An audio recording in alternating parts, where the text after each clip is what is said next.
I'm super excited to play more Star Wars tonight. Let me tell you what. I tell you what. I am super excited to play some more Star Wars tonight. I dreamed about it. I didn't dream about it, but I thought about it. Oh, I whatever. Who cares if I change my stream title or not? I forgot to do that. Well, what did we do? We finished up like some little side quests in Nar Shadaa. We figured out a handful of things there, like how to free that lady from being captured in the refugee camp. You just needed to slaughter everyone and then you win. We made our way to Dantooine. Very cool, very cool. And on Dantooine, that was the planet that had the Jedi Academy. We found Master Vrook and defended whatever the Kunda. We defended Kunda. Their little building from mercenaries. Evil, devious mercenaries. Yeah. I think there might be like one or two things we might be able to clean up. I actually don't know now. There were some things we were doing with the mercs that we never finished. So, I'm not sure if we can actually do those now or not. I don't think it really matters much. I don't think it matters all that much. That's where we are, is right here. God, tell me I saved before we did the big fight. I mean, after we did the big fight. I actually don't know if I did or didn't. It doesn't look like Rook is there, so I'm assuming we already did. Okay. But this dude... Thanks for your help with the mercenaries. I hope someday I'll be able to return the favor.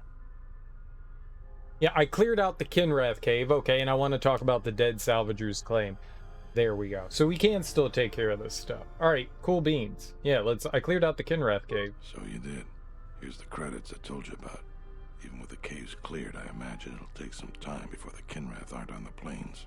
That was very helpful of you. You've saved some lives today. Oh, I did. $2,000 redos, that's right. Thanks for your help with the mercenaries.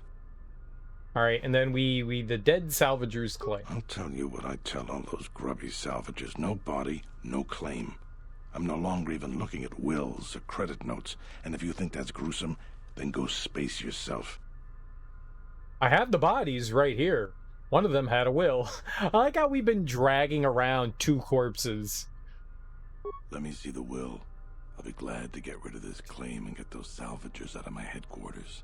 He left all his possessions to one of the other dead salvages. Will I ever get rid of that damn Jedi garbage? Guess nobody gets them now. The administrator will have to figure out what happens to them. And until then, the salvages are gonna keep bothering me.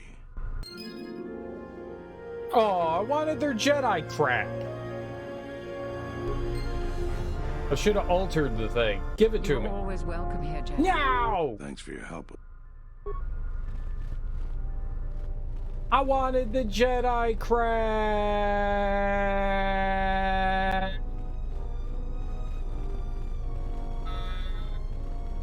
I guess we don't get Jedi crap.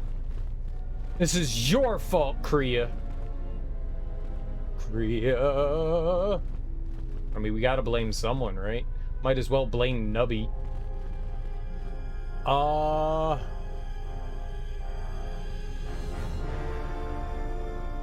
I guess we just go back to the ship. I was trying to think if there was anything else I wanted to do here, and I don't think that there is.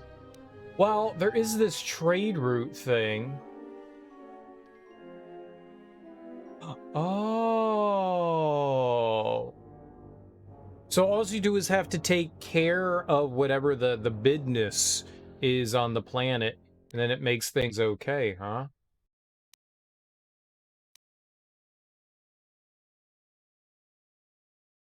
Okay.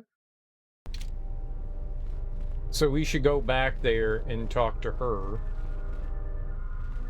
What's up, Crosstown? Welcome on in. Happy Monday. How you doing? I wanted the Jedi crap. All right, so I guess we're gonna just head back to our Space-O Crafto. Now that we've gotten most of the planet, people here on the planet murdered.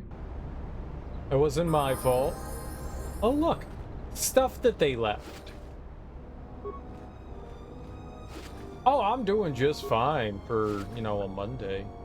A sleepy Alima Kita? Who the fuck is Alima Kita? Dead, that's who it is. You lived! That was some intense fighting.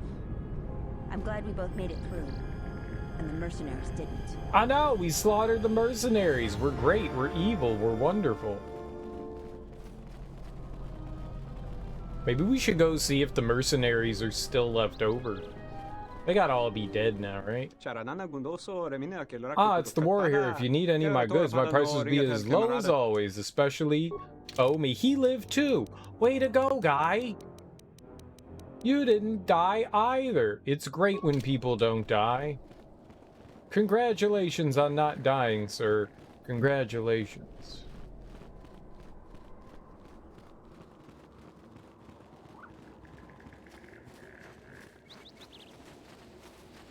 Where's the mercenaries camp? I think this is going towards the salvagers thing.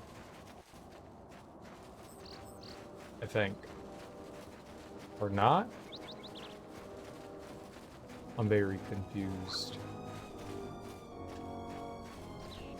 Oh, this guy! Oh, I didn't get any money from him. He's gone. He's gone. I could have gotten money from him, and then we never got money from him. I was like, hold on, I'm gonna hold on to this. And we never went back to him to get $4,000. You were doing it on the dark side and went for Jedi Sentinel. Nice. I am doing the light side because I am a good person and not an evil, terrible person. Nah, I'm just joking. Hey, we killed that guy. Can I help you? Yeah, I murdered all these people. Just trying. It's no glamorous work. I don't know what class I chose. How do you know what class you chose? I am a Jedi Consular.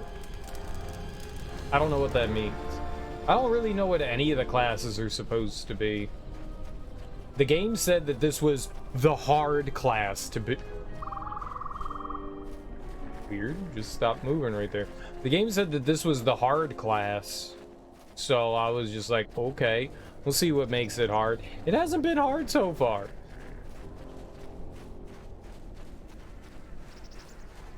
So...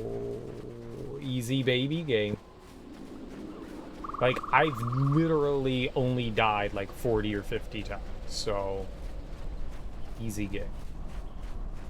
Hey, look, and this guy didn't die either? Back again, huh? But it's nice to see you again. Okay. He didn't die either? Amazing. Amazing. Alright, let's get back to our ship. There's nothing else we can do here.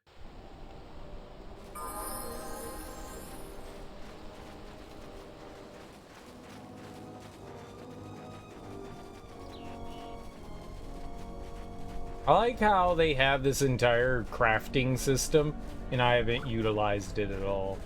It's like, oh cool, you can craft stuff. Yeah.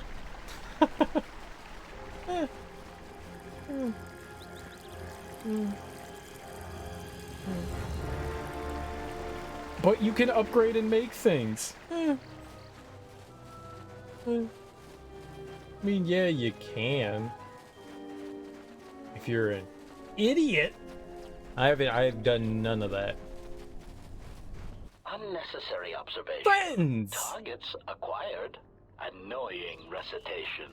Let us proceed to facilitate communications. Recitation. And bring about the termination of hostilities. Hi, friends. I'm gonna murder you with droid destroy.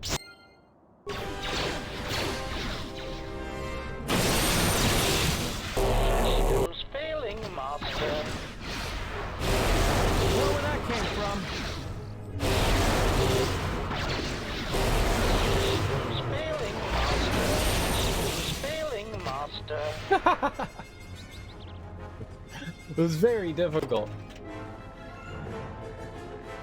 That was very, very difficult. These guys are hard to deal with. Those guys are very hard to deal with. I see Kriea took a lot of the damage to her face, but she had that coming. All right. We'll just say, here, have some healing, Kriea. You need it. You can see how much your abilities cost, right? 12, 10, 25.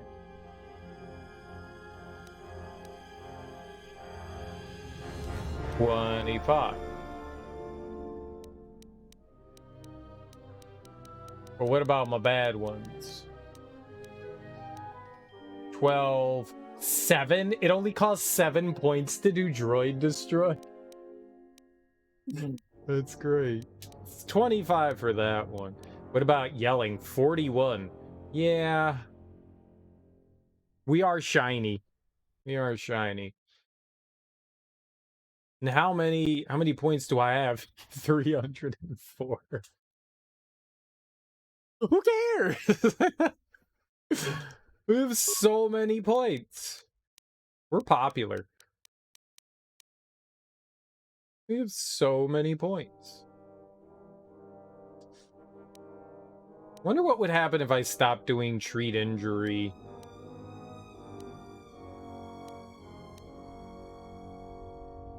I want to put a point into computer use so we can keep boosting up our droid guy, but also I don't care. We don't use him, so why bother? Alright, we could get some more toughness. Did I get the lightsaber finesse thing? No. Instead of raw power, the character can add either their dexterity or strength bonus to their chance to hit, whichever is higher. I actually don't know.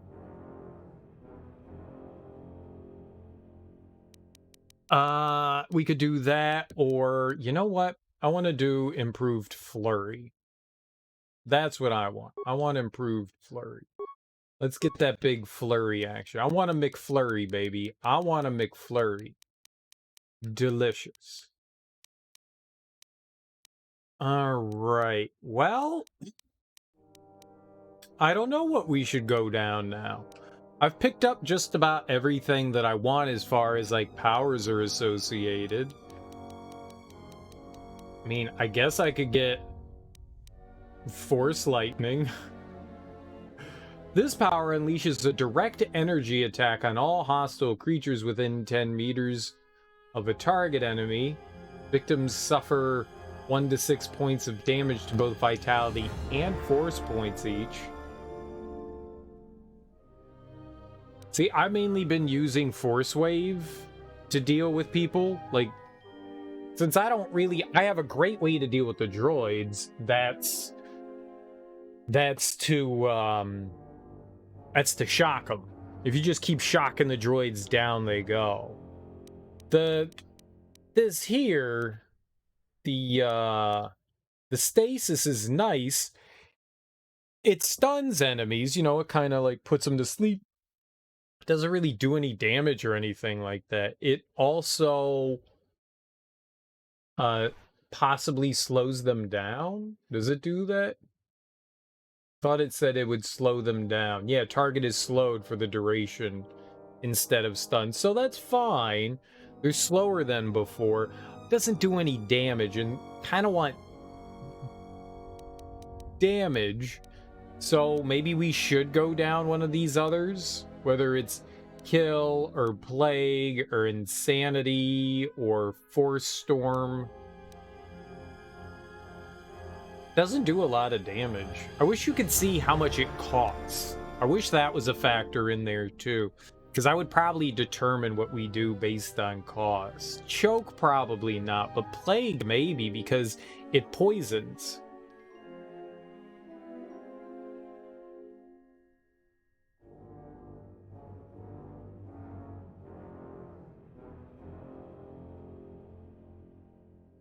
See, that would be great. You just zap them with some poison, but I guess that's kind of what Kria's for.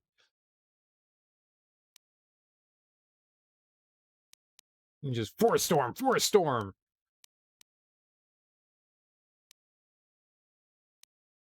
Drain life, nah.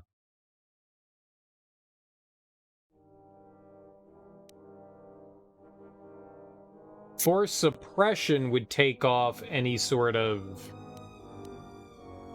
defense and stuff. That might be worth grabbing. We haven't really fought many Jedi. In fact, I think I've only fought one. We were fighting the Sith at the beginning, you know? But we haven't seen any since.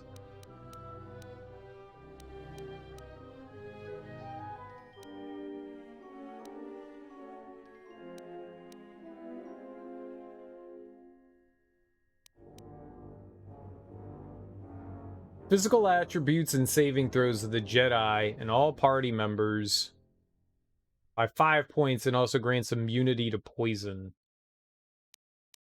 Do I actually want that? We got this nifty defense thing. Temporarily granted +6 defense, but that's just for me. That doesn't apply to... I really don't know.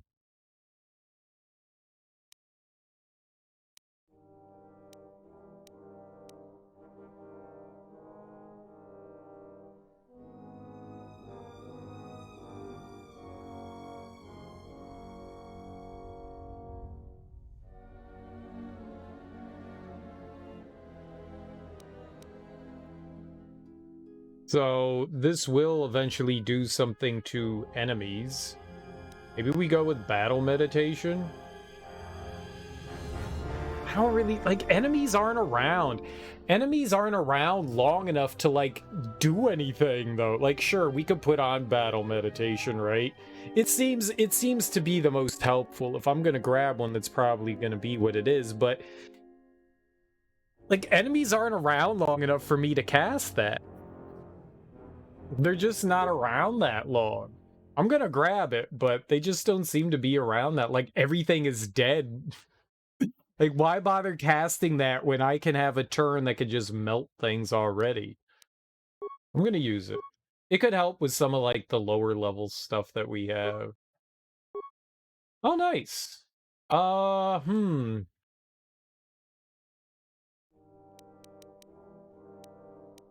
I kind of want to boost wisdom again, but maybe get more constitution? What's up, Willie? How you doing, homie? Happy Monday. How's life treating you? We've got pretty high strength. I don't have very good wisdom. My wisdom's okay-ish. We could do Constitution and boost it up to 12. I don't think at this point it really makes all that much of a difference.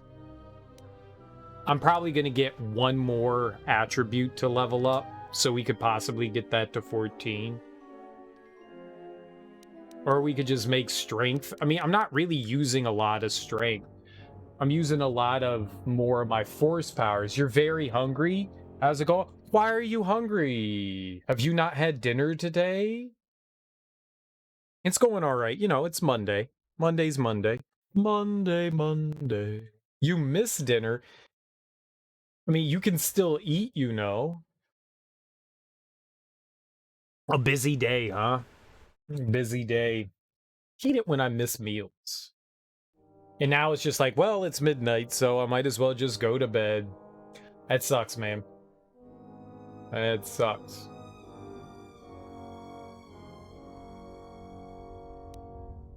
That genuinely sucks. I woke up late, so I made chicken nuggets. Like, I just popped them in the oven and made green beans.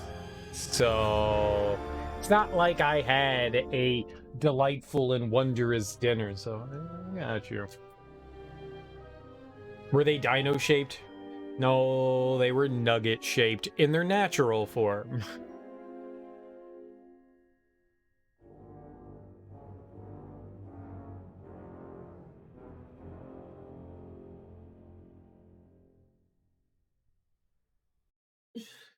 Whatever pink purple sluice that they pour into nuggets, whatever that shape is, that's the form. I don't like them. I don't like them. They're Tysons, I think.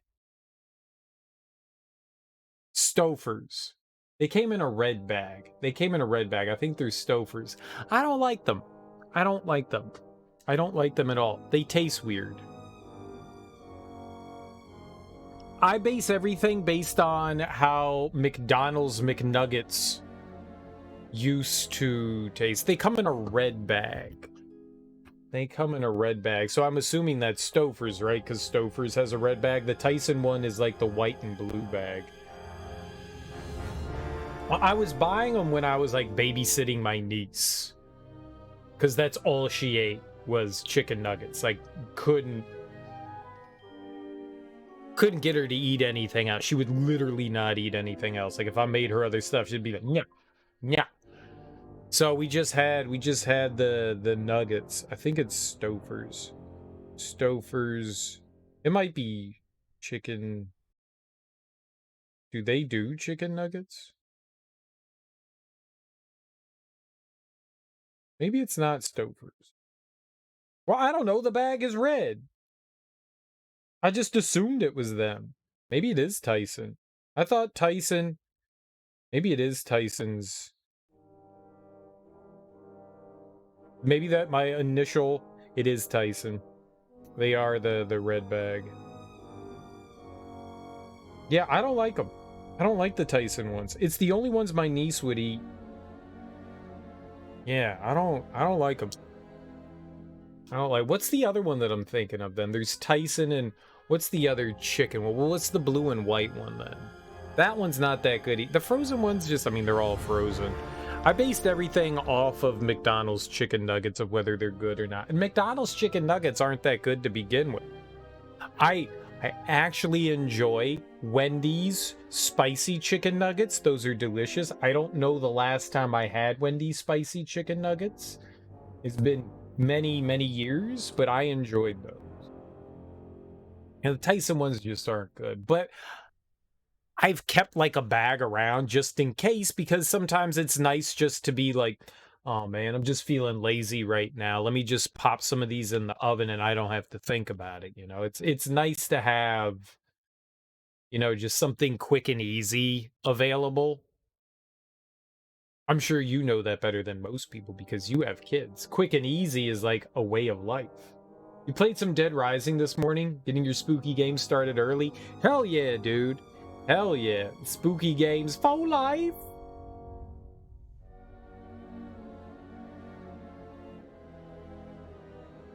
Dead Rising's a good one. It's that and the third one are the only ones that I've played. Wendy's nuggets are probably the best. They're really good. The Burger King nuggets are terrible. I don't know that I've ever had Burger King nuggets. Burger King is my least favorite of the fast food places. Which is weird because I think I hate McDonald's more than I hate Burger King. But I think that I think Burger King is my least favorite out of all of them. Though I did have their Impossible Burger. That wasn't bad. I liked it. I was like, this is actually edible. Whatever cheap ingredients they put in there, it wasn't bad. It wasn't bad. I needed to try it. I had to know with my own mouth what it was all about. I needed to buy into the hullabaloo. And then I bought into the hullabaloo a little bit. It wasn't bad. I haven't had it since then, but I was like, well, yeah, this isn't bad. You miss your boyfriend and haven't seen him in days? That do be depressing, yo. That do be depressing. But that's what a phone is for. You just text, hey boy toy, miss you, and then send him a picture of a Cheerio. They'll know what's up. They'll know what's up. Or an eggplant. Eggplants get the point across too. Apparently, I offended a friend of mine by sending them an eggplant emoji. I had no idea that it was a euphemism for things. FaceTime? Tape your phone to a mannequin? It's perfect. I know. They're like, stop sending me eggplant emojis. And I was like, I thought it was hilarious. They're eggplants.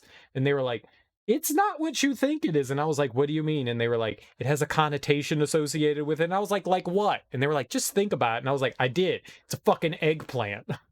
Like, what do you want? This was years and years and years ago. I was like, oh. Oh, okay.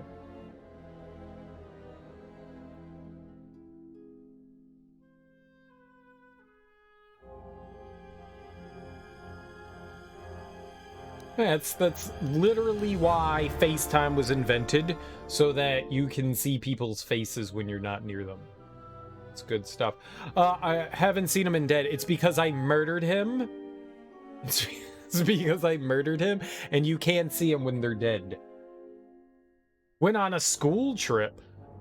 Oh, well, they'll be back. They'll be back. They'll be back. What are we doing here? I don't know. I kind of want to do wisdom, but do we really need wisdom? I mean, we can spam more. So I can already spam as much as I want. Do I really need more force powers? The answer is probably yes. I really don't know. I could get a little more dexterity. I don't think I really need that. I'm gonna do Constitution. I'm gonna do Constitution. A little more health never hurt anyone. Ba-tow! I got 4 computer now. Take that, science man.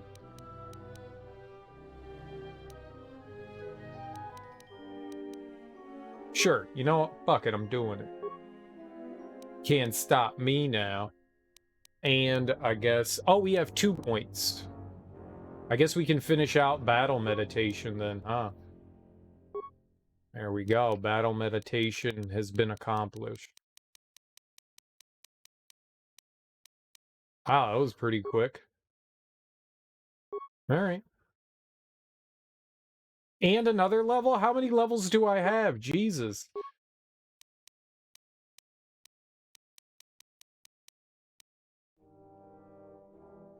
Now we're always going to be behind. And that's going to bother me. Alright.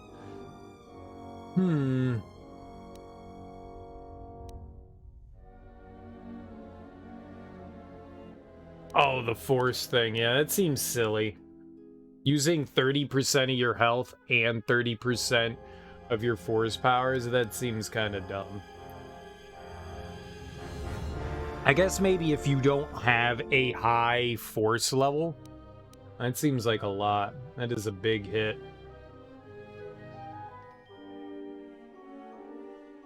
That seems like a big hit. Maybe it's not as bad as I think. Like, if I'm spending... If it's 7 points...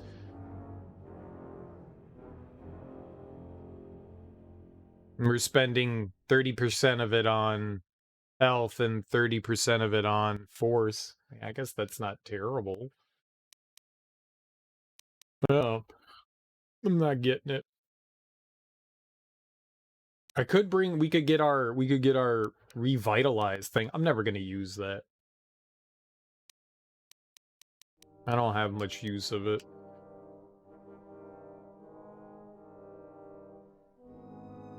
I have my healing, and our healing can heal a lot, so I don't see any reason to go down there. I think we might go the plague route.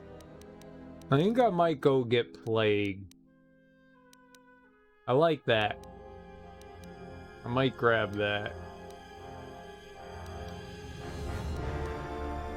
It's expensive, but I think we might, because I don't know what else. that I'd want to grab from the light side here. We've got Valor. Physical attributes. Immunity to poison. It lasts for 20 seconds. That's nice.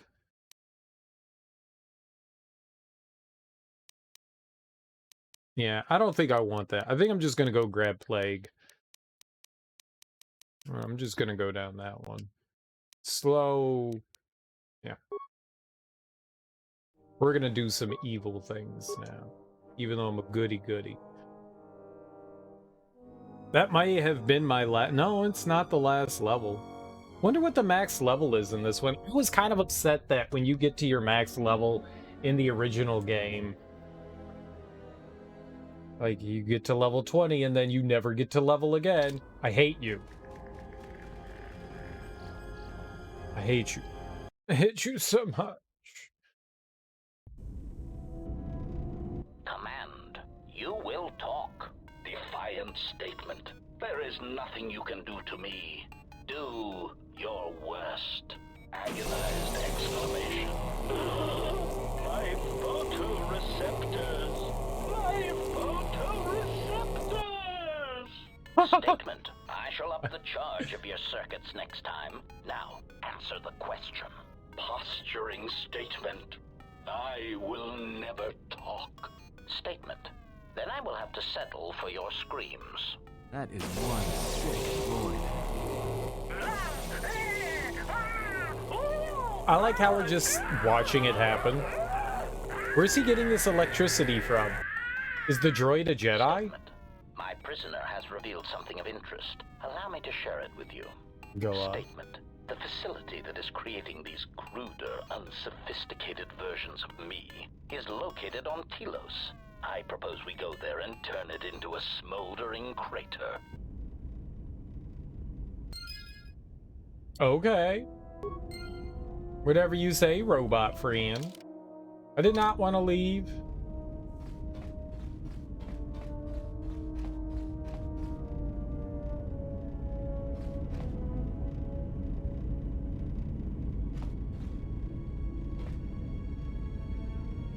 Why are you hurt? My life for yours.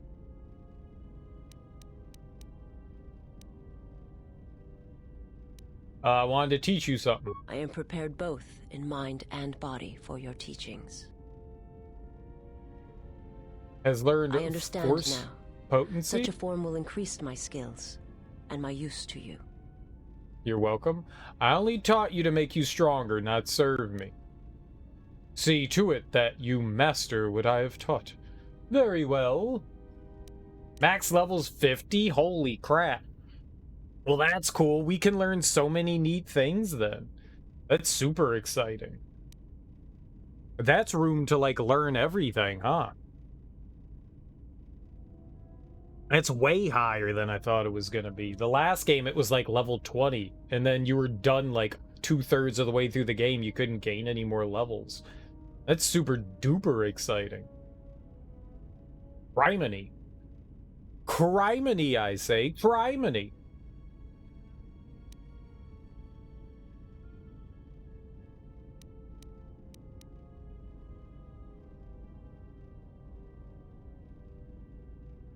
I do not understand, but the choice is mine whether you permit it or not.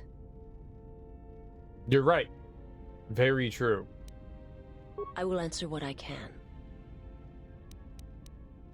Okay, I'll be going. My life for yours. All right. Well, we've got like we're on level 20. We have 30 more to go, and I already feel like a god. That's great. Yes, General? He's so boring. What's wrong with Bowder? Statement.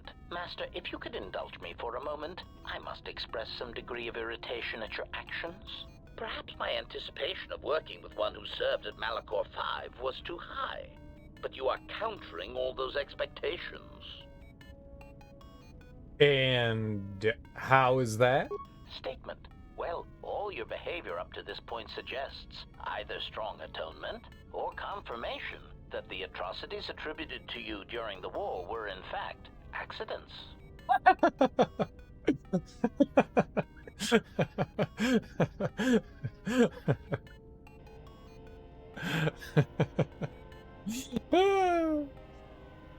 Do we take ownership? I'm not proud of what I did during the wars, and I do not wish to discuss it. They weren't accidents. I did them on purpose and would do them again gladly. What do you want to know? Maybe. We'll see. We'll see. I'll go talk to her. I'm gonna go talk to everyone. Not proud of what I did, and I don't wish to discuss it. Statement. I suspected as much, Master. There are few who would discuss such things with an assassination droid, and that is perfectly understandable.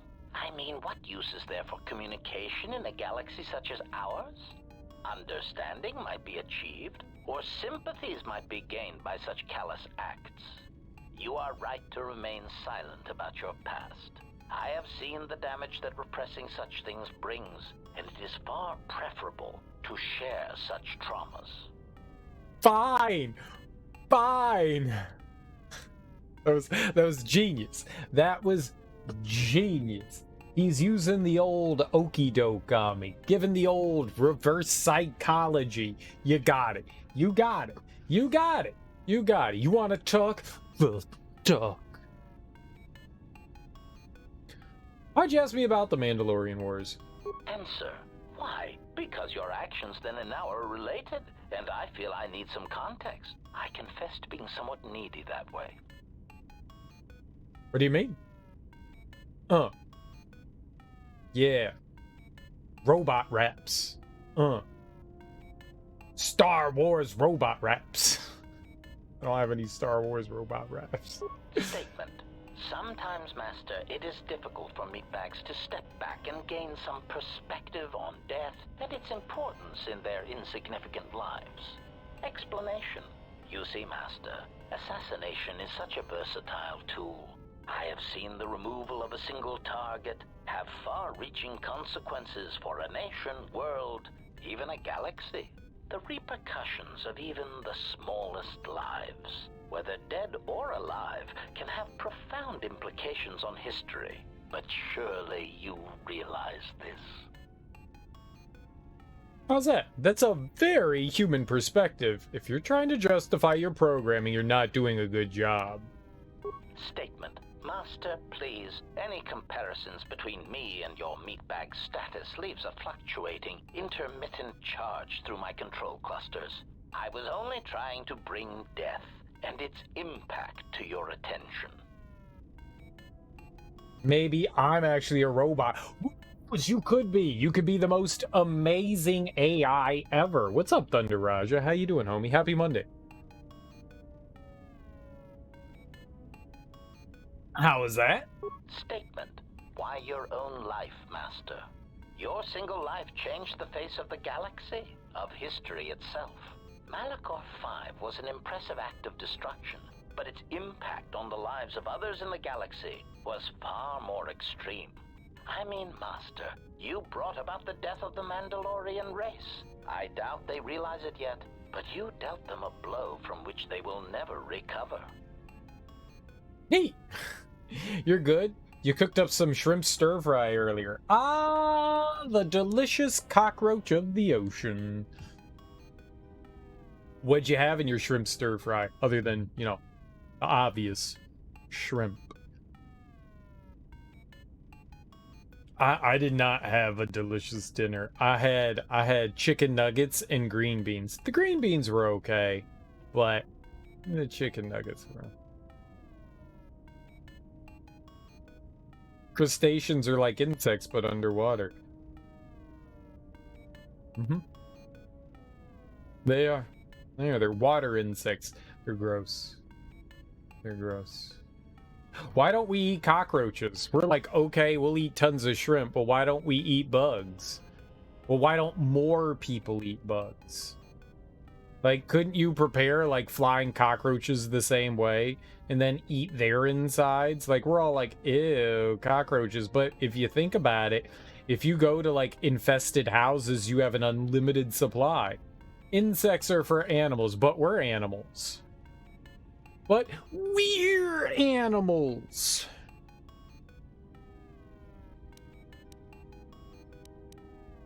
Don't attempt to justify my actions or yours. The Mandalorians deserved it, that is all. Retort. Oh, Master, I am attempting to justify nothing. Merely making an observation. Nothing would change the fact that I derive pleasure from ending the lives of others. I was only trying to bring death and its impact to your attention.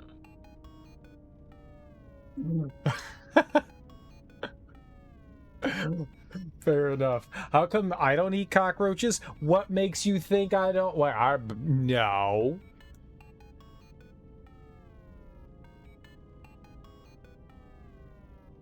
No. Maybe we do eat cockroaches.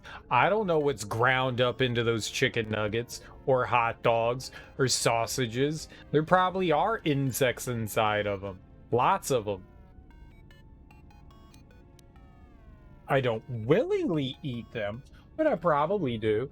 Ew, hot dogs are gross. So is sausage. There's dog in there, you know. And pigeon and boots and pigtails and raccoon meat. Yeah, it's just random meats. This is delicious. And cow butt. Meat. It's no hot dogs are no worse than, say, like bologna or bratwurst or what brats. Other sausages. Haggis. Haggis is gross. People eat haggis. It's nasty. Statement. Ah, you wish to conduct an interrogation? Very well, proceed. Horse hooves and sheep intestine. Well, that's the casing. 90% of sausage casings is just it's intestine. So what's your point? It's what it is. Or stomach lining. Sometimes it's stomach lining.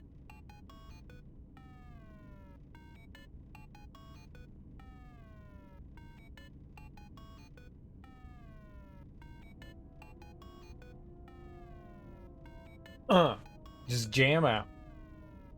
Just jam out. That's what it is. It's funny when people are like, hot dogs are gross, but sausages are fine. I'm like, clearly you don't know what goes into a sausage. Clearly you don't know what's going on in that sausage. We were sort of talking about haggis. We were sort of talking about it. We sort of were. We were actually talking about Thunder Raja's cockroach stir fry. We were talking about Thunder Raja's cockroach stir fry. Cockroach of the ocean, as I like to call it. Shrimp. Shrimp. Scrimp. Y'all got any of them scrimps? Well, thanks for hanging out, Crosstown. I appreciate it. You have yourself a lovely, lovely evening. Shrimp is okay. Shrimp's edible. Shrimp is edible. I don't eat shrimp very often. I'm not a big fan of shrimp. I don't like the fact that they're bottom feeders. I don't eat crab. I don't think I eat too many shellfish, kind of crustacean shellfish things. I don't really eat like clams or anything like that. I like fish. I like fish. I'll eat shrimp. I'm not opposed to it. And as long as I don't have to crack open the lobster, I'll eat that. I'm Chinese. Seafood is my culture. Well, doesn't it depend on where you are from China? Not everyone in China is a seafood aficionado. If you're from, like, the more inner areas, I imagine seafood isn't, like, a big thing, right? Like, if you buy the coast where the big cities and stuff are, sure. Fish is everywhere in China. Well, that's cool. I mean, you guys got a lot of rivers. A lot of rivers. Freshwater fish.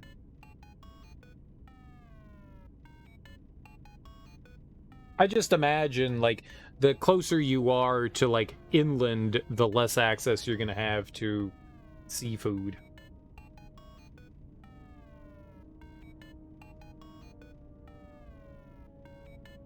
Either way.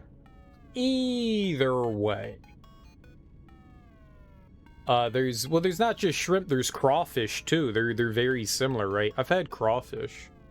The Washington Commanders are undefeated. It was actually an okay game. It wasn't too bad at all. I was surprised. Why is you charge? I just want to jam out. There we go. England is famously known for not having access to waterways. Stupid England and their dumb landlocked nation in the middle of Europe. Those fools. Those fools. What's up, Teak? How you doing, dude?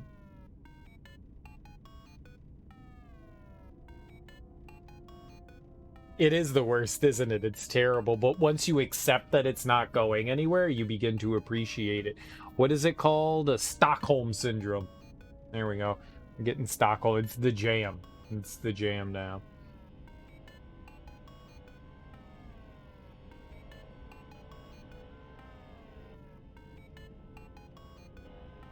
Yeah, blame Thunder Roger for your hatred of the beeping. England's located in a landlocked country in Europe. In the middle of Europe, no less. It's right by the most famous of landlocked countries, Turkey. Turkey and France. It's in between France and Norway, I believe. Another well-known landlocked nation, Norway. Somewhere there. Landlocked.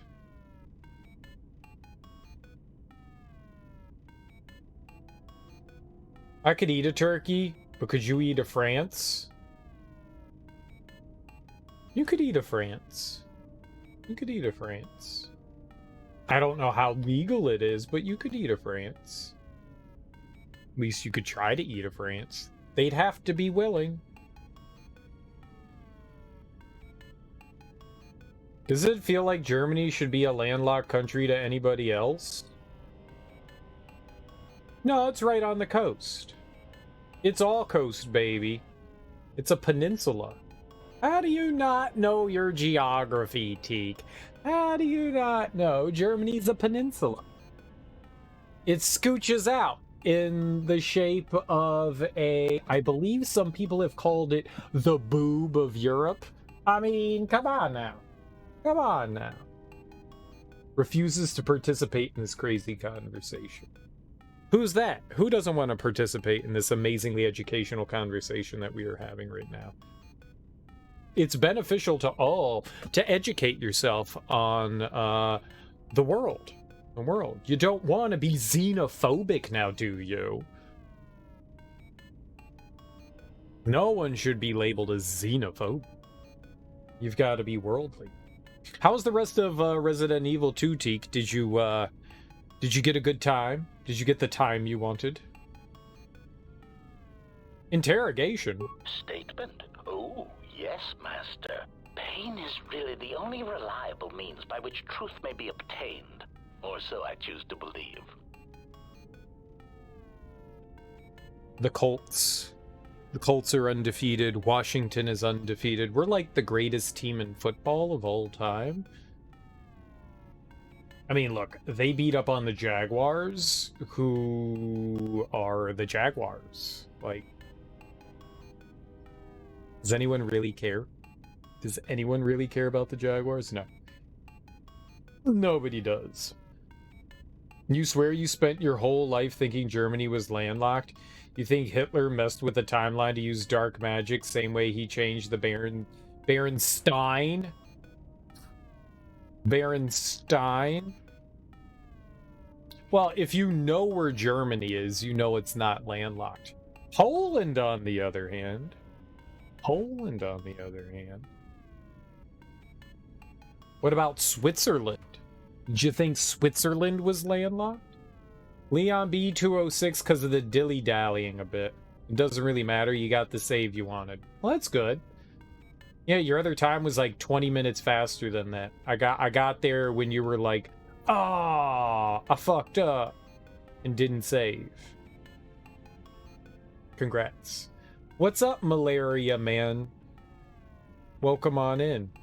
Happy Monday. Happy Monday.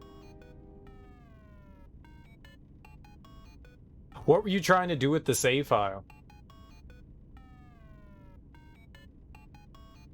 Thumbs up. They trick you in the B scenario. They give you so much ammo that you feel compelled to use it. You gotta shoot everything. I mean, that's the game. Shoot everything. It's shoot everything the game. You really should run by everything and not shoot everything. It's an interrogation. I just want to ask you some questions. Statement. Very well, Master. Oh. We've already gone over that before. Found the Nava computer tampered with. Any idea why it's locked? Query. Indeed, I was unaware that the Nava computer was locked. Yeah, it's voice printed. Statement. Yes, I heard it was voice printed. Most curious. You can mimic languages, right? Can you unlock it? Statement. I suppose so, Master, but I would need to know who voice locked it, and regrettably, I do not have that knowledge. It seems to me that we will have to accept the T3's astrogation abilities for the time being. It is a very loyal and dependable droid for its class. It was Karth. Your goal is to set up Leon AB clear AB save files with everything unlocked so you can always play to your preference. Oh, nice. Well, that is a cool idea. Not that you ever use any of the unlockable weapons, but if you wanted to, you could. Statement. More. What if, I mean, you could do, like, a knife-only run. Infinite knife only. I don't think we have anything else to talk to him about. I lost influence? Whatever, man. I don't care.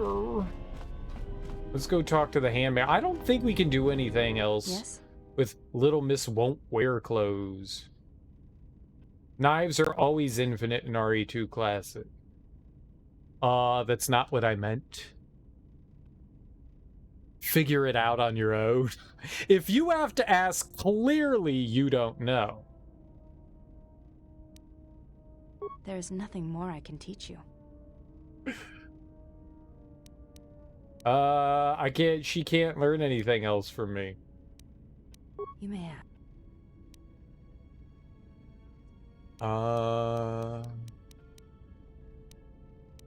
Can you wear some clothes, please?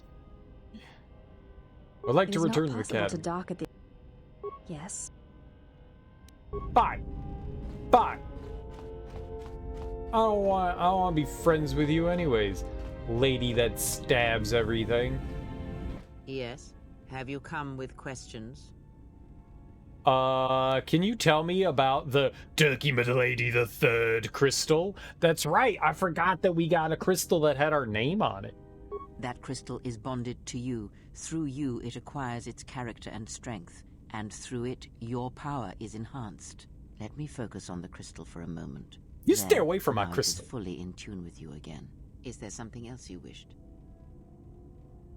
She saw my crystal. What does that mean? Is that a dirty thing? Can we make it a dirty thing? Or do we have to wash it with soup? I have some borax. I have a tub full of borax. Don't ask questions of why I have a tub full of borax. Sometimes you need a tub full of borax for stuff. It's my crystal.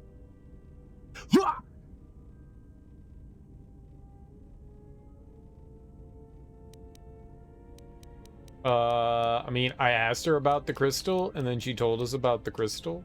That crystal is bonded to you. Through you, it acquires its character and strength, and through it, your power is enhanced. Should your power increase or your resolve change, speak to me again about this matter, and I will help you refocus your crystal. Is there something else you wished?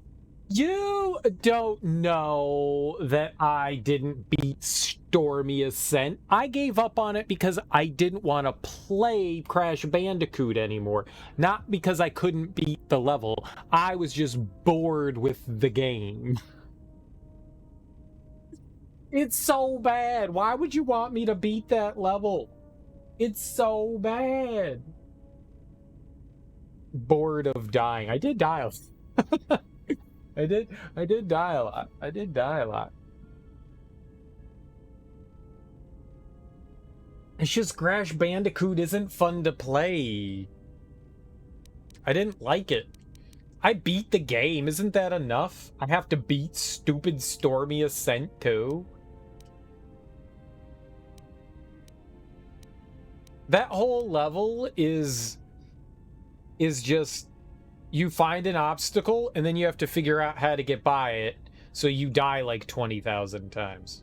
Ain't 100% till you're 100%, but I didn't want to do 100% of the game. I didn't want to do 100% of the game. I only did, I didn't like collect all the boxes and stuff like that.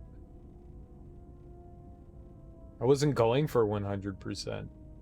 The game's not fun. I just wanted to beat it. I just wanted to say, look, I beat it. And that's because you guys voted on me playing that game. I didn't even want to play it. You voted on it to tell me to play the game. That's why we literally don't vote on games anymore, because you're going to make me play stupid Crash Bandicoot.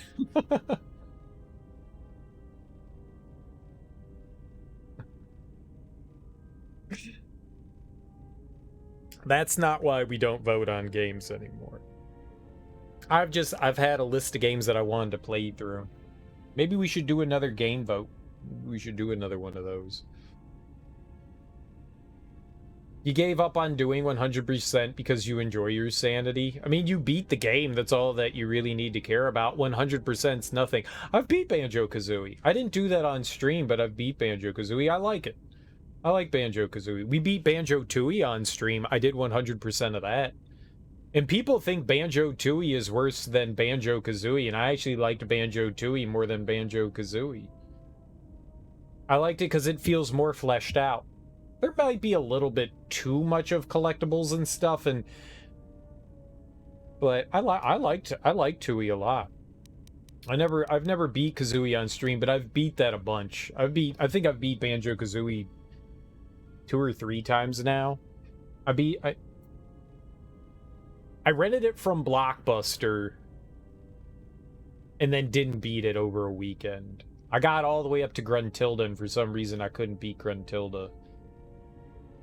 I don't know how that's possible. And then I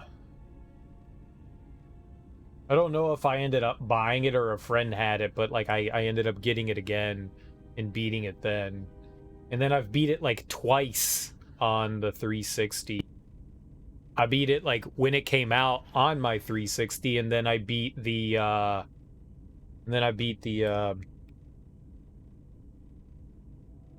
what is it called? The rare replay version as well, which is the same thing. It's the same thing, but I beat that again. So I was like, well, I'm not gonna play through it again. Maybe at some point I'll play through Banjo-Kazooie again. I hate the fucking music though. Speaking of, guess what's up on the backlog list for this month? A PC game called Shattered, but not Shadow the Hedgehog. Well, why would you do that, Teak? Why would you do that? Why would you do that? You got me excited for a second, and then you doused that excitement with sadness. And then you douse the excitement with sadness.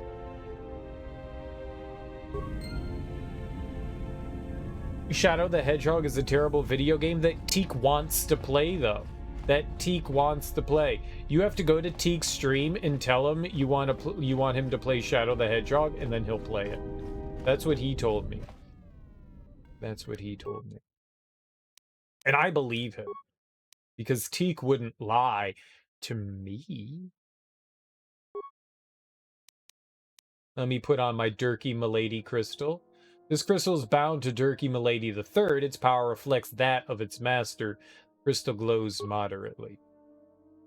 Attack +1, dexterity +3, strength +3, wisdom +4, damage +3.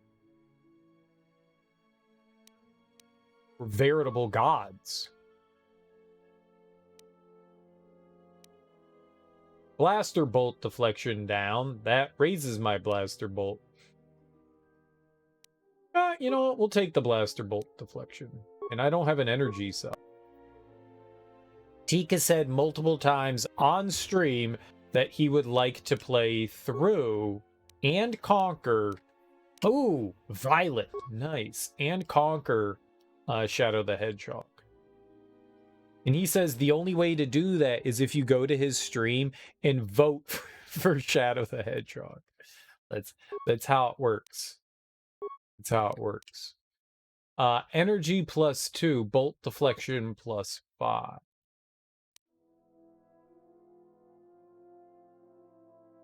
That one looks nice. Stun. Ooh. Attack +1 and wisdom +2. That's hard to say no to.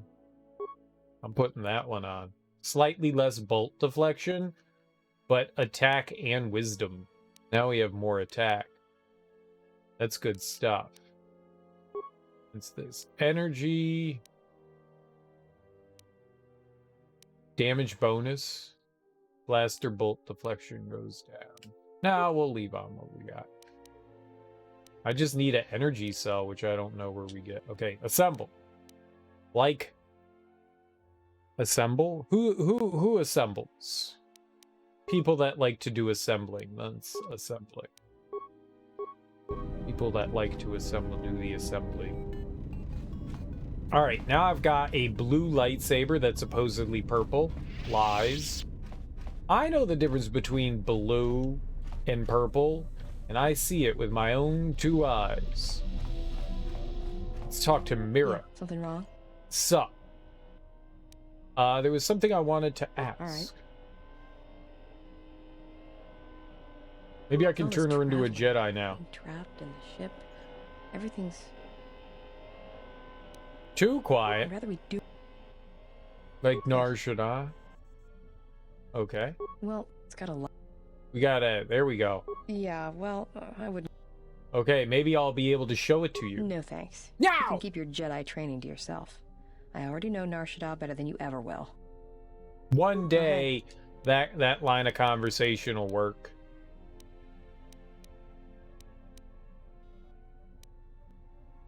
I think we've gone about as far as we can with Mira. I think she has to confront Hanhar. Which we haven't confronted Hanhar. Big Dog Durkee, spit and gain. We don't have any gain to spit.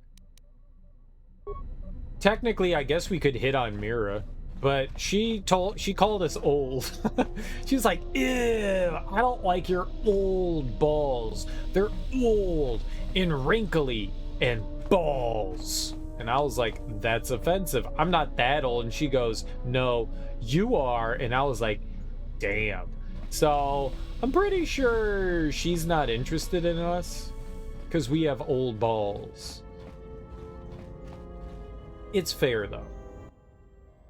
No, you're old. I can spy on people.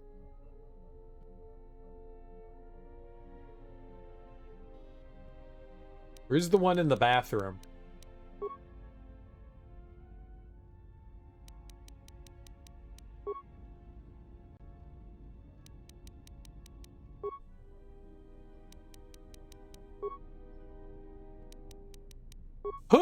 uninstalled my bathroom camera.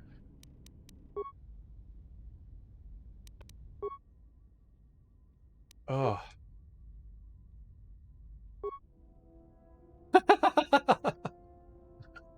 I was just standing around in her underwear.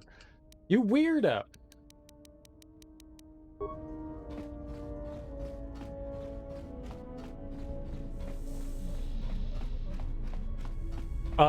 Maybe Kriea will train us now that... Yes. Have you...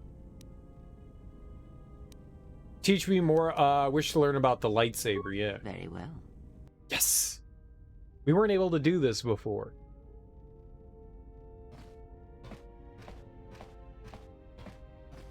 If you travel with us, Blinded One, then you shall work for your passage on this vessel. Your lightsaber, give it to me.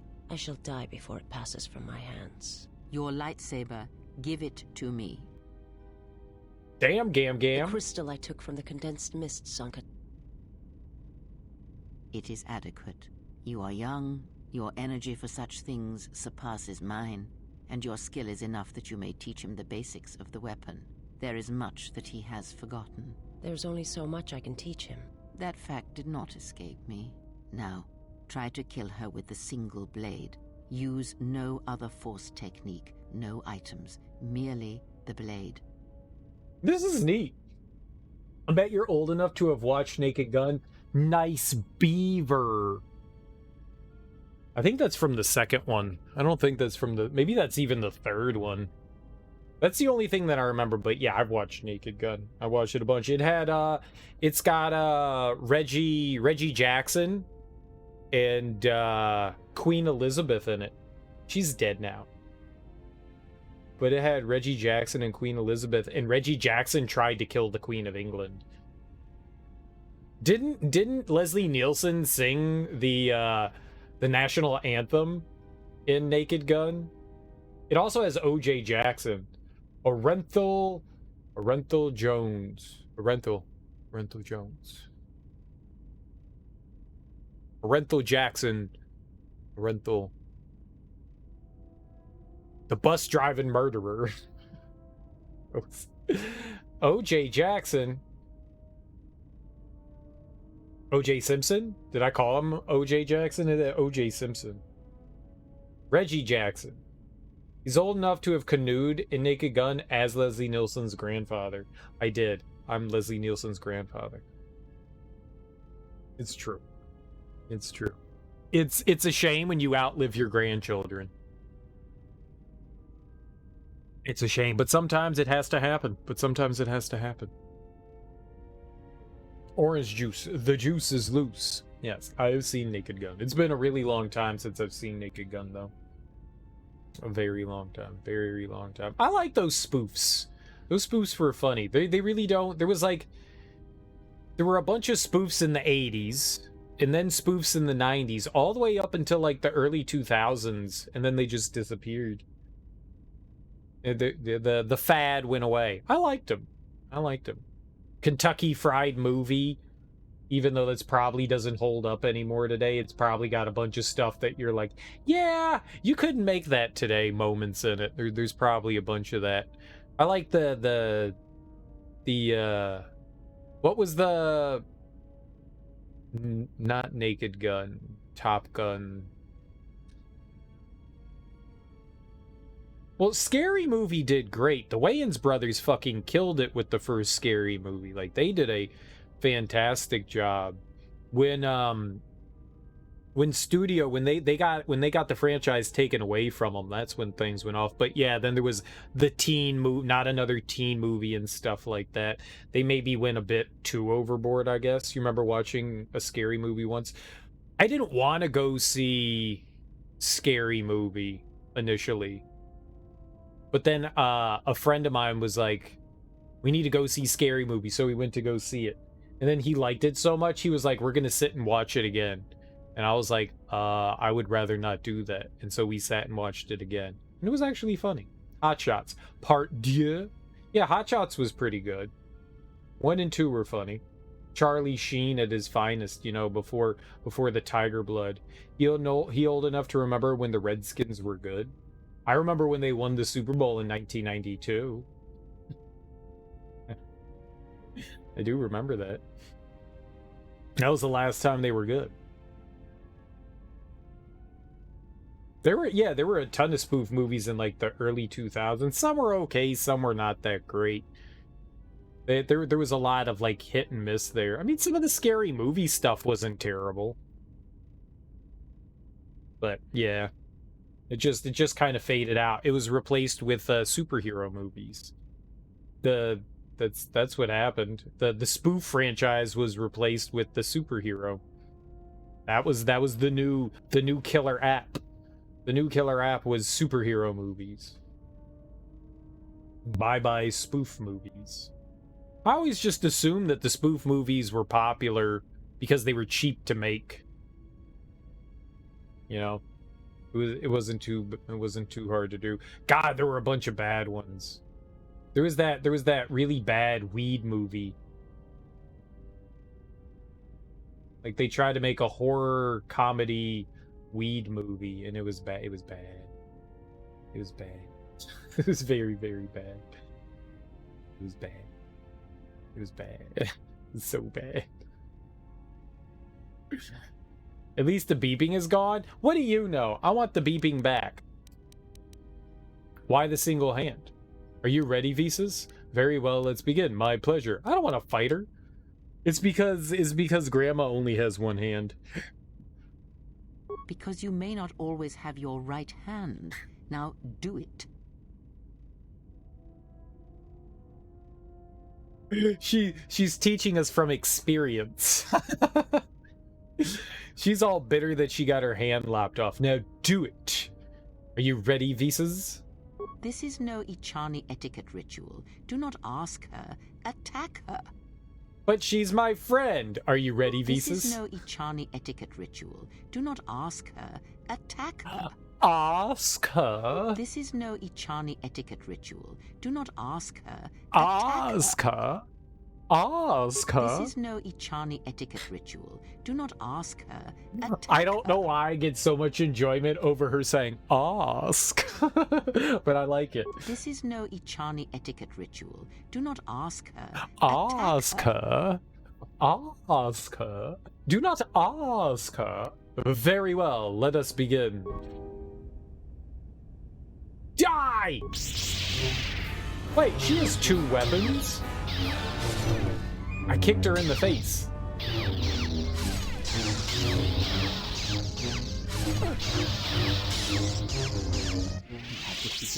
That looked kind of cool. Do it with 2 weapons, 1 in each hand. Again, no items, no force powers. Let us see what you can do when your hands and mind are divided.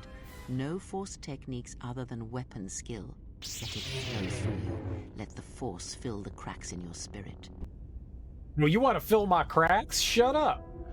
Where did we get another lightsaber from? One-handed Grandma's trying to get me some action. Oh, we're getting so much action. You broke the rules, you gotta start again. I didn't break any rules. Rules? What rules? You sons of bitches. Precisely. Exactly.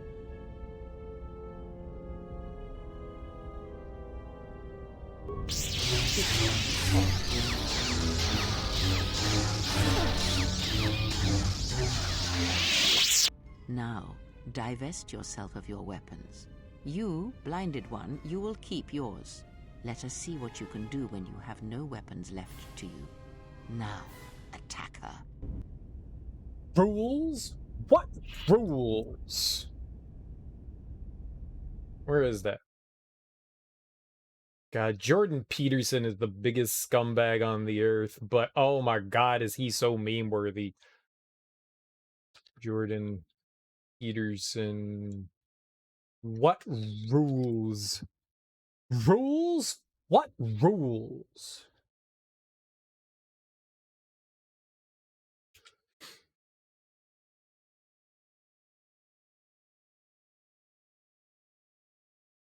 Where's that quote? you sons of bitches.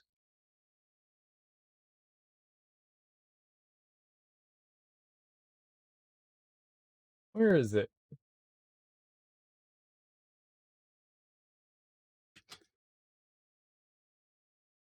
How am I not?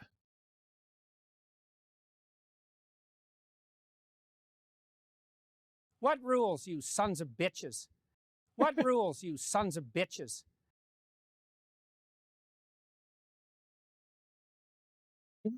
Oh, that guy's a shitbag. A little while ago, we refurbished What? No this... one's talking to you. What rules, you sons of bitches? A little while. What rules, you sons of bitches? Rules? What rules?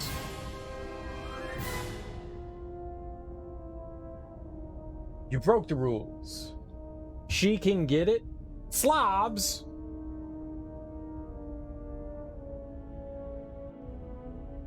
Oh, that's just on Steam. I have The Witcher 3 on Good Old Games. I've got The Witcher 3 on Good Old Games. I played it through there. It's got like 300 hours. And then I bought Cyberpunk through Steam instead of through Good Old Games. It's because I had a lot of store credits and a lot of Steam store credits. I probably should have not bought it there. What rules, you sons of bitches?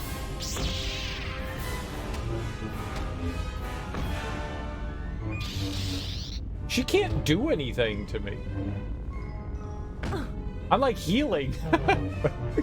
She did 2 damage to me.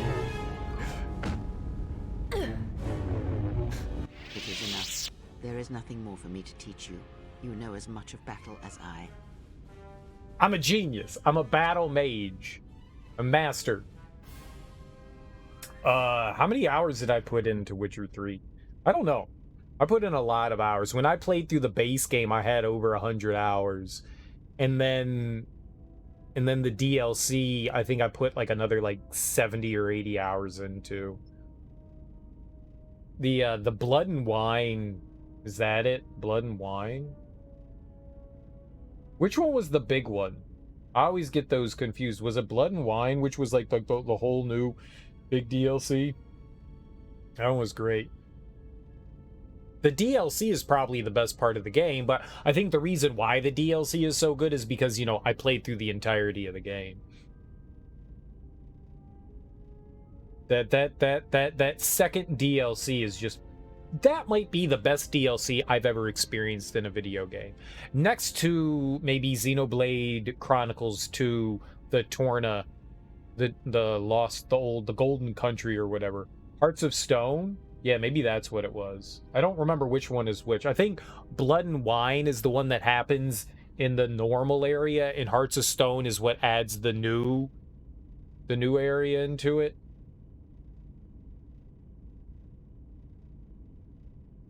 I forget. It's been a while since I've gone into, but that's fantastic. It's so good.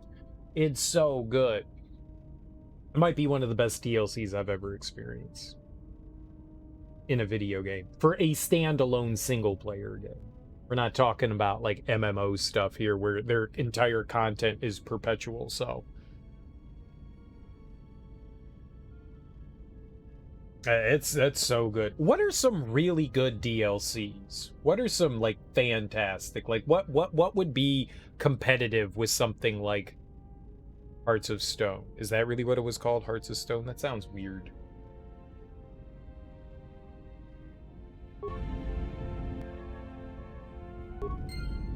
What did I get out of that, though? I just got 1,000 experience?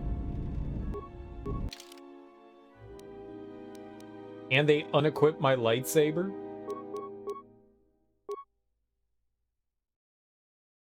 There we go.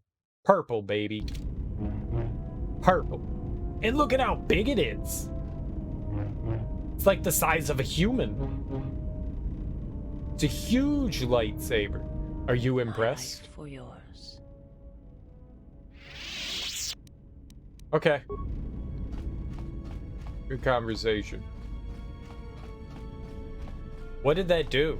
It just gave me experience for, like, fighting her? I'm confused at that. Yes. Have you come with questions? Can I fight her again?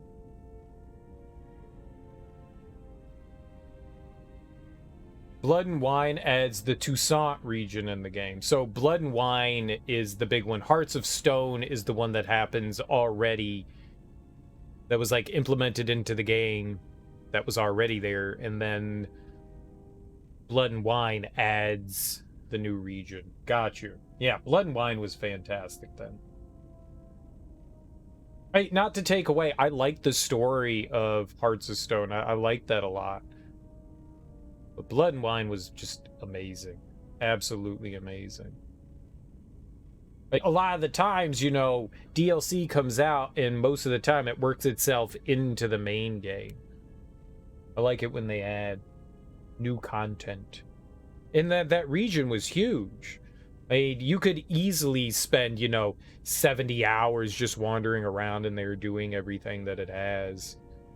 It felt like, you know, like another game, albeit shorter, another game added on top to it. That's just beautiful. Beautiful. Which is in large part why I had so much respect for CD Projekt Red going into Cyberpunk, because you saw all like the love and care and the craft that they put into that game, which would make you think something similar would happen, and then greedy people got their hands involved in it and forced out an incomplete game because they were like, it's been delayed too long, just put it out now. But it's not ready, whatever. Fuck it. We'll do it live. Be like Deus Ex and have a trapdoor that's clearly marked Smuggler's Den DLC. Did they actually do that? What DLC? What Deus Ex is that? I've only beat one Deus Ex game. I played through the original one, and I couldn't finish that. I couldn't finish it. It just wasn't good.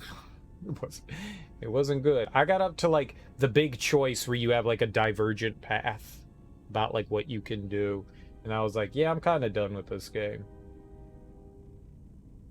I had no idea that game had DLC to it. CD Projekt Red's also known to release buggy games and take a year or two to sort them out later.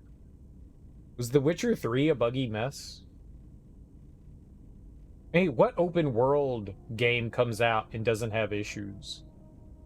I played it when it was released and I ran into 0 issues.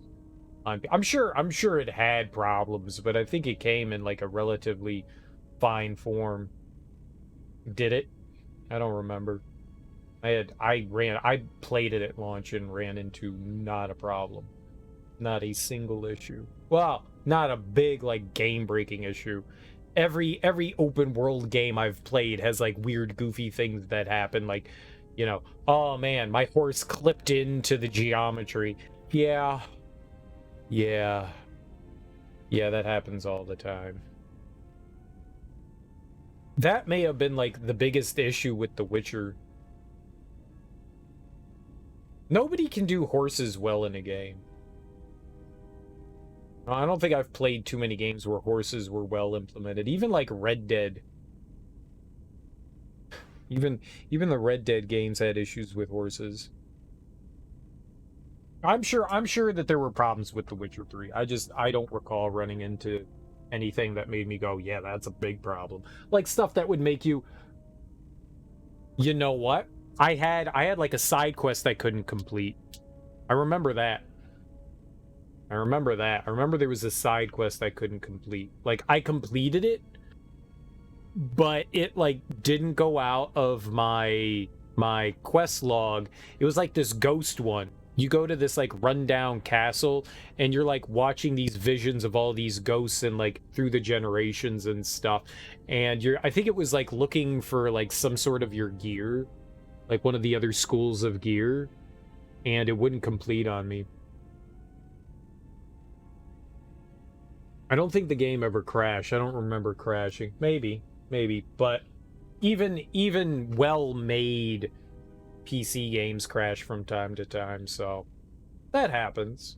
Progress breaking, that sucks. That sucks. Any progress breaking stuff is, but a lot of open world games end up with those issues, animation issues.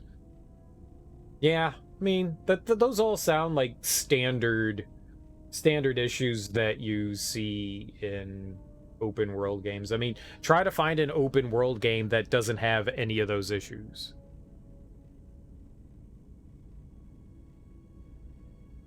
Upon release. I mean, you look at Ubisoft, I mean, they can't help but release games in weird conditions. Stuff from EA comes out janky. We're not even going to talk about Bethesda. Hell, even, I mean, you can't even look at Breath of the Wild and say that that game doesn't have issues.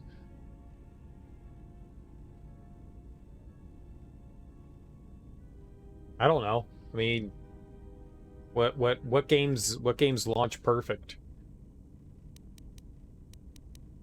Usually only see that so much from more like indie developers than big developers. But the bigger the game, the more issues. But my point being, all right, fine. You're gonna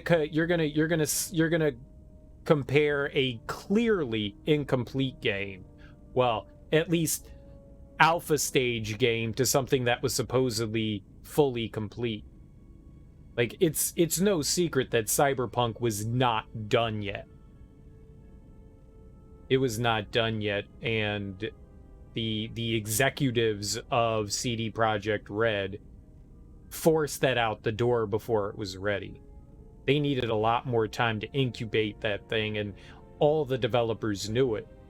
They pushed out a game that was not ready. Breath of the Wild was a complete game, and that had tons of issues in it as well. I'm just saying that it's rare that you release like a big open world game and it doesn't have something goofy going on in it. They all do. They all do. Now, the gravity of those things is different.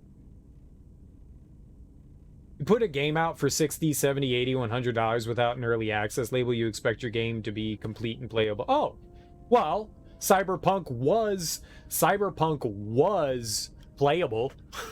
It was playable and completable. Now, how many issues you ran into until that point?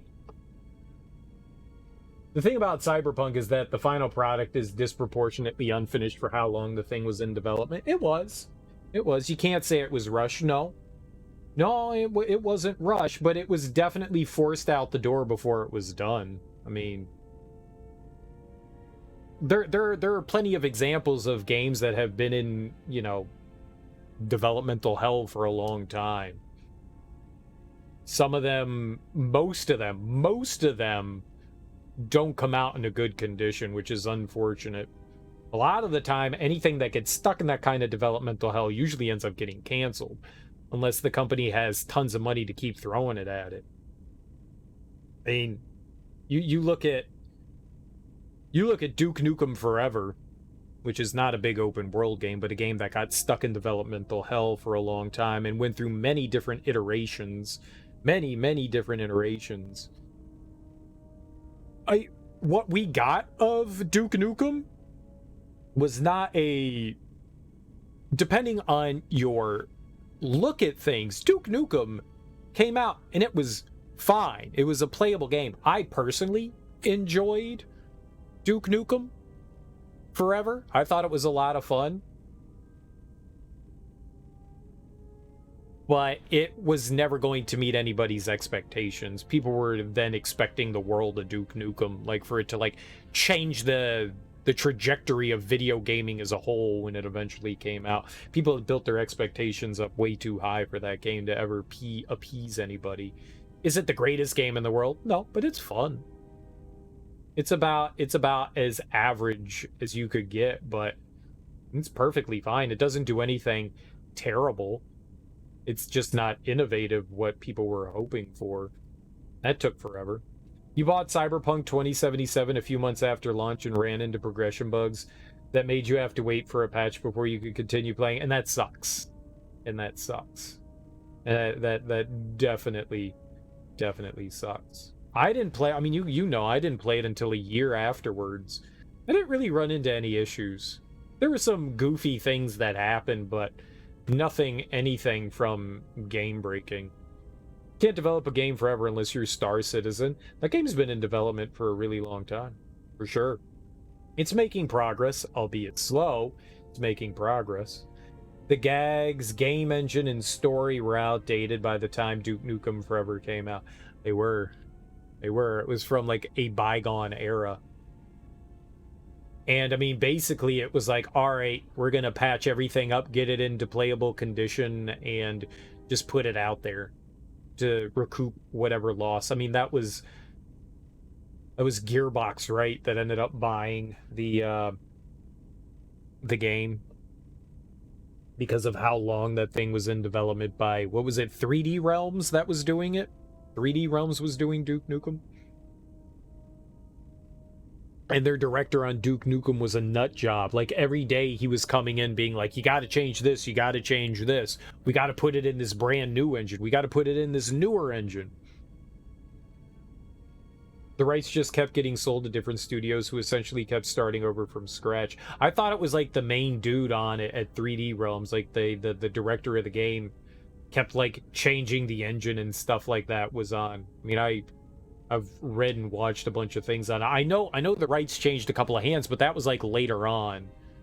That was later on, after it had already gone through a few forms, after it had already been restarted a few times. I think by the time Gearbox had it, it was like its like 5th incarnation or something like that. Gearbox made a noble sacrifice to bring Duke Nukem to stores. Who's the dude that runs Gearbox? Didn't he like bring like a pen drive to like a bar and leave it there with all of his pornography on it? That's the only thing that I remember about him. He seems to be kind of a douchebag. Not the fact that you like leave your pornography filled pen drive at a bar, but well, I don't carry it around with me. Of course I do. It's not on my computer. It's on a separate hard drive. Absolutely, it's on a separate hard drive. For sure. That would take too much space on my hard drive. I have so much pornography. So much. It'd take too much space on a regular hard drive. Of course I have it on a separate hard drive. That's insane. The point being, the product that ultimately ended up being Duke Nukem Forever really was only in development for a year or so. I thought it was in development longer than that. I mean, we're looking at it as a whole. How many thumb drives? No, it's just an external hard drive. Pen drive, external hard drive. They're external hard drives.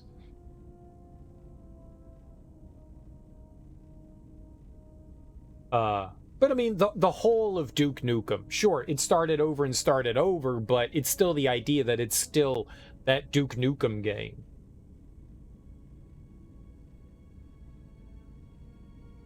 It came out, but I mean, you're never, when a game is in developmental hell for so long, people's expectations become higher and higher and higher and higher for what the game is going to be. It just drives up expectation to eventually to the point where when the game does get released, it's never going to please people.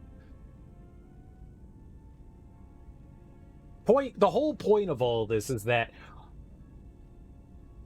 almost every game comes out with issues nowadays. Just about everything comes out and has some sort of issue with it. But things are way more complicated now than they were back then as well for development too. There's also that to take into choice and consideration. Not choice, but consideration. Especially when you're releasing multi-platform. If I tell you I spent 5 minutes putting together your dinner, you're gonna have a higher expectation than if I told you I spent 2 hours? Oh hell yeah. Oh hell yeah. Yeah, I just threw this together in 5 minutes. Yeah, all right. I'm going to have no expectations whatsoever. It's going to be edible. But if you spend 2 hours, yeah, I'm going to have a bit more. Yep. Yeah. What the fuck happened exactly? Dude, I was slaving over the stove for like 13 hours and you gave me a Red Baron pizza. Like, what the hell took 13 hours to do this? I agree. I agree.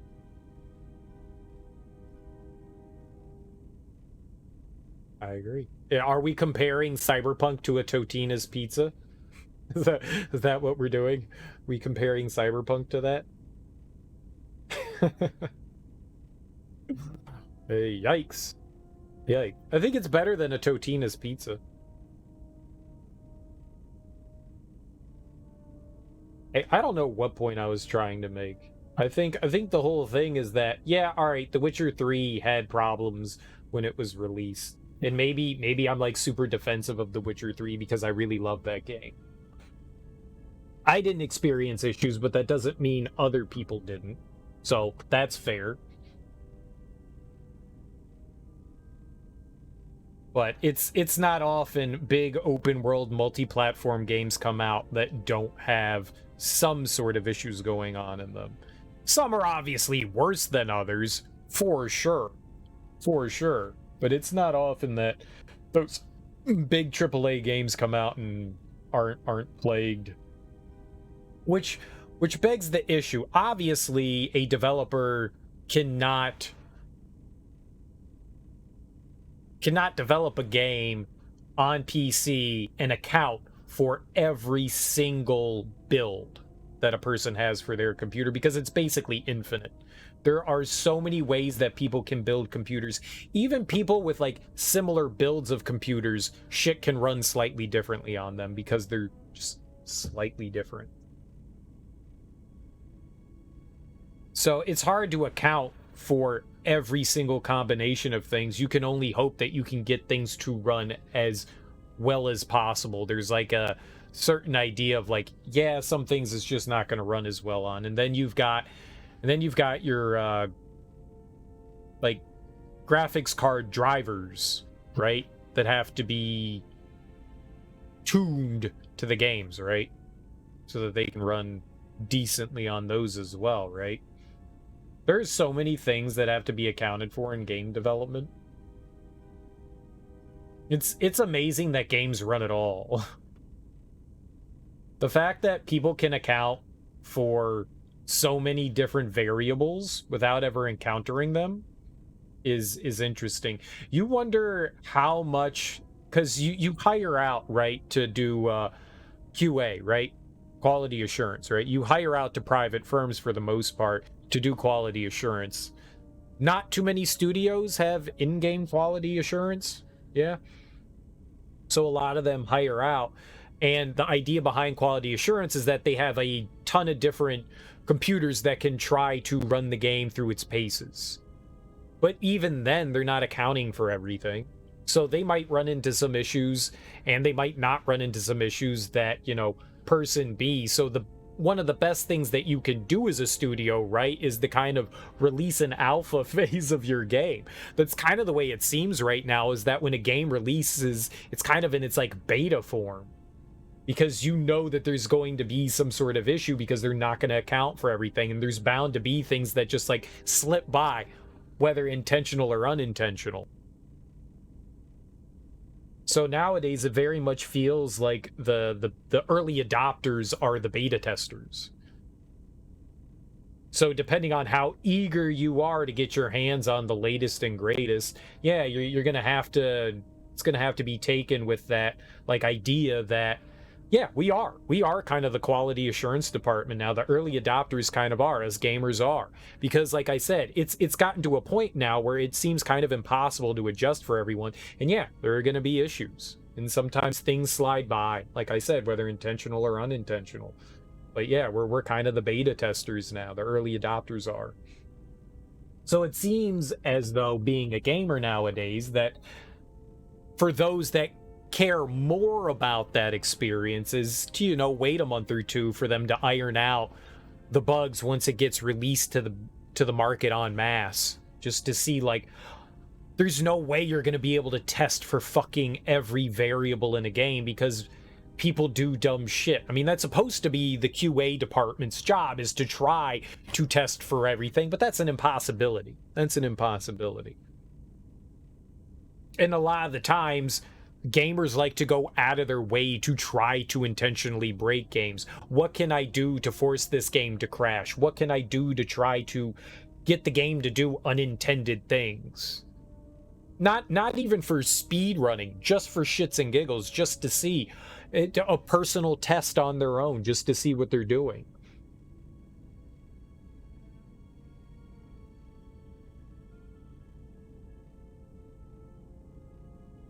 But yeah, it does seem nowadays that, willing or unwilling, we are the QA department. I don't really care. As long as the game comes out in a good enough condition that you can complete it, I don't really care. Microsoft used to have a quality assurance department that had hundreds, sometimes thousands of computers with different hardware. I mean, that's the idea for testing Windows builds on. I mean, that's not surprising at all that they would, but they're developing an OS, not a video game. I mean, you think of like companies like EA and Ubisoft as like these mega huge companies, but then there's Microsoft, and Microsoft, the size of them puts them to shame. But they're doing different software development. Like, without Windows, those games that are being developed for Windows don't run. So it makes sense that they would have a big quality assurance department with hundreds, if not thousands, of computers with different hardware so they could see how shit could run. That's not surprising. But you say used to. But you said used to. Do you know that they got rid of that department? Because I would assume that, like, them and Apple probably both have those quality assurance departments with hundreds of thousands of computers that they can test things on.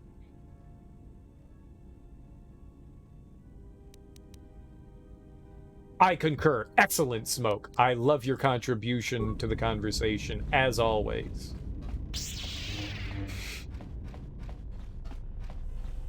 The point is that we have online updates. Push now and fix later is so widespread that the reliability of your computer's operating system is no longer guaranteed. Well, I don't like that. But it's been like that for a while now, huh?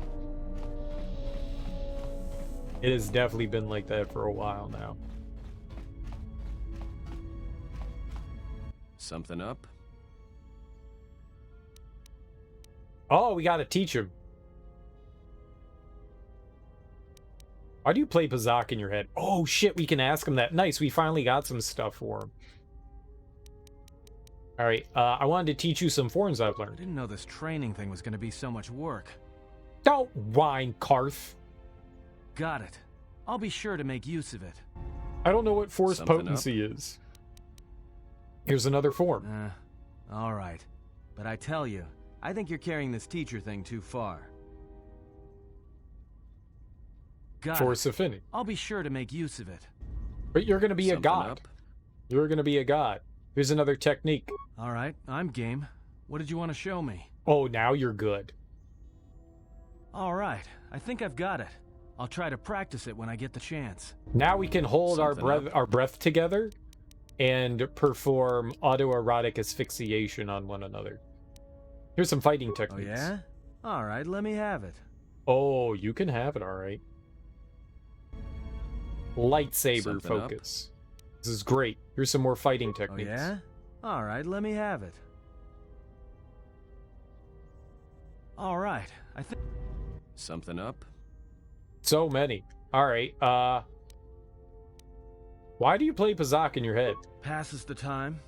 It's better than listing off engine sequencers, memorizing hyperspace routes, or counting ticks in the power couplings. There are no ticks in the power coupling. It's fixed. Of course it's fixed. And that's why you should count the ticking in the power coupling, too. I mean, I get it. It's so that people can't read his mind. I don't see why we don't know this. That doesn't answer my question. You're not making any sense. Silent looks at player, frowns.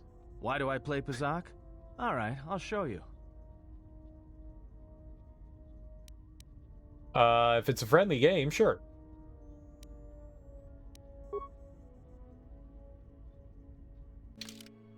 Hazik. Alright, we're gonna kick Karth's ass in Pazak.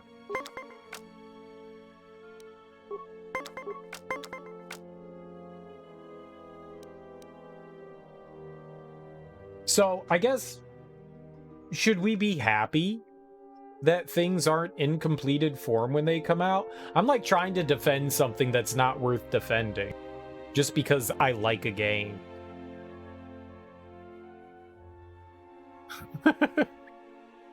Like, yeah, they come out broken all the time. I like game. I don't know where I was going with all that.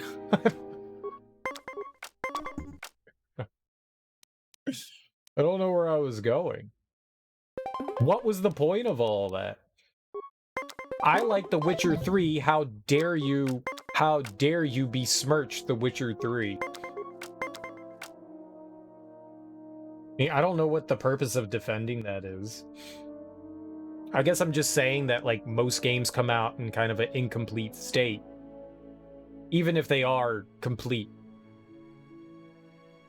I guess the idea is that I think it's hard to account for everyone, right?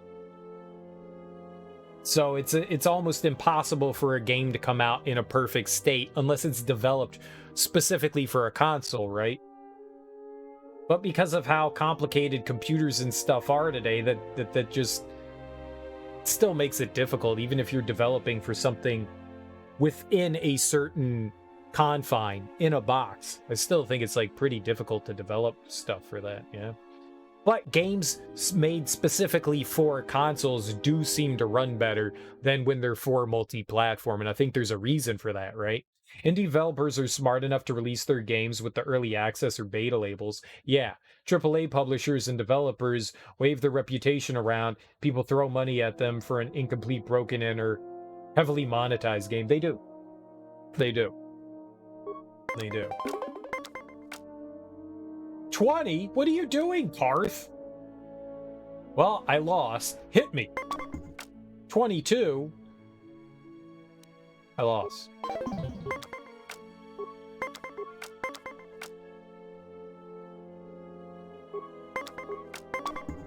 $22. God damn it, I can't lose again. We got to take the negative. 17. I'm standing. Good match. Now, what are you thinking about right now? How you kicked my ass, you piece of shit. Well, Pazak, of course, the game. I was trying to compute the totals to 20. Thinking about why I was playing this stupid game. Wondering if you had a skifter up your sleeve. Right.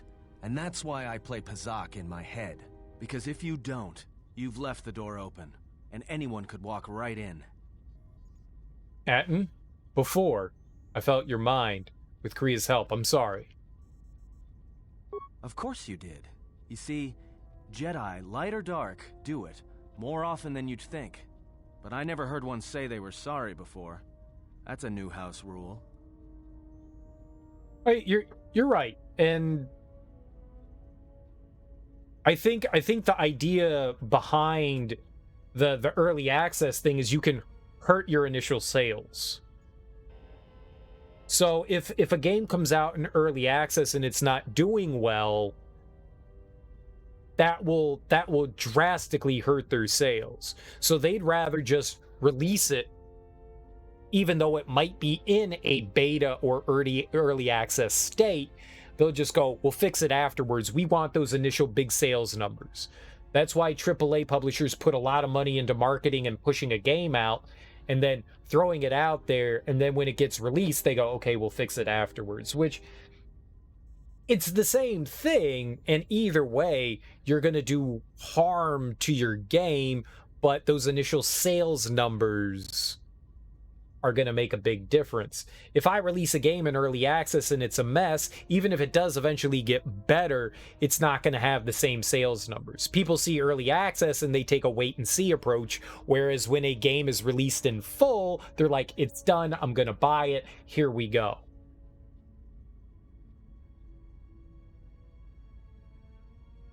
And indie developers have that luxury of being able to do that, whereas the AAA companies feel, because they run on dollar signs, they don't care about the gamer's experience. They care about the bottom line. So they're just going like, money.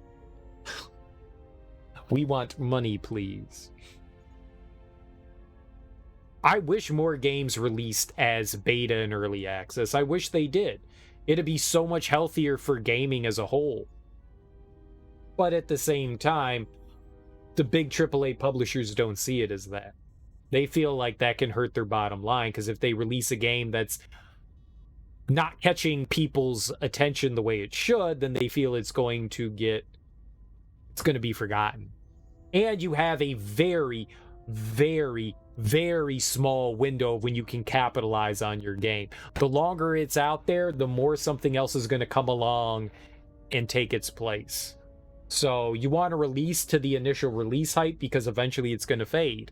People are going to be like, okay, so you give like a year of early access to your game, right? People are going to sit there, and even when the game fully releases, people are going to be like, well, didn't the game come out a year ago? Wasn't it a fucking mess? That's not everyone, but that's a lot of people. Imagine AAA publishers being honest with their customers. Yeah, they don't care about us. They just want money. You don't really buy early access titles. I've bought a couple. And I've helped out with some early access things, like left my thoughts in forums and stuff like that for stuff. But for the most part, I don't either. I don't think that there's anything wrong with it. I actually like the early access, because I think that it can be helpful to development. You don't want to solely listen to the audience yelling about what they want, because people don't know what they fucking want, because everybody wants something different. Sometimes you have to develop what you want. Sometimes.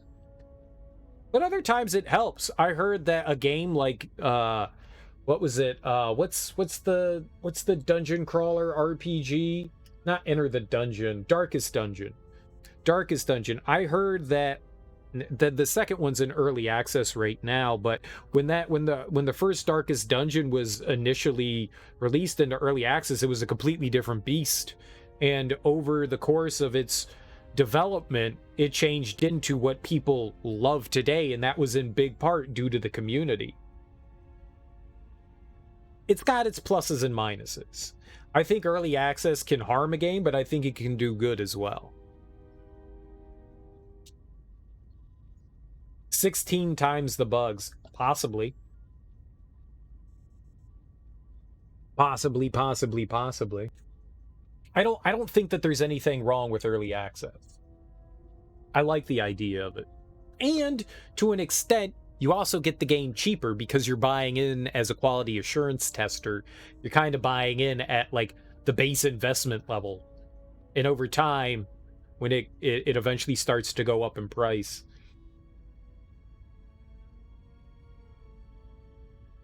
it happens. I think though AAA publishers would benefit themselves by releasing things, but I understand why they don't. They only care about the bottom line. I'm not saying that's good for us, but yeah. So when a game initially comes out, it kind of is in a beta phase. It kind of is. Like I said, unless it's a console exclusive for like the PlayStation 4 or the Nintendo, Xbox doesn't really have exclusives anymore. So whether it's for one of those consoles, you know that game's kind of coming out in, you don't want to say rough shape, a complete game, but it's still probably going to have a bug or two under the hood, which I don't think is surprising. Hell, I mean, and that's not to say that I'm saying that games release perfectly for the PlayStation and the Nintendo. They don't.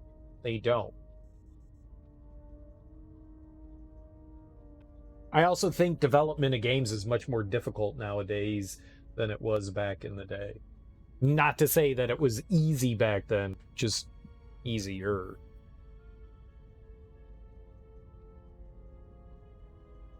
You play Pazak to shield your thoughts. No, I play Pazak in my head. But while I'm doing that, it's a lot harder for someone to walk in. Can you teach me to shield my thoughts? No. I can only teach you to play Pazak. Do you understand what I'm saying? Oh, I totally get it.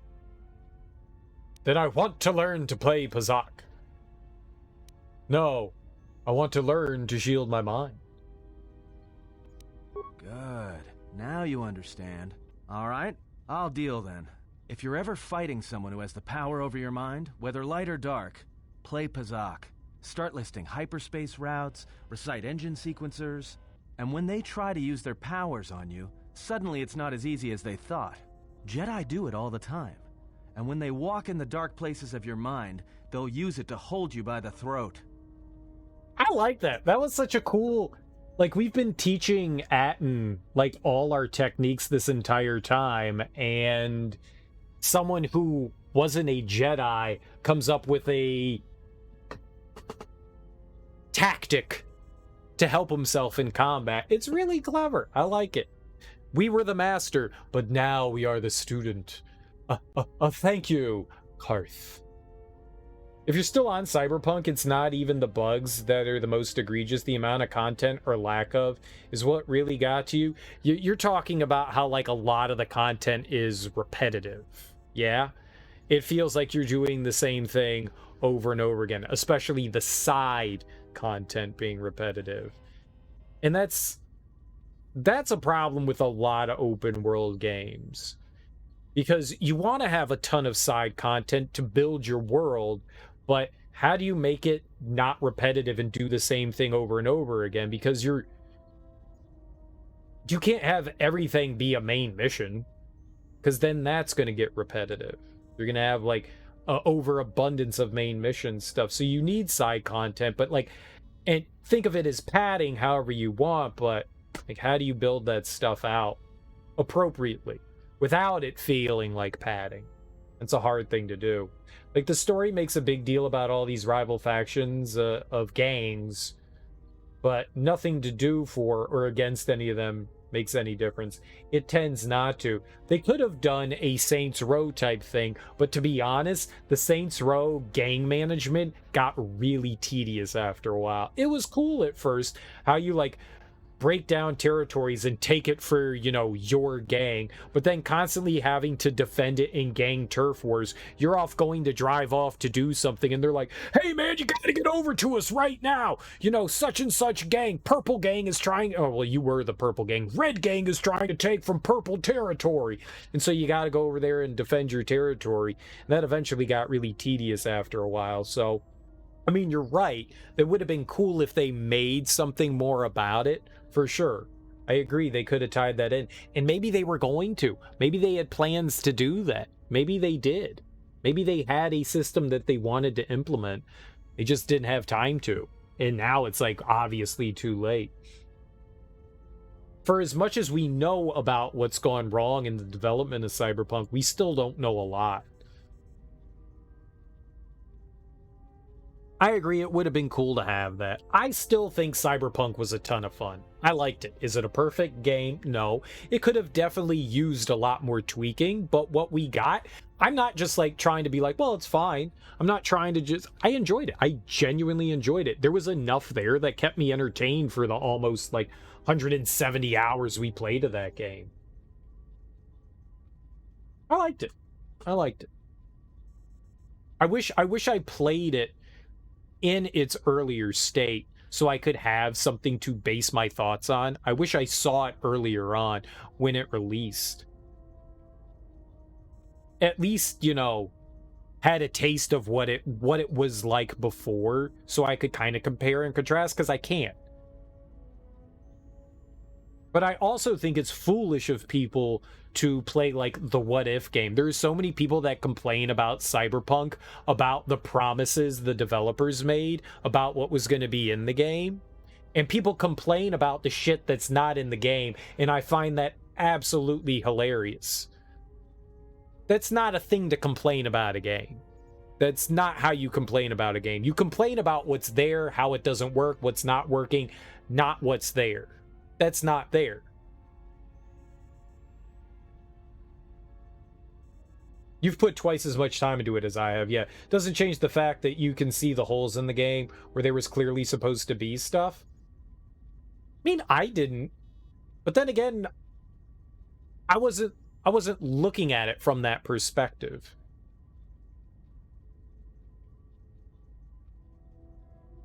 I rarely look at things in that way. Maybe that's a detriment to myself, but I rarely see stuff. I mean, I do say, like, when we were playing through, like, Jedi Outcast, like, I was sitting there going, like, I can see the potential here of this game and what it wants to be, but it's not quite there. I guess in the same way, that's kind of what you're saying about Cyberpunk. You could see what they wanted and what the potential they were going for. They just didn't quite have the ability to get everything out there.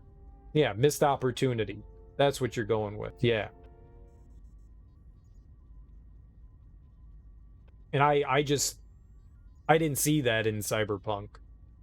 I enjoyed what was there, and I had a ton of fun with what happened, and I didn't think any of the systems that they had implemented were terrible. Maybe there could have been some improvements here and there for sure, but I think overall what was already there felt like enough to me.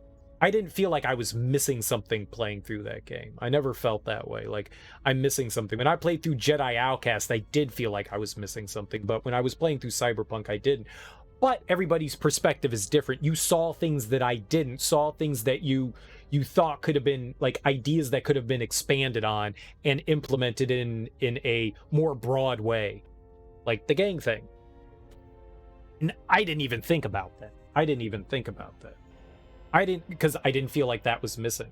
And maybe that's because I played through something like Saints Row and was like, I hated this, where someone could have looked at that and been like, I love this. But having the gangs play a different role in the areas definitely would have been nice, because they do dance around it. They definitely dance around it. And you definitely get an idea of, like, gang territory things.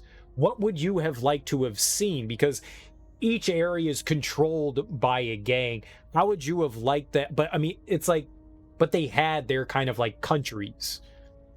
You know, this area is for this gang. This area is for this gang. How would you have liked them to have turned that on its head? What would you have liked to seen them to improve upon that? Deal with it.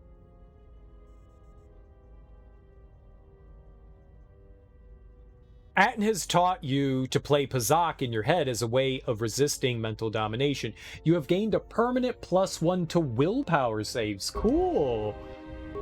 Dude, that was totally worth it. That was awesome. Something up? What a cool mechanic. I love that. That was so neat. That was really neat. That was really freaking neat. Pretty simple faction reputation system could have gone a long way. So, like, the more stuff that you accomplished in that area for that gang, you could have also gone into the negative with them as well, yeah? A plus-minus system kind of thing. They would have attacked you more, they would have attacked you less. Maybe you would have had, like, better access to the Ripper doctors and stuff like that. Like, different equipment and supplies in the areas and all that. I don't think I can improve him at all. I don't think... We actually computered him! All done. How do you feel?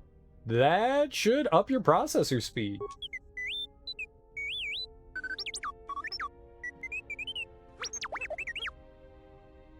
Due to your computer skills, T3 has gained +1 intelligence. Yay, he's smarter. What do you mean I faded out for a second? You were shut down. Glazed, look, what are you talking about? I was working on you the whole time. There's nothing wrong. You just killed half a dozen tigers. Guess you just locked yourself out of this quest chain, but opened up a different one. Yeah. Yeah. And that would have added towards your like replay value. Would have added towards your replay value. They did. I heard that they did change how the quests are unlocked. Because, like, when you get to an area, they just, like, dump all the quests on you.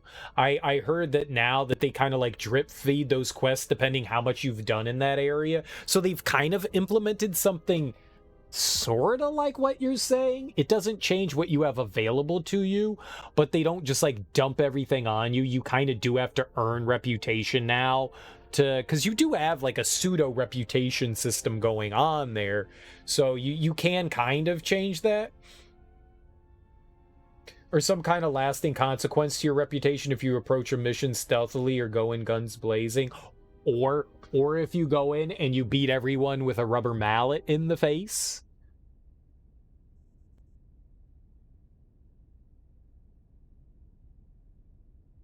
I don't think it satisfies with what you're saying there, but they did implement something new in there, I heard, with one of their updates.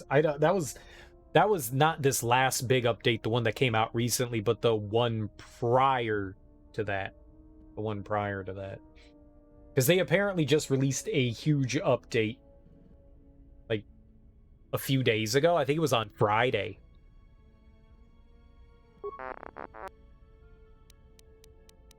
I don't know all the ins and outs. They added some, like, Witcher minigame to it as well. That's got Roach and Geralt. Some sort of, like, arcade thing. Or if you go off mission, there are more consequences than your contract sounding mildly disappointed. That would have been cool. That would have been cool if they were, like, slightly different. I mean, there's sort of slightly different outcomes, but not really. It's like, oh, okay, you didn't quite do this, but you finished it. Here's money. Happy Big Friday, to be precise. That was 3 days ago.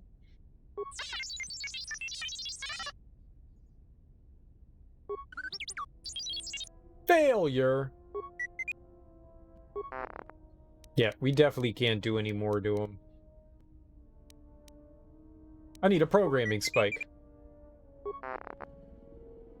Can I have a programming spike?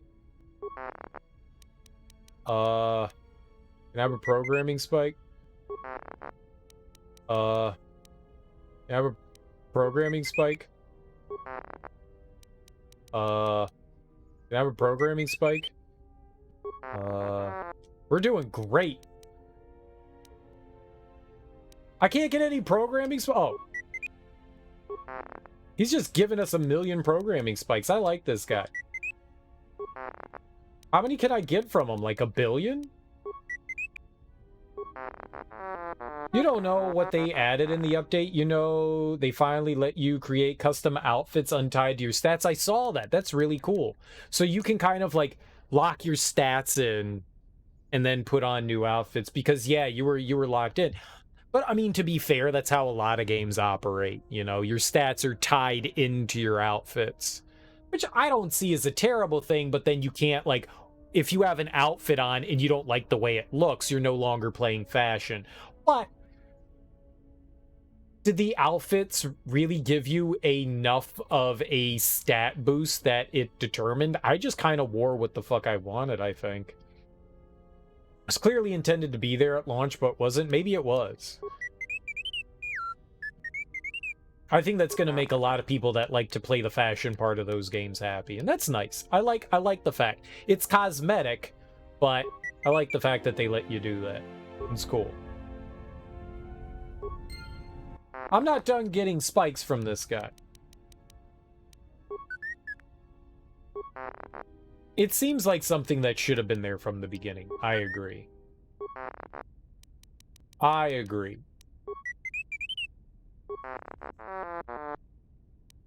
Is he done giving me programming spikes? Okay, yeah, he's done giving me programming spikes. We can't do anything to repair him.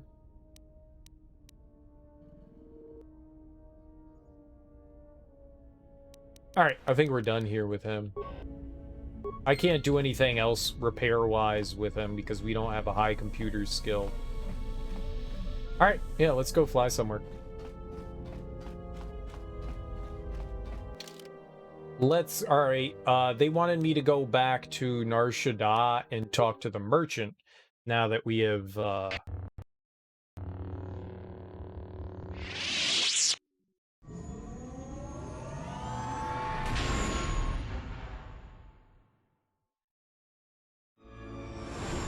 What? What?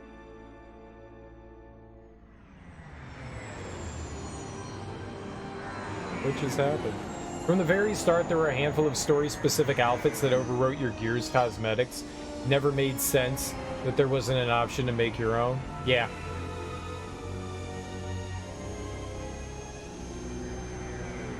Hey, that's not something I usually pay too much attention to.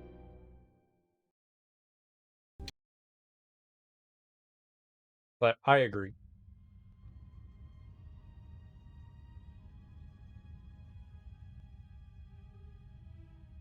Has there been any word of her? None yet. I do not understand why she displays such disobedience. You know why. She bears the face of her mother. She shames us all. She has always brought shame upon us. In terms of combat, she is the least among us. Her stance always had too much passion about it.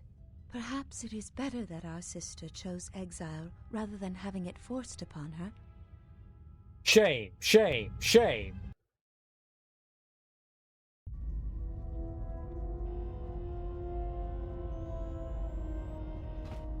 Okay. I thought it was going to be more story time.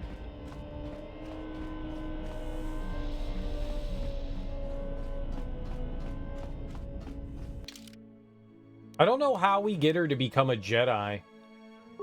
Or we'll bring her. And we'll bring you. You get to come to Nar Shadaa. Because you're Nar Shadaa, Ian. Go. Team! Team hugs and kisses. That's our name. Because we like to hug and kiss. Banthas. Right in the poop.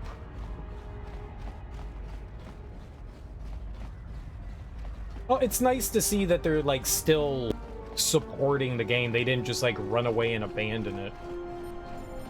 I mean, say what you want about how the game came out in a very clear broken mess. At least they're still supporting it. I'm excited about whatever DLC they have cooked up for it. Apparently, there's the idea that maybe you'll be able to finally purge Johnny from you. I guess depending on whatever ending, but like an actual separation. But that happened anyways, right? Or did it not? I thought that was going to lead into the second one. I don't know what they're going to do. Apparently, they have plans to make a sequel. I don't know how they're going to make a sequel when you're supposed to die in like a week. But wait, we found a cure!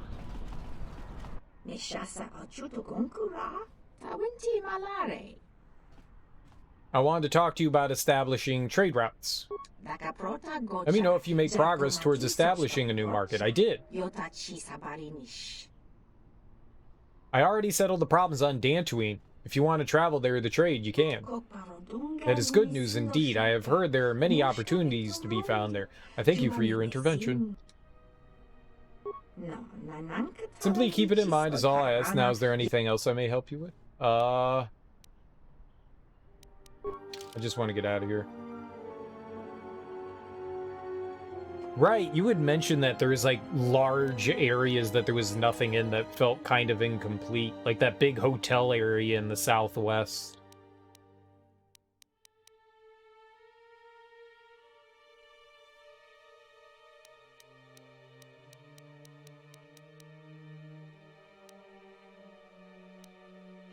Like, you go there for a mission, but there's, like, almost next to nothing out there.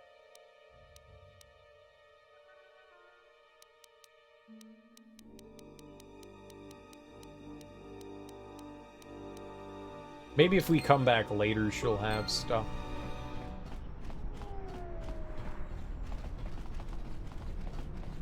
Hey, who knows? I read something about what they said they were going to do, and I forgot what those quotes and stuff were. I don't remember. But I think that is what they were planning on doing, is fleshing out those areas. Which that'll be cool. They were probably supposed to have something in them, but because the game got pushed out the door early. I was gonna say rushed, but yeah, pushed out the door early. They didn't have time to, like, finish. Maybe there was stuff there and they had to remove it because it wasn't quite in a finished state. I mean, they always... My understanding is they always plan to do DLC for it.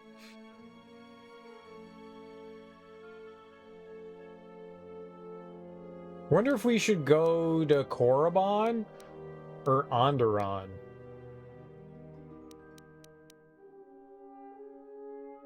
I kind of want to go to Korriban. I also kind of want to go to Onderon. The reason why I'm thinking Korriban is because we've got these friends in our party that haven't yet gotten to... The only person that we've turned into a Jedi is Atton, Karth. And I was thinking they need to have like these trigger points, I think, that help them out, that push them towards becoming a Jedi, I believe.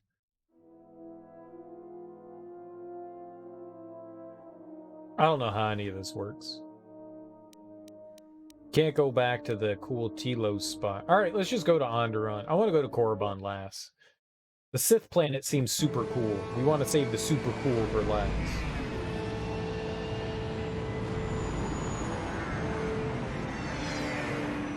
I am excited for more Cyberpunk DLC, though. I like the game. I had fun with it.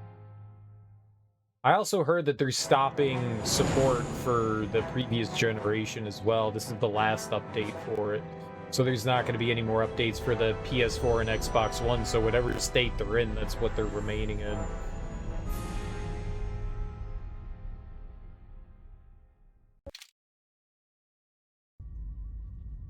Okay.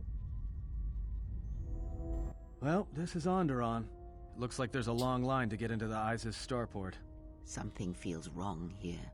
A great disturbance here in orbit, and again on the planets below. I guess this blockade is a symptom of larger problems on Onderon. If they decide to do a cargo search, we're gonna be in trouble. Looks like we're about to find out. I'm receiving a message from some Colonel Tobin. Patching it through. The Ebon Hawk.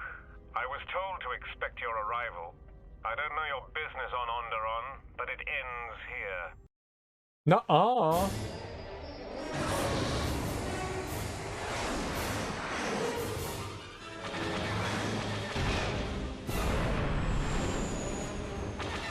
Go, Karth, go! Hey, Disney Plays, welcome on in.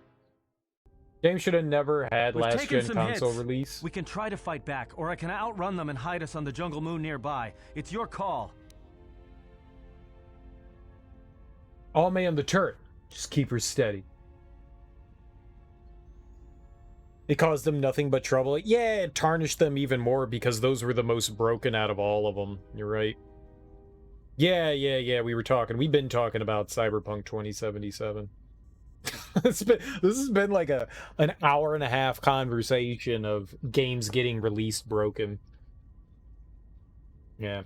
It's unfortunate because I don't think that they had enough time to... It felt like they rushed the ports to last gen.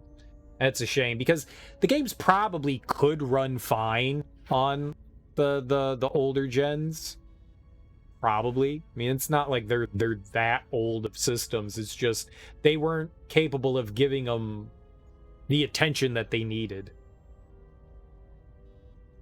I'm curious how well the PS4 version and Xbox One version actually run. Not their pro side of things, because I heard on the pro versions that they actually run relatively well, but like the standard versions.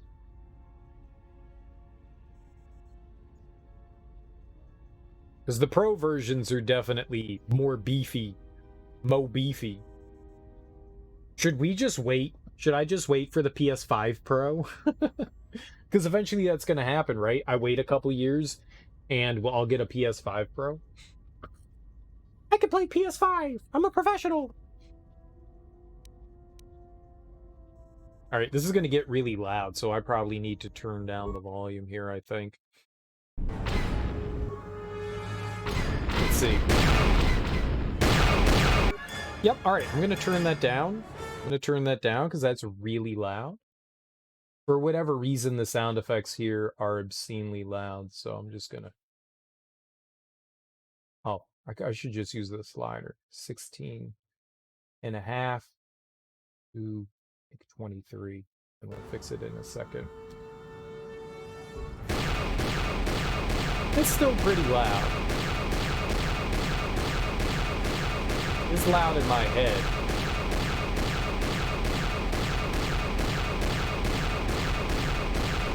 Where am I shooting at?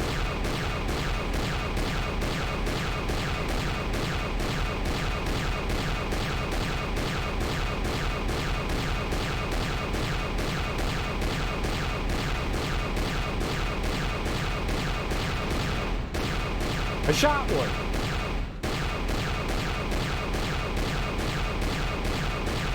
Perfect. Drive better. It's still too loud? It is. It's way louder. I could turn it down more. It's really loud. I turned it down way more.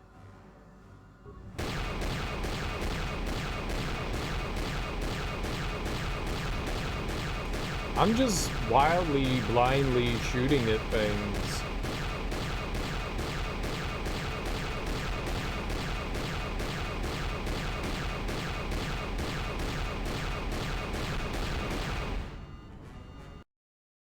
Easy game for babies. I can't keep us in one piece much longer. Sorry to spoil your fun, but we've got to land now. I'm gonna put us down on that jungle moon.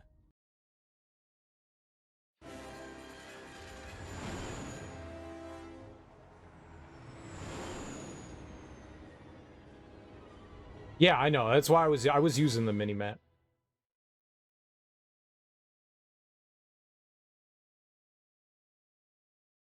Huh. You know, just once I wish someone was glad to see us. But no, if it isn't weapons pointed at our heads, it's someone trying to blast us out of the sky. I remember the days when welcoming committee used to mean something, without being followed by blaster bolts. Game. Game.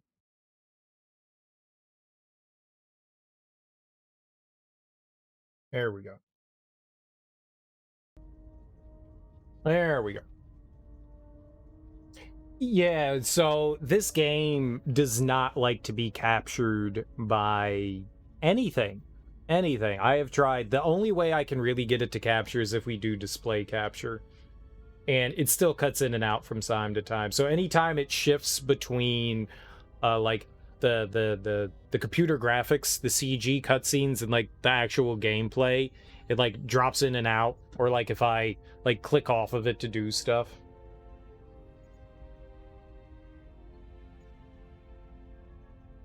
I can shoot space. I shot space really well. We almost died, but I won. But I won. There were just so many things like moving around there. I wasn't quite sure what I was shooting at, and then I was like, ah, right, the mini-map. We'll use that. And then I started hitting things. It was really loud. It was the same thing that happened when we were getting off of Paragus, when we were shooting the turret gun in there. The Paragus gun was super loud. It was deafening loud. That's loud in my brain. Well, what now? Remember the days when welcoming committee used to mean something? Not being followed by blaster bolts. I like blaster bolts. Where did we land? How badly is the ship damaged? It's taken a little damage. Nothing too serious. I'm shutting down all unnecessary systems until we make repairs. It'll keep us from being a target. Any idea where we are? Looks like one of the moons of Onderon. Not sure which one. It's mostly jungle and mountain. I did pick up the remains of an old outpost near here. Maybe that's why there's all these clearings around. Maybe they were once settlements. There were no settlements here. Those clearings were most likely once craters or crash sites. Crash sites? This is Dxun, where the Mandalorians began their crusade against the Republic. The remains of whatever outposts you detected here are military ones. We should be careful. This is where the Mandalorian Wars started? This doesn't look like much of a battlefield. He's looking around. Much is buried here. In the there ship. is much that should remain buried. What? What now? We need to get to Onderon. Enough of this. How soon can we leave? Well, the space battle's still going on overhead. Since they were so eager to use our hull for target practice, I doubt they're just gonna forget us. Well, I don't like it. Onderon is about as far from the core as you can get and still be in the Republic. But even out here, the locals have heard of us. We're lucky I was able to find this place to land. Looks like something has cleared away the jungle in a few spots around here. We need to get to Onderon. Until the ship is repaired, we're not going anywhere. Unless you can find another route to Onderon, we should sit tight. There may be a means to get to Onderon by another route. The Force has guided us here for a reason. We should explore our surroundings. There is something here. Something? Her hand. There's something here, all right. Predators. Not small flit darters, but big, mean, nasty predators.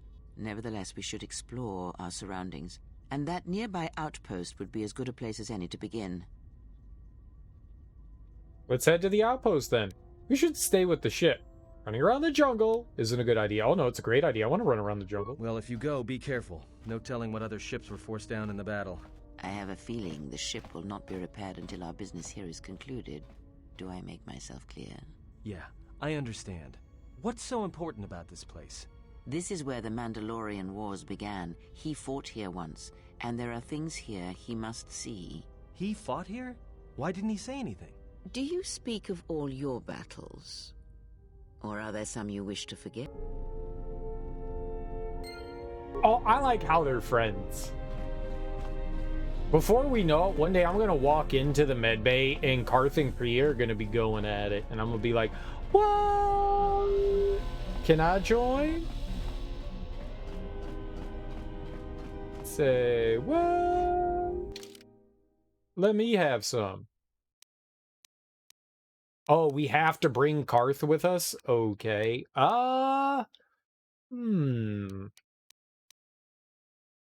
Handmaiden or Mira?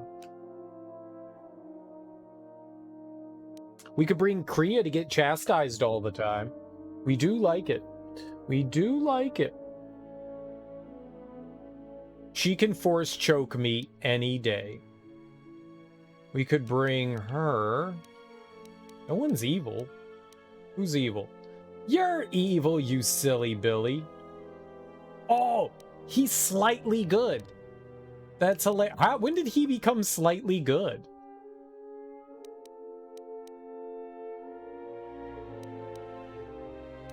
Oh yeah, he's always gonna be evil. He's always gonna be evil. Ooh. Look at little T3 sparkling. Oh man, I love the way he sparkles.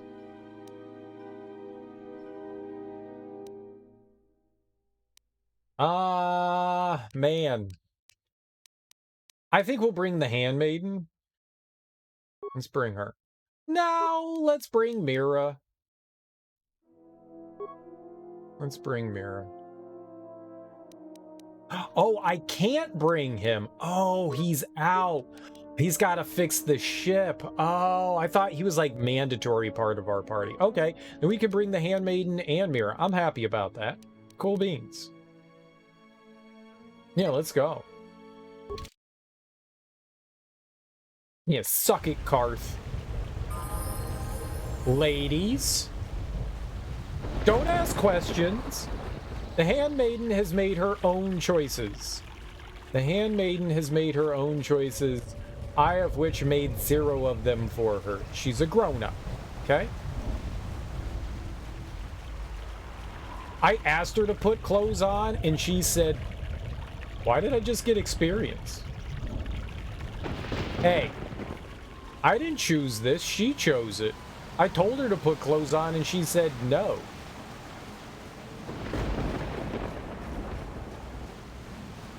I won't force anything on her.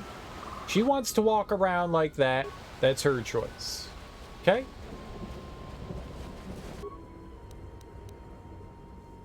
Let's see here. Force wave. Force wave.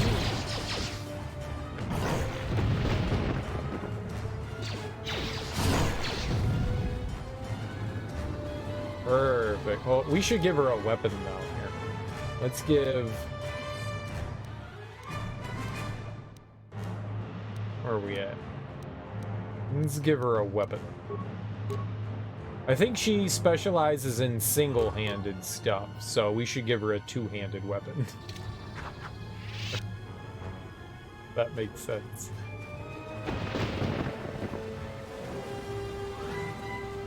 Look, if you don't want to wear clothes, that's your choice. I can't force people to do anything. I also like running around naked.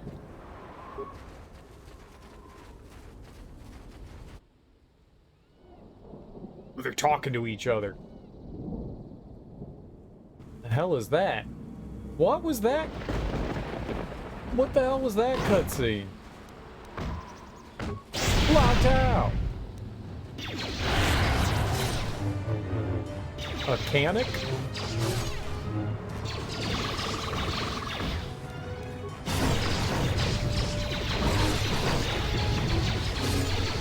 All right, everything's dying too quickly. Here you go. Yeah, you feel good. I'm pretty sure that cutscene was just supposed to introduce me to whatever that new animal was. That's cool that they're fighting against one another. There aren't many games where, like, two different factions will go head-to-head against one another. It's cool to see stuff like that, you know? It's kind of like Monster Hunter.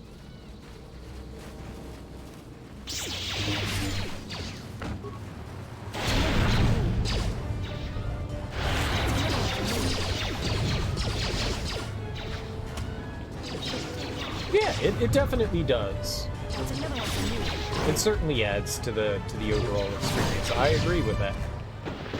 I absolutely agree with that.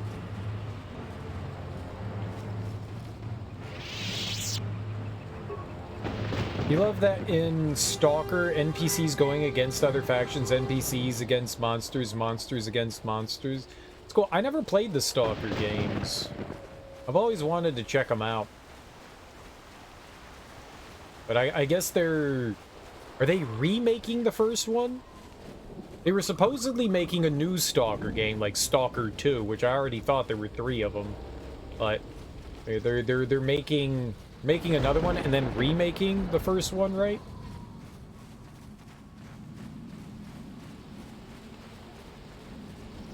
They look cool. They look cool.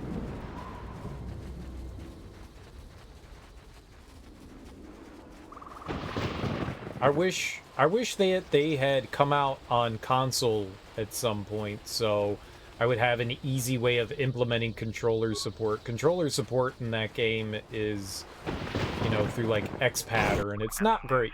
The space battle is still going on. The Hawk's sensors just picked up a contact heading to the moon. Most of the ship's systems are powered down, so it's about all I got.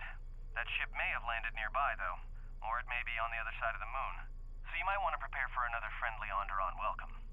Oh, dark side of the moon, you say? That. Yeah. You grew up in communist country in Eastern Europe, so there's a bit of nostalgia when playing the game, since they recreate communist architecture so well. The game takes place in Ukraine around Chernobyl. Yeah, I know. That's there was a book Stalker is written about, and Andrei Tartakovsky, the director, made a movie. There's actually been a couple of adaptations of the book Stalker. Maybe it's not called Stalker, but that's what all the adaptations are. Yeah, Roadside Picnic. Yeah. Yeah,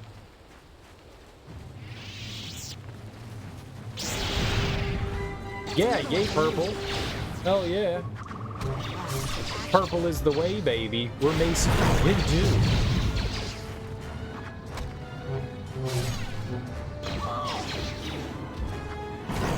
Even, what is it? Metro. Is it Metro 2033 loosely based on Stalker as well?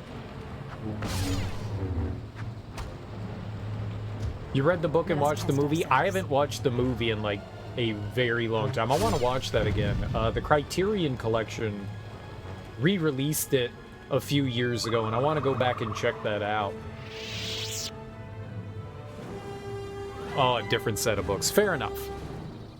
Fair enough. Yeah, no, I know they're also Russian books. I think maybe that's why I said that they were based on one another, which does not mean that they are. I just thought that they were. The original devs of Stalker left at some point and made 4A, which developed Metro. Well, there you go. Well, there you go. Inspired by more... They were like, well, if we can't do Stalker games anymore, then maybe we could do other Russian literature that's sci-fi, fantasy, horror. That's cool. They like their country's history, as you should. It makes for some really cool games. I wish there was more stuff out there on the market like that stuff. I like learning about like other cultures, like mythologies and fantasies and fictions on how they like view the world and fantasy worlds. I love that. It's so cool to see that kind of stuff. Here's our version of, you know, dystopian futures and stuff like that. I like it. I like it. The old remote droid has been eaten away by the jungle. Even if it was repaired, you would need to access the computer that controls it to get it operational again. So there's like a station somewhere around here that we go, ooh, what this? Malrats. Mallrats. There's a mall rat over here. Don't worry, ladies. Use my force button.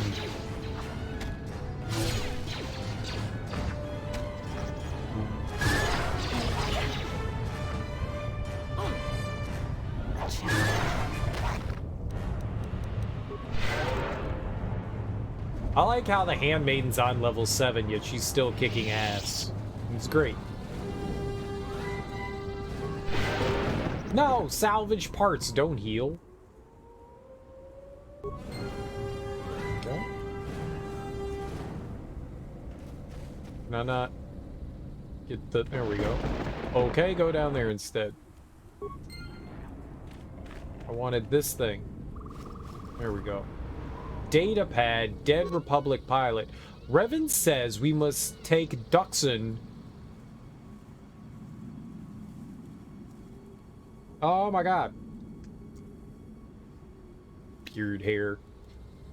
Revan says we must take Dxun, our wing of military droid carriers, are to fly in low and drop our payload onto the jungle moon. Oh, I'm sure you dropped a payload. Once the droids hit dirt side, we'll seek out the Mandalorian base and pave the way for our ground troops and the Jedi. We're expecting heavy resistance, and if the droids can't take out the anti-air turrets, this is going to be one short mission. But we cannot fail. If we do, the Republic is lost. Neat. So we're going to learn more about, like, the early on Mandalorian War. That's cool. The computer port is corroded, but the internal systems seem to be in good shape. With some parts, you may be able to fix it. Repair the computer port. 0. I don't even need to use any parts, because I'm a genius. Computer access. Remote droids. Remote droids access. Multiple droids are offline. Enter command. Access droid A9F0. Overload power reactor.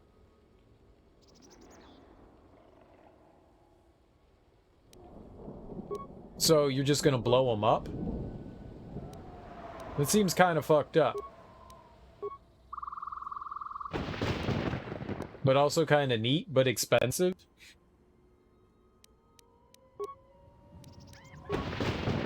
Repair computer core.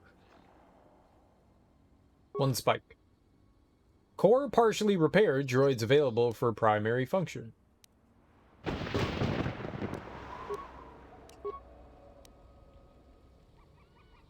What? It said primary function. Okay, but does that mean I can go to the droids and make them, like, walk and talk?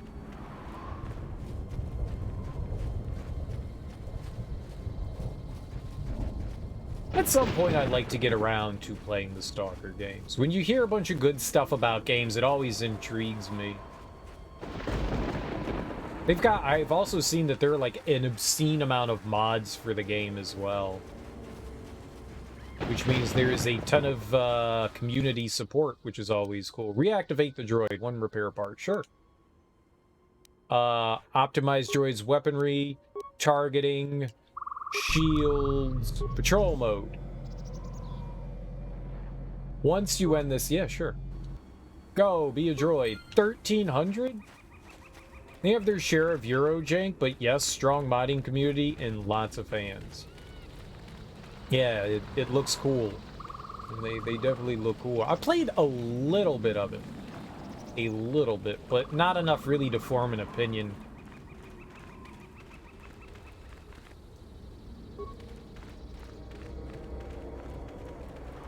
You thinking what I'm thinking?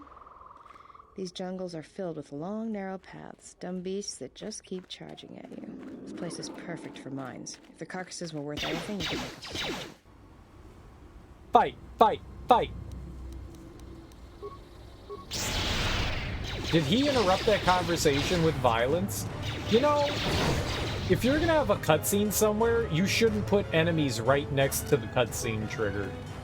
That kinda, it's the robot's fault. They would have left us alone, but it kinda makes me angry. That's another one to move. It shouldn't take. It felt like that cutscene was cut short. It felt like that cutscene was cut short because the android interrupted. How did you stupid android?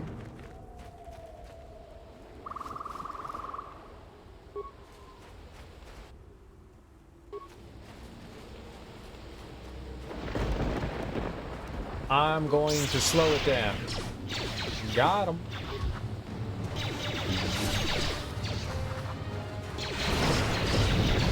Perfect. Easy baby game.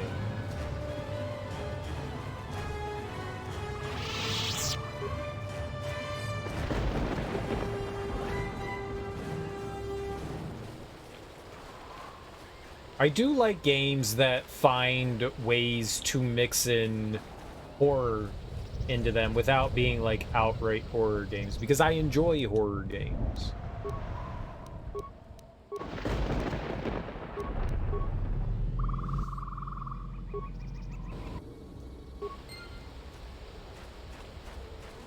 Go, robot, go!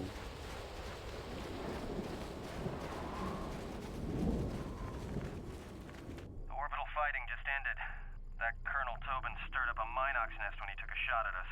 I'm still working on the repairs, and I have to take down some systems, including sensors. So you have to do without me for a while. I know, you're crushed. I know, I feel terrible. He's good at lying. Stalker definitely has its scary moments, especially going down in the underground areas, but you have guns to defend yourself. I don't know, there's just like a ton of mutant creatures that are, you know, coming after you. I like it. Something, something, I'm a whiny baby.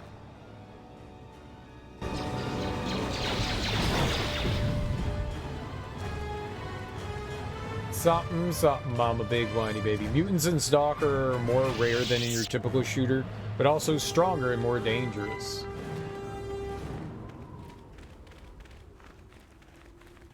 Enemies...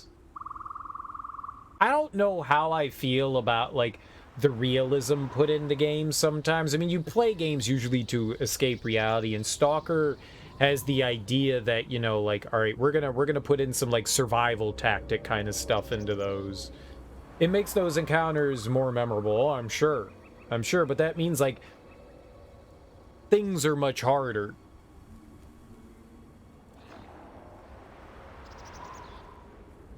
The higher tier mutants are quite rare and strong, right?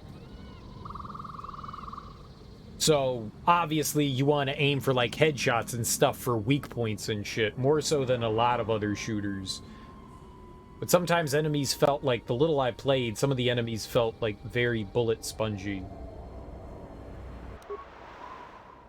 No, I didn't do that. Headshots are very important, yeah. And for someone that's terrible at doing that... Yeah.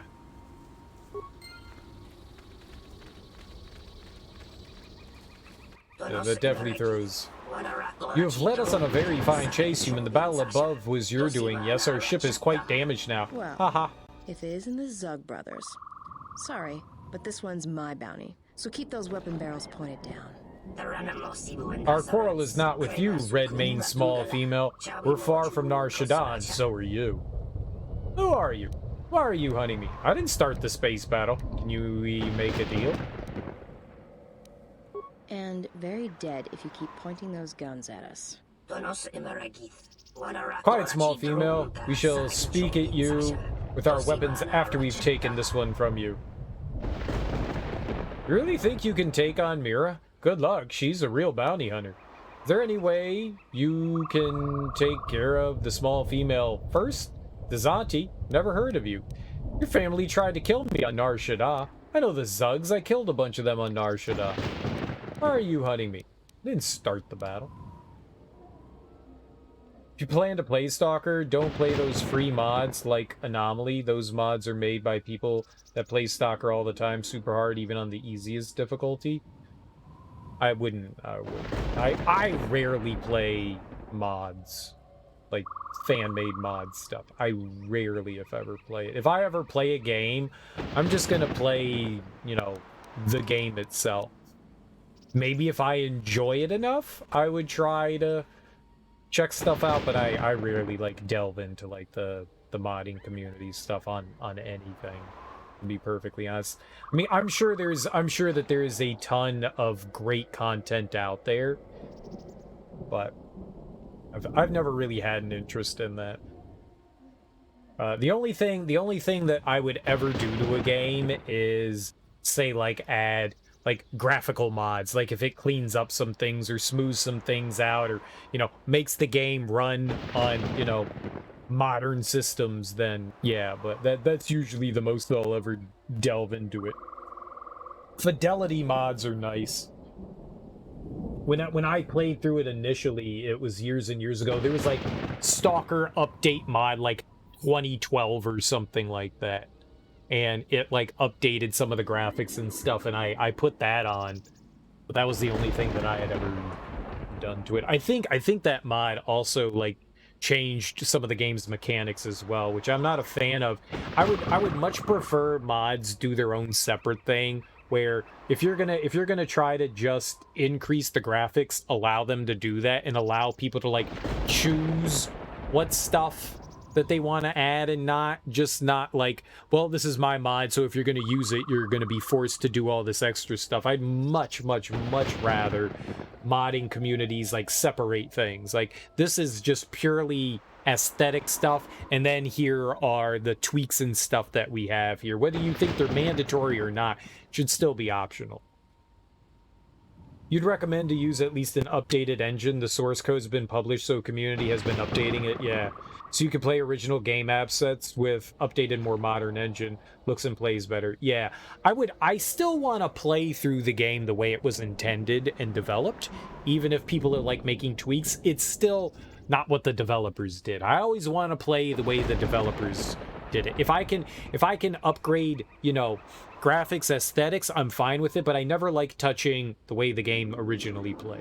I always want to play it in its most vanilla state in that regard. Weird thought process, I know, but that's it. Yeah, they added official modding tool too. Yeah, I thought that was pretty neat. So now if you want to play as Sonic the Hedgehog in, you know, Cyberpunk, you can play as Sonic the Hedgehog.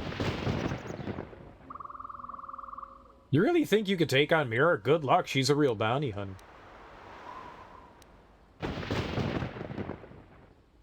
The updated engine doesn't change the mechanics, gives you improved shaders, higher resolutions, better audio, more graphics. See, that I'm fine. That I'm fine. I don't mind any of that. Why are you hunting me? The exchange has put a bounty on your head, human, a very profitable amount. My family has accepted the job.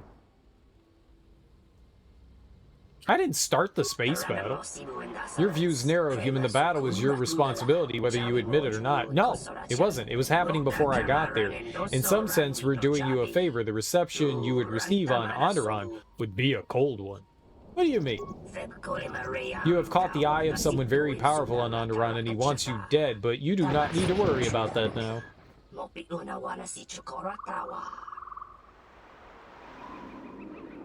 There's no way I'm gonna surrender to you. We make a deal?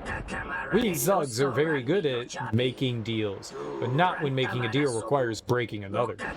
This has gone on long enough, brothers. Shoot them. Try not to kill.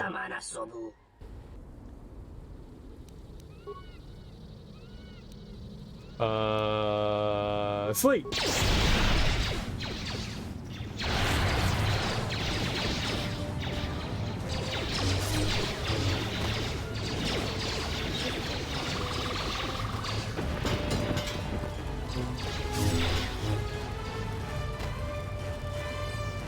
Good job, us. Good job. Oh, look, all 3 of the droids made it up here. Good for them. Yeah, when I was playing through, it's amazing how much value people put on the modding community. I don't take it personally, but it gets kind of annoying when people come in, and it happened a lot during when I was playing through Baldur's Gate. That people were like, "You're not playing on PC, but mods, but mods, but mods," and I was like, dude, I've never played through the game. Why would I want to mod the game when I don't even know what the game is? The fan communities can be really passionate about games that they enjoy. You gotta have the mods, the mods, the mods, but it makes the game so much better. How do I know what makes the game better if I've never played the game? But the mods! You gotta put on the mods! I mean... No? No? Especially for older games, the pressure to mod is real. It is. It is. It's just... How do I know what I want to fix if I've never even played the thing before? Like, I don't know what the game is like, and I've got people yelling me to mod the game. And then I'm, like, playing it wrong because I didn't mod the game. It's like, dude, can I not experience the game to experience the game? I have to mod it to play it right, apparently. I just don't like that. Like, mods are fucking fantastic. They're wonderful. They're amazing. It keeps games alive. I mean, you wouldn't get randomizers and stuff without a passionate community. So I love the fact that there are passionate communities out there that want to continually improve the experience or add to the experience. I like that. But if you've never experienced something and never played something, why would I change that experience? I don't even know if I like it to begin with. Why would I want to start altering things? I don't even know how they work. How do I know if the stove is hot if I don't stick my hand on it? I mean, I think those are two separate things.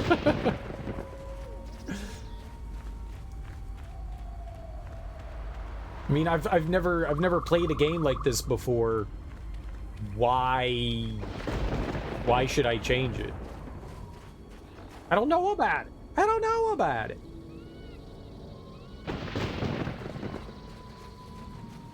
It's more like I'm gonna go bake some chocolate chip cookies and someone's coming in and saying, okay, but if you're making chocolate chip cookies, you need to add these 20 other ingredients into chocolate chip cookies to make them even better. And I'm like, but I just wanted to make chocolate chip cookies.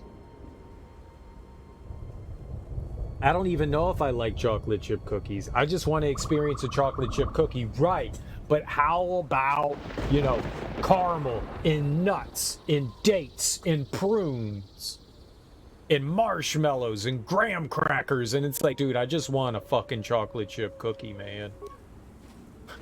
I just want a chocolate chip cookie, man. That's another one for me.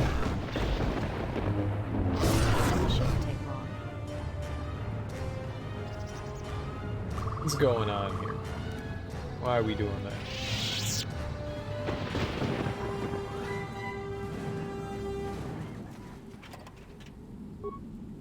But at the end of the day, I'm happy that there's modding communities out there. But I like having my, you know, vanilla experiences. Because I'm a vanilla kind of guy. That recipe is going to have you using baking soda. You really should use baking powder. But I like baking soda, not baking powder. Hidden Mandalorian anti-air turrets forced us to crash outside the landing zone. We lost half our troops to beasts streaming out of the jungle, and the rest of us are getting hammered by Mandalorian emplacements. We're pinned down, cut off from command, and the thumping of the big guns hasn't died down for hours. What are those damn Jedi? Where are those damn Jedi? Dead. AD. No, I want to try the recipe as written. I've made some... When you have experience in the kitchen, you can look at a recipe and go, yeah, I might want to, like, change this and this and this, but that's different. That's not a path. Where are we going, then?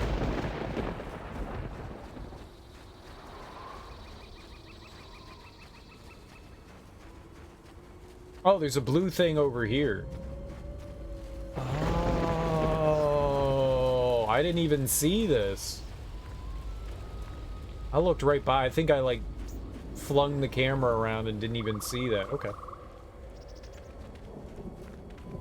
Yeah, that's usually what I do. When I'm trying a recipe for the first time, I usually do it as written. I usually don't know what it is or anything about it. So, like, say I'm like... When I made you gumbo... let the ship escape, I will deal with your failure later, Captain. But for now, find that ship. Our ally has indicated that the Jedi hasn't left the system yet. Send a detachment to Dxun. If you find anything, alert me immediately. Now get out of my sight.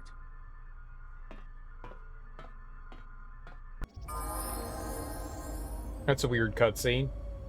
Okay. Thank you for informing me what the enemy is doing. I'm very happy. Like when I made gumbo for the first time, I had never had gumbo before, and I was just like, well, I don't know what the hell I'm doing. I'm not a big fan of sausage, but it says I should put sausage in it, so I'm gonna put sausage in it. I didn't mind it, but I was like, you know what I can do the next time I make this? Instead of having the sausage in there, I'm gonna replace it with chicken. So I had like some like chorizo made with chicken instead, and I like that better.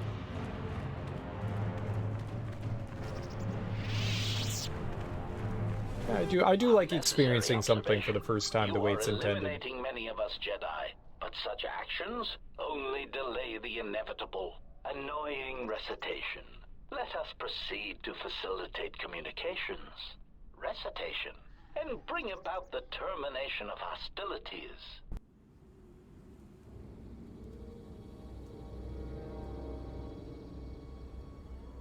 Okay, well, I have a plan.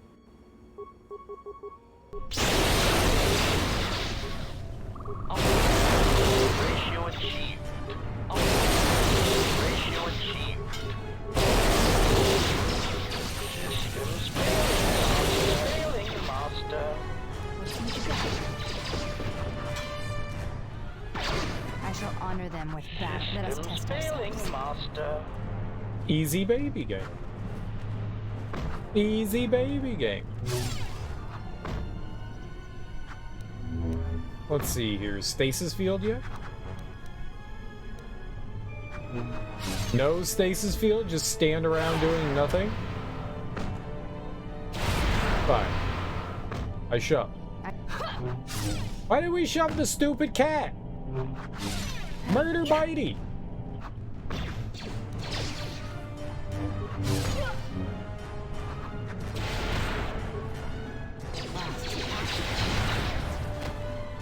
Easy baby game. Let's heal everyone. You all are very squishy and took a lot of damage. I took 0 damage, but you guys are the ones that got hurt, not me. You are Watch the it, ones. Jedi. There's a body over there. A lone Mandalorian. Fresh kill, too. I can't figure the percentage in them still being on this rock. You think he was alone? How would the Mandalorians return here? How long since he died? Most Mandalorians I know are mercenaries, and not the cheap kind. Whoever hired him had a good reason to send him to this jungle. There may be more of them around. Keep your weapon charged. Welcome to the jungle! We've got fun again! Oh. Speaking of Guns N' Roses, I watched, Thor... New Thor movie. Thor Love and Ragnarok. Thor Lovin' Time. Thor Lovin' Time. Love and Thunder. Yeah. It was okay. It was okay. It's not the greatest, but it's not terrible either. But I think that's like the biggest problem now with the superhero movies is that they're all kind of just middling. They're not really doing something new or fantastic. Like, oh no, there's someone out there that can kill me. How do we overcome and beat him? And then they overcome and beat him. It tried to do a lot. See, I don't think it tried to do anything. I think it played it really safe. I think it played it really, really safe. Like I don't want to spoil anything. I don't want to spoil anything because there's probably people that haven't seen it yet. But putting characters in false danger is always one of those things where you're like, well, yeah, they're not ever in real danger at all. It's like, oh no, how will they get out of this? Oh my, they got out of this. I like Christian Bale. I don't think anyone did a poor job. I like Chris Hemsworth. I enjoy his repartee. There was a lot they were doing with Thor, Jane, and Gore, but not enough time to really do them any justice. I honestly, they could have made like an entire thing with Gore. They could have done so much more with him. You're right. They could have. They started up something with Jane and then just let it fall into the background until like the end of the movie where it comes roaring back and you're like, okay, fine, right? I know this is still here, but there still wasn't any like real danger. I never felt emotionally invested either. So like all their big like emotional moments fell kind of flat to me. But that's the problem. That's the problem with the superhero movie. They're not terrible. It was entertaining for sure. I'm not going to sit there and be like, man, it's better than Thor 1 and 2. Ragnarok made Thor entertaining. Love and Thunder at least kind of like plays more into that, and I guess we have Taika Waititi to thank for that. His directing and his writing kind of helped dig Thor out of kind of a lame hole. And they played into Chris Hemsworth's ability to do comedy, right? Probably would have worked better as a 6-episode D+ series. They could have focused more on things. They could have fleshed stuff out better. I agree. They absolutely could have fleshed it out better. It needed that. It could have gone from being just meh to being actually entertaining. It could have. It was an interesting ideas that just didn't go anywhere, right? That's the idea. Is it's just like, okay, now we started an idea and now we're gonna quickly finish it up here and we're done. I would have loved to have seen more Gore stuff. I would have loved to have, you know. And I really liked Valkyrie. What's her name? Is her name just Valkyrie? She's the head Valkyrie. She has a name. I like her. I like when they focused more heavily on her. They could have done a lot more with her. She's an interesting character. Especially the fact that now she's like the head of Asgard. Like, there's so much going on there. They could have an entire thing just dedicated to her. That could be absolutely fascinating. Like, how they're like rebuilding Asgard, turning it into like a tourist attraction kind of thing. I feel like there's something going on there that could be interesting as well. Thinking of it, that's kind of always been the problem with Thor movies from the start. Even the first one had like 5-minute third act. Yeah.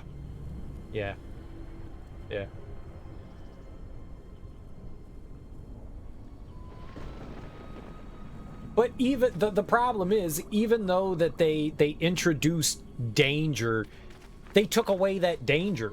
They completely took away that danger. Nothing was ever... There's nobody ever in danger, and that's the problem.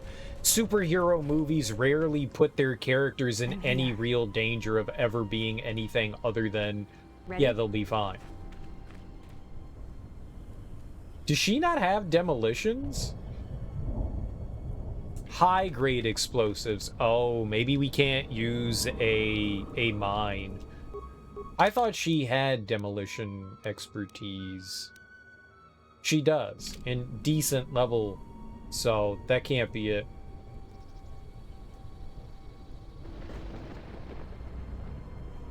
What do you mean? Gore won completely and utterly?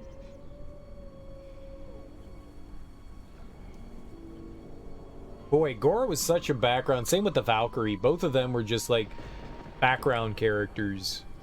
The Valkyrie that was there just kind of to bring in some like, yay, woman power for Jane. And Gore was there as a bit of a comedic sidekick, but they do very little with those characters. It's a shame. Hey, the focus should be on Thor and Jane, but there is something interesting about those other two characters. There's definitely something interesting going on with them.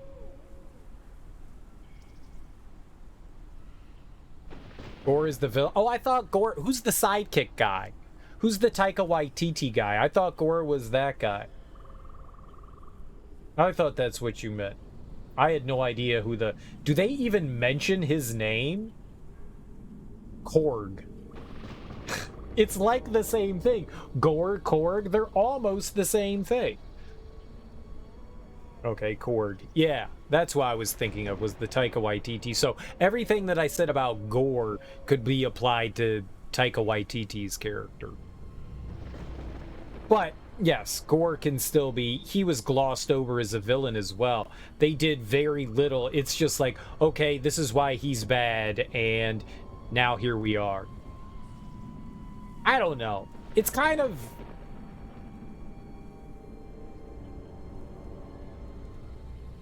Yeah. You get to see more of like the aftermath than anything happening. I wish we get to see how Gore becomes what Gore is. Fine. But let's see some of the things that go along the way. I agree. They should have fleshed out Gore as well. It's always nice when you get to see what's actually happening with him. So yeah, there definitely could have been more fleshing out of that. Certainly. Like, where Gore came from, why he's in this position to begin with. They just, it's just like, boom, boom, boom, boom, boom, like, quick, like, couple of seconds to explain everything, and now we're, like, in the throes of everything. It's like they didn't care about the villain at all. He's just here as a prop. That's it. He's just here as a prop. I like it when you flesh out your villains. Like, maybe give someone... Maybe allow Gore to win. Maybe allow him to win, right? Give Thor a reason to come back and have to fight this guy. Give him a real villain that you can flesh out and begin to hate. You know, like, they at least did that with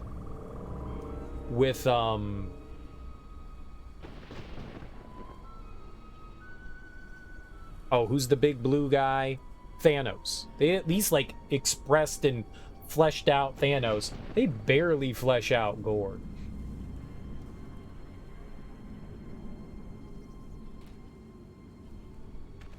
He's got like 5 minutes of doing him, and then it's just like, all right, moving on. We moving on. All right, we need something to break that open. He won completely. He killed Jane, beat Thor, and got what he wanted.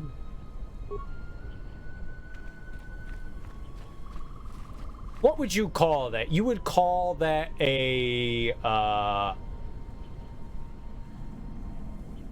you suffer heavy losses, but you still win. He didn't win.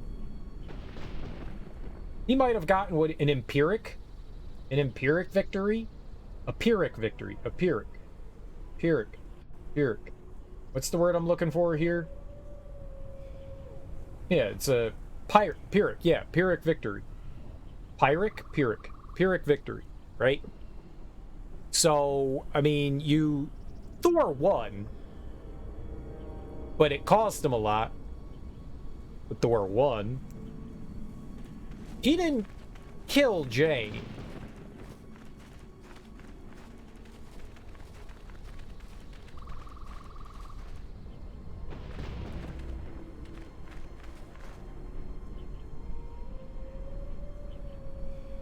Pyrrhus of Epirus, who won multiple victories against the Romans but lost the war, right?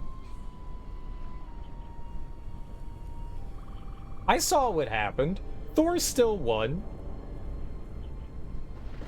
Who came out? Who came out on top? He may have not won the physical battle, but he won up there. The initial thing that Thor wanted, what Gorr wanted, was to kill all the gods. That's what Gorr wanted, was all the gods dead, for vengeance for letting his daughter die. And Thor won over his heart with love, because he saw the passion that he had for Jane, and Thor talked him in to, instead of wishing the death of all the gods, instead wishing the life back of his little daughter so she could have a full life raised by his enemy, a god in Thor.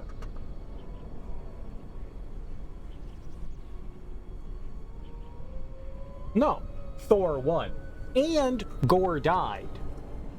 I would say that Thor ended up winning in that. I would say that Thor won. You can't say Gorr won. Gorr's dead. Yeah, I did. I watched it yesterday. If Gorr won, then all the gods would be dead. Thor won the mental battle. Gorr did get his wish. He did get his wish, but his wish going in was to kill all the gods. That's why he was doing everything to murder everyone. He was definitely not powerless to stop him. He could have stopped him at any moment. They broke his sword. They took away his power. They could have killed him. They didn't kill him because story purposes, but he won the battle. He beat his ass. He kicked his ass. He went to go back to Jane to be like, "Oh, how are you doing, honeybee?" When he could have smashed his head in. He fucking kicked his ass. He didn't give up. He went to go check on Jane. Well, he did. I guess he did. He walked over to him and she was like, "Hey, stop him." And then he did go, "All right, I'm not going to fight you anymore. I'm more concerned about Jane. Do what you want." He was like, "Do what you want." But he talked him into doing the right thing. That's still winning.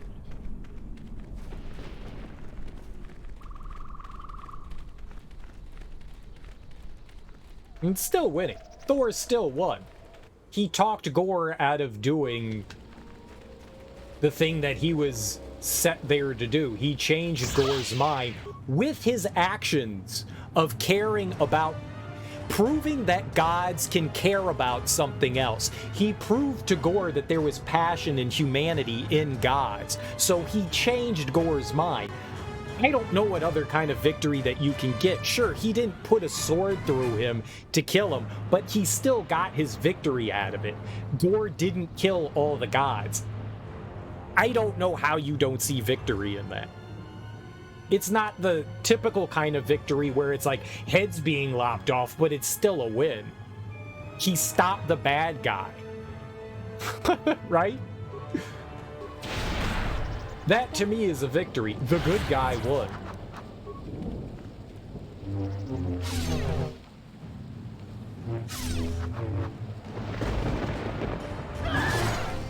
I shall honor them with battle. This is fun. I like this conversation. I'm clearly a genius. How you doing, KL Gortrout? Welcome on in, dude. Happy Monday. Hold it right there. We've got you. But he wasn't. Great, just what we needed. Mandalorians. Keep calm. Their weapons are not raised. I do not think they wish to fight us. I'm surprised you got this far. The jungle doesn't usually let its prey go that easily. What are you doing here? What would have been a good ending is if Gore instead saw all that shit happen and still wished for the gods to be dead. But then if that happens, then you've got the whole Thanos situation again, right?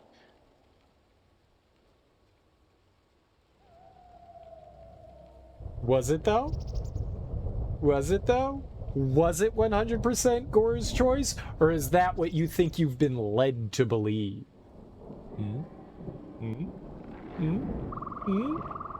Chilling? Handmaiden is looking chilly?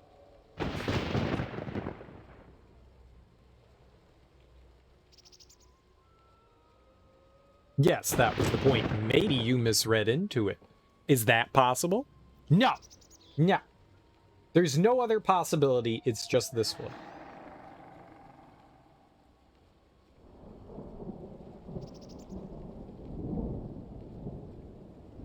It's false tension. It's false tension. He was never going to wish for the gods to be dead.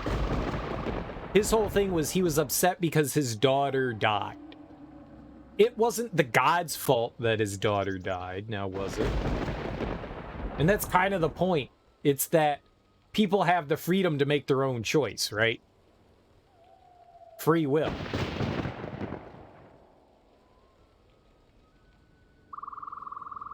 Which is more... Points could have been driven home better if there was more fleshing out of that. Like, what happened for Gore to get into that situation? What's his backstory? How things worked out? That would have been so much better if they fleshed out that character. They could have done that if they didn't just spend 2 seconds, like, glossing over his past.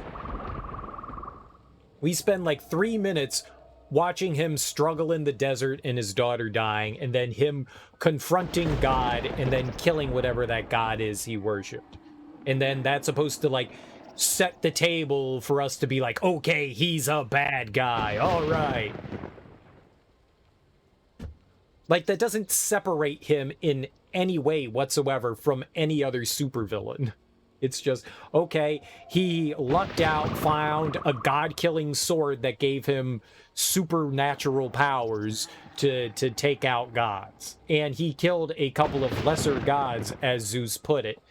And now he's bad guy. And Thor basically kicked the shit out of him, and then, for whatever strange reason, decided to stop fighting him at the end.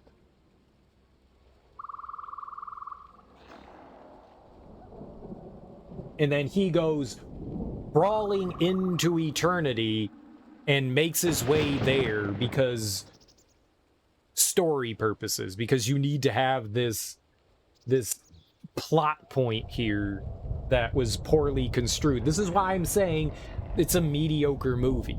It's not great, it's not bad, it's kind of just the stuff felt heavy-handed and forced. I'm picking it apart.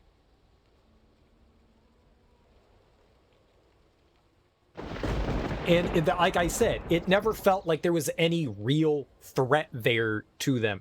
Gore could have won. There could have been like a bigger thing at consequence there. They're changing the colors in the picture, but it's still a paint by number. It's still a paint by number picture. We're still getting the same stories over and over again. I don't know what you do. I'm just saying that nothing was really there. would have been boring. We got all we needed out of that. We would have gotten more. Yes, that too. Absolutely, the god-killing activities. You don't get to, and I said that. All we got to see was the aftermath. We never got to see what he was actually doing. I agree. We totally should have seen more of his activities. Absolutely. Absolutely. You thought it was a decent comedy? I actually laughed quite a bit. I had some good chuckles. I agree. And that's something that Taika Waititi brought to the table. Once they realized Chris Hemsworth could actually do comedy and do a good job at it, they were like, okay, we got something for you. And they did a good job bringing that out of him as an actor. They did a great job of that. It made Thor an actually interesting fucking character instead of the dull plate he was in the first two movies. The wet dish rag he was. So yeah, Ragnarok was decent, or whatever it was Ragnarok, right? The one with Jeff Goldblum. That was Ragnarok. And this one, I liked Ragnarok better than this. This is still better than the other two, but it's still just middling. But that's my problem with all these superhero movies. They're all just kind of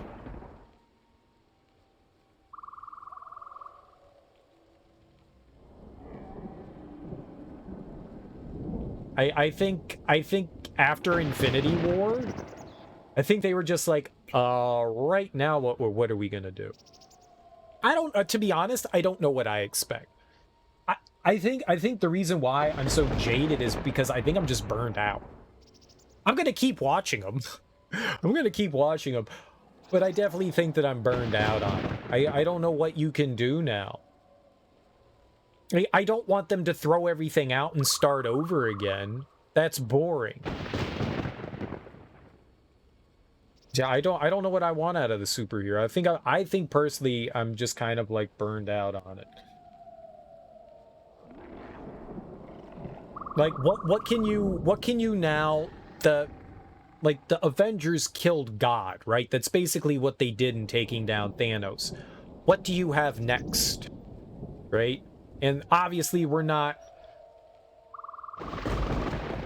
quite building towards whatever that next Avenger thing is yet. They're still kind of like slowly putting everything into place. So we don't have like another big super threat or anything like that yet. So I wish maybe they built more on Gore rather than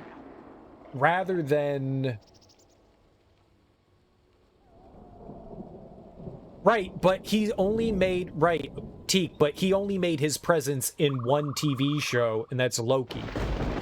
So that's what I'm saying. Like, it's not bringing in any of the other characters yet. It's not enveloping anything yet. It was just introduced, and now it's nowhere else other than that one little spot right there. It's far off on the map. It's not spreading into the other universes yet. I mean, it had nothing to do. Kang had nothing to do in the Thor movie. He's had nothing to do in any TV show other than Loki, and in none of the new movies.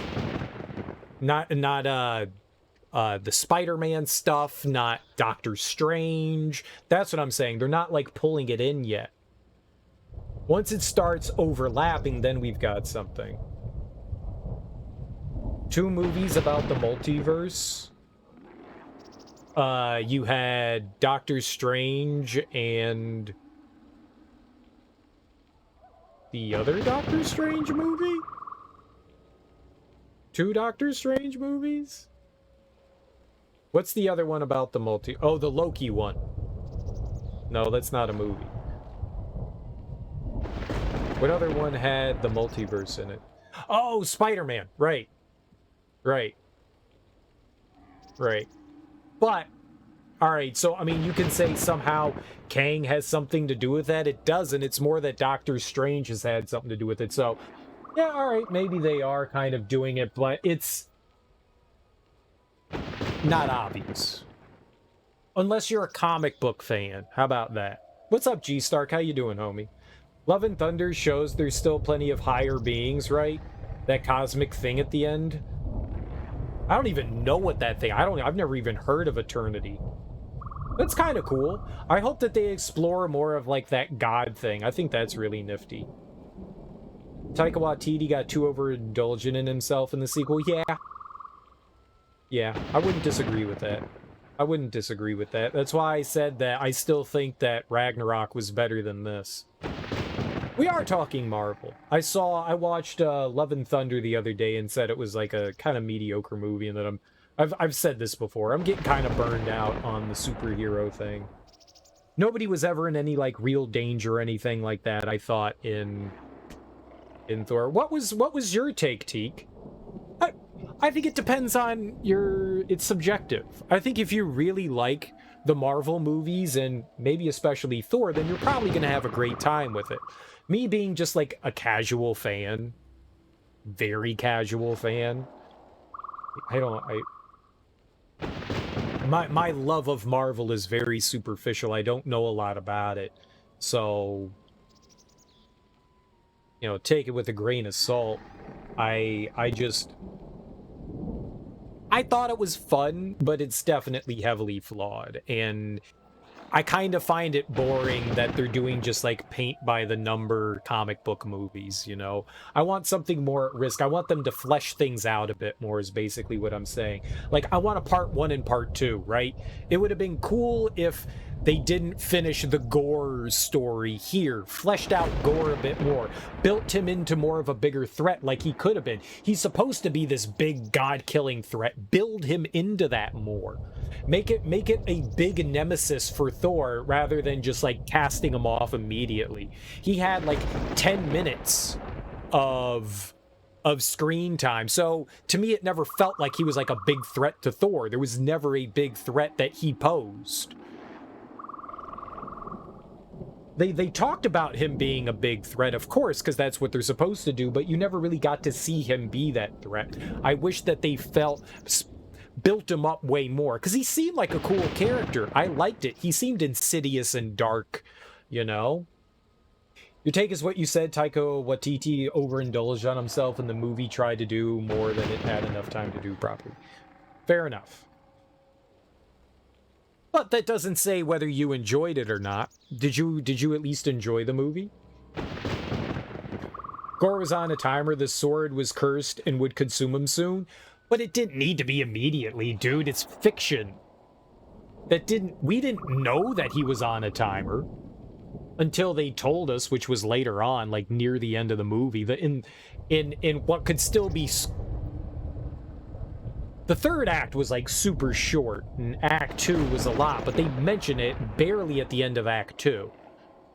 So it's one of those things where they could have left that out and built. It's plot. You know, it's forced plot. They could have left that bit out, and we never would have known that the sword was sapping him. Just like we didn't really know that Mjolnir was sapping, you know, Jane's life force. You know, we didn't know those two. They could have pushed that out and like at least done like a part 1 and part 2. Thor, you know, Love and Thunder part 1 and then Love and Thunder part 2, and at least given a bit more fleshing out to the characters. Gore would be cool to see more? I thought so too. You do like the build up to Kang, but there was nothing of Kang related in this. At least that I know of. I like seeing all the gods. I thought that was cool. I hope that that's something that they touch more on. It seems like that's what they're going to focus on in 2. Because they had Hercules at the end. So Thor's going to fight Hercules. Is that part of the comics? Thor versus Hercules? Hercules isn't even a god. Hercules is a demigod. He's not even a god. Like, is that even fair? I thought he was cool to see in Loki. I've never even heard of Kang. I had never heard of Kang. Feel like they're gonna try to make Kang more hype than Thanos. Be kind of hard to do. Hercules is a demigod. He's the son of Zeus and a Earth woman, so he's a demigod, so he's not a god. He's a demigod, which is part human, part god. So he's strong, and depending on the sources that you have, but he's not like god strong. Kang's gonna be in Ant-Man 3. You rarely see 1 and 2. Oh, cool. I'm excited for Ant-Man 3. I really like the Ant-Man movies. Those are probably the ones I've gotten the most enjoyment out of it. But that's probably because I have a huge crush on Paul Rudd. And, oh god, who's the Wasp? Got a huge crush on her, too. She's great. Ever since Lost. Evangeline Lilly. Evangeline Lilly. I like her. I like her. You're excited for Fantastic Four, and the director is the same for WandaVision, which is your favorite Marvel show. I think WandaVision was the best Marvel show. Oh, they're making a new Fantastic Four. I think Teak was giving us all the inside goods from, he went to Comic-Con. So he got to be there firsthand and hear all the news of the next iteration of Marvel stuff. You think that's going to be the next Thor? Oh, it is. Yeah, they're going to have him fight Hercules. He eats ambrosia at some point and becomes a god? Okay, sure. Hercules versus Thor. Yeah. I mean, that's what they introduced them. I'm sure that's why. Hercules' wife coated his shirt in centaur blood to keep him faithful. It poisoned him and cast him into constant agony until his friends built him a pyre. He jumped into it to get the sweet embrace of death, but it ended up burning away his mortality, and he emerged a full god. Okie dokie.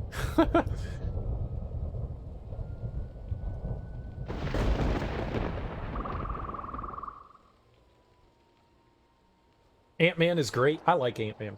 I like Ant-Man a lot. But alright, so we're gonna have Thor versus Hercules. I can't say I'm excited about that. Thor versus Zeus? Sure. Thor versus Hercules? Let's get to the good stuff, bruh. Let's get to the good stuff. It's gonna be weird for the MCU is that the movie Thor is already basically comic book Hercules.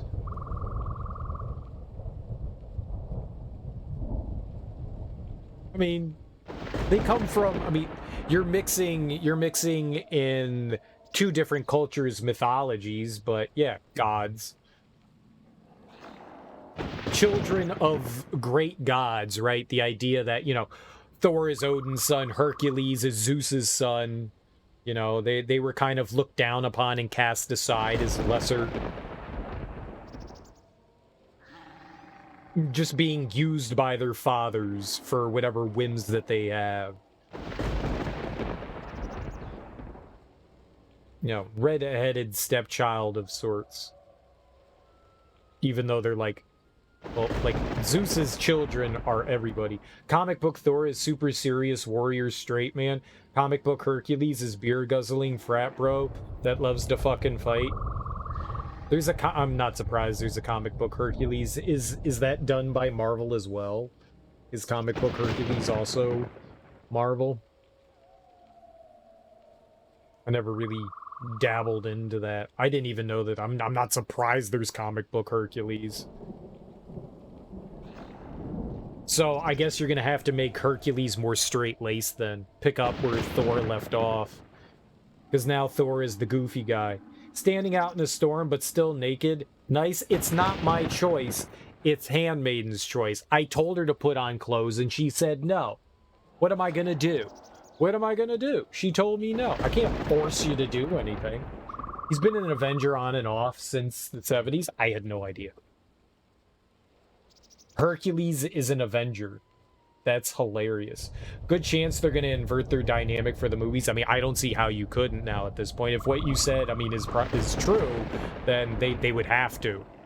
They would absolutely have to. Hercules coming at him like, why don't you take this seriously? You're a god! And Thor is just like, dude, I do whatever the fuck I want. Good times, booze, and cocaine for me, kind of thing. Crazy how Thor is like one of the oldest Avengers still around. You mean from like the movie cinematic universe? Yeah, I was thinking about that while I was watching it. While everyone else is kind of like gone on their new way, they're carrying him over. I wonder when he's going to stop. Like, and how do they get rid of him? Because Thor could perpetually be on there forever, right? He's a god. Nothing's ever going to really happen to him, so How did they eventually write him out? I think the ending of Thor is going to be the most interesting thing. Like, how do you move on from Thor? Like, they could just easily write him off and go, okay, and now he goes on adventures in space. You know, he's going through the multiverse now. Or, like, what do they call the other dimensions that he's, like, moving through? The realms? They were using the term realms. They could just say he's going to go off into the realms and go on adventures there and bye-bye. Oldest in, like, he's the last of the OG, or oldest in that he's several centuries old already? I think he was like what we were talking about in terms of the movies. Majority of the OG's Avengers are dead. Well, yeah, Iron Man and good old Steve. Steve! Well, who did we have? You've got Captain America. You've got, the Black Widow's gone too now, right? Well, I mean, he's gone. He retired. He's gone. He lives on the moon. Like a man on the moon. Can you believe? Sneaks into chat, snaps a photo of the handmaiden before settling into a comfy couch. Hell yeah, get into that comfy couch, Deadpool. Welcome on in. Hawkeye's getting older. I never saw the Hawkeye show. I kind of forgot that it happened. I didn't really like Hawkeye. He was so useless. What the hell is the purpose of having, you know, I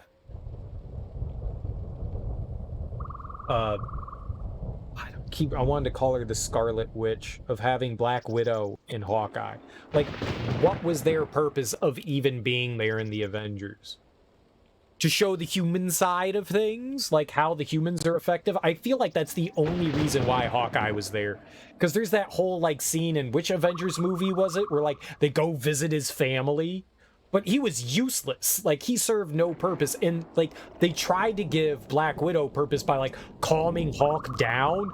But you didn't need that. You didn't need that. That was completely unnecessary. Like, what was their purpose being there? They served no purpose. They could have been completely gone. I thought that they were a distraction most of the time. They added nothing. Fucking nothing. Was that Age of Ultron? Yeah. The movie you're excited about is Thunderbolts. They released the main squad over the weekend. What's Thunderbolts? Is that the Avengers of Zeus? Zeus Avengers? It's Hercules. It's Athena. It's Ares.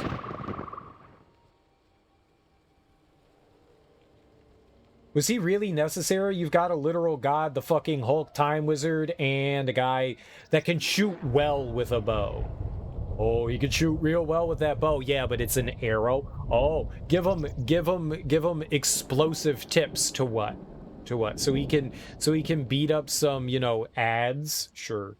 It's like the Suicide Squad of Marvel. Okay. So it's a bunch of bad guys. It's like the what is it? The Insidious Six, the Super Six, the Spider-Man guys. It's a damn shame MCU won't be able to do the Thunderbolts reveal.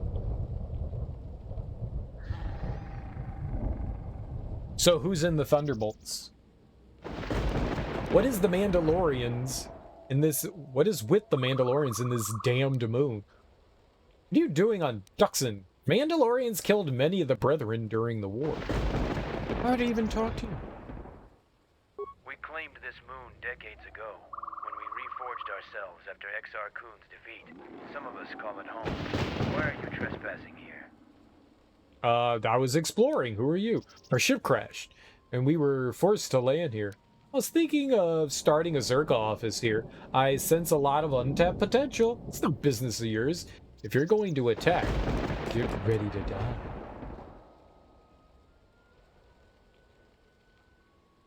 You just did this yesterday? Whoa, they are Mandalorians. And apparently they live here. Why won't the Marvel Cinematic Universe be able to do a reveal? In the first issue of the Thunderbolts, we are introduced to a new team of heroes, brand new characters running around being do-gooders.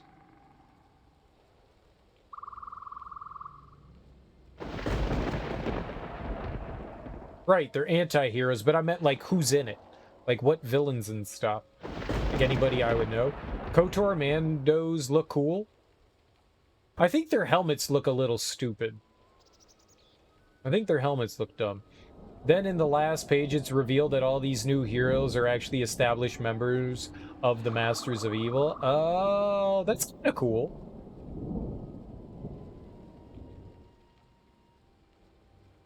So they flip it on its head. I am a Mandalorian warrior, and this area you are exploring is our territory. We have orders to escort you to our camp. Our leader wants to speak to you. You mean basically because the cat's out of the bag already. That's what you mean is a shame that they can't do the big reveal is because everyone knows that they're already bad guys. I got you. I got you. But they're... So who controls them? Is it like a Nick Fury kind of thing where they're like bribed into being forced into doing good things, but they go about it violently? I find it funny that they're introducing, yeah, you can only do that once. Well, to be fair, to anyone that's not familiar with the comic book or has paid much attention, you could still catch some uninitiated people by surprise, you know? As long as they don't build that thing as... If they try to build it as another good squad, as long as you're not doing too much research in it, you can catch the casual fan off guard. I wouldn't have known any better unless you guys said otherwise. You could have just been they introduced the Thunderbolts and never mentioned that they're actually evil. I wouldn't have known. I never would have known. I don't know who they are. They sound like a D group of people I've never heard of before. Low tier, so I would never know anything about them. Lead on, then. Your leader may be of use to me. Take me to him now. I'm not finished exploring yet, and if I refuse, I don't want to meet your leader. I can reach the camp on my own. Now get down my way. All right, let's go.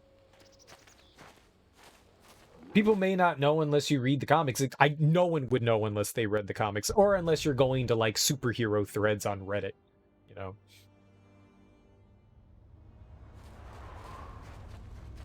That's the only way you're gonna find out. Like, I'm super excited about this. I need to learn more. Like, who are the Thunderbolts? I guess if you look them up, you would find out pretty quickly, too. I don't know who the hell these people are. Let me go to the wiki page.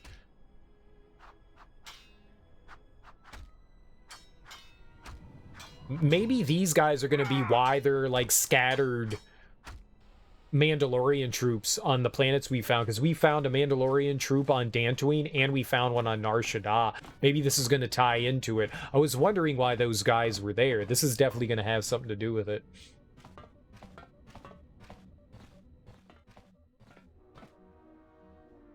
So you're the intruder. Our sensors picked up your handiwork in space. I shot people. Leader of the Mandalorians. You're alive? In the comics, the Thunderbolts are villains that pretended to be heroes as part of an evil scheme until... The Sinister Six is what I was trying to think of. Part of an evil scheme until some of them decided they liked being the good guys. Aww, it's cute. In the movies, Elaine from Seinfeld has been recruiting a bunch of morally compromised heroes, Nick Fury style. Julia Louis-Dreyfus. Yeah, we've seen her in some small capacity in some of the movies, right?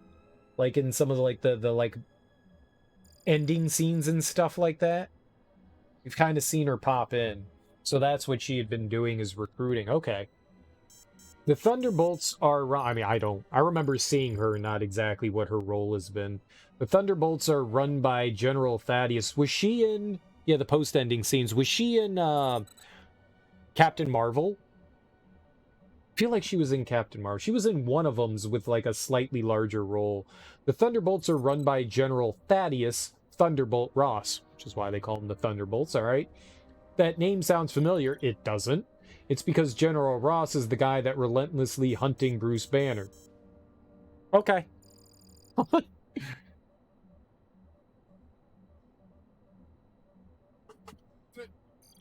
Oh, of Black Widow. Okay. The movie roster will be the new Black Widow. There's going to be another Black Widow movie? Red Guardian. Oh, the roster of people. So they're replacing Black Widow. I got you. I got you. There's a new Black Widow, a new assassin.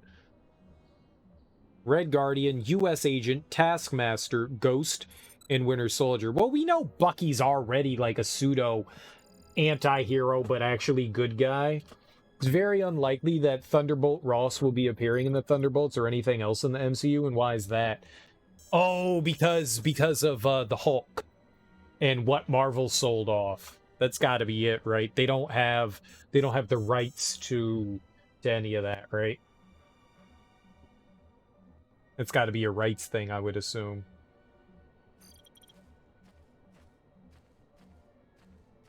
I thought the Mandalorians were disbanded. What is this place? I'm trying to get to Onderon. Do you know how I can get there? But we killed Mandalore during the war. Her sister. Her sister, that's right. Her sister. I think they alluded to that, right? At the end of Black Widow. God, Black Widow was not that good. It was not that good.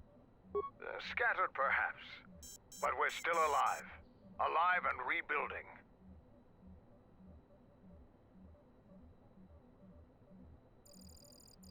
He was played by William Hurt, who died in March. Oh. You can replace him. No one's gonna know. William Hurt died? I didn't know that. Which William Hurt? John Hurt. Oh, I was thinking of John Hurt. William Hurt is not John Hurt. John Hurt also died not all that long ago. I don't know. I think I always got those two confused because both of their names were... Say, I had no idea William Hurt died. He was in so many things. So many things that I enjoyed. Oh. Man, he wasn't that old either. Well, I guess 70 is... It's not young either. I didn't know that. That's unfortunate. They could always replace him. I mean, hell, they replaced War Machine. You know? We had good old Terrence, and then, you know, he proved to be a crazy person. So they replaced him with old Donnie Boy. I love Don Cheadle. I love Don Cheadle. Terrence Howard. Terrence Howard. I don't think anybody's really going to be like, oh no, it's just character, right? I think they could replace him. Technically, Marvel could use some characters like Deadpool in there. Deadpool's always needed. But I think Deadpool's doing fine on his own. I wouldn't mind it if Deadpool had more to do with the X-Men, though. Like, throw him into an X-Men movie. I'd be happy about that. I thought Mandalorians were just blasters for hire. Many Mandalorians have fallen from the path of honor and are now no more than common mercenaries. But that is changing. Not even just Deadpool cameos, him just being part of a roster.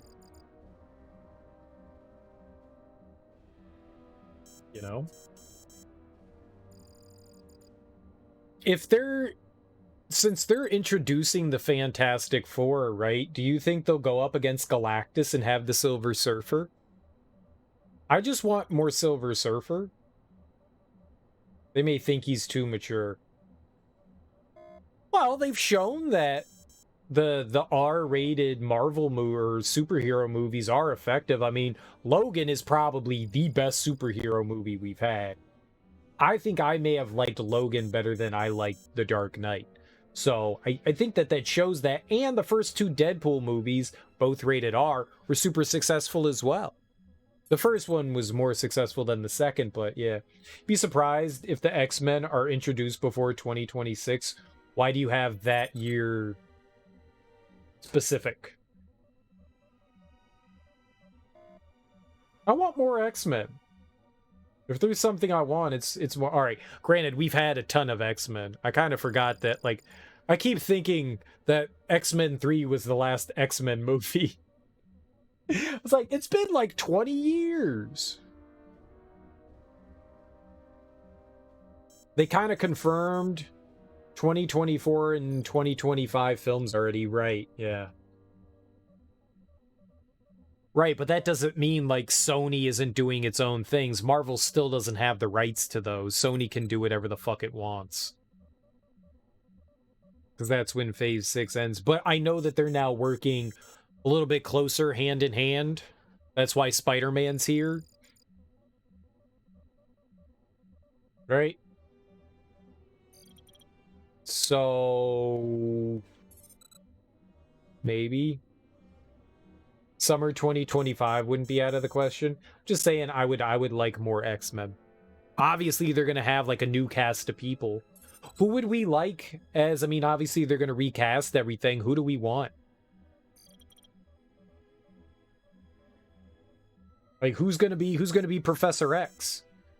Who's gonna be? I mean, how do you get rid of the perfect person to ever play Professor X? How? How? How? How do you replace that? Unknowns. You know what? I would actually like that. I would actually like that. I doubt that that's what they're gonna do, but I would like that. I would like that. Who would be Wolverine? A short Canadian. A short Canadian. I like how Hugh Jackman is a giant Australian. It didn't bother me. I mean, sure, that's supposed to be kind of Wolverine's thing, is that, like, people always underestimate him because, you know, he's tiny. You know? He's got a Napoleon complex, which is not a real thing, but he's got a Napoleon complex. He's always underestimated because he's tiny. And you didn't get that out of Hugh Jackman. He was giant and intimidating. Which they kind of left that out of his character. Which is fine. I liked what they did with Wolverine. I had no problems with Hugh Jackman being Wolverine. I thought he did a great job. But it would be nice if they did try to go back to the classic Wolverine. Or what Wolverine actually is. I wouldn't mind that. I mean, he was still brooding, which is nice. I liked the brooding, but yeah, I wouldn't mind. They go back to it. Get Seth Rogen. Can we get Seth Rogen as Wolverine? He's Canadian. I don't know how tall Seth Rogen is. Can we have Seth Rogen as... Can we have Seth Rogen as Wolverine? What is this place? I'm trying to get to Onderon. Do you know how I can get there? This used to be the heart of the Mandalorian war effort. From this complex, we commanded an armada that had the Republic on the run. It didn't last. And the outfit as well, the yellow outfit. Oh God, with the blue horns, the wide moon face and blue horns. Yeah, we need that back. We totally need that back. Huge Ackman. Who's that? Why do you use Dxun? Mandalorians have a rapport with this jungle. Every moment here is a struggle. All creatures gripped in a constant war for survival. The sole purpose of the weak is to feed the strong. We train here and learn the lessons of the jungle. The beasts also help us keep our edge. Oh, your camp looks like it's seen better days. Covert camps are not meant to attract attention. Because we conquered them, the people of Onderon still hold a grudge against the Mandalorians. so we keep our presence here a secret. Huge act, man. Why did you use Dxun? Mandalorians have a Oh, it's the same thing. Okay. I'm trying to get to Onderon. Do you know how I can get there? I make occasional trips to ISIS for information and supplies. If you want to go with me, you're going to have to prove your worth. You got it. How can I do that? Wait, what? Why do you go to ISIS? I don't have to prove it to you. It's Mandalorian business, not yours. Fair. Can't you tell me more than that? I could, but I don't know you. Once I get to know you, I might tell you more, but not now. Very fair. How do I prove myself?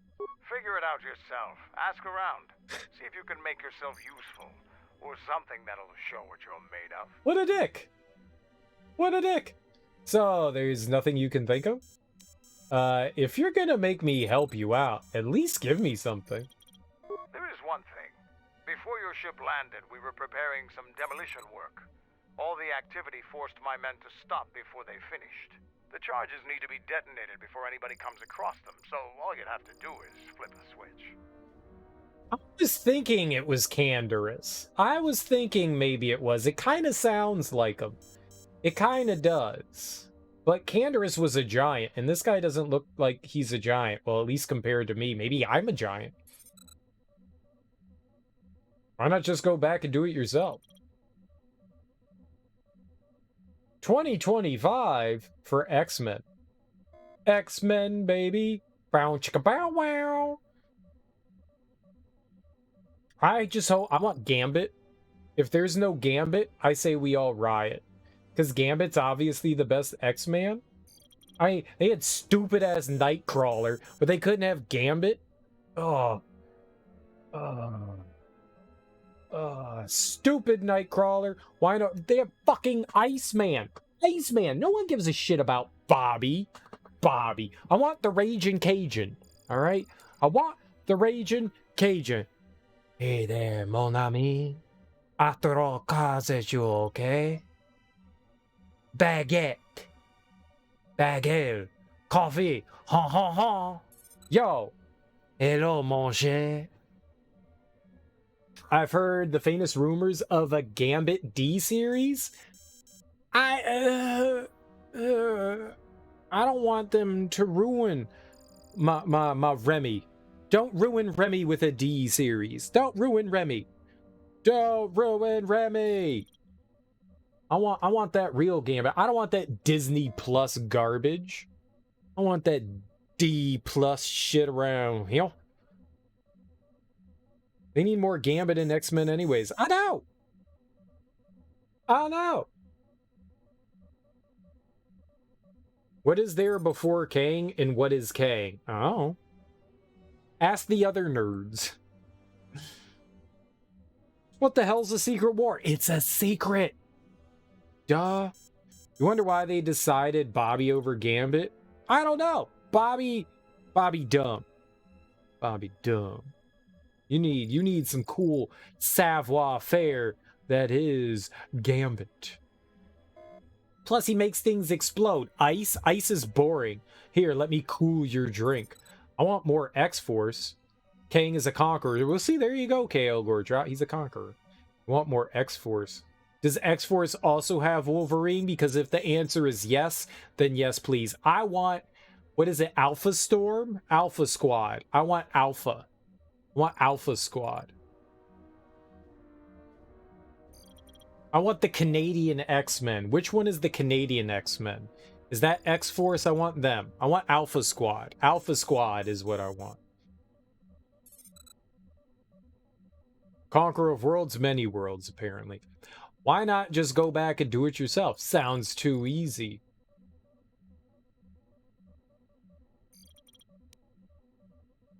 What were you going to blow up? We were trying to uncover the entrance to a hidden cache of old Mandalorian equipment.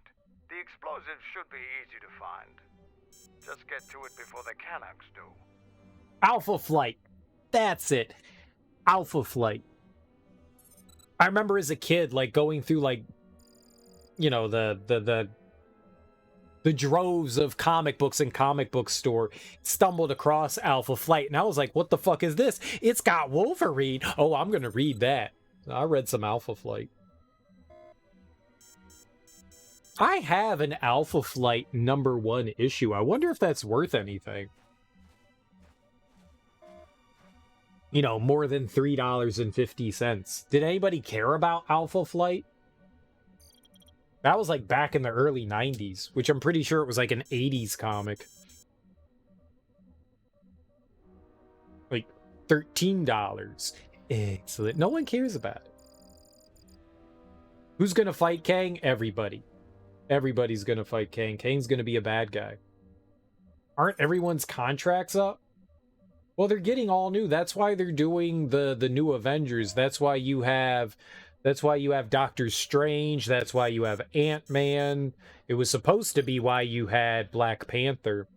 I really hope, I know that there's a new Black Panther trailer out. I don't want to know what they're doing with Black Panther until the movie comes out. I don't want to know a single thing. I never want to watch another Black Panther trailer because I don't want to be spoiled on what they're doing about him. I'm super curious and I want to be kept in the dark about it. I don't want to know. I don't want to know. I don't want to know. I don't want to know. I don't want to know. I hate trailers. I like the teaser trailers. I don't like the full-born trailers. I like the teaser ones. Like, the only thing that we saw was a bunch of stuff they were focusing on, like Wakanda. And I like that. I like that they were focusing on the civilization in Wakanda. And then, like, right at the end of the trailer, they showed Black Panther, and I was like, that's all they need. That's all you need. That's all you need. That's all you need. That's it. That's it. That is all that we need. I don't want to see anymore. I don't want to know anymore. I don't want it to be spoiled. You could probably get $10. Nice. That's probably what I paid for it. So everyone will be around besides Iron Man and Captain America. Probably not the Hulk. Not Black Widow. She's dead, remember? Black Widow's dead. Hawkeye? Probably not. Maybe. I doubt it. But Captain Marvel, I don't know if they're going to incorporate Ms. Marvel or Moon Knight. I'm assuming that they're just going to be TV or like the Disney Plus show people. I don't think that they're ever going to bring them actually into the Avengers.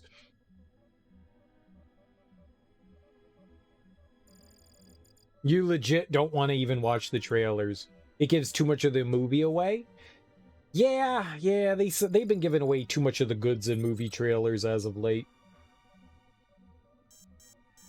The worst part is when you like watch a trailer and you go, "Oh my god, that part of the trailer hasn't been in the movie yet," and then you start putting like two and two together, and you're like, "Oh no, I've just figured out so many things from the trailer now.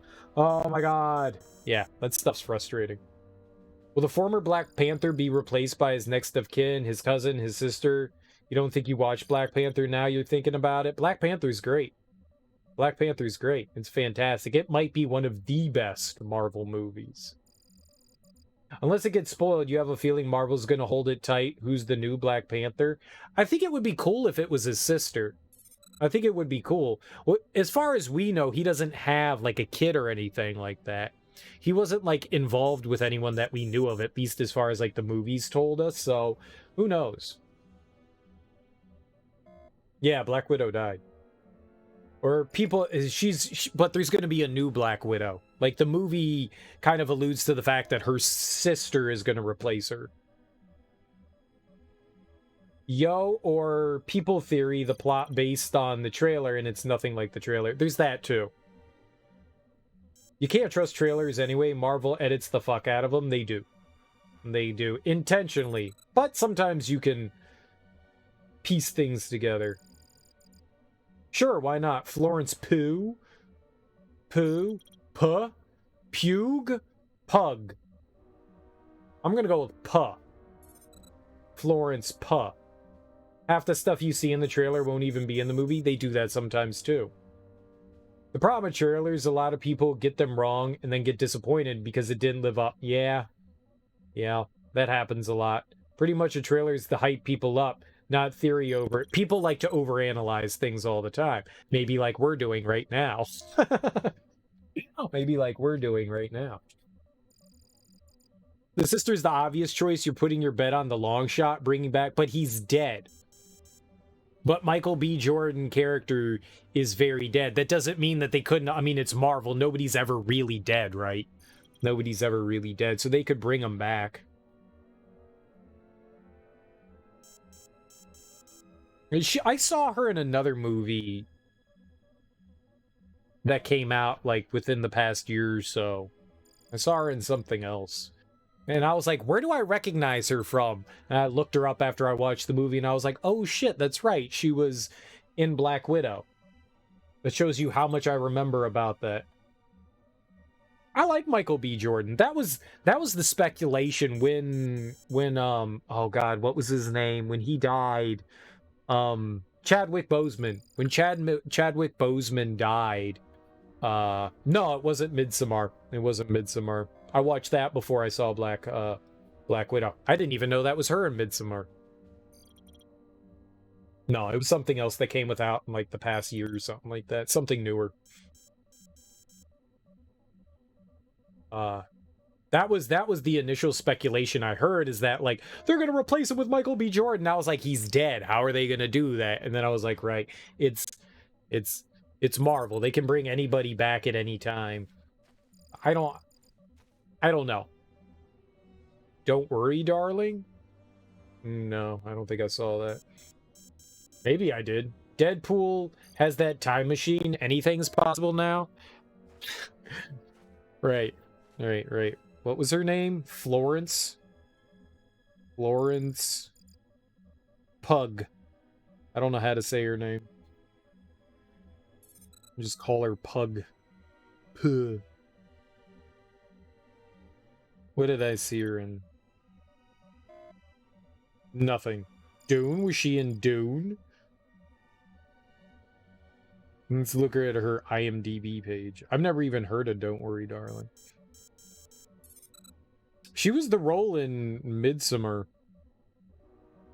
I didn't realize that. That was alright.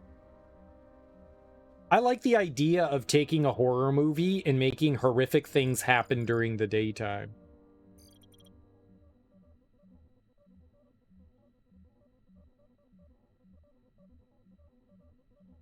Or not. I guess I was wrong.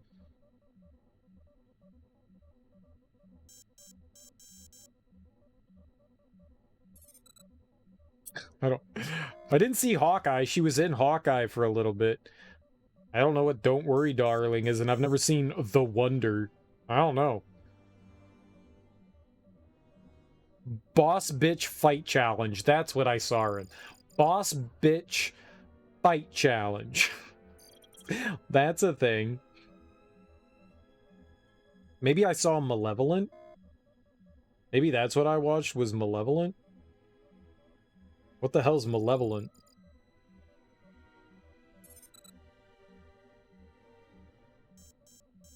A team of scam artists get more than they bargained for when a job at a haunted country estate gets out of hand. It's possible as all that. I don't fucking know. Florence Pugh. Yeah, maybe I didn't. I thought there was something else that I had seen her in. It's like, I recall like looking her up, and I don't know why else I would look somebody up unless I saw him in something else. Maybe I watched Malevolent and was like, oh, who's that? Oh, okay. Maybe. I didn't watch Little Women. I didn't even know that there was another Little Women movie. What? But, alright, there you go. And Scarlett died because her contract was up? No, I don't think that had... Well, maybe. Maybe that's what it was. But, I mean, even if that didn't happen and they were planning on renewing Scarlett Johansson's contract, she fought up against Disney because of some issues that were in her contract. Because the movie wasn't released, she had it in her contract, I believe, that she was going to get a cut of the box office, like a proportion or percentage of that. And since it was pushed onto Disney Plus, and she didn't get that part of her contract fulfilled. She went into like some sort of arbitration with Disney. So I don't think if you sue the production company, you know, that you're working for, that they're gonna hire you back. So even if they had planned on renewing something with her, yeah, that wasn't going to happen. Oh right, Shang-Chi, that was so cool. Captain Falcon, I liked him. Who the hell is Cersei? Who's Black Knight? Thor, Loki, and Ironheart? Who are these people? So no Doctor Strange? You gotta have Doctor Strange in there, right? Like, why else is he building up all this multiverse shit? And Spider-Man, right? How else is he gonna get, Spider-Man's gonna get his, I mean, I know you said it was a different Secret War, but how else are they gonna introduce Venom? They gotta introduce Venom, right? Yeah, yep, they're bringing in Game of Thrones. Oh, is the devil at the end of Loki supposed to be Kang? Yeah, that evil guy is Kang. The guy at the end of Loki who was like controlling all those things at whatever that end of time period is that they ended up finding their way into. That was Kang. He seemed kind of cool. I liked him. Whoever they got to play him, I really enjoyed that guy. He was mysterious. I enjoyed him. Kang seems malevolent, but in like a very confusing way. I don't know what Kang is. I've never heard of him in my entire life, but I like what was going on there. It was mysterious and confusing, and whatever the hell was happening got my attention. Jonathan Majors. I like that guy. Whatever they had going on there, I'm all about it. Is Kang that version of him or another one from another timeline? Kang is Kang.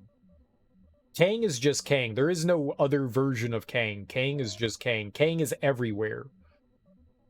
Kang can do whatever the hell Kang wants. Kang controls literally the entire universe, supposedly.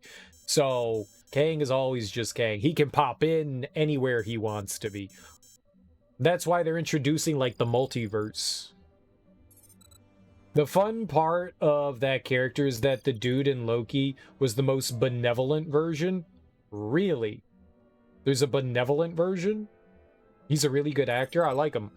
I recognize him. I think I've seen him before in something. It sounds a little OP. I think that's the point.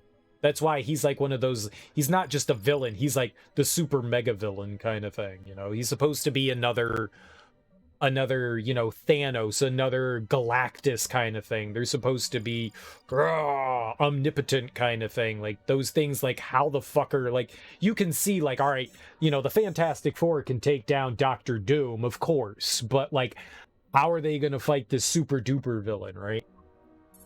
That's why they need the super group, like the Avengers. You know, it's not just one or two people can take them down. You know.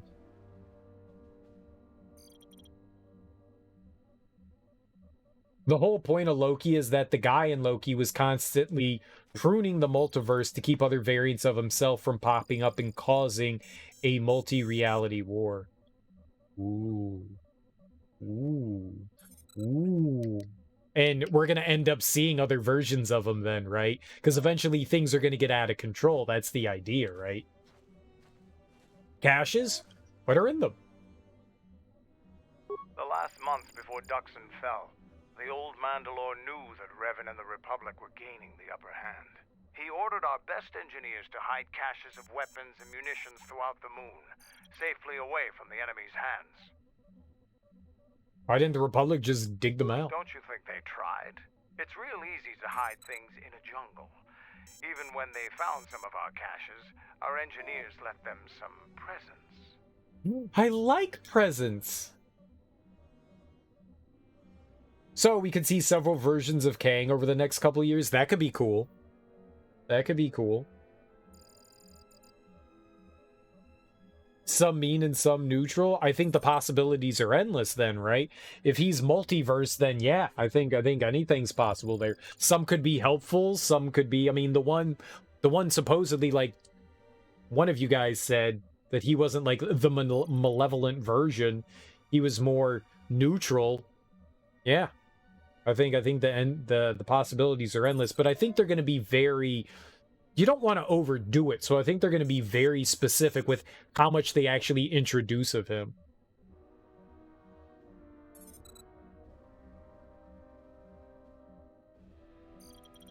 Kang can defeat Kang? Kang on Kang? If you found another you, what would you do with you? I say we make out. What if Kang teamed up with Kang? What if Kang teamed up with Kang? What if they sent Kang after Kang, and those Kangs went, you know what? We like each other. High five. Let's go fuck up these other nerds. And then you have double Kang action. Multi-Kang, Kang on Kang, and then they send another Kang, and then they recruit him, and they're like, okay, we got to stop sending Kangs, except for this last Kang, we'll give him a try. And then there's 4 Kangs, and then there's like a mega Kang team, a team of Kangs. That or Ant-Man can go up his ass and explode him. Maybe. Because they've been setting up the Young Avengers pretty hard, and one of the founding members of the Young Avengers is Iron Lad. Such a damn bad name. Oh, that's terrible. Who's actually a young version of Kang trying to avoid his fate. The Young Avengers. Oh, that's gross.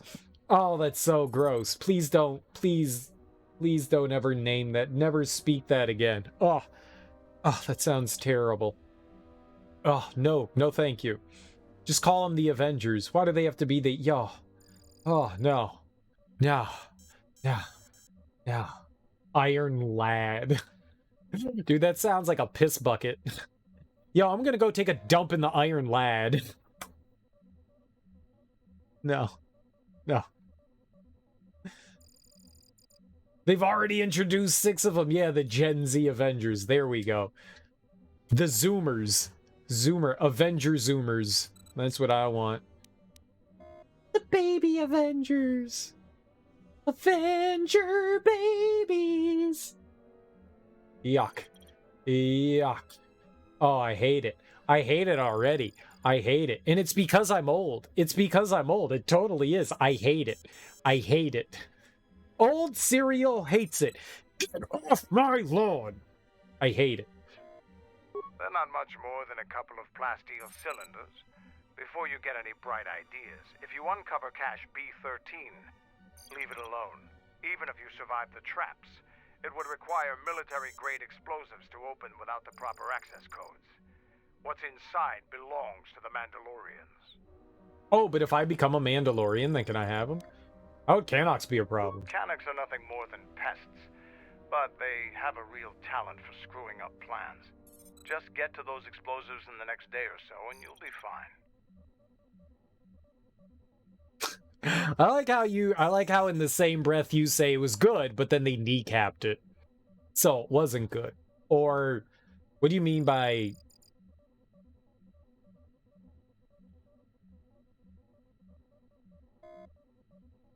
It never caught on, so they constantly like ended it? How did they kneecap it? Like what happened there? So it was well written, it was entertaining, but because it wasn't like big and popular, they didn't push it. So it kind of like fell by the wayside kind of thing. I'll see what I can do. I'll let Kex know that you check out. We found more gear than we can use, so you can trade with him if you need some more supplies. Be careful in the jungle. Our patrols have stopped until the space traffic dies down. The challenging beasts have been cleared from the area, but what's left might still be too much for you. Oh, there's nothing too much for me, you idiot. I'm a god. A god, I tell you, a god. I just assumed, so you think they're gonna set up a... What do you want? Nothing. I'll be going. I can't... Why? What? What do you want? Just testing your level of alertness. You passed. Okay, they don't want me going up there. And apparently we're making them angry by doing that. Where the hell did you come from? Your ship's pilot and gunner are both skilled. You destroyed many Onderon fighter craft in the recent space battle. Marvel canceled it after 12 issues and reduced the characters to the occasional event comic tie-in for years. Well, it couldn't have been that good if they canceled it, Teak. It couldn't have been that good. There's always series like that where there's like a handful of people that really enjoyed something and for whatever unknown reasons, you know, it just gets canceled. It's usually up to sales, right? Whatever the numbers, they didn't give it a chance to like really grow. You know, they figure if it's not selling like hotcakes after a year, right? That's 12 issues. They just throw it out. You mean they canceled Firefly? But that's TV. And Firefly was garbage anyways.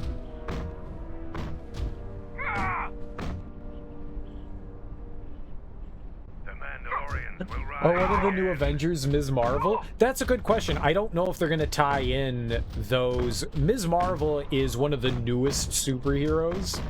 And so I don't know if she's ever been associated with the Avengers or not. I really don't know anything about her. She's one that I know the least amount about. She seems like a cool character. The show wasn't that good. The show wasn't that good, unfortunately.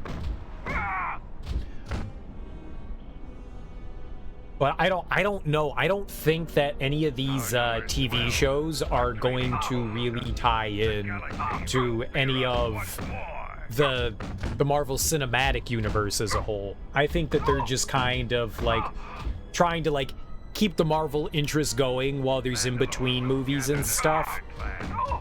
And so I don't think that like people like Moon Knight or Miss Marvel are going to tie in to any of it. We'll see. Maybe this is just ways to introduce new people, but I doubt it. I doubt it. I am totally an ass. I'm absolutely an ass. It's okay.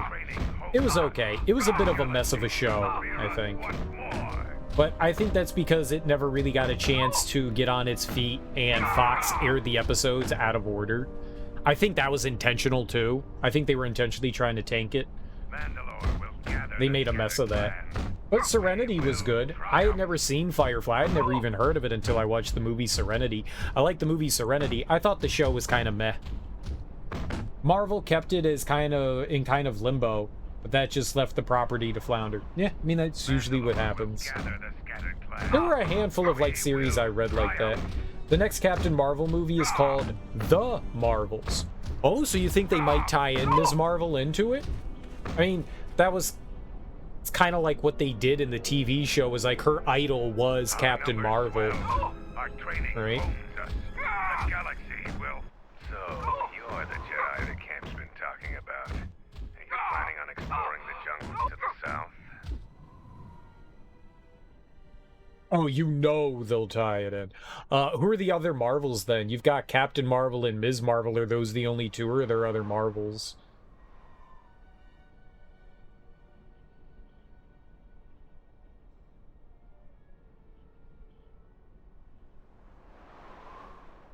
I didn't know that they had announced the name of the movie for... I thought that they were just going to have, like, an appearance or two of, like, Captain Marvel in the TV show and just leave it at that. You know that the ending of Ms. Marvel leads directly into the upcoming movie along with Monica Rambeau? Rambeau? Who's Monica Rambeau? Who gained her superpowers in WandaVision? Oh, was she the lady that was part of the like the other Scarlet Witch lady, or the villain? Was that Monica Rambeau? I don't remember the name of that character. The villain. Was that her? The heroine who can open star portals. You mean from Doctor Strange?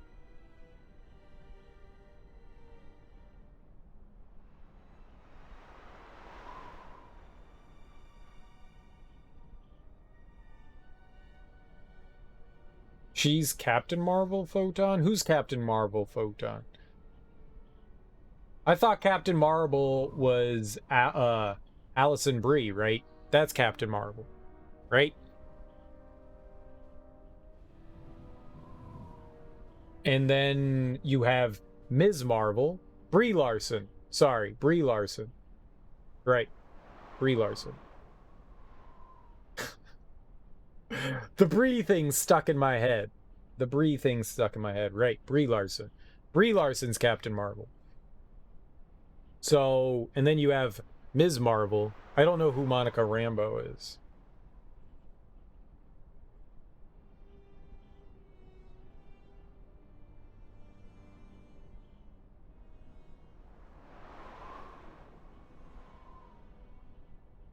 Monica Rambeau is Captain Marvel, but since Carol Danvers took the name already, she'll probably be called Photon. Okay, but is Monica Rambeau the one that the Scarlet Witch was fighting in WandaVision? Was that it? Who was that actress? I can't believe I'm blanking on her name as well.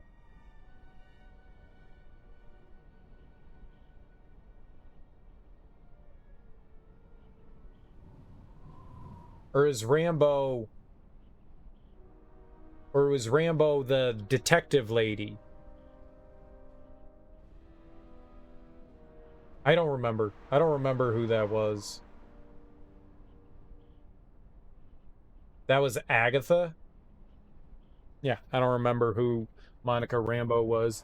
There's a whole damn song about her name. Oh.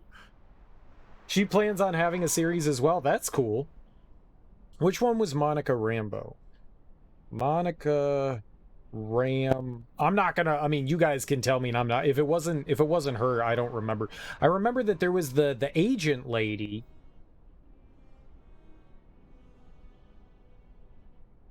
Oh. Okay. I think I recognize her. She was the one that got into town. She was the agent. She was the one that got into town. I think I remember her. Yeah, okay. All right, my brain does not remember well. She was the one that befriended Wanda, right? Yeah. Yeah. Okay. When you binge watch things, man, no, I'm not gonna blame it on anything. I just have a bad memory. Things don't stick with me real well. Like, I watch things and I'm like, yeah, got it. And then like 2 days later, it's gone. Just gone. Gone forever. It wasn't important enough to remember. It was Agatha all along. Nope, don't remember it. I have a bad memory as well. I think maybe if I had a bigger vested interest in the comics, I would remember it better. But this is just kind of like oh, this is kind of entertaining kind of thing. So, and I also, I usually have that stuff on when I'm doing work. So it's like on in the background. So I'm only giving it like a little bit of attention, which doesn't really help. I'm usually like either doing shit around the house or like doing work and stuff. So I'm not exactly paying like my full attention either. So there's that too. There's that too. Remember this stuff but can't remember what to get at the store. That's why you keep a shopping list. I write stuff down, like anytime I'm just like, I need this, I immediately write it down either in the phone or I have a note in the kitchen and I write it down on there. And that's why it stays in my brain that way. It doesn't stay in my brain. It's just permanently written down somewhere. But see, people have vested interest in it. When you're interested in something, then you remember that stuff. I just have a passing interest, enough that I want to watch it, but not enough that I want to like actually log it in forever into the old brain canal. So it's just like, yeah, I remember this thing. This is entertaining. Ha ha ha, that was fun. Okay, it's gone now. And I replace it with something new, the next thing I'm watching. Tattoo your shopping list so you don't leave it at home. Exactly. On your back, too. On your back, because that's where the most room is. I might. Who are you? What concern is it of yours? None of your business. I'm Zarga. I instruct our raw Mandalorian recruits in the ways of discipline and battle. I sent one of my warriors, Kumas, into the jungle. It's been 3 days, and I want you to bring back his corpse and his survival pack. Kumas? Oh, Kumas.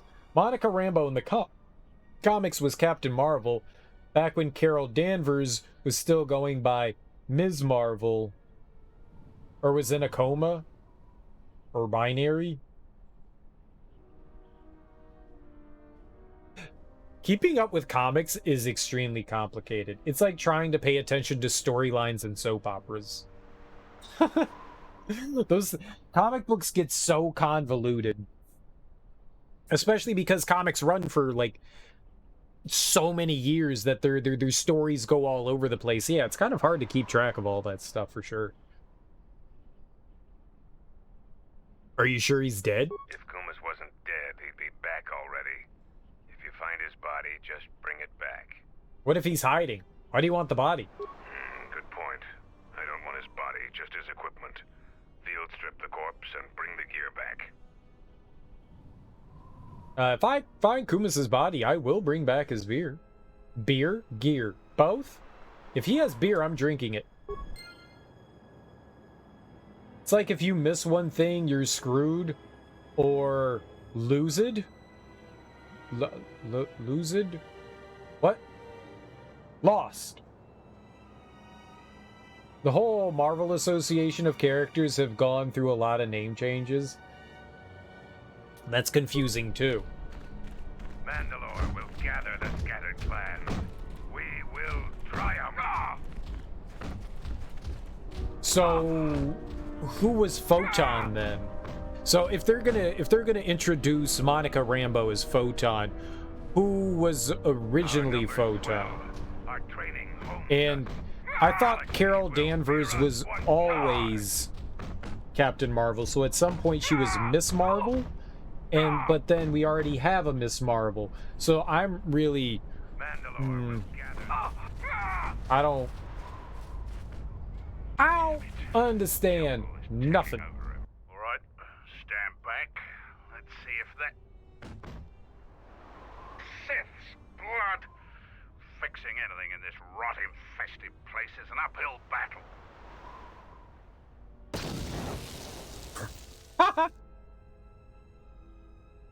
Oh, Handmaiden. Carol Danvers only took on the Captain Marvel name relatively recently. Oh.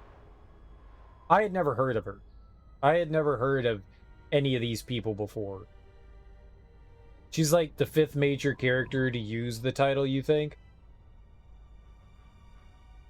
Crazy. Marvel, the original, was the first Captain Marvel. Marvel, were they an alien?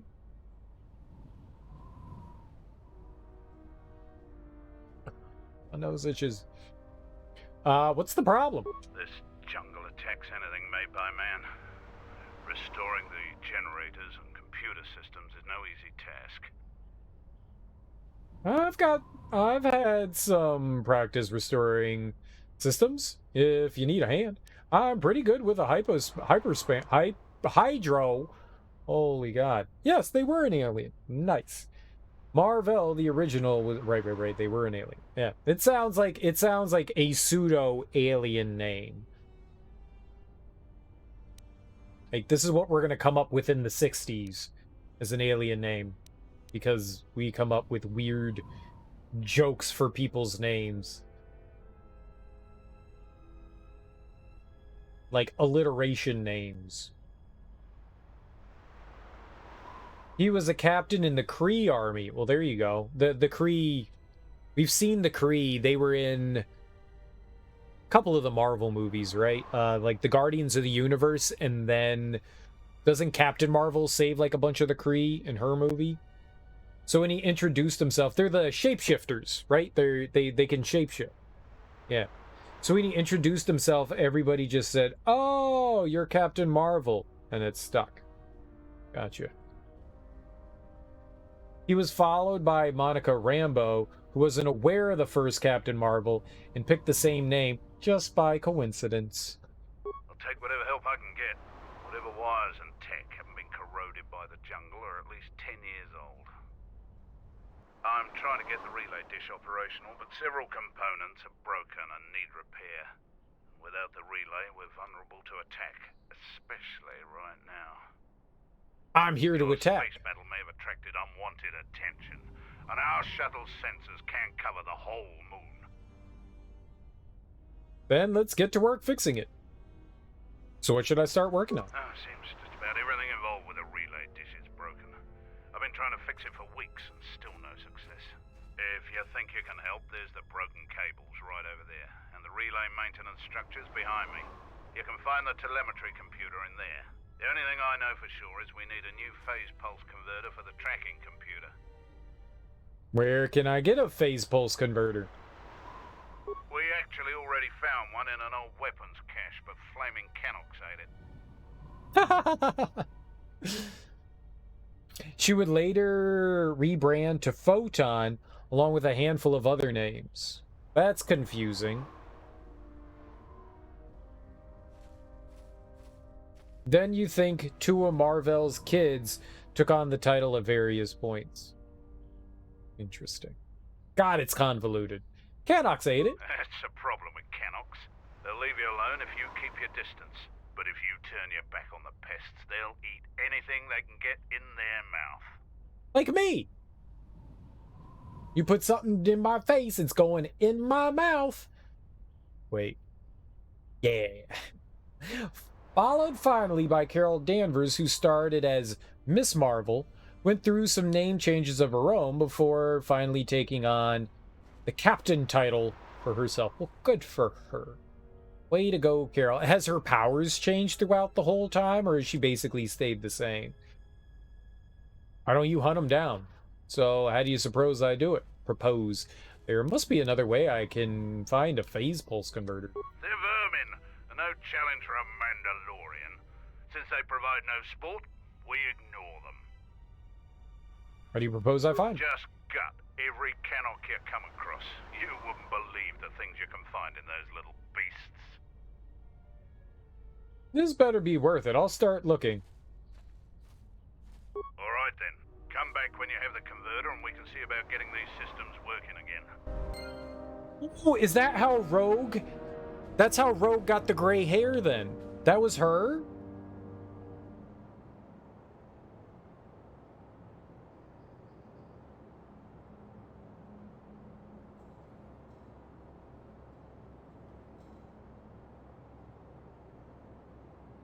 Because that woman had such immense power that she stole it from, I guess, Carol Danvers, right?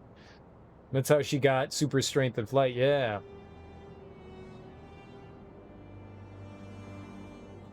I remember hearing about that. Damn it.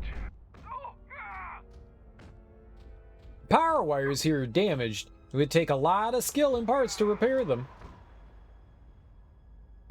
Repair the fixed broken wires. 0. Success! You fixed the broken wires for 0 wires. It said a lot of parts, but I did it. Damn it. Jump. Oh, she always had the white streak of hair? I guess that was just on the TV show then.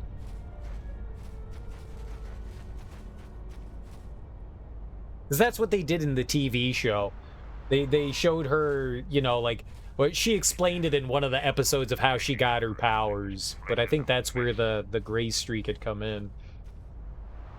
She sucked Danvers dry and spent 2 years stuck with her powers, memories, and aspects of her personality. Right. So, I thought that was always how Rogue was, though. So what happened to Rogue? Yeah, she sucked her real good. What happened to Rogue after she lost the powers then? Did the powers go back to Carol Danvers? Like somehow she transmitted it back to her? And then what happens to Rogue? Because she obviously can absorb powers, but then she no longer has the strength. She just goes back to being like regular-ish person that can absorb anybody's powers. It sounds like she's not of much use unless she, like... She's high risk, high reward. She's useless. Like, why would you want her to have anybody else's powers when other people have powers unless she just sucks bad guys? She needs to suck more bad guys. Like, suck Magneto. When I say years, you mean decades. Fair enough. Like Kirby, if you will. Yeah, just like Kirby. But Kirby puts you on the inside. Rogue keeps you on the outside when she sucks. We've called off our patrols outside the camp. We usually find some entertainment in clearing out the worst of the beasts. But without our patrols, some of the larger beasts may be around. None of us will be around to bail you out of trouble. You've been warned. Yeah, I want to be on the inside, too. Why'd you call off your patrols? Is there anyone else on the moon? Larger beasts? I don't need your warnings. I'll keep that in mind. I'll be going. Who said that? Me or you? Me? You. Our sensors picked up 3 ships landing in this area after the space battle. If any of the Onderon military come searching for those ships, we don't want them finding our base. 3 ships? There was my ship and the Duro ship. Who's the 3rd? Why are you hiding from the Onderon military? Is anyone else on the moon? What do you mean by large beasts? Alright. I don't know. It was some sort of freighter. It didn't land in any of the clearings along the path. Knowing some of the larger Dxun beasts, the crew's probably already dead. Why are you hiding from Onderon? The people of Onderon still live in fear of us. They were the first world we conquered in the Mandalorian Wars. Their resistance was laughable. We cut through their defenses like vibroblades through cloth. ISIS fell within hours. If they knew we were here, they would eventually gather enough courage to attack us. It is not a battle we wish to wage. Yet. Is there anyone else on the moon? Who knows? Our relay dish is down, and until Zuko repairs it, we're blind. The Onderon military has cordoned off the planet, so there shouldn't be anybody else down here. Still, our sensors occasionally pick up signals on the surface. It's like someone is searching the planet, and doing so under the noses of the military.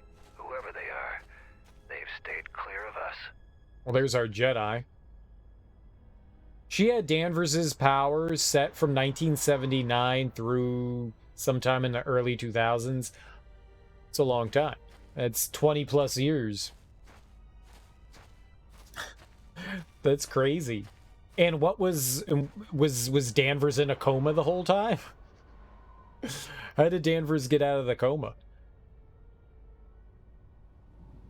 Why would they search the planet? I don't know. Dxun's all jungle except for this camp. Can I help with the relay dish? If you want to pitch in, go ahead. Zuka hasn't been able to get the damn thing up and running. You can find him in the eastern side of camp, just south of the hangars. Look for the sparking wires, and he won't be far. I like the fact that we get to help the Mandalorians in this. Like, we were, like, murdering them all in the last game, and now we're like, hey, we'll help, even though we killed a bunch of you. What do you mean by larger beasts? Will Rogue still be played by Anna Paquin? God, I hope not. Hope not. Oh, God. I'm with Teak. I hope they recast everyone with, like, relatively unknown people. I'm down with that. I like that idea. Because then you can't be too judgmental on the person. Like, oh, they don't fit the role. Oh, I mean, you still can be, but you don't know how their performance is going to be. I like that idea. In a coma for a lot of it, spent a lot of time being angry that her life was basically stolen from her. Got some new powers. How'd she get the new powers if she was in a coma? We heard reports of a Zakeg wandering the paths around here. They're a good challenge for Mandalorians. If you see one, stay out of its way. Without us to back you up, you'll be dead in seconds. I'm a Jedi, dude. I could wipe out your entire camp. She woke up? Right, but like, okay, she comes out of her coma, and then she goes, I'm gonna get me some powers. Is that it? Or did she just like wake up and it was just like, oh, I have powers? What's a Zakreg? It's a huge red lizard that's built like a Baragwan battle tank. It It has a hide so thick it might as well be durasteel plating. We keep clearing them out of the area, but they keep coming back. They're tough opponents for non-Mandalorians. Woke up, went to space, got new powers. How'd she get to space? Megan the Stallion for rogue casting. That's one thick lady. This is one thick lady. Isn't there, like, something going on with her husband? Like, isn't her... Is she the one with the registered sex offender husband? I could defeat it. You fight a Zakheg. If you survived such a battle, you'd gain much honor. Hitched a ride with the X-Men? Makes sense. Makes sense. Isn't Scott's dad an alien? Or am I crazy? Megan the Stallion was in an episode of She-Hulk? Dude, I gotta watch that. Is that the episode where they were twerking?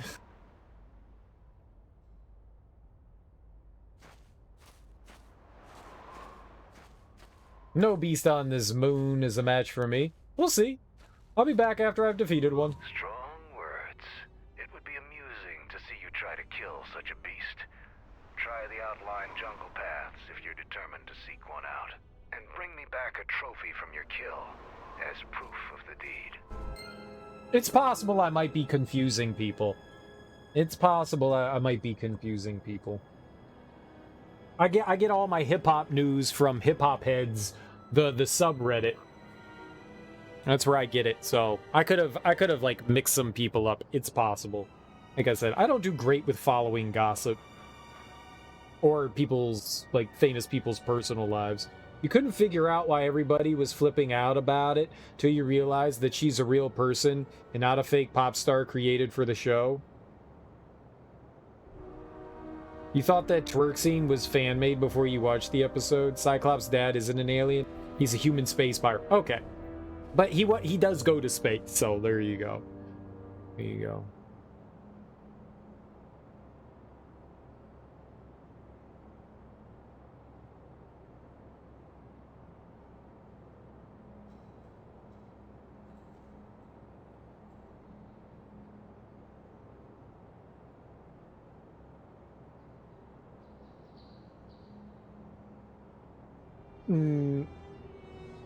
No, it's not the person I was thinking of. Definitely not the person.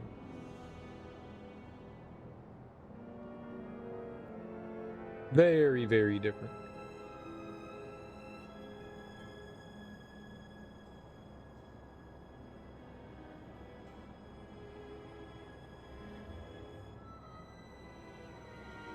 He lives in space. Okay. You'll have to forgive me. I just assumed that, you know, like, oh, he's from space, so he's an alien, or he's in space all the time. Well, I was partially correct there, I guess. Partially correct. Megan only does hot girl shit. Fair enough. Ready to head back to your ship? Give the word and I'll take you there. What? No, not right now. Why were you gonna take me to my ship? Get away from me. Dxun is a dangerous place. Never drop your guard. Get away from me. Like, the first thing that I looked up when I typed in her name, Megan the Stallion, the next hit was bisexual. So, sure. Sure. Like, why is that the second thing that's listed? Why is that the second thing that's listed? People look that up a lot, apparently. What do you want? 'Cause folks be nosy. Yeah, folks be nosy. You greet everyone that way? Who are you? Is there some sort of problem? I changed your tone before you regret it. Just you. You're no Mandalorian. I don't know why Mandalores let you roam free, but I don't trust you. I'm Kex, the new quartermaster. If a Mandalorian needs something, they come to me. Mandalore's ordered me to let you have access to our supplies, including some military-grade surplus. It's not free, though. You can pay with credits or trade in some of your gear. Doesn't matter to me. Let's see what you have. What do you have this out? Why are those are the same thing? Do you have some sort of problem with me? How'd you end up quartermaster? You can tell me about this area? Blasters, energy shields, armor, and other fighting gear. All in good condition.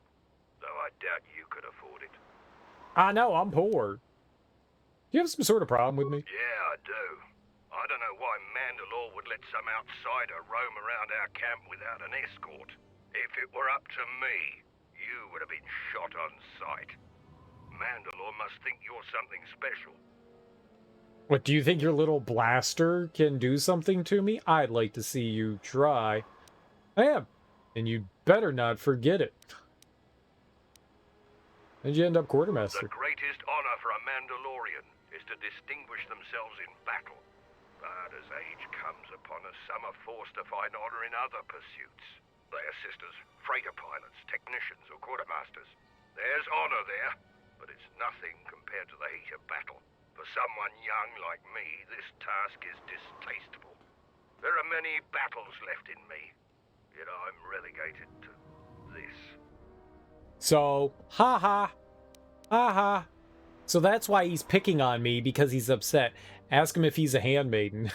Well, he needs to take off his clothes first. He's not a handmaiden, or else he'd be, you know, in his underwear. Maybe he's in his underwear underneath his outfit. What can you tell me about the area? It's bad enough I have to stand here and pass out supplies while the others go on patrol. I'm not going to disgrace myself further by being your guide. The only advice I'll give you is, when you're in the jungle, shoot anything that moves. Then shoot the things that don't move, just to be sure. I like this guy. He's violent. Let's see what you have. Jedi Knight Robe. Might be able to use that. That's expensive. Powered battle armor. What's he wearing under there? That's what I want to know. Mandalorian Ripper? The rippin' and the tearin'. The rippin' and the tearin'. Just his skin and a big old booty. That booty skin. Well, you know what we want? Booty skin. Is there a no armor mod for this game where everyone can walk around naked? I mean, underwear, of course, but a no armor mod? Can we take off their clothes? Take it off. Take it off. Take it off.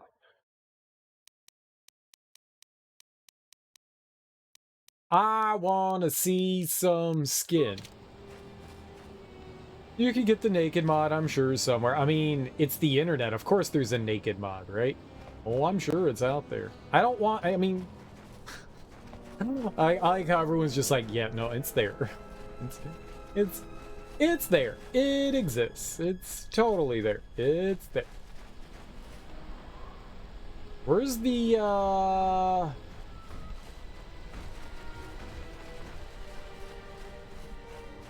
the dish? I want my dish network. Probably the safest bet possible. Yeah. If it's a video game, chances are, and it's moddable, it's got a nude mod. It's got a nude mod. Oh, did I not talk to you guys? Is this a new place? Have I never been here? I've never been here. I definitely haven't. Okay. More people to talk to. Alright, the camp is bigger than I thought. Oh, that's a big one.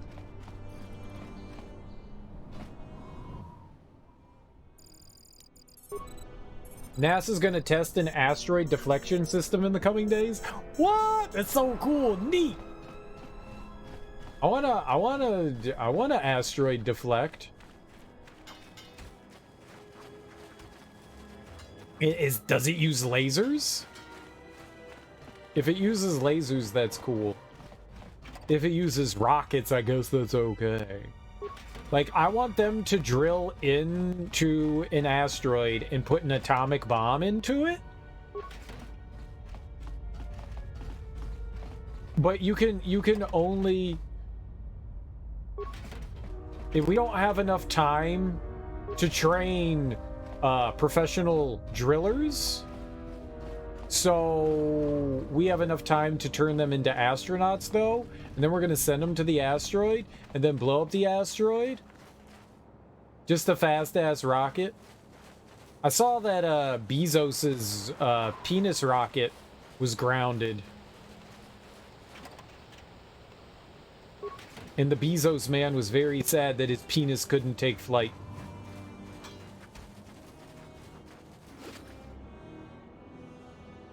Good, I hope it implodes.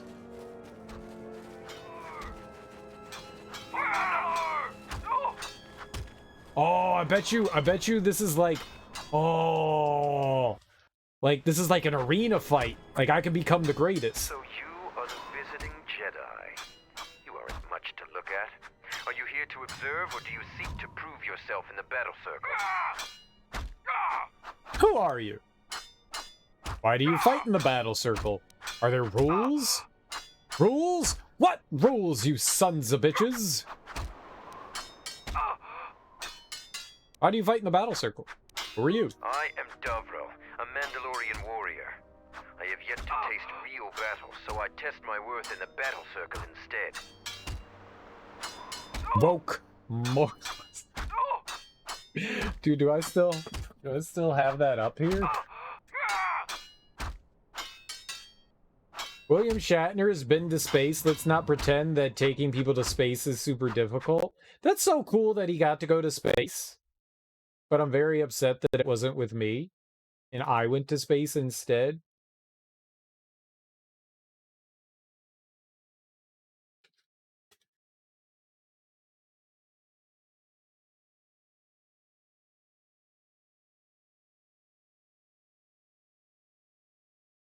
Up yours, woke moralists. We'll see who cancels who. Up yours, woke moralists.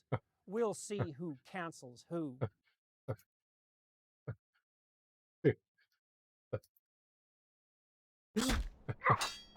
It's so funny.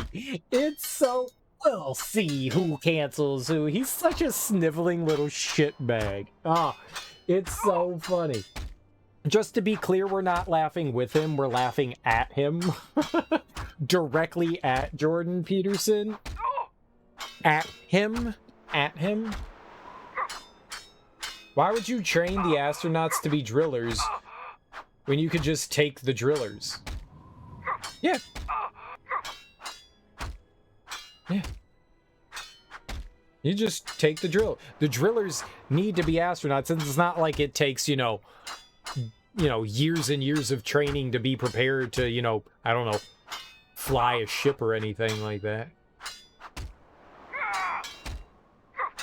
I don't think I've seen Armageddon since I watched it in the theater.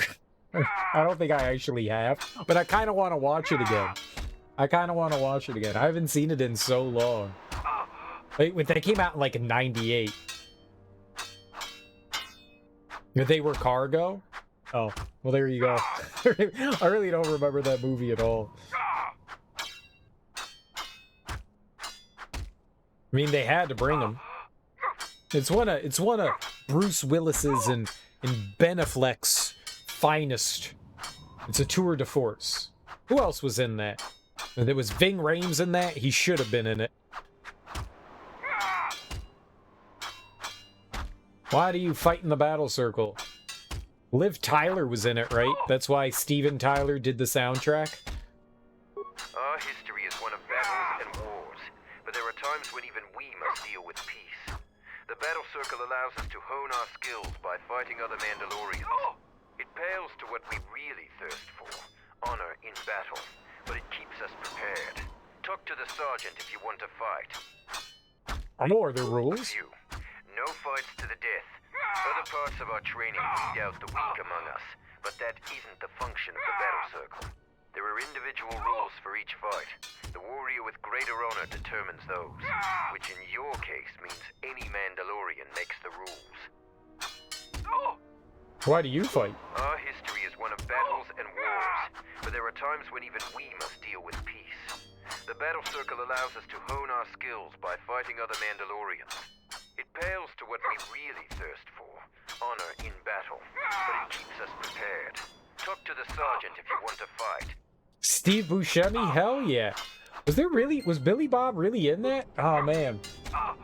That guy disappeared. That dude who always plays the super wholesome old guy that never gets a break. I don't know who that is.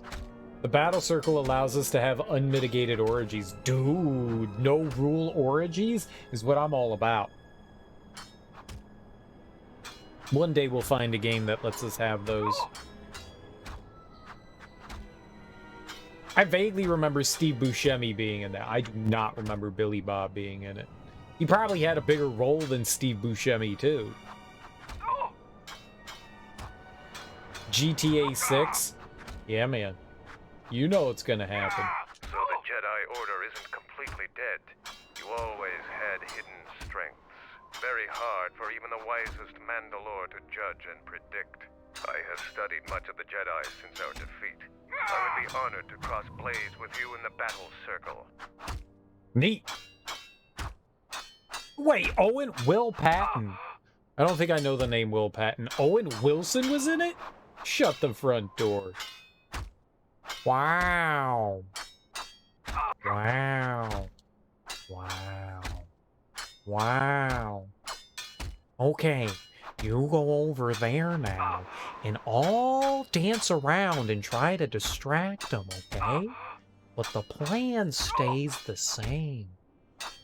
Owen Wilson. I love that guy. He's always Owen Wilson. He wants to sword fight you. I mean, I want to sword fight him. I would know Will Patton if I saw him. All right, let's see Will Patton. Will Patton. Will Patton.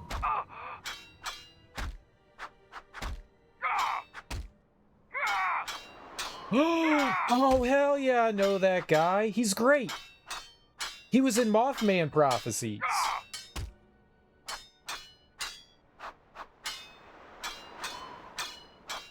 He's been in a ton of shit. Yeah. Yeah, I like Will. I like Will Patton. Yeah, I've seen him in a bunch of things. I don't think I've ever remembered his name. I'm sure I've seen it and been like, oh yeah, Will Patton. Sure, I'll remember, and then I never remember it. Yeah, I like him. Just about everything I've seen him in, I've enjoyed. He's good. He's good stuff. It's good stuff. Can I choose who I fight? No. It is up to the sergeant. The battle circle was not designed to settle petty vendettas and rivalries. Its primary purpose has always been teaching. Learning from books or holovids is useless when battle rages and soldiers are dying around you. Real knowledge can only be gained through combat. Perhaps we can learn from one another in time. Oh, physically learn from one another? How does the battle circle work? You talk with the sergeant. Today is his day to preside over the circle. Each fight is different because the Mandalorian with greater honor dictates the terms of the engagement. But there will be no terms if we fight. Everyone else will deny you your lightsaber and the use of your force. But I want to fight you with all your skill. Victory isn't important in the battle circle. What is important is discovering more about yourself and your opponent. This guy won't get freaky.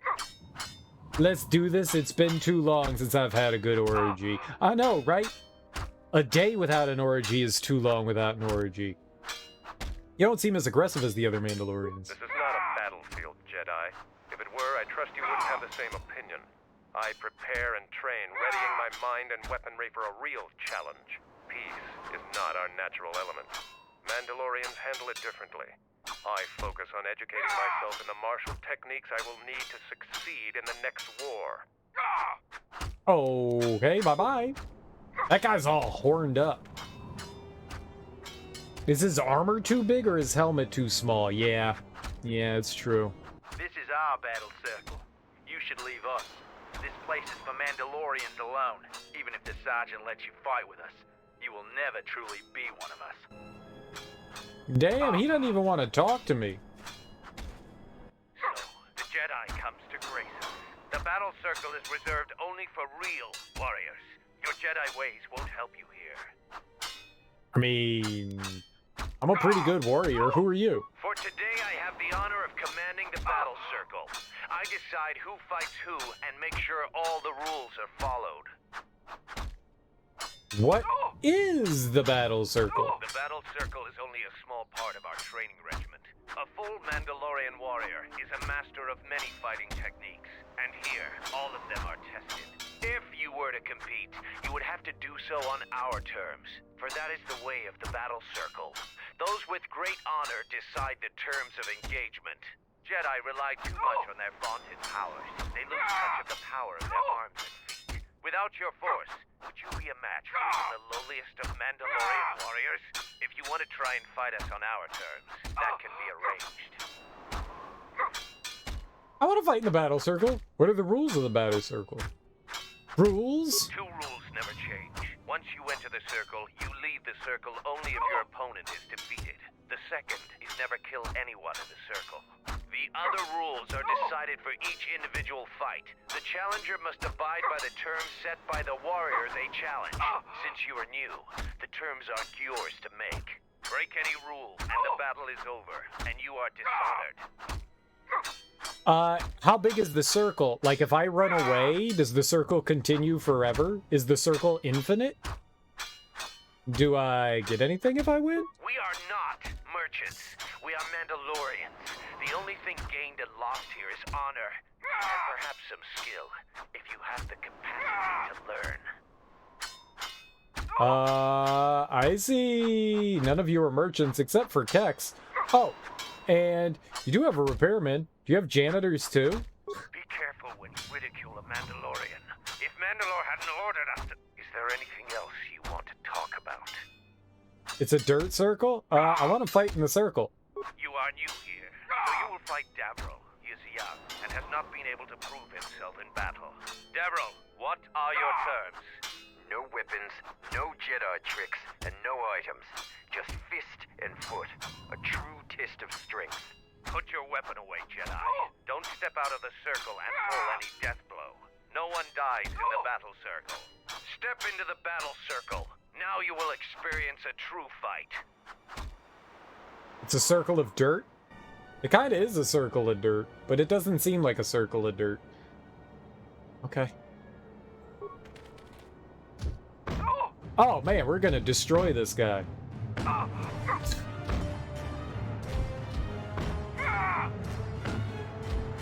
The Great Circle of Fixing? We're gonna fix something. I don't think he hit me. The match between Jedi and Davril is over. The Jedi is the clear and honorable victor. Davril is just a recruit. I'm not surprised you won this fight. A challenger has expressed interest in fighting you. As little honor as you have gained, it is sufficient to accept his request. Let me know if you would fight again. Get fucking wrecked. Davril didn't stand a chance. Poor Davril. It's okay, buddy. I have lost. But this was no true contest. Jedi are skilled warriors, and I am young. I will train very hard to match you in combat next time. But there are others already here who are more than your equal.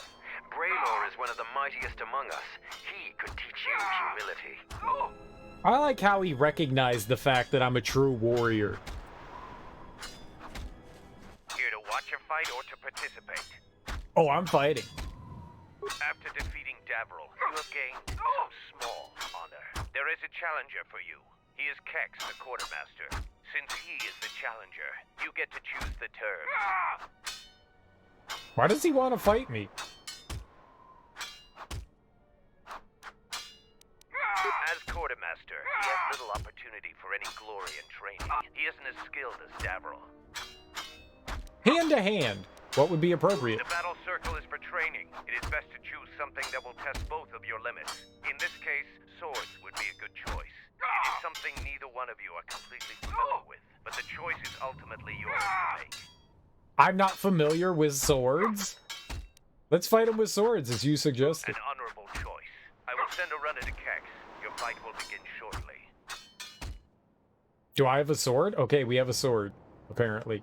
Dueling vibro sword. Nice. Die! Oh, he hurt me.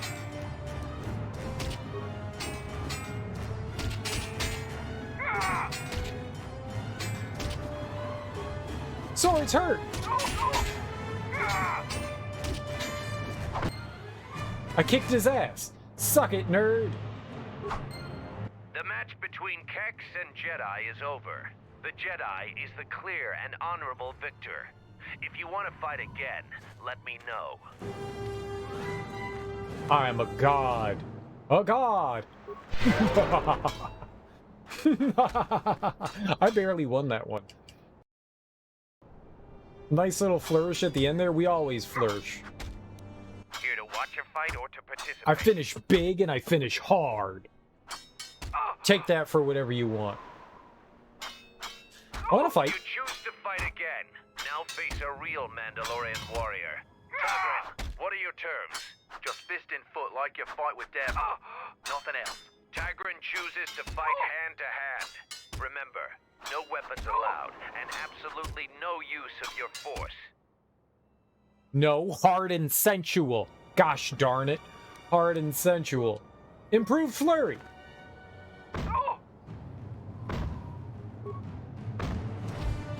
Improved flurry. Improved flurry. Improved flurry.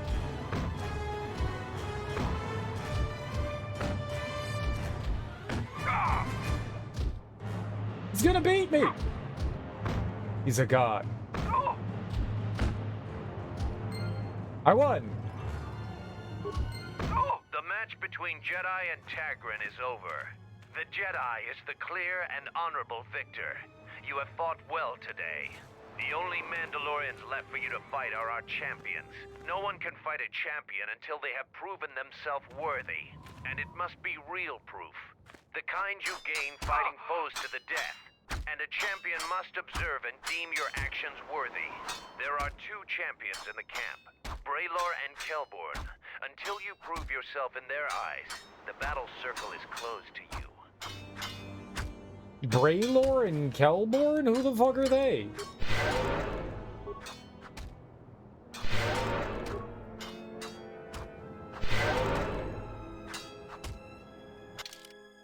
Alright, well, we won. That's cool. For Mandalore! Must be bros. Hello, Braylor. Oh, God. Take that. So the Jedi Order isn't completely dead. You always had hidden strengths.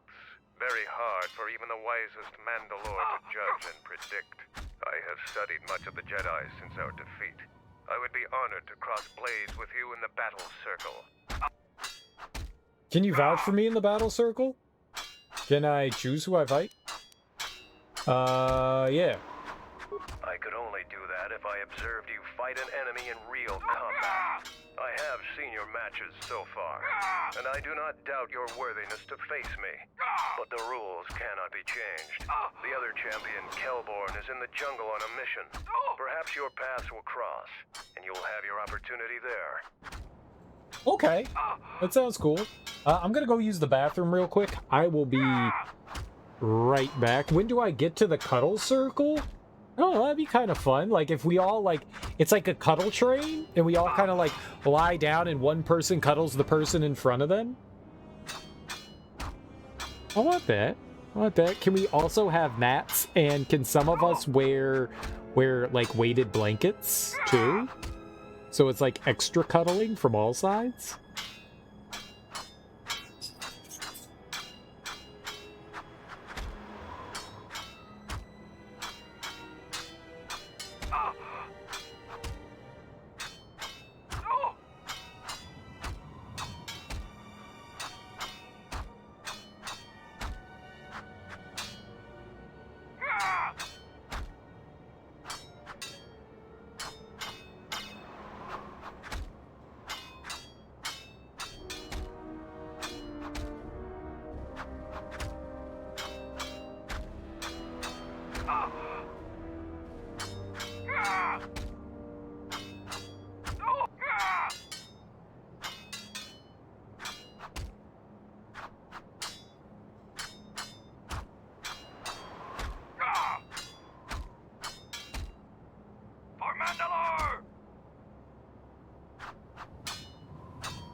You guys ever get back from the bathroom and then go, oh my god, why am I so wet?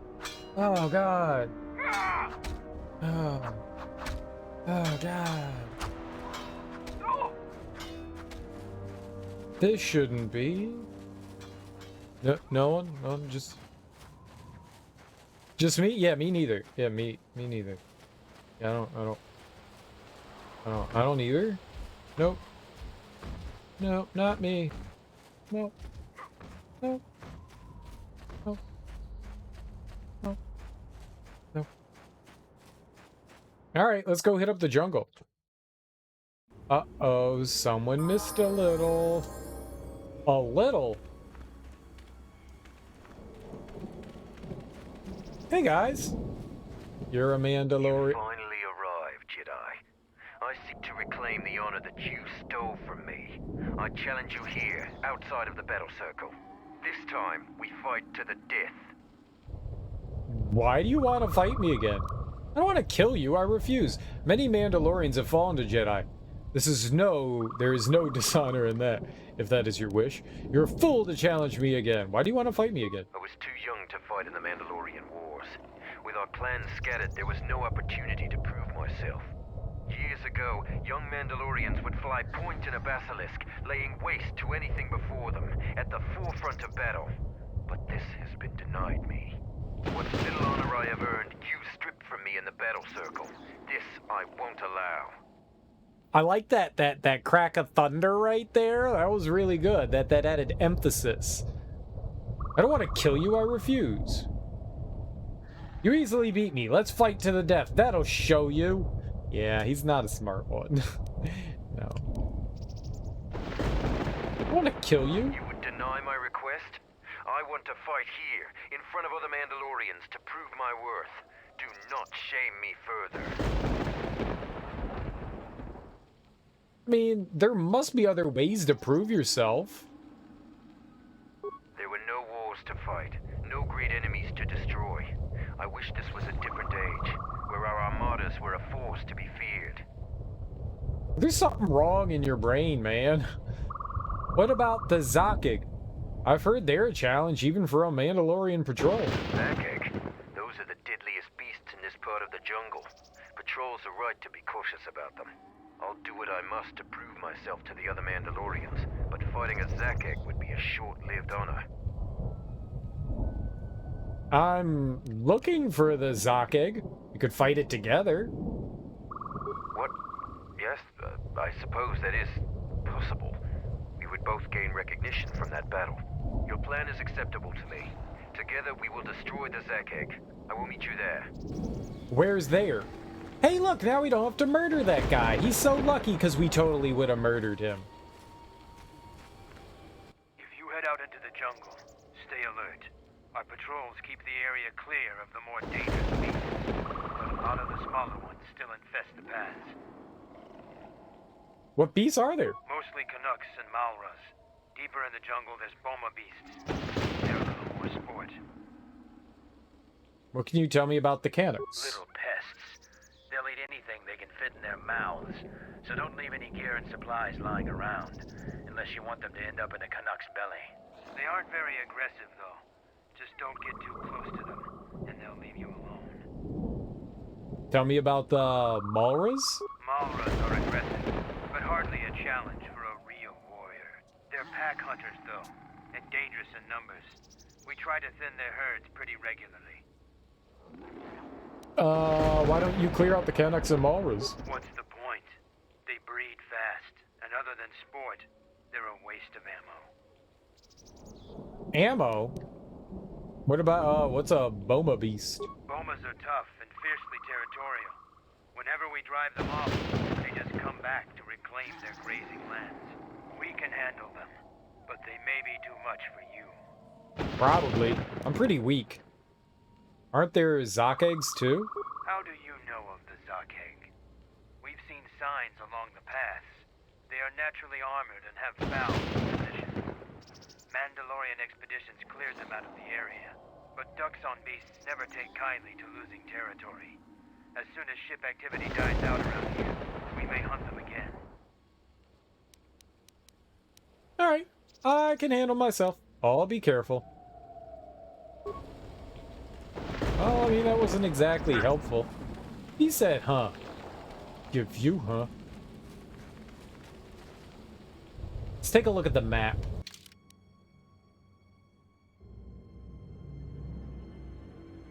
Alright, so right below me is where one of the caches was, but we can't get in there unless we have heavy ordnance.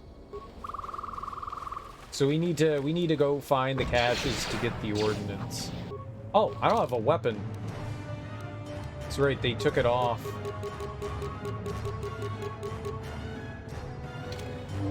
Purple, baby, is purple. Purple, baby, is purple. Oh, yeah, purple.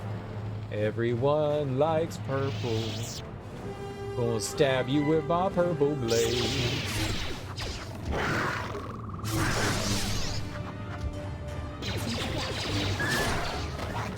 I like how it made a cat noise and then it made a dog noise. It's a very confusing animal.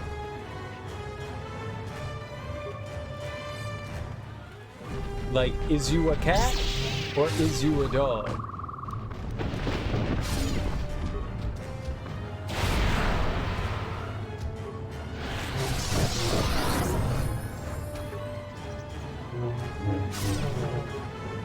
Like, or are you both? I guess you could be both.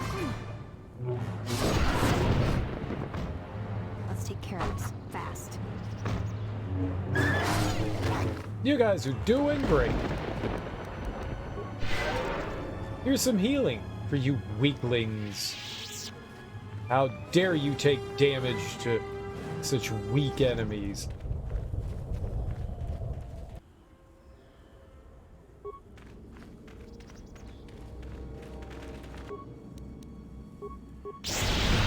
Loink. Did the humans in Star Wars come from Earth or a fictional Earth-like planet? I don't think that they're human. They're just human-like. I think they're like a different species. I think that there's a name for them.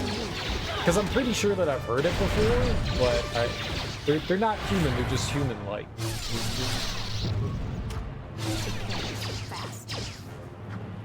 Because they're from a galaxy far, far away. So technically, to us, they would be aliens, I believe.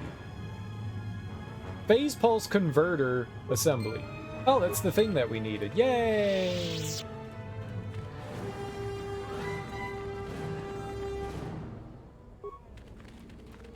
So, maybe I'm right? Maybe I'm wrong? I'm pretty sure that they're not Earthicans. Something told Smuggles different.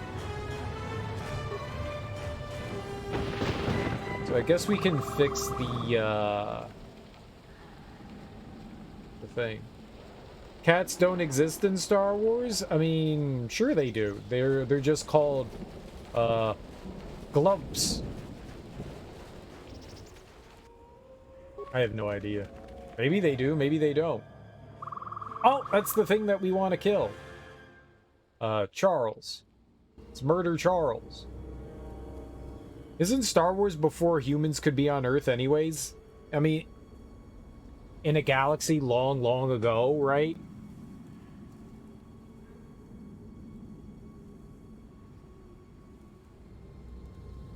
Long ago in a galaxy far, far away. That's it, right? Long ago. Long ago in a galaxy far, far away. That's it.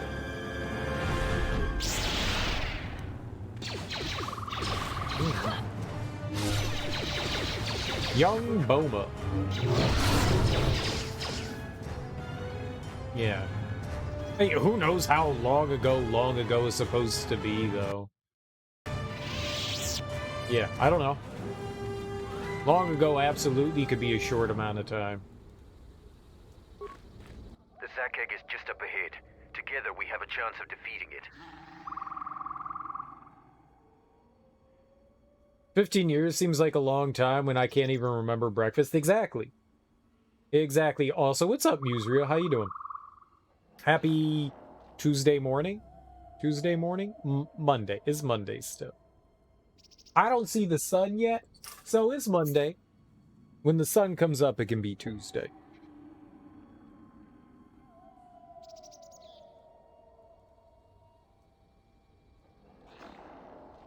I mean, that doesn't mean, like, a cat-like thing can't exist somewhere else. Having fun partying with the Mandalorians? Dude, I just want to get naked and rub oil over everything. That's all. In the game. In the game. In the game. In the game. Not on stream. But you guys can check me out on my OnlyFans.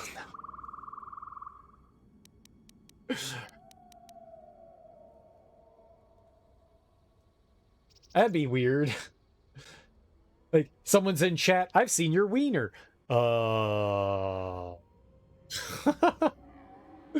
We can't have normal conversations anymore. We can't have normal conversations. It's been fun. I like how in the previous game, we're like slaughtering all the Mandalorians, and now in this one, we're like, hey, we'll help you. It's all coming together. Why don't you tell me where it was, though? If you couldn't find your way here through the jungle, then you'd be worthless in the fight. Besides, I didn't know for certain where the beast was. Do you have a plan? We go into the clearing and attack it. Either it dies or we do. Beasts of the jungle are fierce and powerful. Straightforward plans work the best. What do you know about Zakugs? They're heavily armored. They aren't particularly agile, but if they connect, it can be deadly. But a skilled patrol of warriors can kill the beasts. Alright. Let's go. Then we fight. Yeah, then we fight. Charge! Okay, not charge. Oh, okay, yep, charge right now. Oh!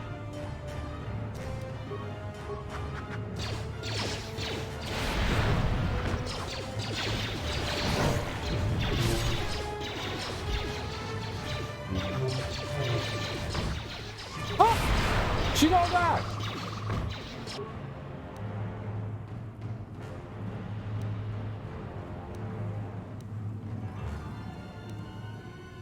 Battle meditation.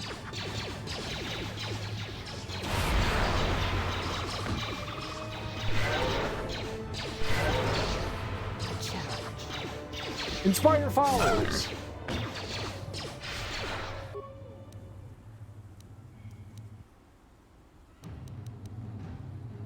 Now on lightsaber form. Against Jedi. No, that's not good. Blaster deflect. Nope, not good. Regen. Force damage. Many opponents. Against Jedi. None of this is good. Here. We'll get more. We'll get more from our damage here. And I'm gonna scream at him. It resisted my scream.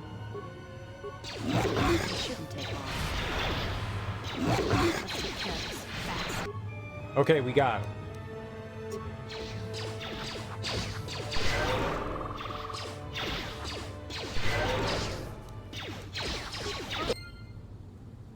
That was easy. I didn't even do anything.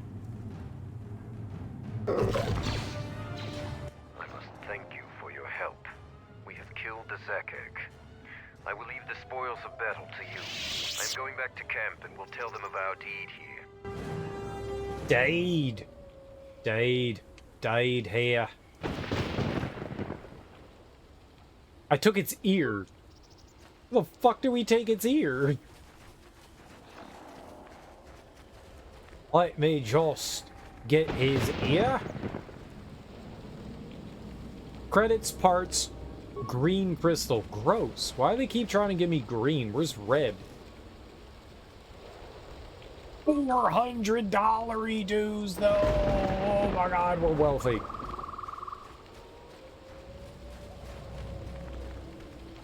I don't think I've bought anything in this game yet.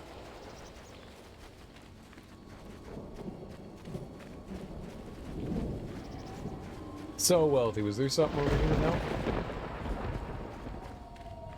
Be glad you didn't take its rear, but I wanted the rear. I got denied rump. I'm very sad. Rump denial. It's fair. Like, we could have chopped off its head, its tail. No, we had to take an ear. I want your ear ball. Try finger, butthole. Amazing chest ahead.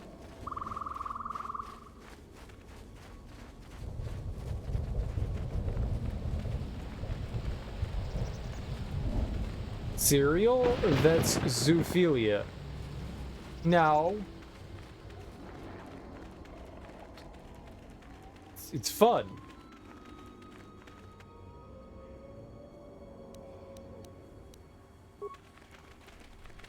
It's fun, natural fun. What do you consider fun?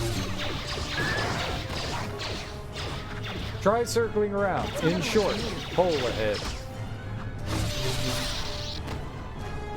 Oh, the Dark Souls memes.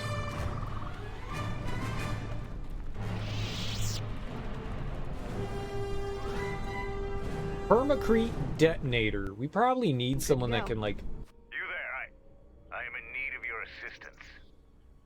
Hey? Are you Kumis? Zarga thought you were dead. Who are you? What are you doing up there? Why should I help you? Are you Kumis? Kumis? I'm Kumis. Zarga was not wrong in thinking me dead. We assume that any Mandalorian who does not report back within a day has been taken by the jungle. I still live. I am just in a difficult situation. What are you doing up there? How can I help? Why should I help you? Mandalorian asking for assistance. Oh, amusing. Whatever trouble you're in, I couldn't care less. What are you doing up there? A patrol was sent to look for weapon caches in this region. They found 3 sites that looked promising. Zarga told me to prove myself by taking explosives to those sites and uncovering the caches, if they exist. So, how'd you get up there? This was the first site. After easily dispatching some Maras, I removed my pack and began to plant my charges along this ridge. When I finished setting the charges, I looked down to see Canucks swarming all over my pack. The pests were eating everything. I killed the Canucks, but then a herd of Bomas arrived. I had no more ammo. The extra energy cells I had brought had been in my pack, so I've been up here, weaponless for 2 days. You ran out of ammo? Isn't that against Mandalorian code? Blaster rifles don't use much energy, and their energy cells last a long time. How often have you had to change ammo? Never. Never. Can't believe you were outwitted by Canucks. They're the Gizka of Dxun. I do not need you to echo my failures to me. I need your aid. For what? If I give you enough time, perhaps a Canuck can eat your armor. You're not exactly in the best bargaining position. Haven't you tried running? Even if I got by the Bomas, there are too many beasts between here and the checkpoint. Bravery is commendable, but there is no honor in suicide. I thought I could survive until another patrol came by and then return to camp with my brothers. How can I help you? You must have cleared a path to the beast coming here. If you take care of the Boma beast, I can make it to safety. I could give you an extra ammo clip. I'll go drive off these Bomas then. Your actions are worthy of a Mandalorian. Return here when you have slain the beast and I will be able to return to camp.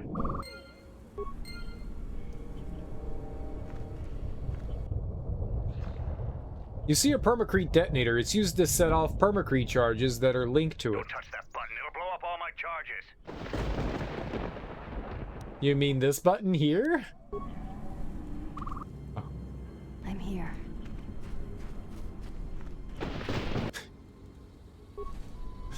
Well, that would definitely have been funny. That's another one for me. That's another one for me.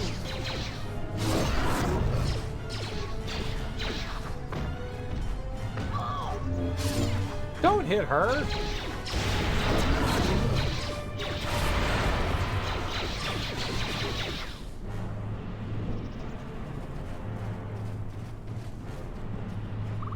Is that all of them? What cache is there around here?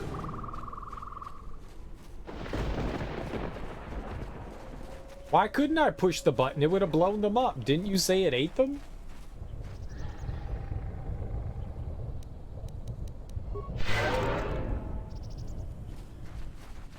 Okay, can I push the button now?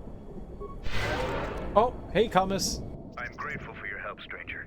I'm returning to the Mandalorian camp now. I won't forget this. I have only one request. Please, don't mention this incident to anyone. Hey, you're alive. No worries, man. Even though Mandalorians were your sworn enemy, you would still save one in need? You are a perplexing man, Exile. What's more perplexing is you're walking around without any clothes. The hell is wrong with you? No one deserves to die like that. Mandalorian wars ended long ago. They aren't my enemies anymore. I have my own reasons for doing it. OMG, Serial. You should save and then detonate the permacree charges just to see his reaction. I probably should have. Oh well. I will have to think on what you said. Light side game! Okay, can I push the button now?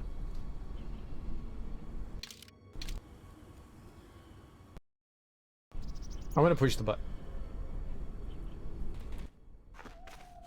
See a permacrete detonator. It's used to set off permacrete charges that are linked to it. Press the button.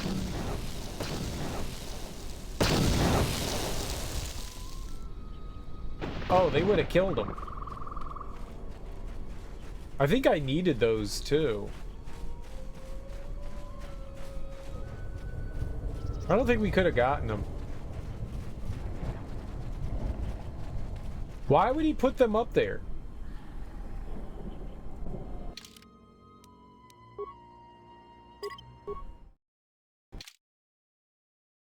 Can we not get the charges? We needed charges.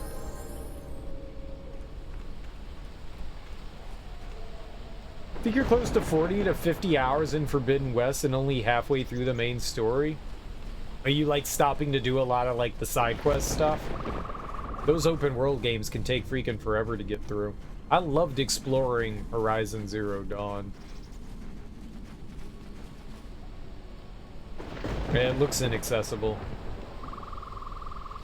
Well, I've always, every time I play like a big open world game, I always use the same metaphor. I'm not a big fan of Family Guy, but sometimes they make some interesting commentaries, and there's an episode of Family Guy where it's featuring James Woods. And James Woods is easily distracted by Reese's Pieces candy, so they use it to lure him away from doing whatever he's doing, and he's wandering around going, ooh, piece of candy, ooh, piece of candy, ooh, piece of candy. And that's kind of, exactly, it's kind of the way that like big open world games are, is that it's like easy to get distracted because there's all these little pieces of candy all over the place, and you want to pick them up and eat them. What's up, Yoshi? How you doing, homie? Welcome on in. And so that's the way I look at games that are like Horizon Zero Dawn. It's where like you set out and you go, okay, so today we're going to do this mission, and then along your way to getting to that mission, you find all these different pieces of candy, and like 10 hours later, you're like, oh, I still haven't done the one thing I wanted to do. The games are just so easy to get distracted in. It's been a big day of Sith. Nice, dude. Did you accomplish what you set out to do and civilize the world?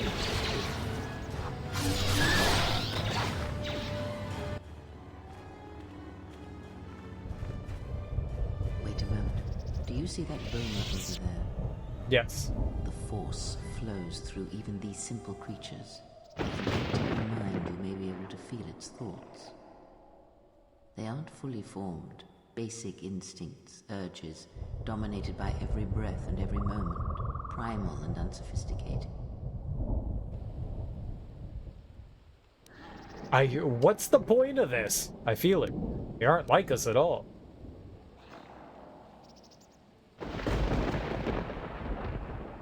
Okay, insertion. Good. Beasts can be easier to affect than other sentients, but you must bridge the gap between what distinguishes us and them. You feel its consciousness, yes, like a low rumble before the storm. Use the Force to create a barrier around it. Make it with care, and subtlety. Like love? Beast control. This shouldn't be difficult. I'll try it.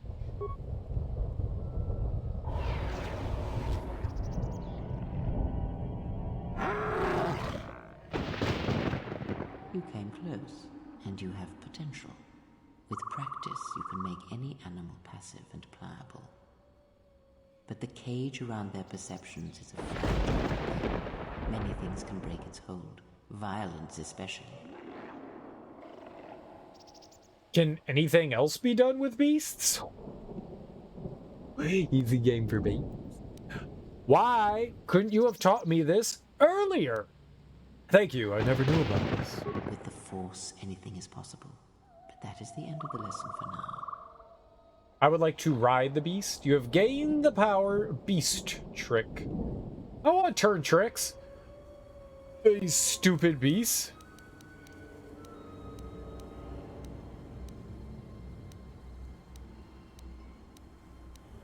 I don't have any beast tricks. Where's this beast trick?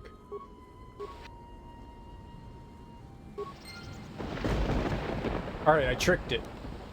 Now murder it!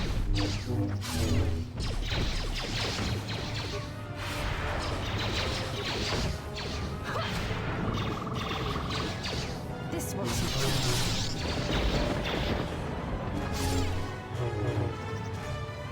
Die, foul creature of love. He was pretty big.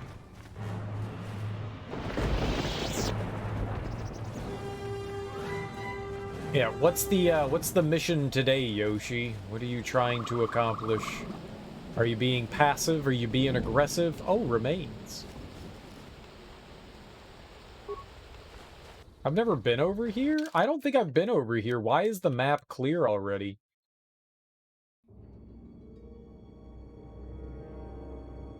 Maybe because of how we approached getting over here. It's another crack at Japan? Why are you cracking Japan? Oh, you're actually being Japan. I got you. Got you. So I started blasted. Nope, we came this way. Okay, and what happens after you started blasting?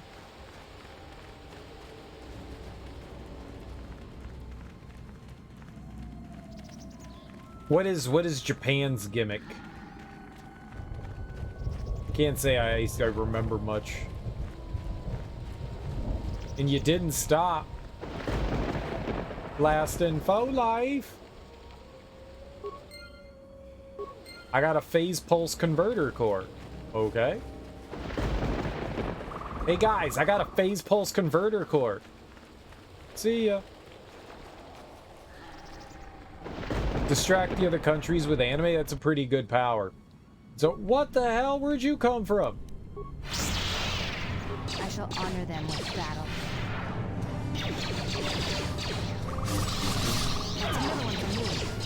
That's a very powerful technique too, because anime is strong. Anime is very strong. And erotic. That's another one for me. What? Why are there so many? Ah!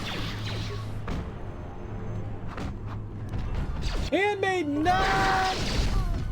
Let's take care of oh.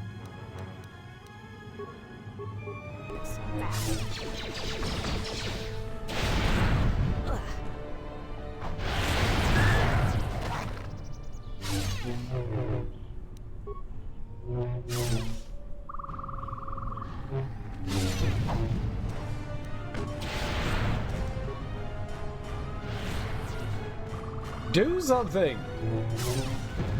Okay, just stand there. That's probably a good move. Booba!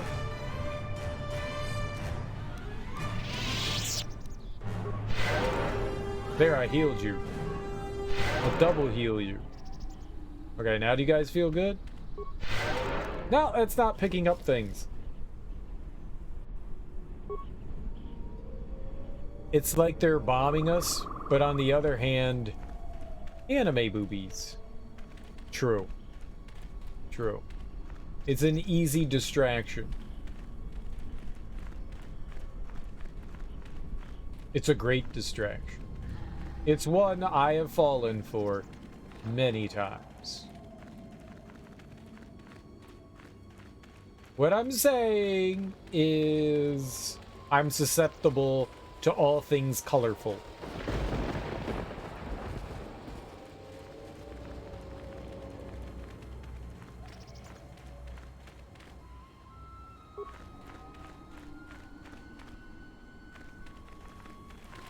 Hello, dog guy.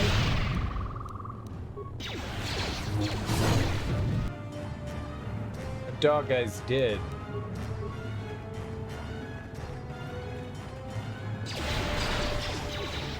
Got him.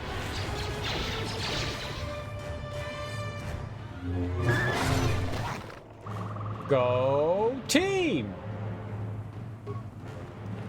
I don't want to go that way. I want to go back this way. Don't go off that way.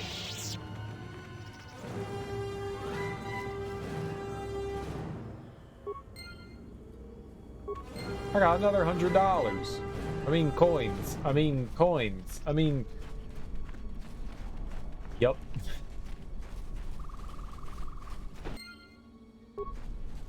Oh, something's going on here.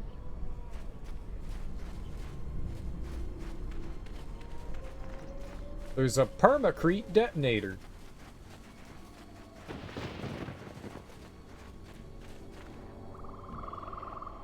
This door is impenetrable to anything short of high-grade explosives. Okay. You see a permacrete detonator. It's used to set off permacrete charges that are linked to it. Press the button.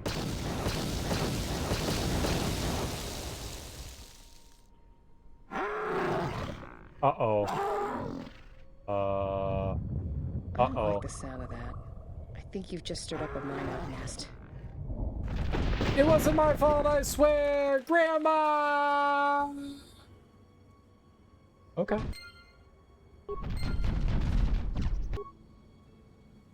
I'm gonna seduce the big one. Okay, that was not the big one. I will seduce the big one. I will seduce the big one. Aha! Okay, I hit it. That wasn't smart.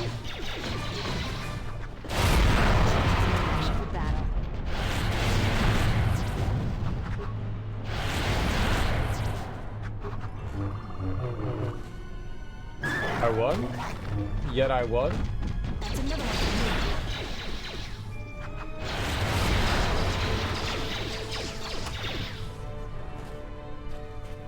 Easy baby game. Why were you limping? You didn't even take any damage. I took the damage.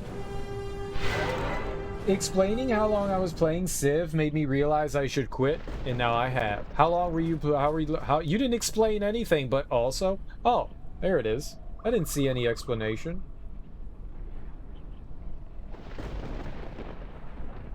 You think someone else will out-science you? Japan's units always fight like they're at 100 HP. Also free culture from fish. That's cool. I didn't know that. That's nice. That seems helpful. I like that. I like that.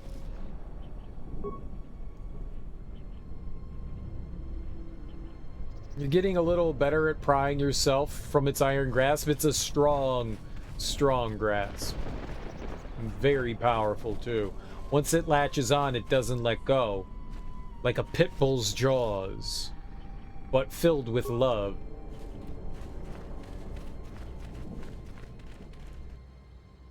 I'm good to go.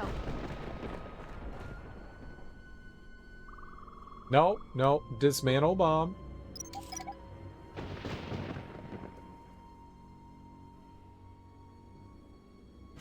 But how many hours? How many hours? Hours. They have 2 random units for upgrades, which means no buildings.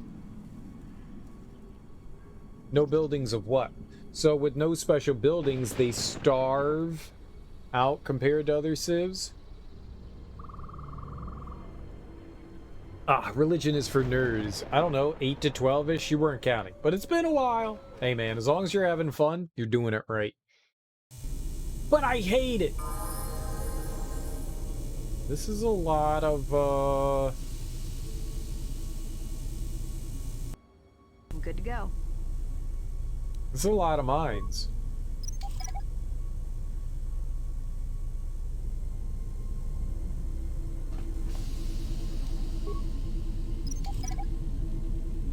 It's a whole lot of mines. It's a whole friggin' fraggin' mess of mines.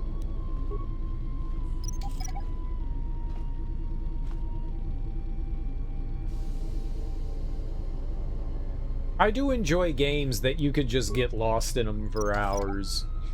I like looking up and being like, holy crap, it was light outside when I started. And I'm talking like morning light.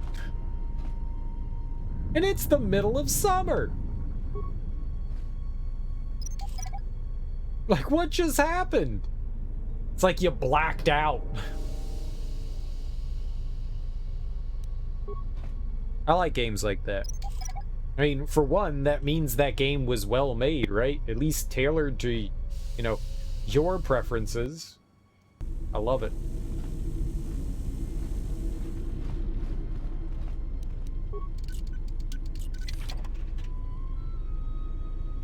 It's definitely very easy to lose time in the Civilization games. Even as someone who's not XR Kuhn's light battle suit. Ooh, who's XR Kuhn? And I like that name. Can I put it on? XR Kuhn. XR Kuhn. It's right here. It's a medium. Dark Lord prior to his defeat 40 years ago. He was rarely without considerable yet flexible personal armor.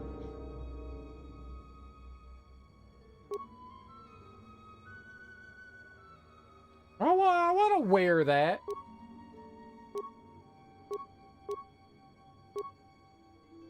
I can't wear anybody's stuff.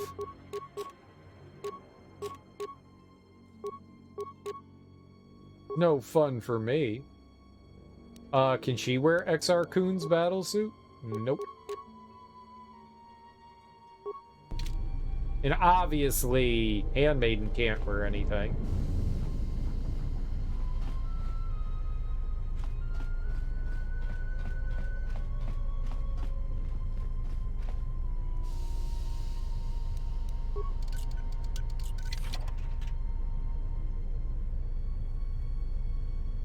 Argarok.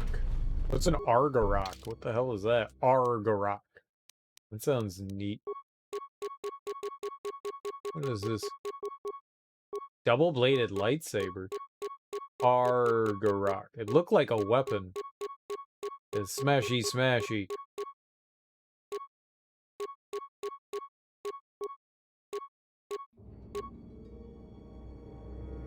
The melee weapon.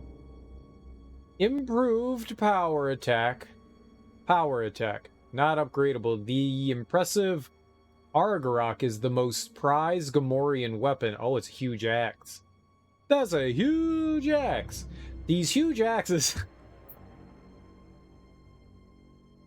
are designed to be wielded by those with a low center of gravity and tremendous strength, making them awkward for most non-Gamorreans to use. 3 to 36 damage. Holy crap. You can stun. That's cool. That's a huge axe.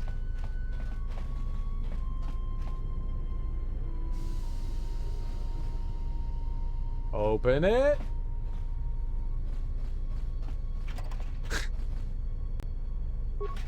Dude, is she ever gonna be able to get out of there?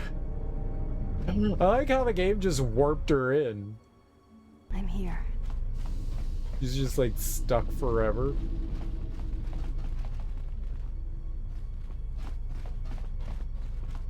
Oh, no, I got her out. Genius. Ready?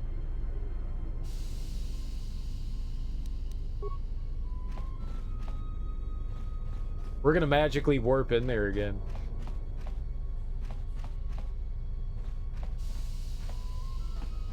I'm not doing anything. Eventually something's gonna happen, right?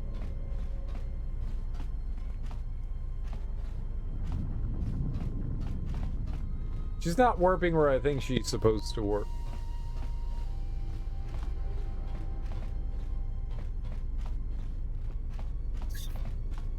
This is funny.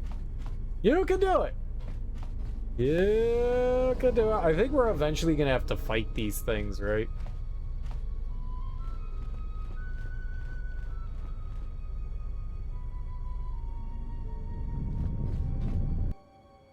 Yes?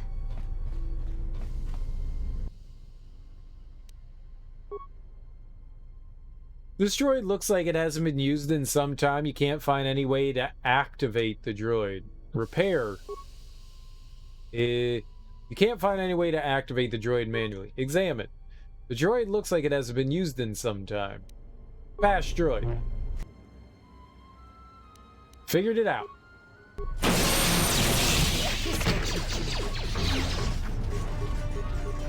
Ah!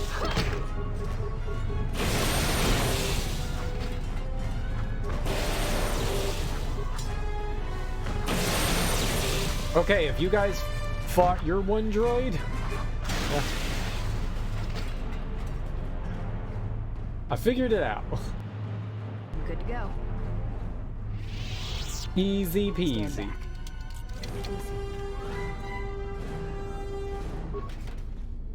I hope you didn't need those droids. A little harder than I thought. Impossible. A little harder than I thought. It can't be impossible. Use your teeth. That's how I get into most things. You just bite it open. Right?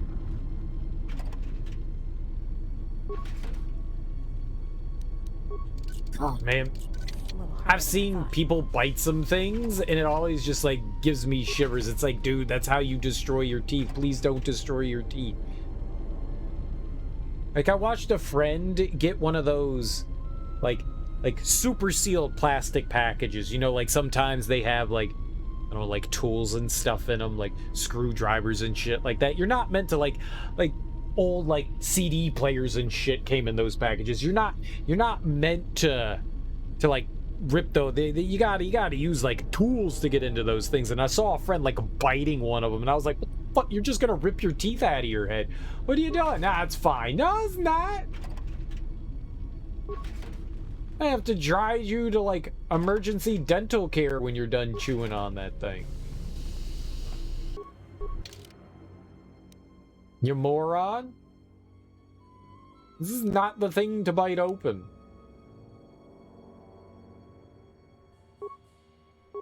Yet we bite. Yet we bite.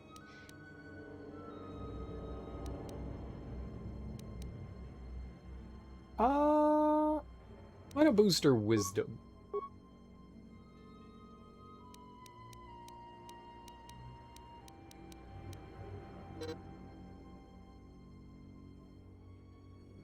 Haha, foil go munch. Foil? I'll foil you. I'm just trying to get her, what opens those things? It's not repair.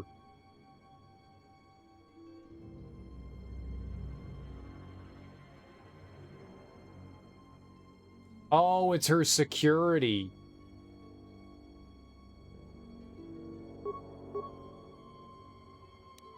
I thought her security was really high. Oh, it's super low. It's super low.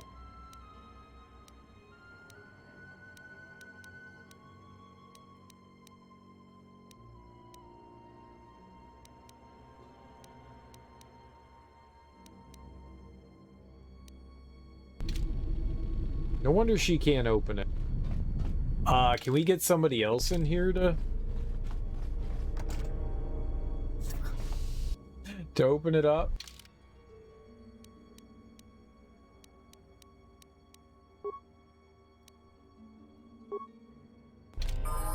There we go. Ready.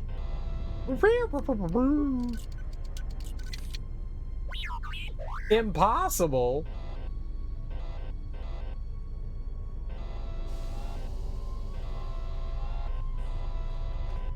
I don't know if impossible means you can never open it. Or if just like my security level's too low.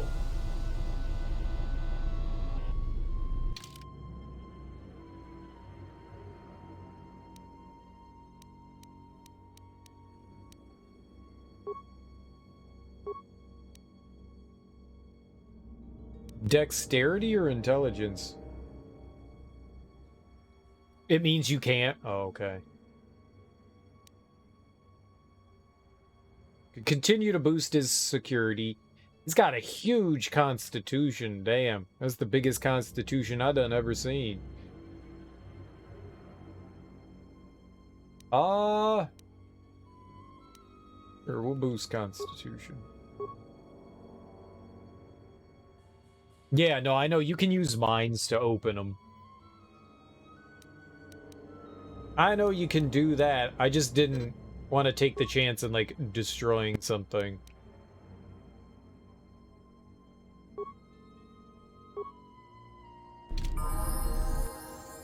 Alright, but if that's the case, then we'll just blow it open. And we'll use friend to do it. Ready? Say cheese, everyone.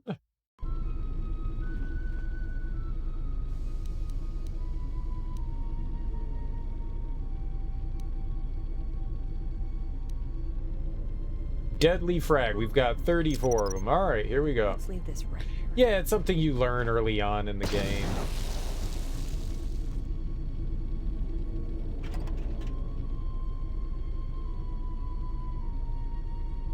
Ubese environmental suit, security tunnelers. 33 credits.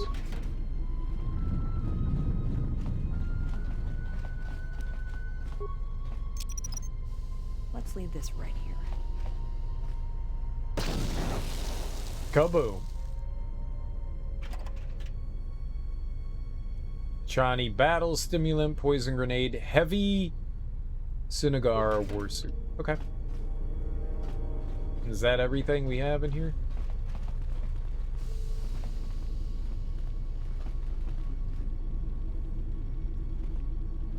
Yep. I think we cleared it all out.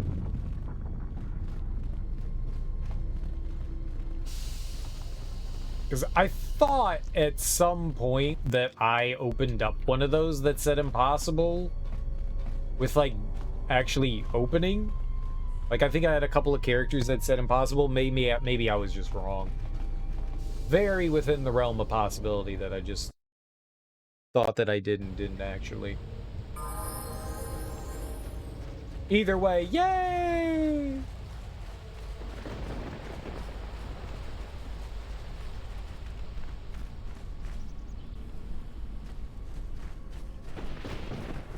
Chicago's, they do nothing.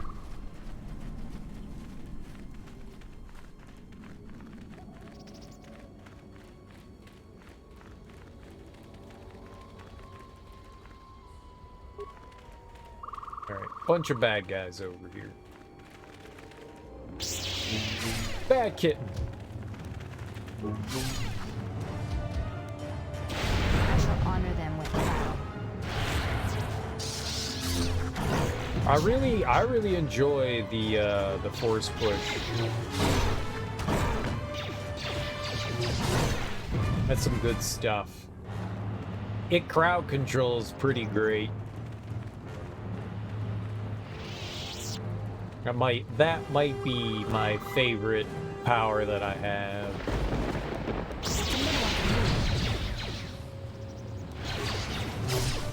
You know, it knocks them silly, which leaves them open for regurgitation, reclamation,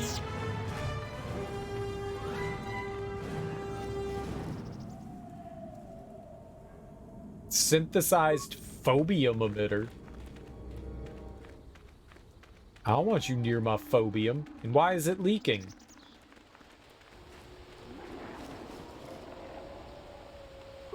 Stay away from my phobium. Where am I here? Okay, so the other path to our left is going to lead us out of here. So let's go this way. Okay.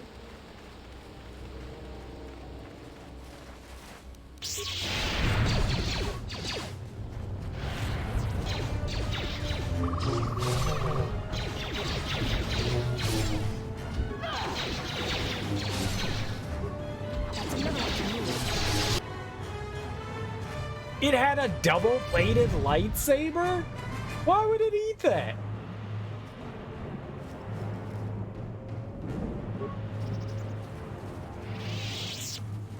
Boy, they really do eat anything, huh?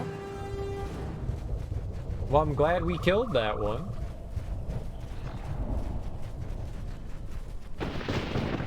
And that was worth.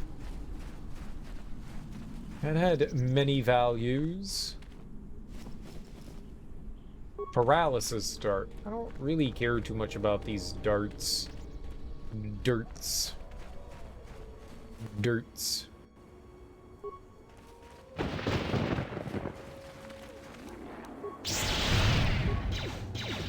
You got a nice setup with a heater blowing on a low setting on your legs with a sheet on them? Is it cold where you are?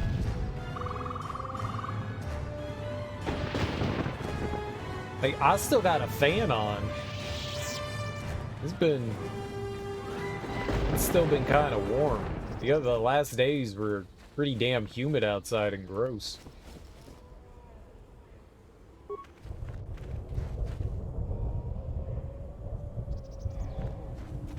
You're cold because you're always cold.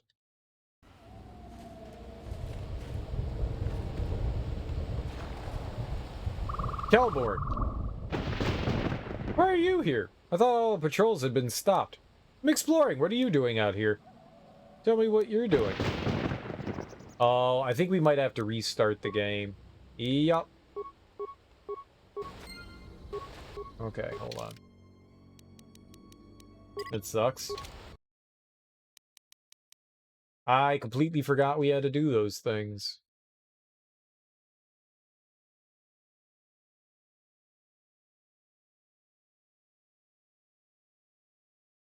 Yay!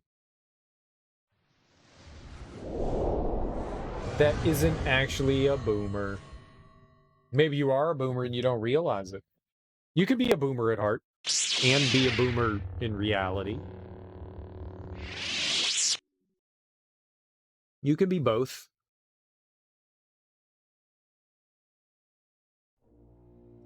Okay. Weird. I feel like it often. So do I, but I think I'm a boomer.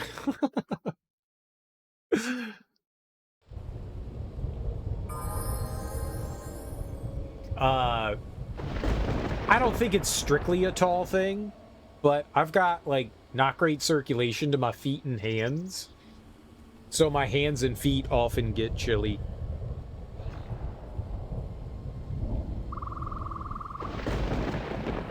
So I can empathize with that. My feet are always cold. Like, it'll be wintertime, and I'll have, like, 3 layers of socks on, and I'll be like, why are my feet so cold? Why are they so cold? But then they sweat, and then it's like, oh, the moisture, that's cold, too. What are you doing out here? It's dangerous for your kind. There we go. Why are you here? I thought all the patrols had been stopped. It can be handy for temperature regulation. What, socks? It's just, that's where all my... I always thought that's where all the heat was escaping, but that didn't make sense. It's just, it's just bad circulation. My ex, she was like a little fucking heat box. That woman was always just like radiating heat.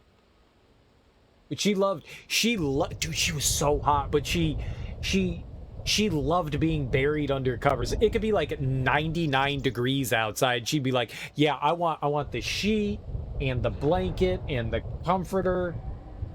So I would just like jam my cold ass feet up against her. She'd be like, why are you doing that? And I'd be like, you're warm. Warm my feet.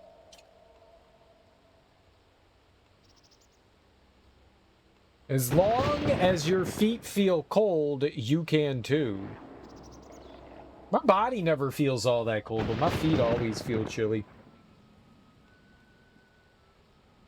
When I'm playing games, though, my hands don't get cold. But if I'm not, like, doing anything with my hands, they get chilly.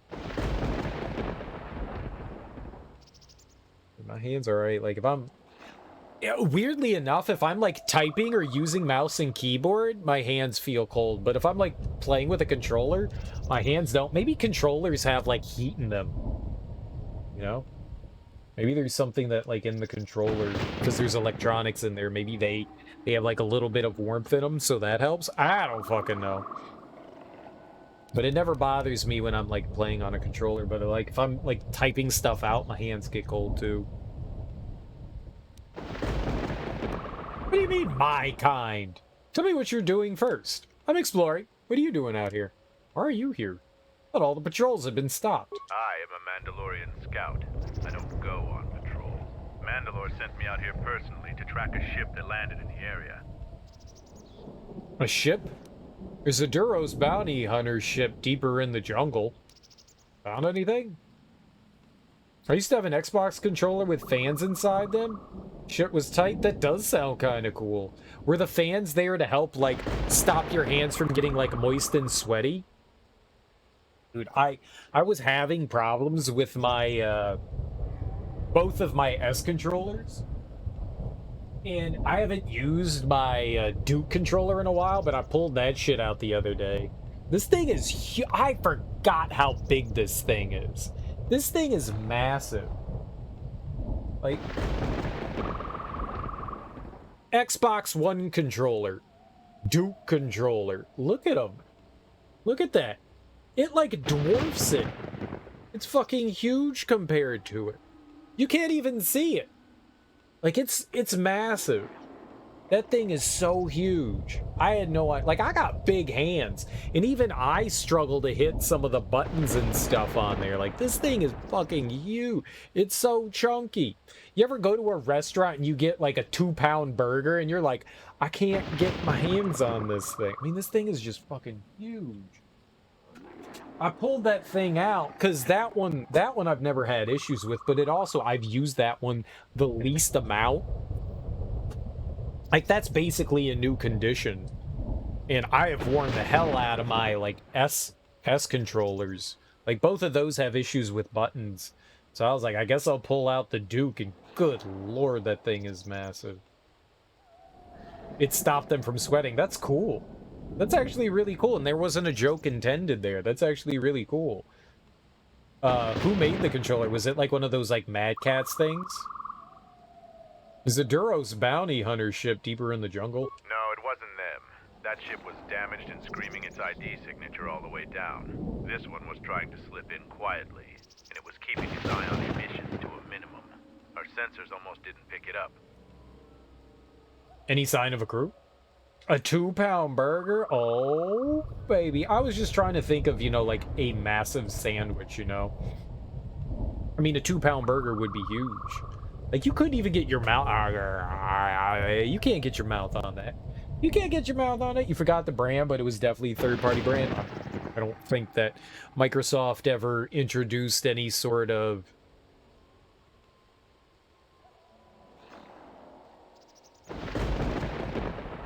kitschy accessories on their controllers.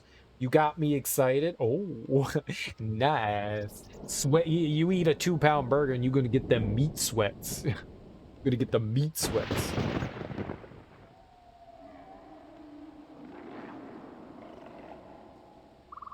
Dude, why are you sweating so much? I ate 2 pounds of beef.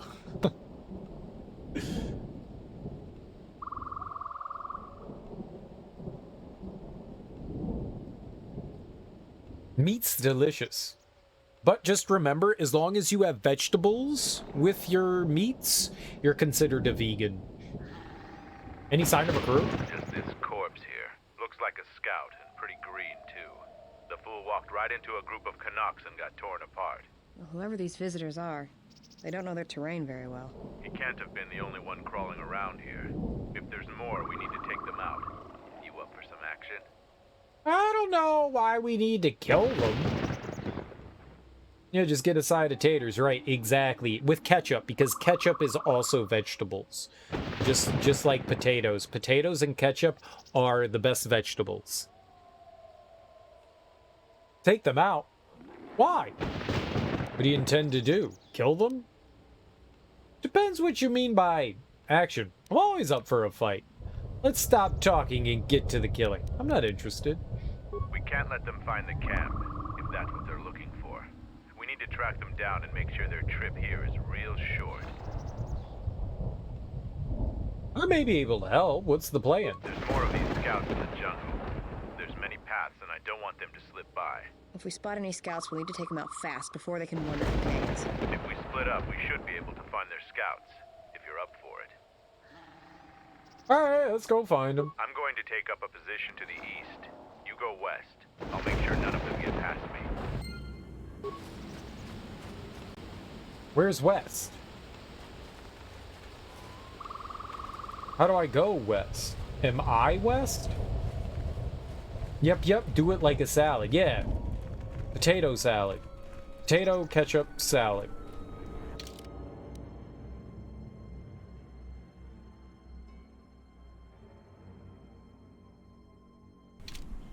Okay, this way.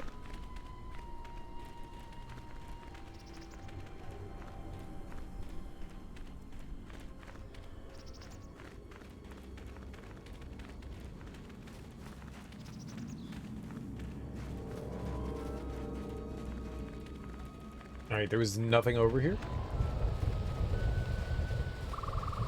Set the staging camp up here. This jungle just never ends. Lieutenant, two of our scout patrols haven't reported back. Do more? Nothing is worth this. More beasts! Everyone, attack!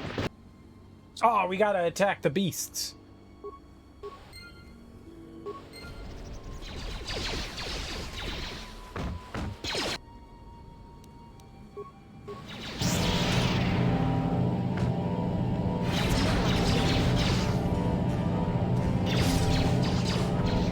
Wait, we're killing everything here?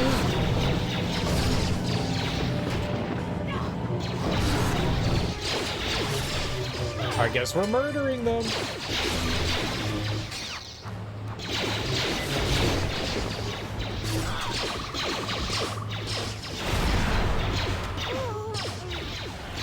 This can't be a good deed.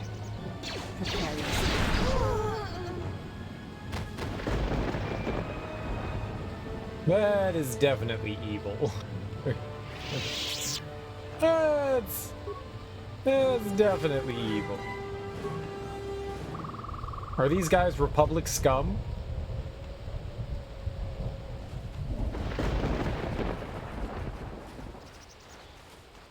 Oh yeah, that was...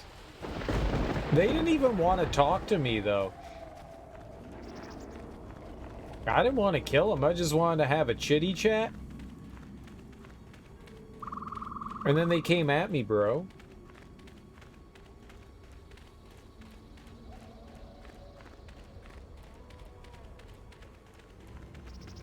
Like, I was all just up for talking. I'm a talking kind of guy. I'm gonna get so many evil points.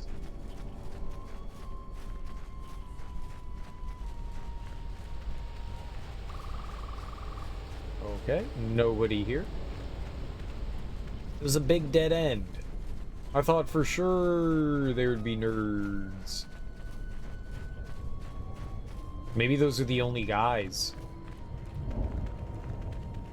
Guys? Guys?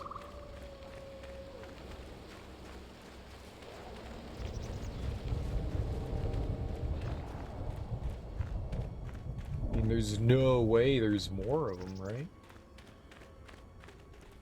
I'm pretty sure I cleaned them out.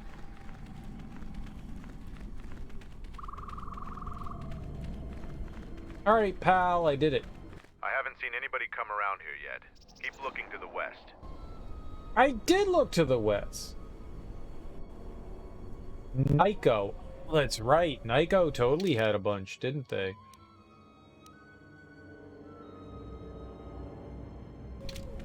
Okay, we'll go back all the way back. They made some for the 360 too? Nice. How... What happened to Lon? He got swarmed by those little beasts. I think they're called Canox. I hope this mission is worth it to the Khan. Wait, did you hear that? That's him! Get him! That's me? Get me? Why do they want me?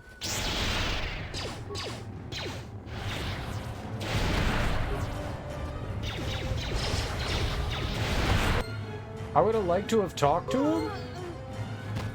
Maybe they have, like, memos. I'm curious what they look like. How do you get, like, fans in a controller without, like, jamming your hand into them somehow? I mean, I guess they have, like, little grates on them.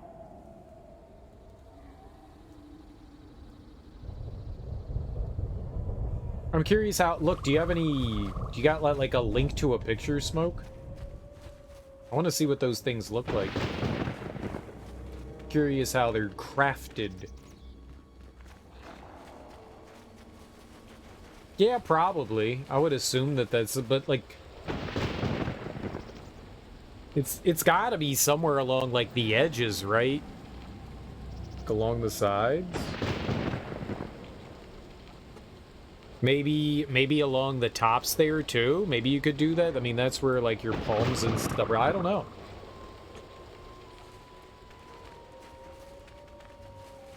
Well, technically, they don't... You could have, like, vents somewhere on the back or on the bottom somewhere. That would definitely get the controllers dusty on the inside, too. Alright, this isn't pornography. Gotta double check and make sure.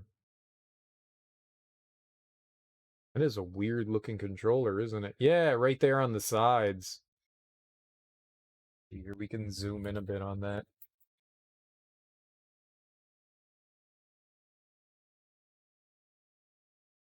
So it's sort of where we thought. I mean, I guess that's where you're going to be resting your hands is, you know, like on the bottoms there, so...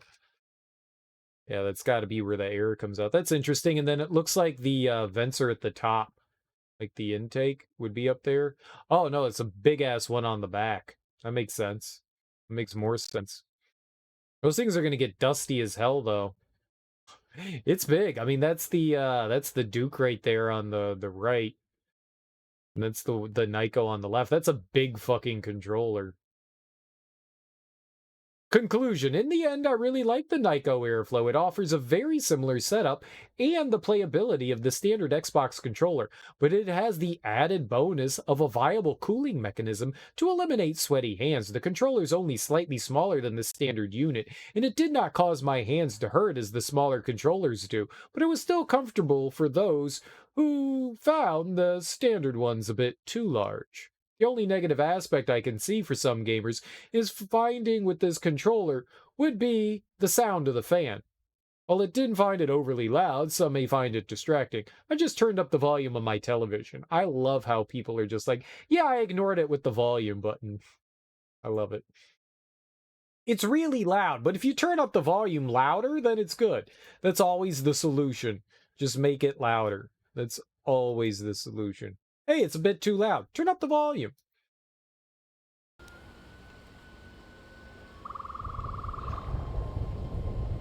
The 360 one was smaller?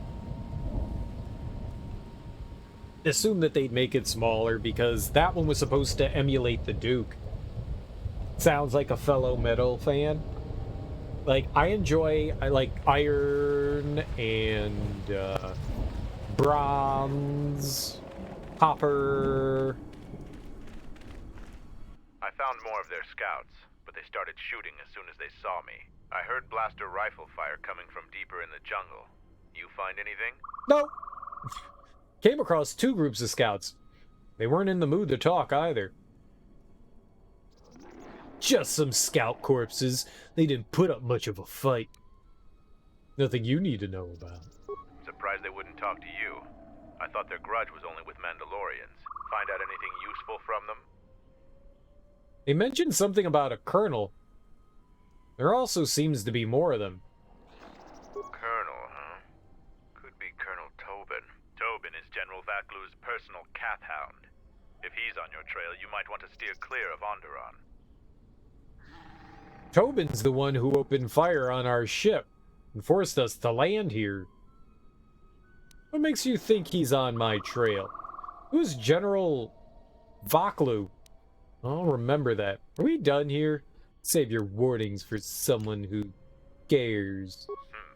I'm not surprised. He was probably acting on orders from Vaklu. If so, you've made some dangerous enemies. Friends. Potential friends. Who's General Vaklu?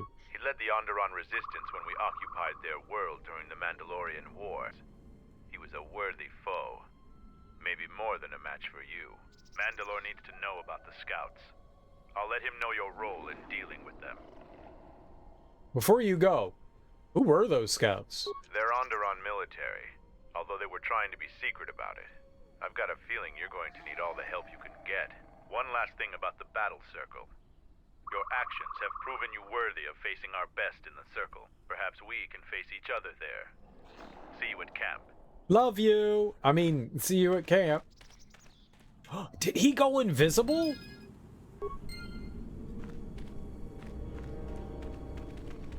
He's pretty tough. He killed 3 guys on his own. That guy must have some tough nuts to crack. Me too. Nothing like the sound of a blacksmith. I know. Tempting and hot. Steamy. Nothing like molten metal with your bare hands. You can do it. I've done it.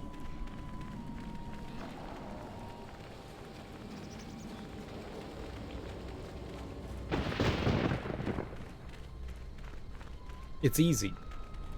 You just heat up metal with a cupola or a coupolette, and then you just bust them.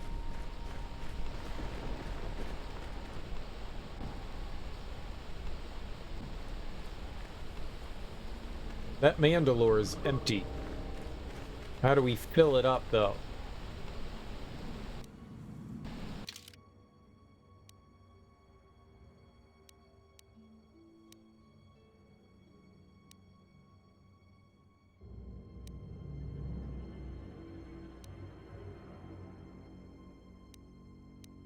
There's no indicator here of where we are. I don't know if we can actually open that door or not. I don't think we can.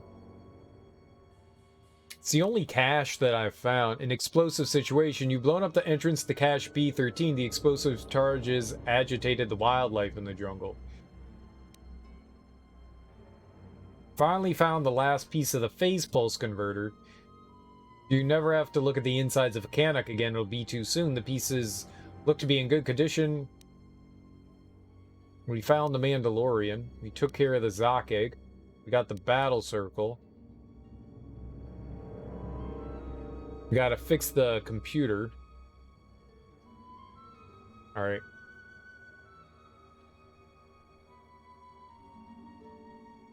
Did he tell me to leave B13 alone?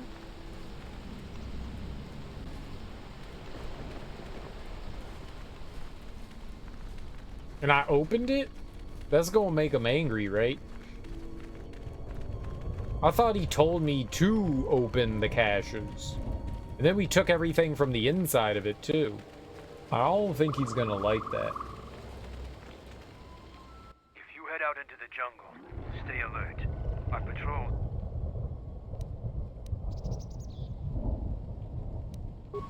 Okay, bye-bye. Can you take me straight to the camp, where I have to walk 2 feet to the camp? That was tough. That was tough. It's very hard to walk that far. Davro, already told me of your battle with the Zakeg. You robbed my men of a worthy test, but you have gained some honor for yourself in the process. You'd make a formidable Mandalorian. Yay! What item did I lose? Why did I lose an item? What? Oh, it was the ear. Ready to head back to your... No.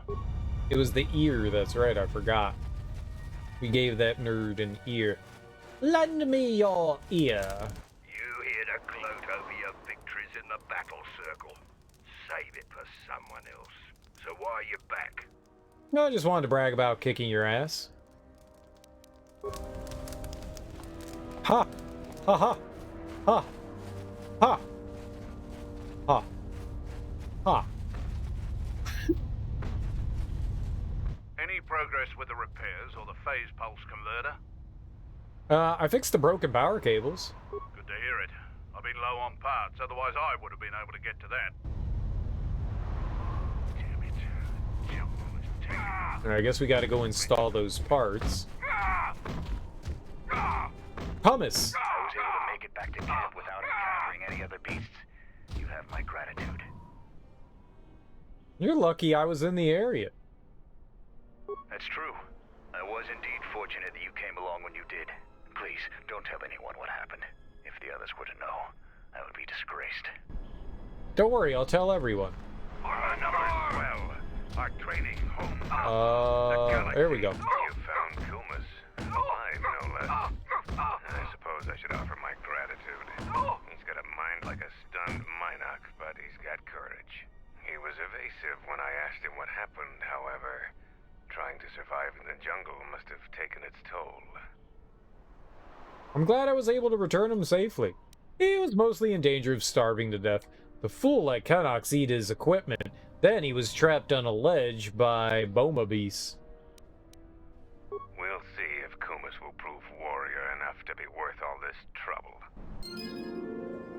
Yay, I got a motherfucker. Mucka-fucker. That's what it says. Mucka-fucker. I can read. What the hell was that? Man.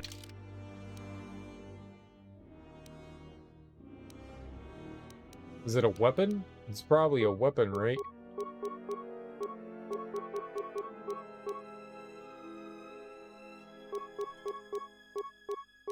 I can't see it under all these words. It's armor?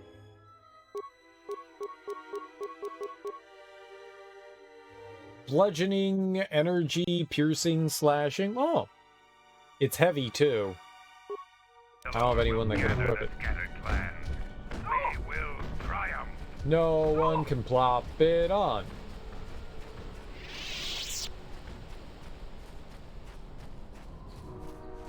Crap, I tell you, crap. For Mandalore! Are you guys yelling? Okay, we should bring somebody in here that's got mad computer skills, which I don't think that's anyone that I have in my party right now, so we'll remove you, plop you in, let's go. Get all freaky on this computer. 2 spikes, I don't got time for this. What's your computer in level? 26? Clearly not high enough.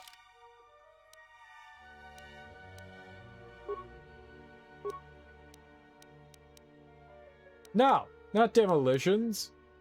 Stop it. Take it away.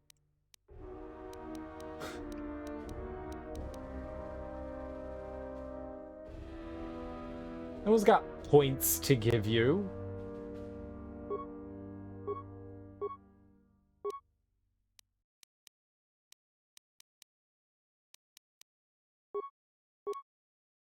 Oh, he can touch some feet.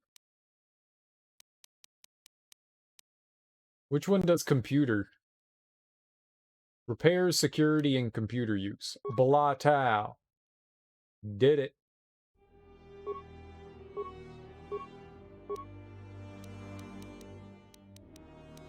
So many cool things are gonna happen. Good lord, how many levels do we have? Alright, constitute. You know what? We'll do intelligence.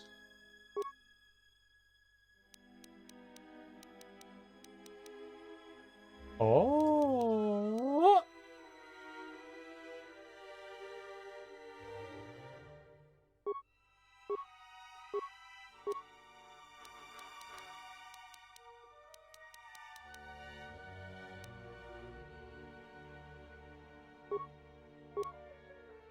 All feats be with me.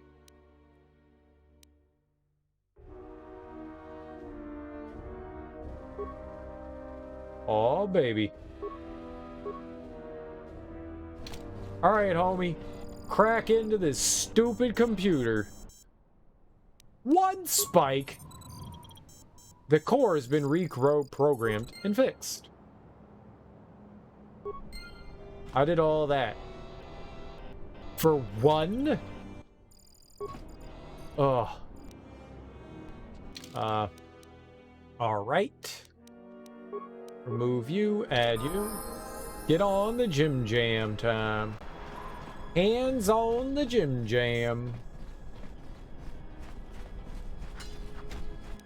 Oh, I like easy baby game. Alright, Kelbies. I thought I would see you again. No more scouts in the jungle, right?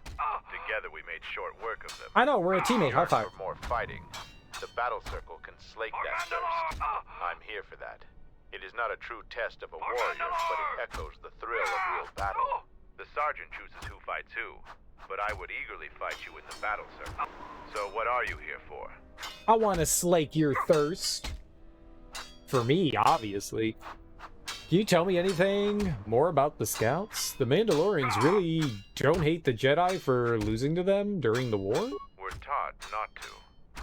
Mandalorians want to be tested to the limits of our abilities and beyond. We admire anyone who beats us on the battlefield.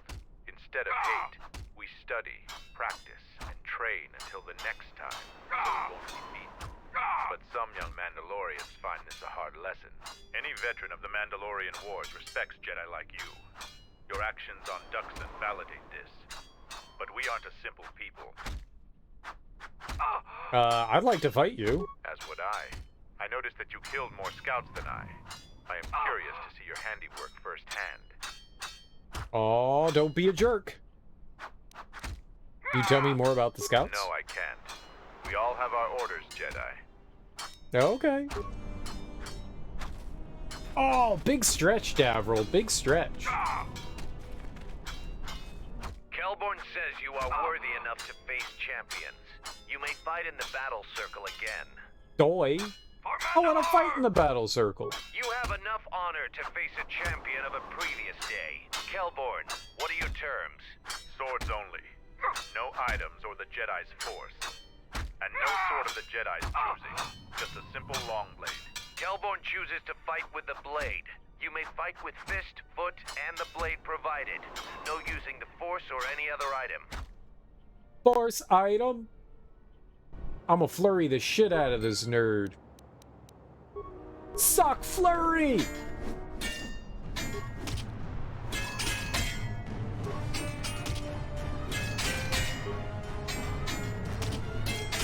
He's beating me!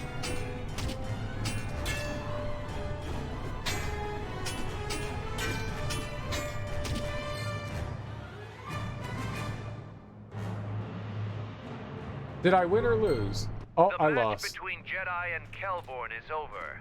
Kelborn is the clear and honorable victor. You are a strong warrior, Jedi, but no match for the best of us. If you take away your lightsaber and force, then our training techniques can be more than a match for you. No, that's a lie. My wounded ego cannot handle this.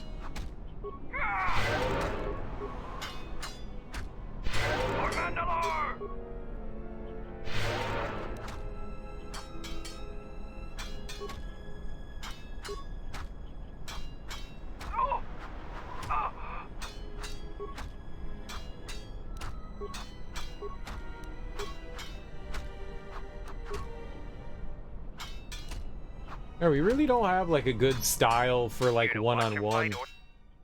You have enough on swords only. Kelp. Is he still hurt? No. Okay. I was gonna say. For Gondor!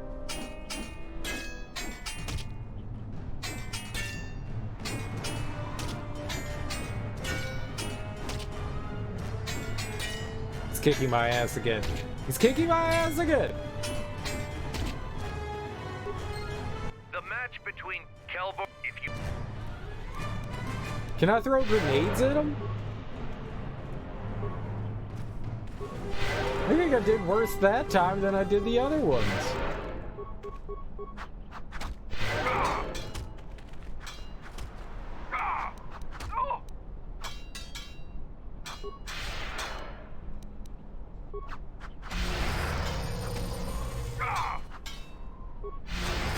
Here to watch him. You have so Kelp.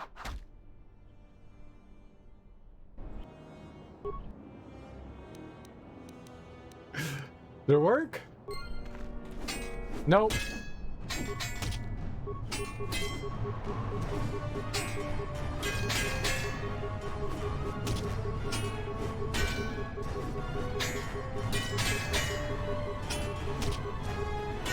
I'm winning! Take that, you idiot!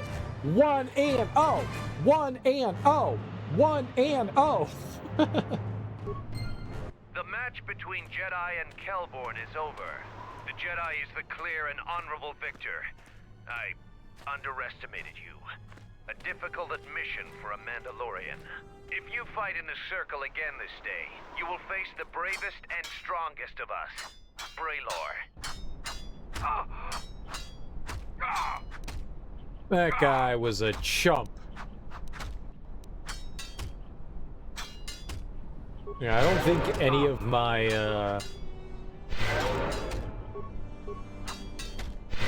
It was first try-ish. I like how they don't...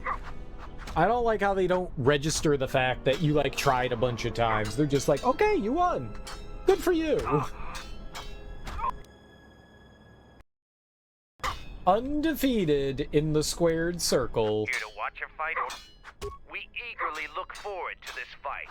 Braylor, you are our champion. How would you fight the Jedi? No terms today, Sergeant. I would fight the Jedi with all of his arsenal. Braylor will fight you as you are. Still no killing and no leaving the battle circle. But you may use whatever else you want. Yeah, that's not good for him. Oops.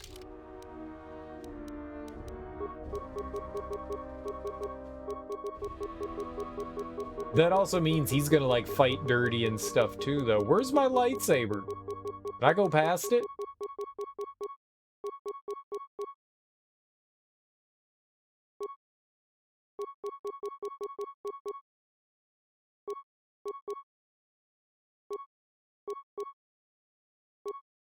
Where the hell's my lightsaber?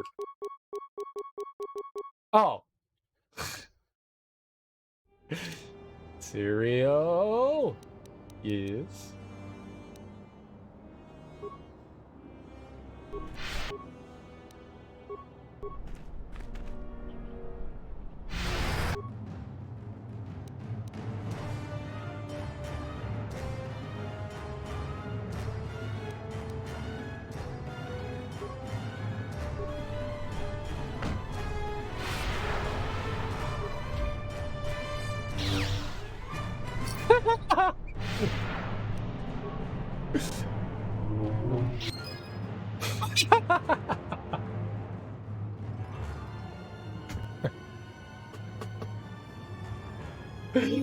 It's not fair when you get to use Force powers. They just crumble. The match between Jedi and Braylor is over. The Jedi is the clear and honorable victor. You have defeated the most worthy of us. You walk away the champion of the battle circle this day. We will not forget your deeds, or the honor you have earned this day. Like, he came at me with his bare feet. He was like, I'm gonna kick him, and I was like, okay, lightsaber. And so, I lose again. I Malachor V, but was spared. Before the Mandalorian Wars, we looked at Jedi as weak. Their code restricted their full potential. The Jedi were limited by a narrow sense of morality that couldn't survive a real war. But our view was the narrow one. I see that clearly now. I sense we both learned something today. I mean, I learned I'm better than Mandalorians. What did you learn? I'm a god. You're squishy. You have prowess in battle, this cannot be denied. But your Jedi teachings prevent you from having a true warrior spirit. Jedi couldn't have beaten us in the Mandalorian Wars. It took a fallen Jedi to gain that honor. I like how they're still chalking trash even though I kicked all their asses. I see now why we couldn't win against you during the war. Even fighting at a great disadvantage, you still fight as brutally as a Rancor. Your fight with Braylor was brilliant. You are truly a warrior of Mandalorian proportions. So what are you here for?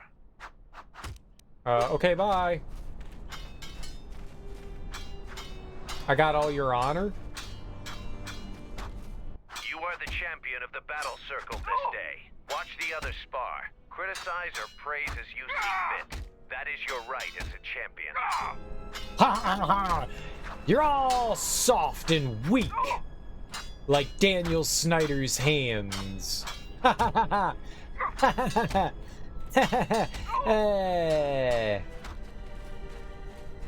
That'll show him. That'll show him.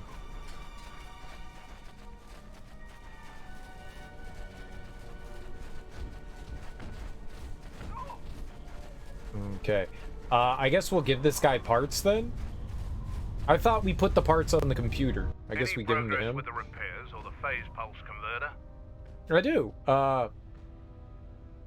I have all 3 parts of the phase pulse converter. You do? Let me see. I don't know how, but these pieces look in good enough shape to repair.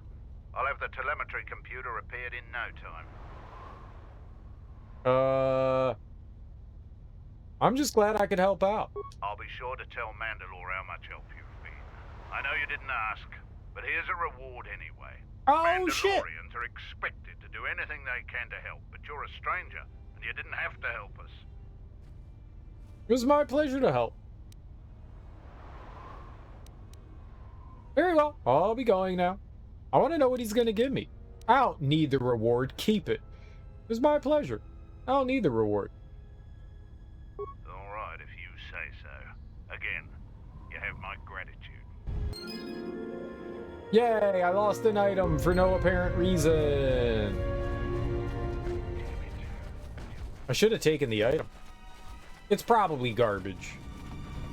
I don't need their garbage. You defeated Braylor in the battle circle. Either you're very lucky, or you're a lot tougher than you look. Kelborn said you dispatched some covert military scouts in the jungle with him. He spoke highly of your work. The gate guard said you managed to kill a Zakeg.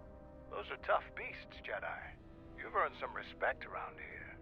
Zarga told me that you returned one of our sheep to the herd. You have gained some small prestige by helping Kumas. How many Canox did you have to kill to find those parts for Zuka? That was a tremendous help. I won't forget it. You've made quite a reputation around here. You did better than I thought you could. I was planning on heading to Isis tomorrow, but I'll move up the timetable and take you now. You won't be able to get to the Ebon Hawk from the city. If you need to grab anything from your ship, I'd do it now. I set off the permacrete detonator in the jungle. I know, it made quite a racket. Good work. After I set off the explosive, I had to fight through a pack of bomas. That's to be expected. They don't really like it when someone makes loud noise in their territory. What? You knew that would happen. It wouldn't be much of a test if all you had to do was take a hike through the jungle, now would it?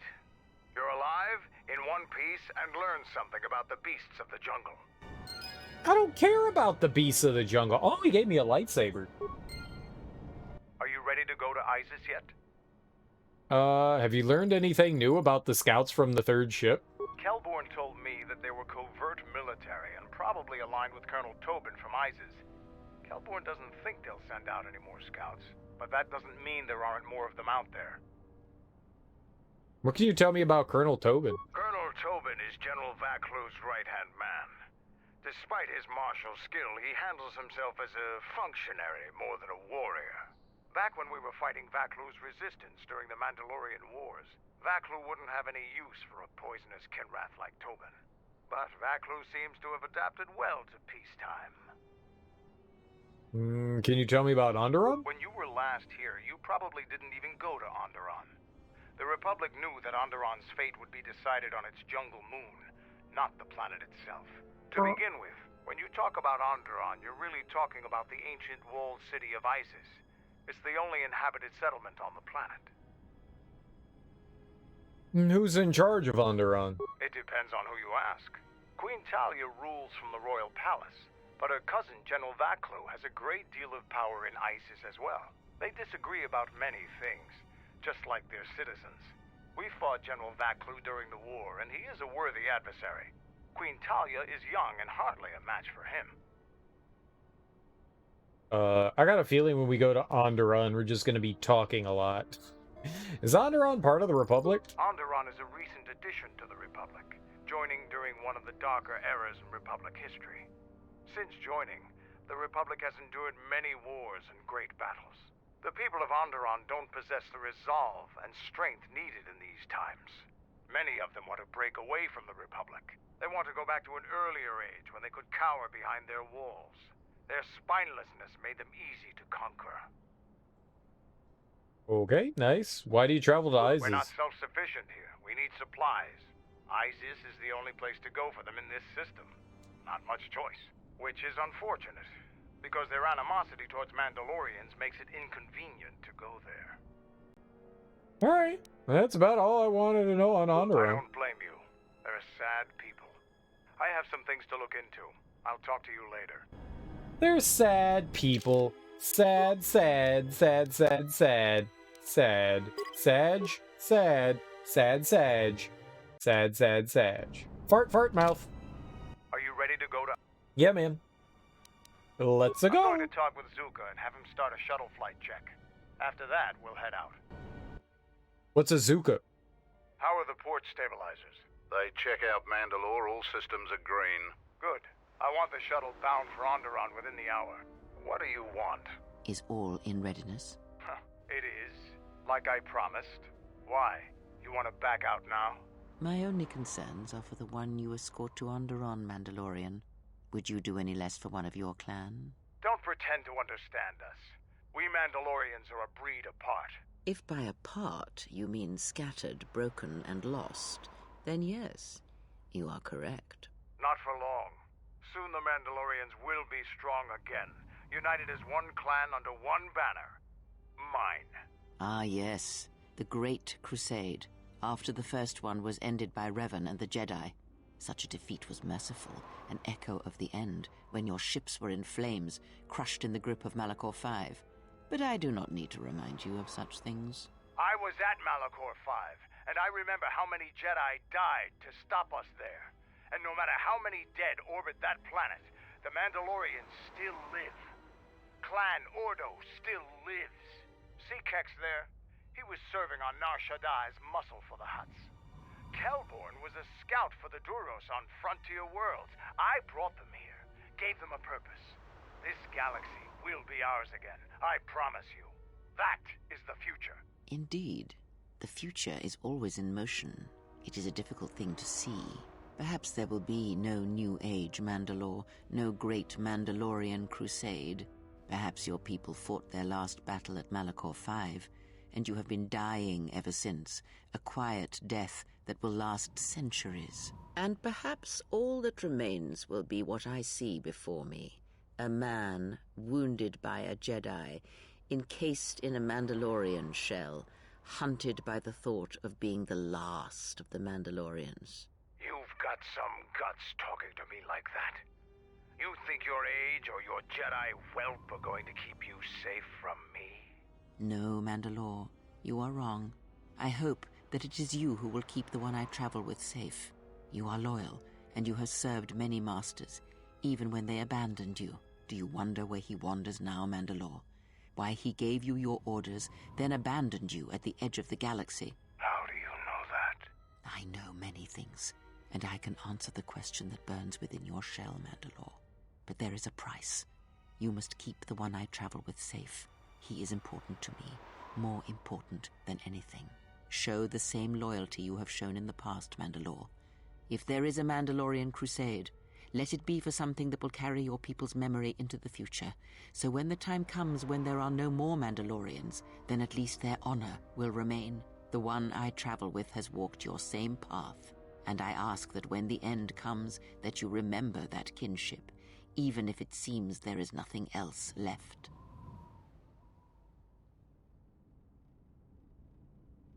Forget the Jedi. Keep your eyes on her. I know, she's so manipulative. 1, 2, 3. Oh! Mandalorians, we've got company. Stealth targets have breached our perimeter. Harry Meter. Wait a moment. I sense there is a disturbance in the camp. Our enemy has tracked us here. I did not expect them so soon. How did they get here, I wonder? Regardless, we must eliminate them all. None of them can escape. Our whereabouts must remain a secret. Let us join the battle. Our allies will need our help. For honor! Wait.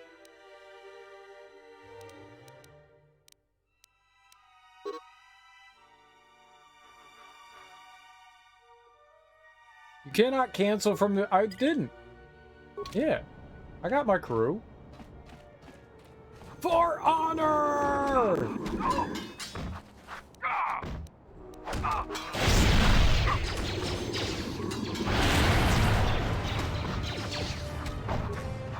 For the fallen! That's what I was trying to yell. For the fallen!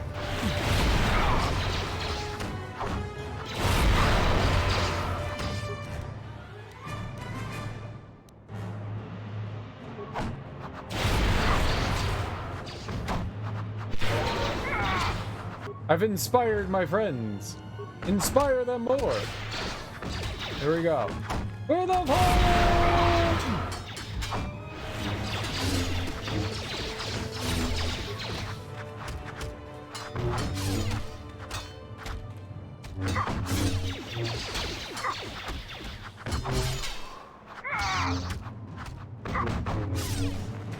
That was tough. It's tough. There's more?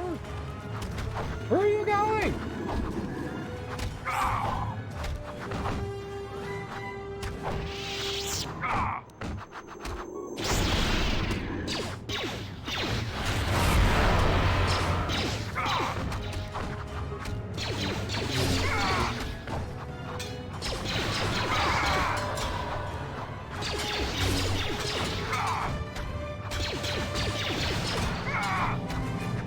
Stasis field. Stasis field.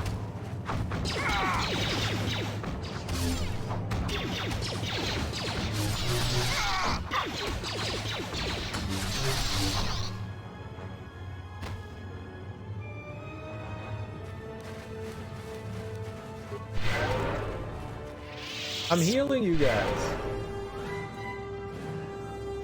I like how none of the Mandalorians died. I saved all of you guys. You can't heal them. You can't heal them. I tried. They don't want to be healed. Idiots. But none of you died. Kelborn almost bit it, but he's alive. You guys are welcome. Welcome. Okay, time to take a ship. This is a G-Wing that the Mandalorians used to shuttle between Dxun and I's. I did it though. I did it though.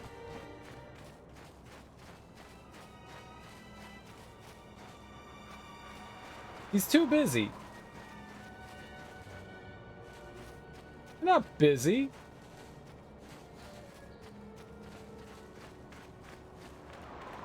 Busy doing what? Gray Jedi robe. That was a Jedi?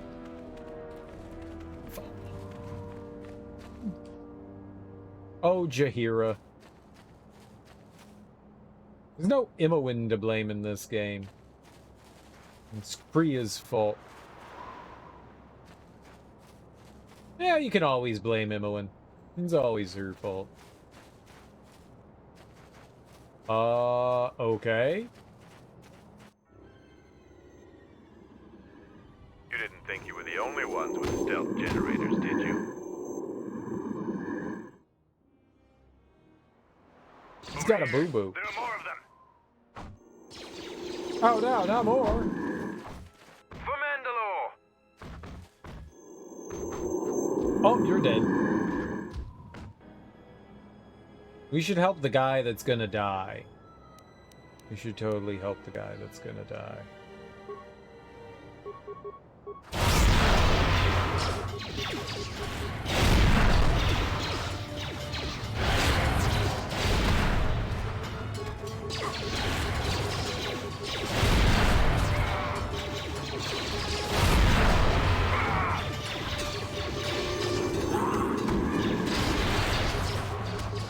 Don't die! I'll save you, Brian!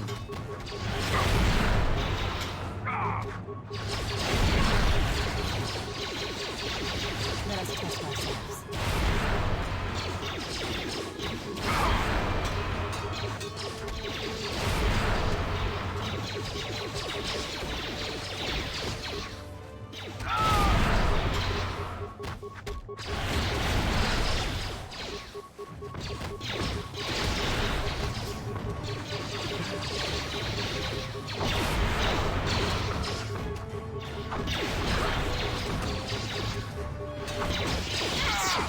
Easy baby game. Seems trouble follows you on a regular basis.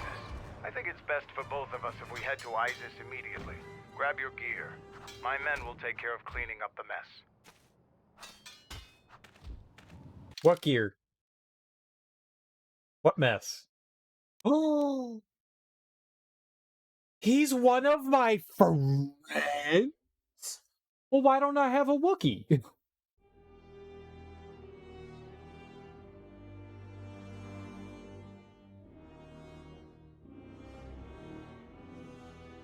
Who do we give up for the Wookiee? Where's our Wookiee spot? 1, 2, Wookiee. Oh, is Mira gonna die? Mira's gonna die and then we're gonna get a Wookiee. How do I get a Wookiee? Kill Mira, kill Mira, kill Mira, kill Mira. That's what's gonna happen. You'll have a choice with replacing Mira with Hanhar. I bet you that's what it is. But then you gotta kill Mira. You gotta let they're gonna like face off, and it's gonna be like, are you gonna let the Wookiee kill her? That's gotta be it. That's gotta be it. So Mira's gonna die, and then we get a Wookiee. That's cool. Hey, Mandalore. Bowder is useless.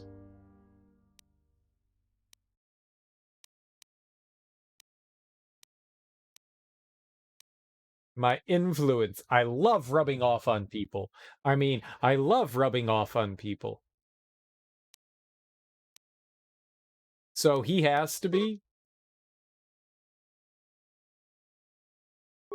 Alright, so we need to have him.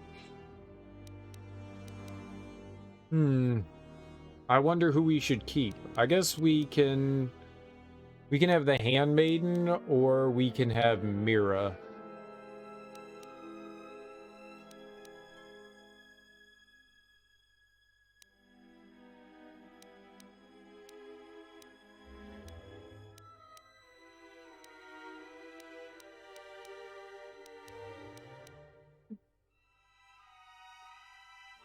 I think we can have the Handmaiden.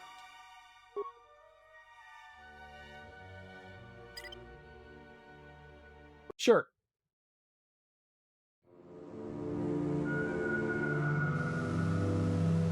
Oh! It's like right from the movie. It looks so real.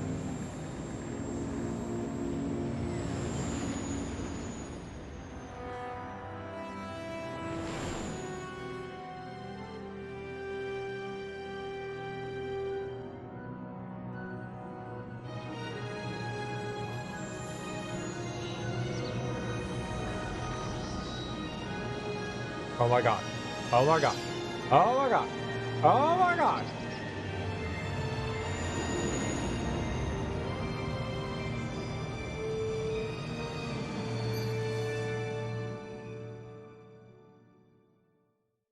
I'm so excited.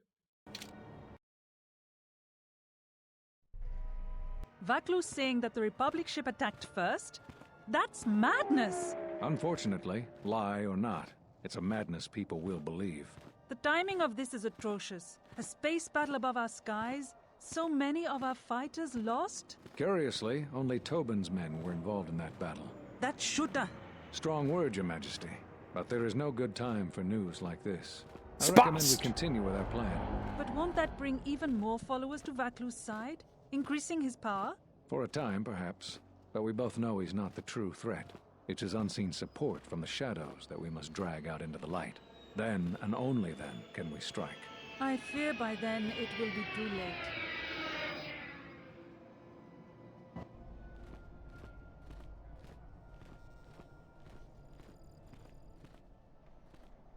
Here we are, the city of Isis. It's been shut down tight for months now. General Vaklu is close to declaring martial law. We won't be able to travel too far in the city.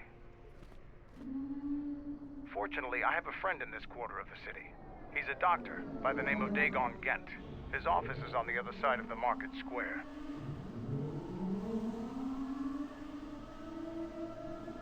It might be best if you do the talking around here.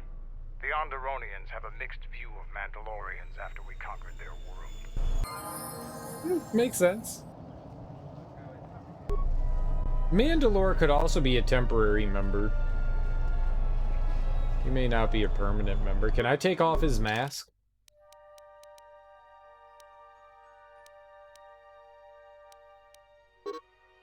You cannot equip or remove an item from this slot. Damn it. Spast!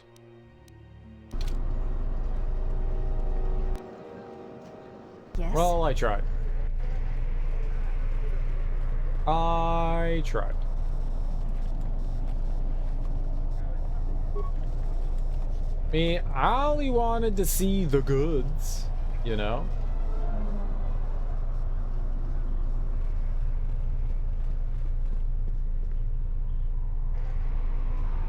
Okay.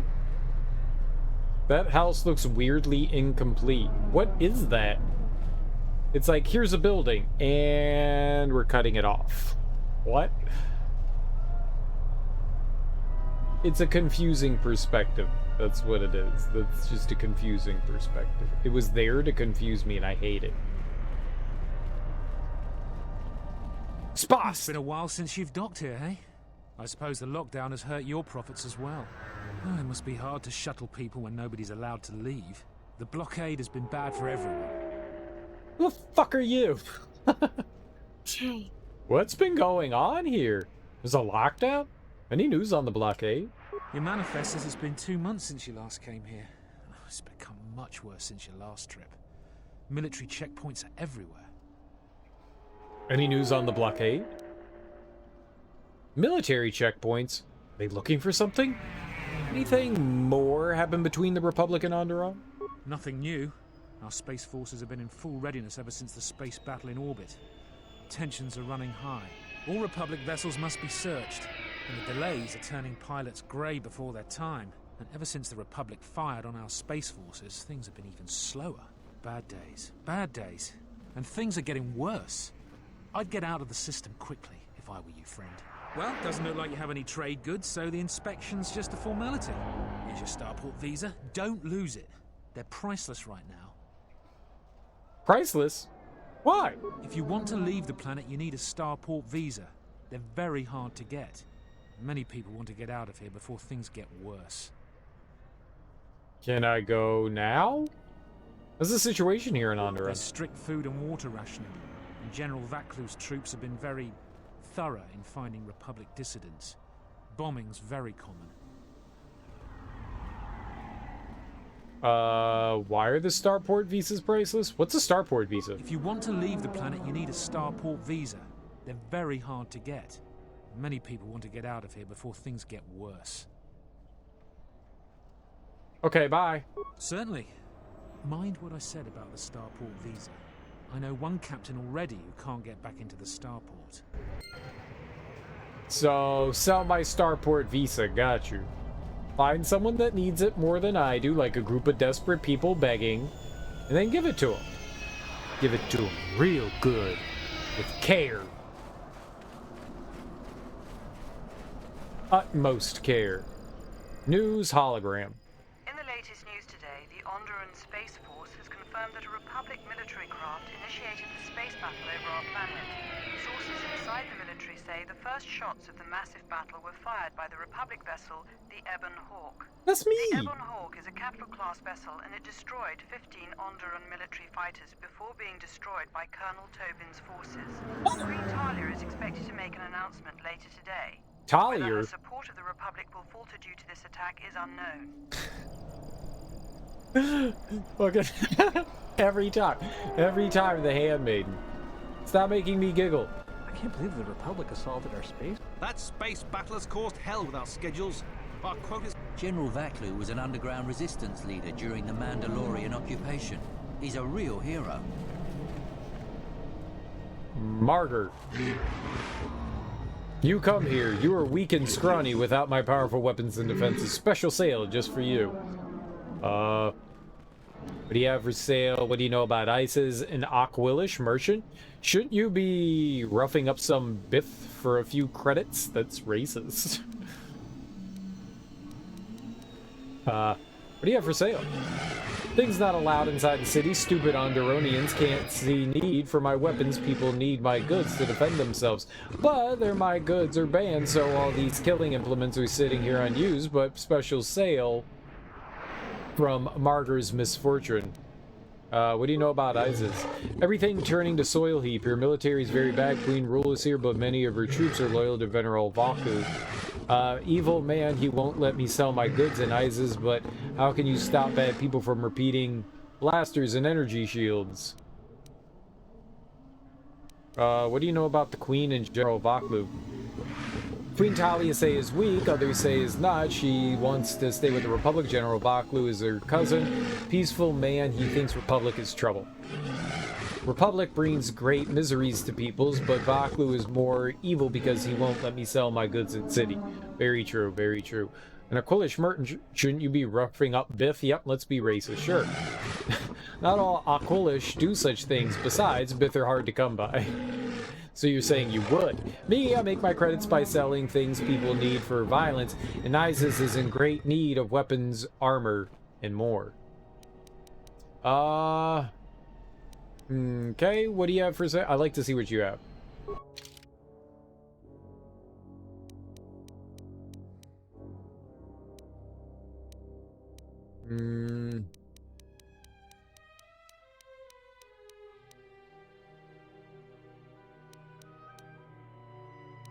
What's expensive?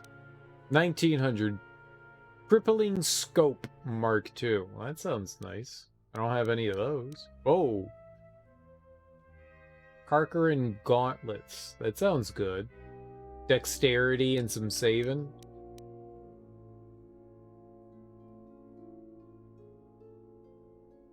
Combat Sensor. Spacer Sensor for wealthier travelers who are expecting combat.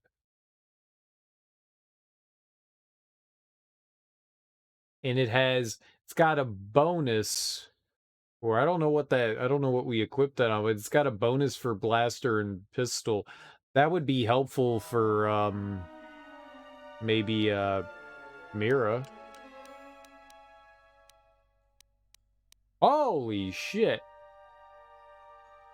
18,000? I don't even have that much. How do you get money? I got no fucking money. General Vaklu, Republic dissidents blew up an armored Kitty!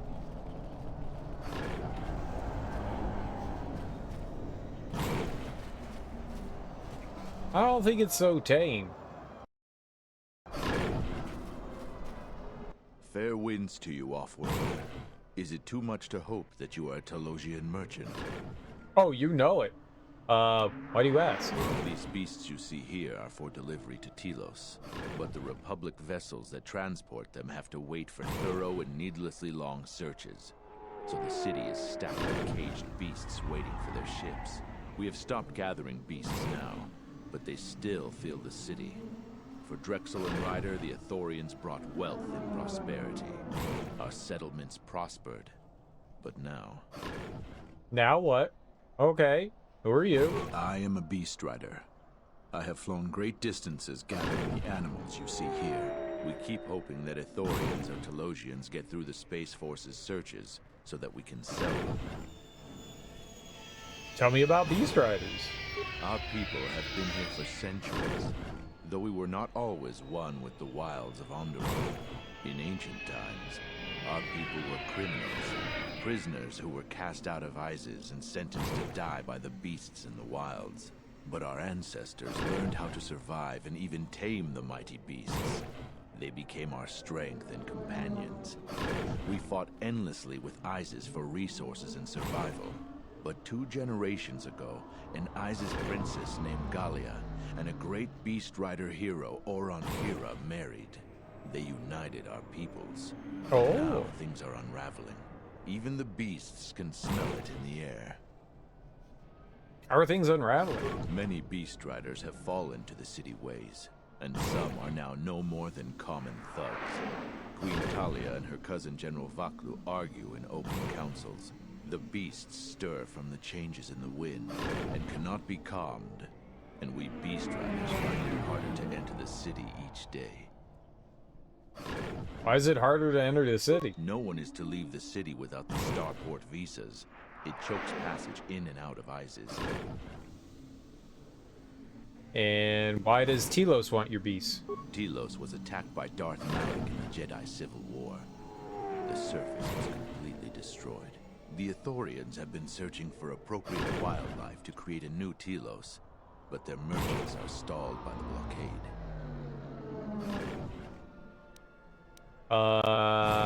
Your beasts seem restless. They have been kept in their cages for a long time, but yet at times I feel as if something else is affecting them, frightening them. Perhaps it is the city itself. Isis has fallen upon dark times, and tensions run high in the streets. Why do you have so many beasts in cages? These beasts you see here are for delivery to Telos, but the Republic vessel, we have stopped gathering beasts. Okay.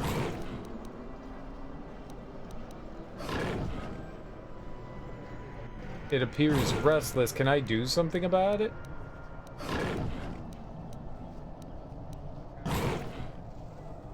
Kitty.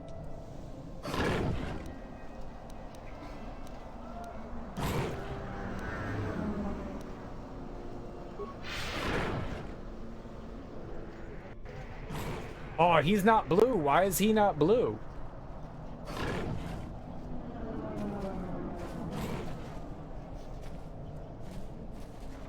Calm. Calm. What? Run! The bomber is out of control!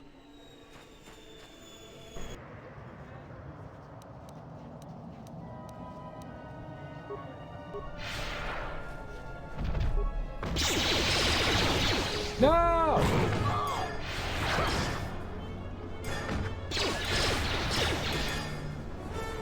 I called him. No, stop hitting him! She's dead.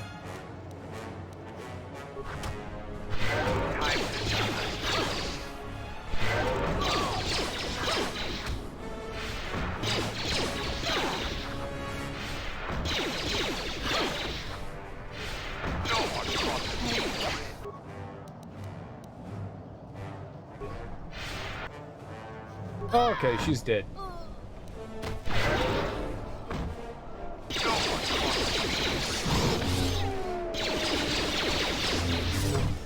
I try to calm the thing down.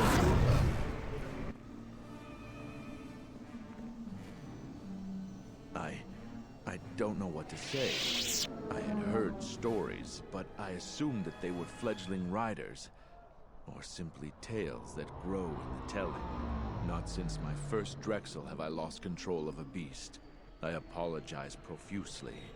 Here, I give you these credits for the danger I put you in. Yeah, I assume since we were blue, that was the light side, and he was gray because he's neutral. What stories are you talking about? Do the beasts often do this? What happened? Why'd the beast attack me? I think a few credits is gonna make this better. Thank you for the credits. They aren't necessary. I'll be going. The beasts grow more agitated by the day. The stories say that the smoldering fires of city politics cast a smoke they can smell and breathe. They revert to their primal instincts. As you've just seen, when they get that way, not even a skilled beast rider can control them. As soon as I leave here, I will talk with my family. There is much to be discussed. Please keep them. It salves the shame my beast's behavior has brought me. Yay! I told him to keep them, and then he gave them to me. Alright, now I'm gonna chop up your beast. I'm gonna chop him up. Chop him up. And we're gonna eat him.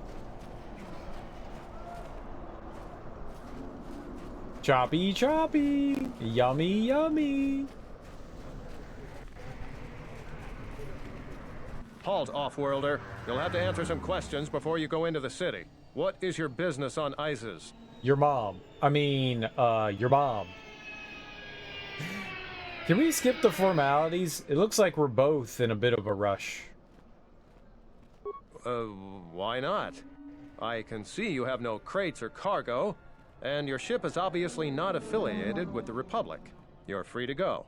Don't lose your starport visa, otherwise you won't be leaving for a long while. I'll decide who's leaving and who's staying. You mouth breather.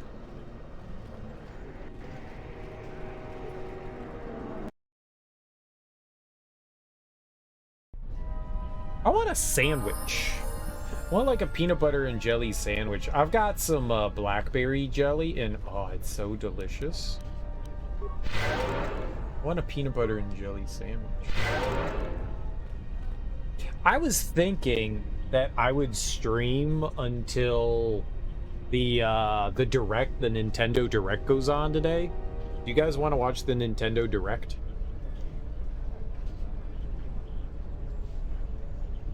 I mean, I'm gonna watch it regardless. I probably shouldn't. I probably should do some stuff in between, but I kind of want to watch it. So, I might just stream until the Direct comes on. I just might does it. I mights and do's it. No, heal the turret. Let's hurry this up. I want him escorted out of here quickly. This is outrageous. I'm not a spy. I'm a journalist for Isis Calm.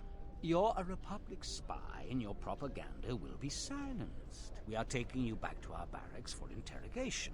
But, well, you can't be serious. You accuse me of propaganda? I have proof that Vaklu is withholding information on the so-called Republic. One more word of treason out of you. What are you looking at? This is none of your business. Please, sir, help me. Vaklu's troops won't listen. I'm just a journalist, not a spy. Shut up, you spy! I'm not getting involved. What's going on? Do you have some sort of warrant? Oh, there's also a PlayStation event happening too today. I think that's happening this evening. I can't stream until then. That's crazy. 24 hours? That'd be like 19 hours. That's too much. What's going on? This spy has been using his position as a journalist to spread lies and dissent among our people. No doubt he's been up to other treasonous activity as well. But that's just crazy. I was a member of the Resistance. I fought in the Mandalorian Wars. Yes, and your disloyalty now deeply sickens me. I know. Why are you so disloyal? Do you think questioning is necessary? He's obviously guilty. Do you have some sort of warrant? A warrant? General Vaklu passed an edict giving the military broad authority to detain and question anyone suspected of treasonous activity. It was Detain. specifically meant for us to pick up spies like this before they could leave ISIS or go underground. Very good, very good. Do you have any proof of any sort? Why are you really talking? Why are you really taking him away? Journalists would be a poor cover for a spy. They're not well known for their discretion. That is classified military information. How many other journalists are being rounded up today? You're violating this man's rights. I'll make sure that this story gets out. I don't have time to answer your barbed questions, off-worlder. I mean, you do. Men, let him go. We'll be back with a court order. Then we'll take him to the barracks. And you should watch yourself. You don't want to be known for siding with people like him. I don't know how to thank you. I'm getting out of ISIS now. Eventually they'll come back for me. After that, I have a feeling no one will hear from me again. Thank you. Alright, then skedaddle, dude. I got no experience. I got 0 experience from being a master talktician. Alright, they clearly want my visa. That's the group of people that wants my visa. Oh, I'm gonna hack your computer, bro. Hey, what do you think you're doing? Nothing. This terminal is restricted to military personnel only. What do you think you're doing? I'm Captain Galisi, off-worlder. If you want to pass here, I'll need to see your starport visa. I don't have a visa. Maybe later. I'll be going now. Alright, this family obviously wants my visa. Why else would they be standing right here? Please, Captain, help me. My children and I are desperate to get off of Onderon. Do you have an open starport visa? What do you mean? That's your problem, not mine. Get away from me! I can't help you. I'll be going. My husband was killed by General Vaklu's troops. Our home was seized, and we were cast out. We have seen many wars on ISIS, and I know war is coming.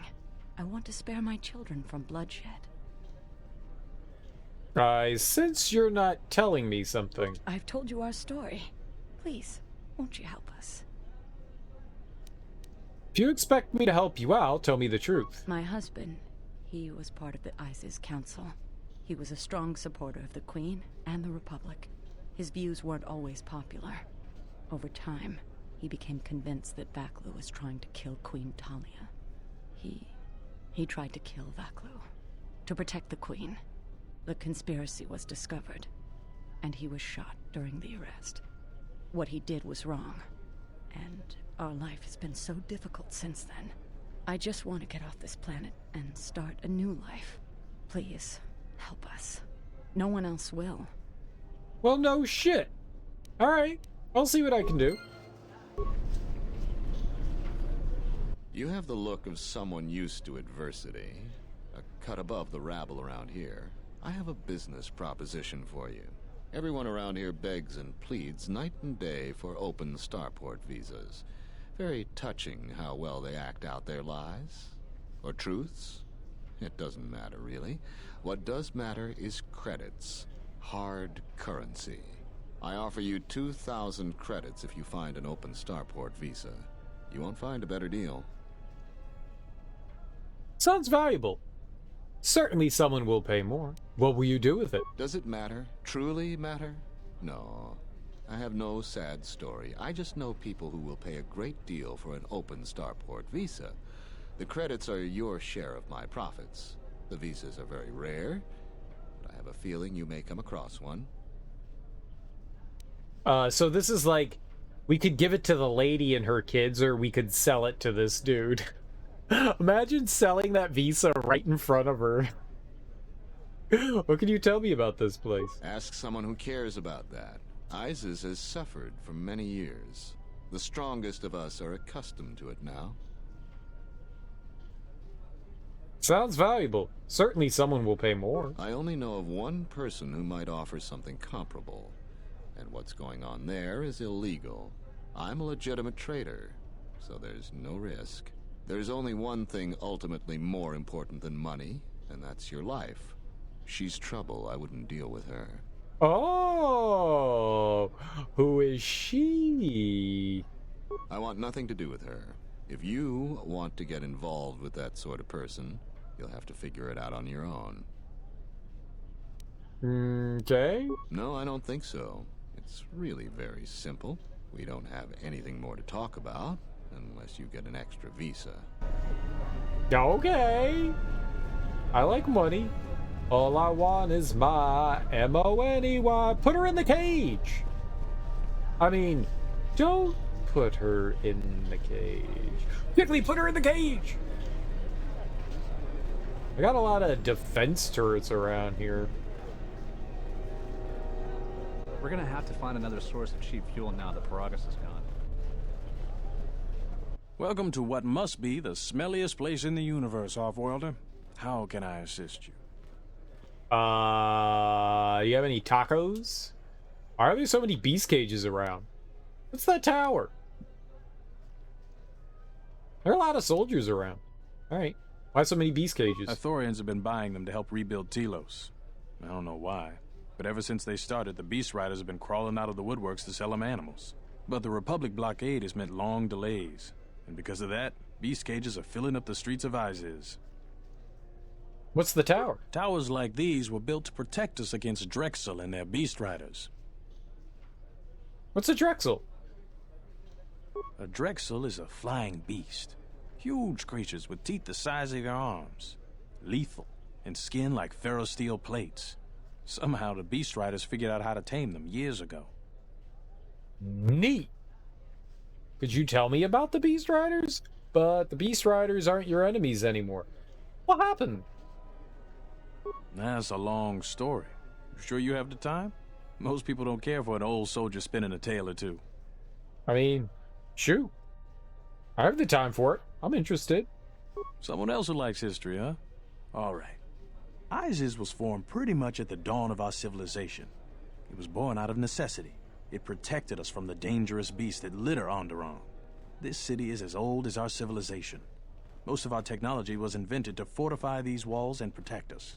For ages, our worst criminals were cast out of the city to an almost certain death. It wasn't completely certain, though. Some of the criminals figured out how to survive out there. They learned how to tame the native beasts. And it wasn't long before they turned their attention to Isis. Okay, but the Beast Riders aren't your enemies anymore. So, what alright, is that it? About 50 years ago, Princess Gallia married one of the great leaders of the Beast Riders, Orin Kriea. That was right at the start of the Beast Wars. By the end of it, Gallia was crowned queen, and finally there was peace between our people. He said Beast Wars. Where's Optimus Primal? After all that time, you just made up? You still allies? It's hard to put aside centuries of conflict. There's an uneasiness between our people. The Beast Riders are upset that General Vaklu has forbidden Drexel in Isis. Citizens usually only see the fallen Beast Riders, who know better than thugs. Alright. I guess that does it. Certainly. Things are quiet right now. I have some time. What do you want to talk about? There's a lot of soldiers. These are troubled times. You've probably heard that General Vaklu and Queen Talia are having some disagreements. Okay. Could you tell me about the troubles? I've been warned from command to keep my opinions to myself on that. So I've learned my lesson. I'm going to keep my mouth shut. Ask around, though. There are plenty of people who'd like nothing more than to talk about it. How'd you get in trouble? Times are too complex for a simple soldier like myself. Sometimes I made the mistake of answering questions honestly. If you say anything bad about a superior officer, they call that disrespecting the rank. Do that too many times and it's not long before you're a civilian. Who else can I talk to about what's going on Isis? The politics of the day is probably the most talked about subject in the city, and everyone wants to share their particular view of what's going on. Opinions are like Gizka around here. They breed like mad. Alright. Stay out of trouble. Thanks for the information, guy. What was his name? General Riken? Captain Riken. Thanks, cat. What a pleasant gentleman.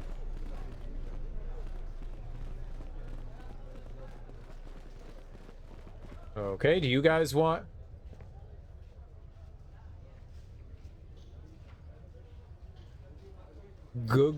Gregorian? Please tell me you're an off-worlder. You came from the spaceport, right? Yes, I am. But this is good news. You have a starport visa, right? I can only sell my best weapons if you have that. These soldiers ensure that I don't forget these formalities. Watch it, Keg. The captain already has enough complaints about you. No need to be alarmed, my foreign friend.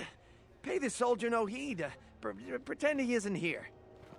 Okay, what do you sell? Large variety of weapons. My stock is very good. You might want to buy some before the general decides he needs more blasters. Then weapon merchants like myself have the honor of providing them to him at a substantial discount, even below what it costs us. We do it happily, or else.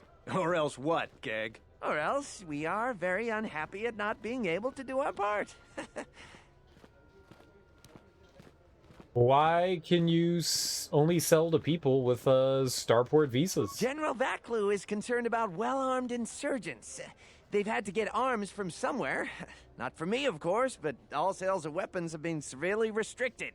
I can only sell to off-worlders like you that have the proper clearance. And now off-worlders can't come here because of the blockade and searches, but it's a wise policy. So you're happy about this then? Of course. Soldiers are only doing their job. Even if it puts me out of business, I am happy. Even if I'm forced to live off scraps in the street, I am so happy to do my part. Long live General Vaklu. Yeah, go General. What can you tell me about Isis? Oh, everything's great here. We're all very happy. So very happy. And what's your real opinion? I'd like to see your stock.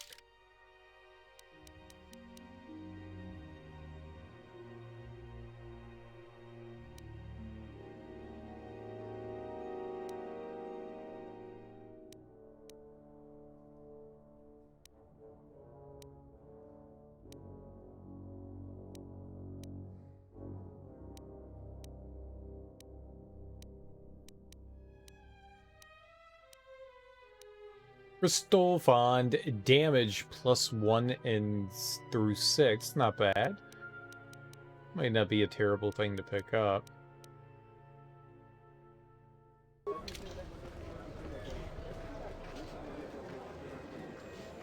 was an interesting conversation.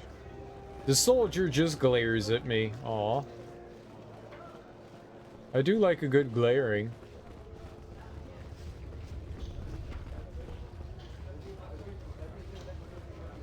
It sounds like we're at an indoor restaurant. Whoa.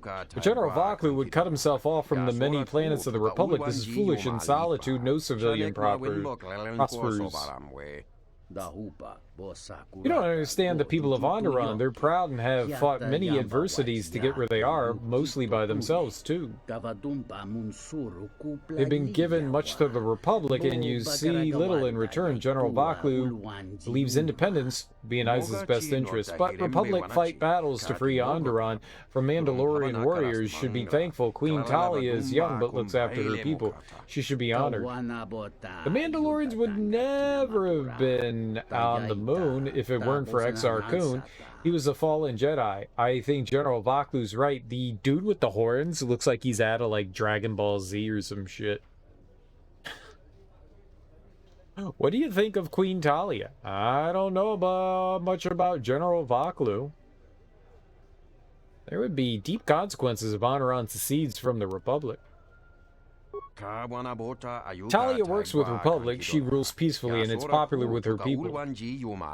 That guy. He's totally at a DBZ. It's Akira Toriyama. Her intentions are good, I admit, but those close to power see the mistakes she makes. Nobles, high-ranking military, they all support General Vaklu. She does not have the experience of governing which Isis needs in these times. I don't know much about General Vaklu. Vaklu lies. He twists words and tries to take the hearts of people away from their rightful queen. He is Shuda. He's a war hero, leader of the resistance during the Mandalorian Wars, a man of vision with experience. Ah. He may not tell the truth, but he works for the best interests of the people. Many realize this. He would start war to oust the good queen. The suffering he would bring is wrong. There'd be deep consequences if Onderon secedes from the Republic. The Republic is ailing. Independence may serve many planets better. In time of need, we should lend aid. Wars hurt Republic, but Republic protected us all. For future conflict, government will protect again. Who do you trust more? Human asks good question. I don't trust Faklu. He lies to people. He's been caught in them before. Talia, honorable. The question is unfair. Sometimes leaders know things the rest of us can't know. It's true.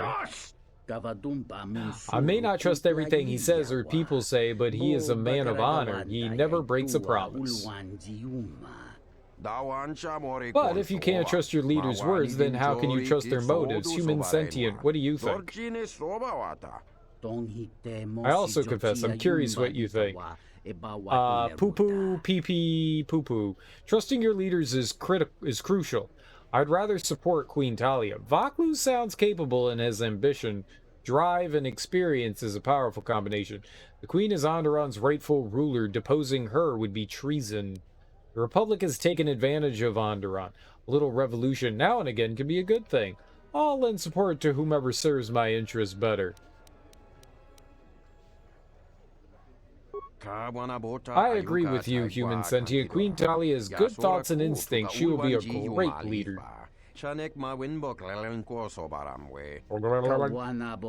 Let us discuss this further at the cantina. Thank you for your conversation, human. You're welcome. Alright, now you guys go make out.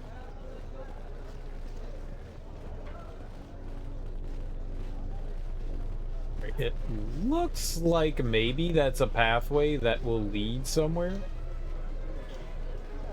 The sky ramp is restricted to military personnel only. Stay clear of here, Offworlder.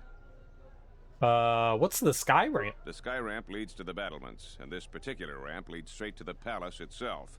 No civilians are allowed past this point. But I'm not a civilian. Let me speak to someone in charge. I'm the one in charge here, Offworlder. If you try to get past me, then you'll have the entire ISIS garrison on you in seconds. I'm on an important mission. I need to see someone in the palace. Who are you? I am Captain Bastuco. I have served loyally in the Onderon military for 20 years. 20 years would mean you were here during the Mandalorian Wars, right? I was a soldier when the Mandalorians took our world, and I fought in the Resistance. When we drove them from Onderon, I served on the Wall for 10 years after. You mean after the Jedi drove the Mandalorians from Onderon? The Mandalorians never gave ground to any Onderon soldier. Such of you could be considered treason. Onderon was responsible for much of the fighting during the last days of the war. Without General Vaklu, the Republic would have fallen. What do you think of General Vaklu? General Vaklu is my superior officer, and I respect the chain of command. He kept the Resistance alive when the Mandalorians were destroying our world. Could you tell me about the Wall? The Wall is the barrier between ISIS and the Onderon wilderness. For hundreds of years, we kept the city free of beasts and beast rider scum. The greatest honor for an officer is to serve on the Wall. Many aspire to the post, but few are worthy of it. Is the Wall covered in beast riders scum? Why aren't you on the Wall anymore? I was requested to guard the sky ramp in the merchant quarter. You don't seem too pleased about your post. My personal feelings on the matter are irrelevant. I received an order, and I carried it out. Okay, bye-bye. I'm gonna hit these buttons. This terminal isn't for off-worlders, or civilians for that matter. I suggest you back away. I'm not either.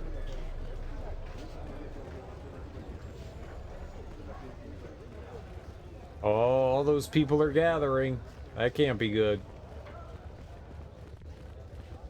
That's never good. Big group of people, bunch of people, yeah. Oh, shit. Unnecessary observation. You are eliminating many of us Jedi, but such actions only delay the inevitable. Annoying recitation. Let us proceed to facilitate communications, recitation, and bring about the termination of hostilities. Oh, hello, friends!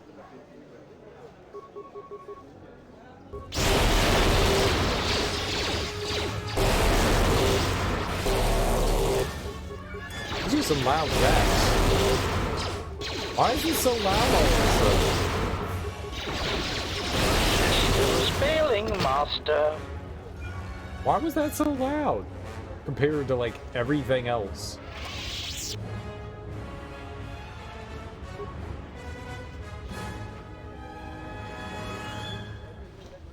Okay. I won. Like the champion I am, as usual. Just droid. Destroy droid. I mean, I don't know that that's, like, the smartest decision I've had, but I think me taking destroy droid was a pretty damn good decision early on. It has proved very useful. Slice the computer. Access denied. Logout sequence initiated. Exiting system. Okay. Guess I'm not allowed to do that. Alright, why are people gathered here? What's up, crowd? There must come a time when the Queen bows to the will of the people. The Republic has brought nothing but war and death. In our 50 years of flying their colors, we have had more war than the past millennia. Back General Vaklu in his effort to make her see reason. We do not need the Republic. They need our resources, our world, and our blood. For all that we have given, now we get nothing. The Republic is weak and falling apart. Its Jedi, whose fallen brethren have brought such misery to us, have disbanded. Let's be the first world to take our future into our hands. Are you with me? Yay! Wait, me? Oh, me? Not my concern. This isn't my home planet. Surely the Republic does something in return for you. Queen should listen to the will of her people. No, they take from us. They are like Minox, sucking energy and resources from so many worlds. They bleed us for their bureaucracy and their excesses. That's enough, Ponlar. If you keep this up, you're going to spend time in detention. You're coming awfully close to treason. You can't silence me forever, soldier. But I'll keep my peace. For now. Now. Alright, talk to me. If I speak more right now, the soldiers will arrest me. Perhaps later. These are dangerous times. People like Ponlar aren't making it any easier. I kind of wanted to talk to them. Disperse! You riffraff! Disperse!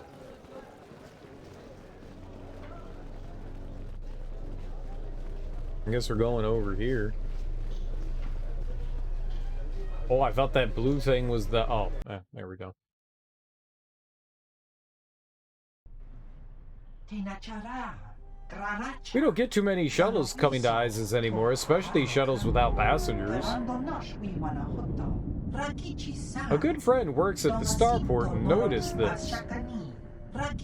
It raised some questions. Questions I've answered.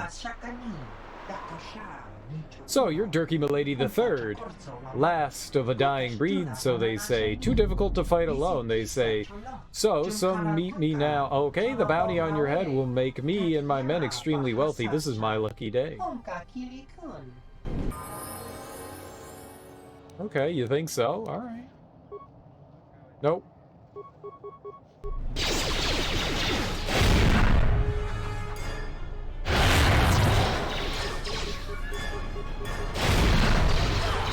Down you go. Who wants to die first? Who wants to die first? Yep, fight me. Dude, are you throwing grenades and shit, man?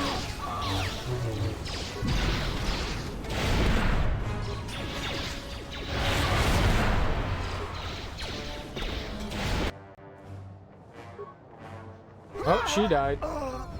And then we won.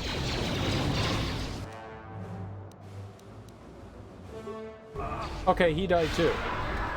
Got him. We won, guys! Good job! Here.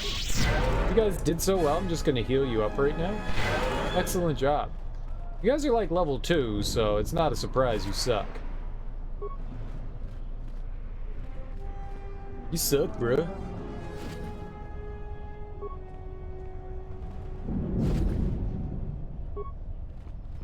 I probably could have helped him out a little bit more. I probably could have helped him out.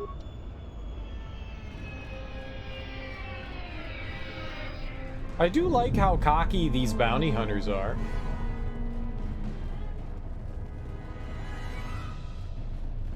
Like, you're a Jedi. You've got magical space powers, but we can beat you. Okay. Yo, okay, sir. What, no treasure in the pot?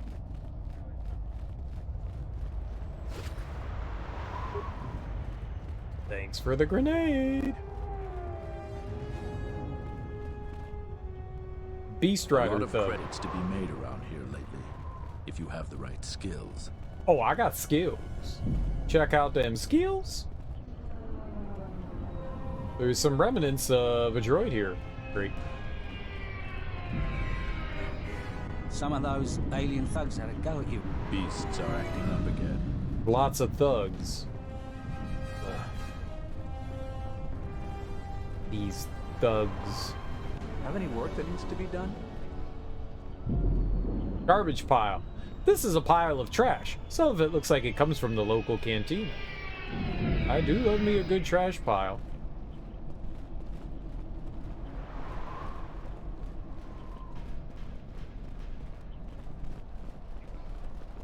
Oh, it's a robot.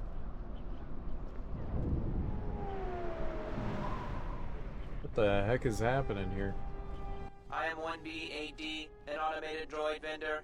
I have in stock a variety of quality droid components, no refunds, and no haggling. Do you have any interest in my goods? So, what about this haggling? What do you sell? 1B8D sells droid components and droids. Currently there are 0 droids in stock, and a moderate selection of components. Do you have any interest in my goods? Can you answer questions? Certainly. 1B8D is programmed to answer many basic questions from prospective buyers. What do you want to know? Who do you work for? That information is restricted. Do you have any interest in my goods? Can you tell me about ISIS? ISIS is the only city on the planet Onderon. All other information on this subject has been restricted. And do you know how I could get to the palace? Sorry, my memory banks have no information on that subject. Please restate your question or ask another. Can you tell me anything about the palace? Sorry, my memory banks have no information on that subject. Other Certainly. questions? Let me just see if I can rewire you to be a little more helpful. Reinitializing complete. Greetings. Do you have any interest in my goods? Who do you work for? Please give me components for free. That goes against my primary behavior programming. All items must be sold based on the most favorable market conditions. 1B8D cannot haggle. This is also a part of my primary behavior matrix. 1B8D request access market conditions. Change all, multiply by 0. Market conditions all set to 0. All prices now set to base cost value. Do you have any interest in my goods? Let's see what you have for sale. Yay! We got him discount droid.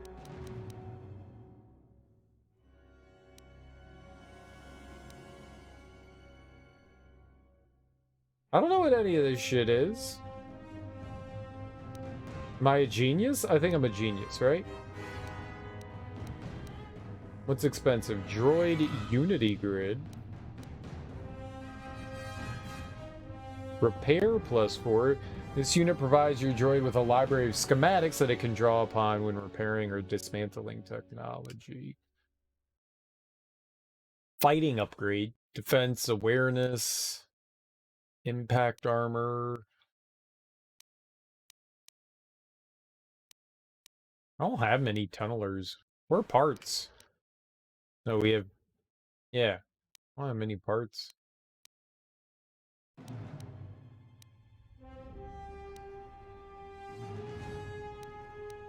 don't have many spikes or... He doesn't have much for sale. Okay.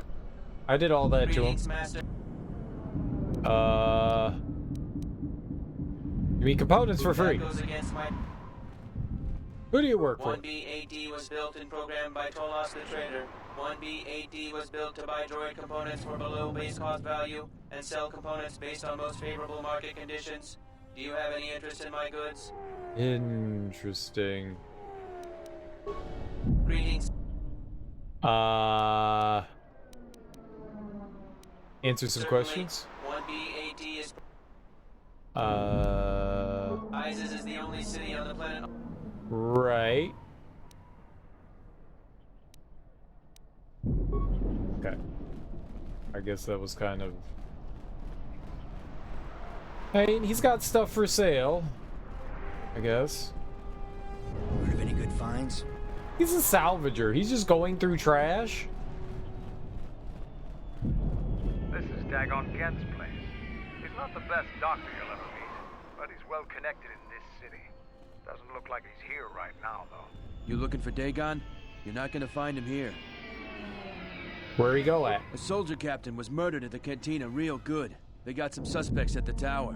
From what I hear, Dagon Gent is one of them. Murdered real good? Mandalore. Could Dagon have done this? What tower? You think Dagon did it? He's certainly capable of it, and probably stupid enough to get caught. But we need him. Suspicion of murder or not. What tower? It's the turret tower on the other side of the market. Captain Riken is the man to talk to. We found him. Thanks for the information. Tell him I got his 20 credits. Oh, can I have 20 credits?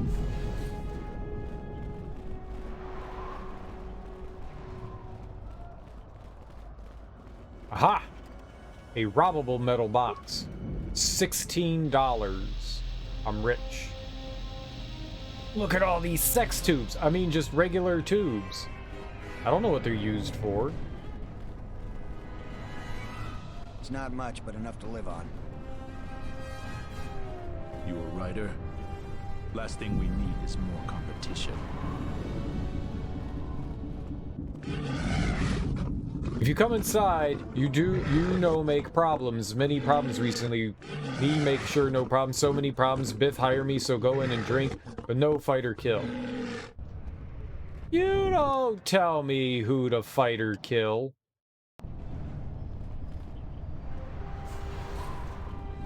If I want to kill and fight, I'll kill and fight. Killing and fighting is my middle name. Ooh, new song. Gormo. You a starship captain or a passenger? Please, if you could take a moment of your time. What do you want? I have my own ship. Why do you ask? I'm Gormo, captain of the Twygar. I've been stuck on Isis for over a week because of the flaming scoundrel stole my starport visa, because some flaming scoundrel had. And now those idiot guards won't let me pass. My crew is going to leave without me soon. We can't afford to be docked for so long. I don't suppose you have an extra starport visa. How many people have starport visas? Can I talk to you about Captain Sulio's murder? Have you tried to explain your situation to the soldiers? I only have mine and I'm using it. There seems to be a lot of people here that need one. You know what's going on here? I'm in enough trouble as is. I'm glad I wasn't even there that night. I'm sorry if it doesn't help you. Perhaps we could talk later of other things.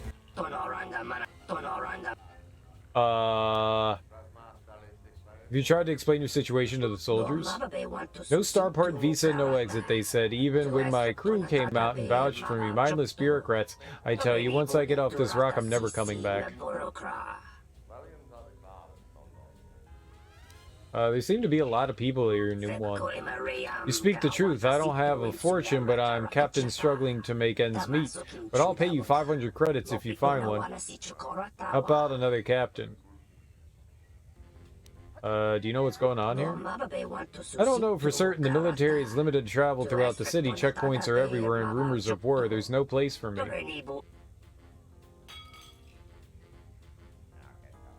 I only have mine and I'm using it. Without a skilled slicer, the starport visa wouldn't be any help anyway. The visa is key to you alone. I need an open starport visa just like everyone else here.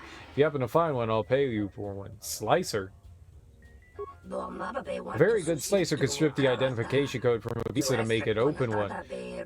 That is no doubt what happened to my starport visa. Oh, I could be a slicer. A word of wisdom from me to you. Regard your visa with your life. You don't want to be reduced to this. Okay. He didn't really help me all that much. I guess we're investigating the murder too? All of a sudden? Do I like your leku? Sure. What's a leku? Nice to meet you, Sentient. Are you interested in a friendly game of Pazak? The deck is warm, the drink is plentiful, and the company amiable. Can I tempt you?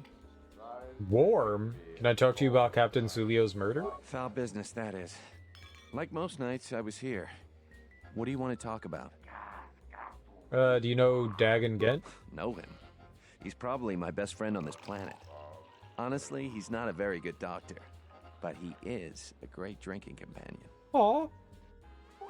Okay, what else? I'd much rather talk about something else. Focusing on the negative is no way for a gambler to live. Are we going? We could play some Pazak with him?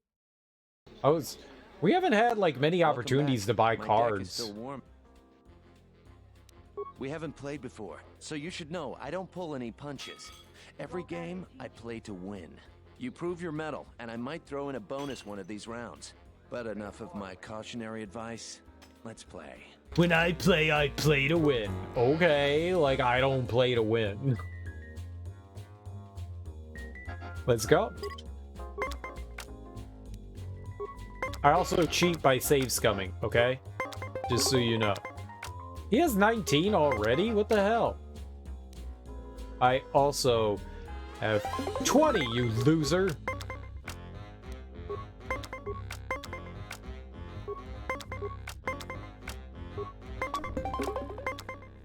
$19, you say? 21? Well, I can only get down to 18. I guess we'll stand.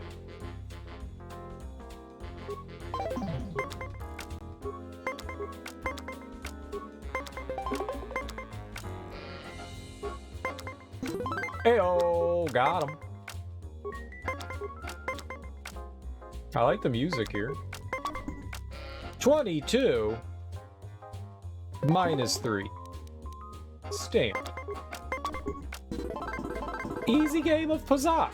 Finally, some worthy competition for a worthy pastime. I'm curious if you can do that again. Do you want another match?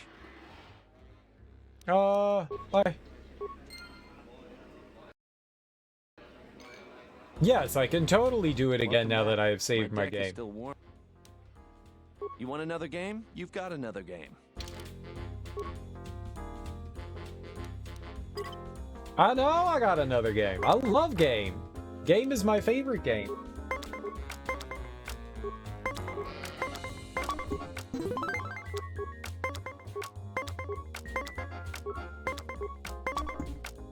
$23? How about 20?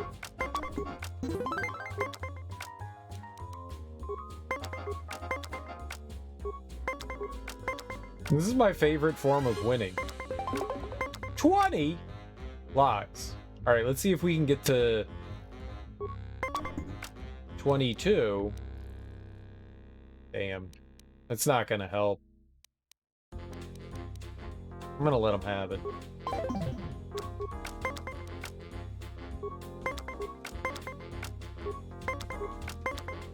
Come on, 19. I wanted 19. Oh, okay, we can win anyways. I almost had you there at the end. Nope, you didn't. Cards are fickle friends at best. No, you want didn't. Another match? All right, let's go. You know your cards. I'm certainly up for some more spirited competition, though.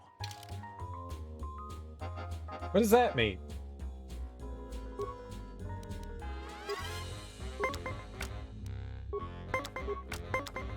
I don't understand your words, sir. 21. Alright.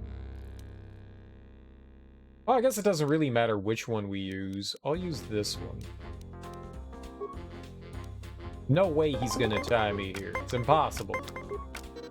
Fuck. Should have used my gold one. 20?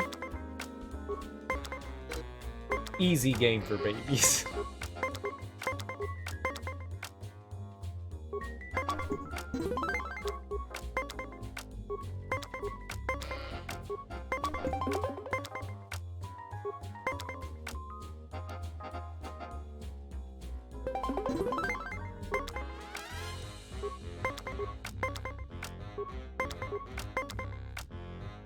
For some reason I'm thinking like putting on the Ritz right now, but all I'm thinking is young Frankenstein.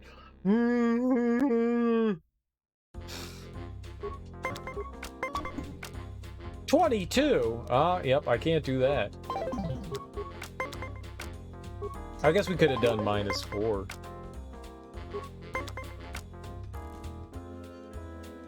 All right.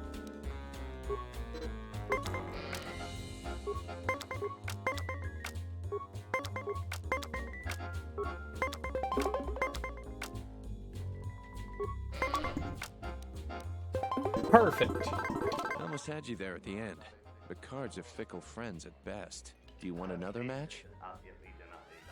No. I thought you said you'd do something else. I'm not playing you for 20 fucking minutes. Cards, you fickle friends. I thought he said like he was gonna give me something good. Welcome back. My deck. I only got one more loss in me tonight. You win this one, I'll throw in some extra cards. Okay.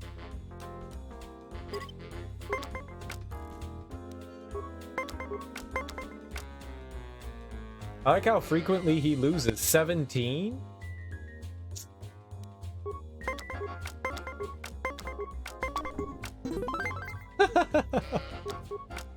I like how frequently this guy loses. This is my favorite game.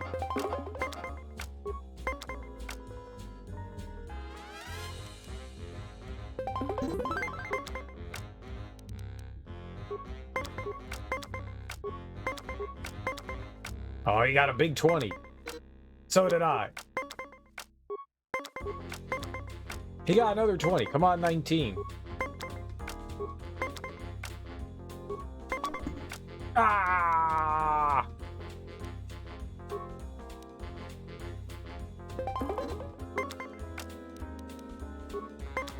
$19.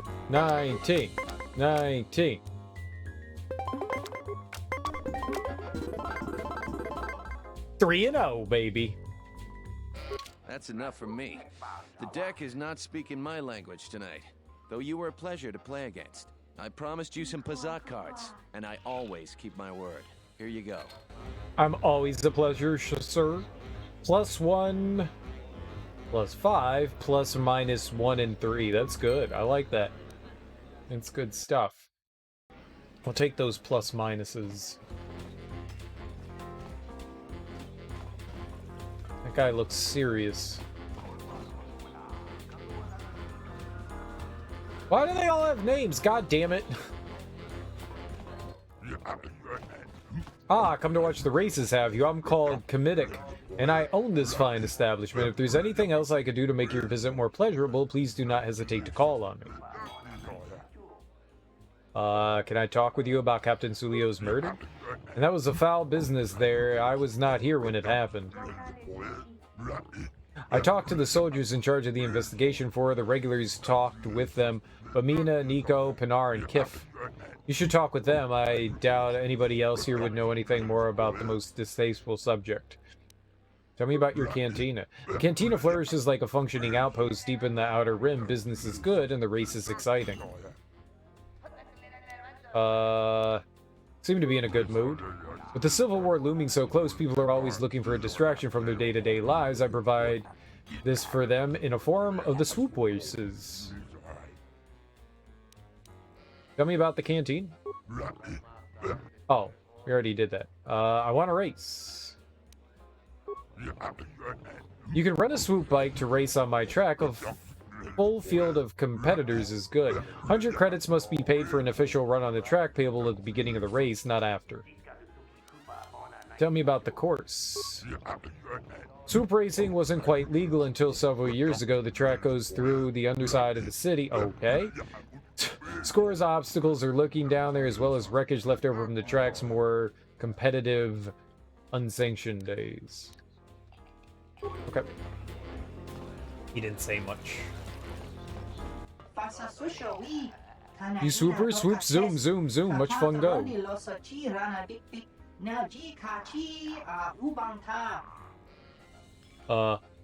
Hi. Swoop? Yes, swoop. Swoop fast. Yes, swoop fast. Is there something I can help you with?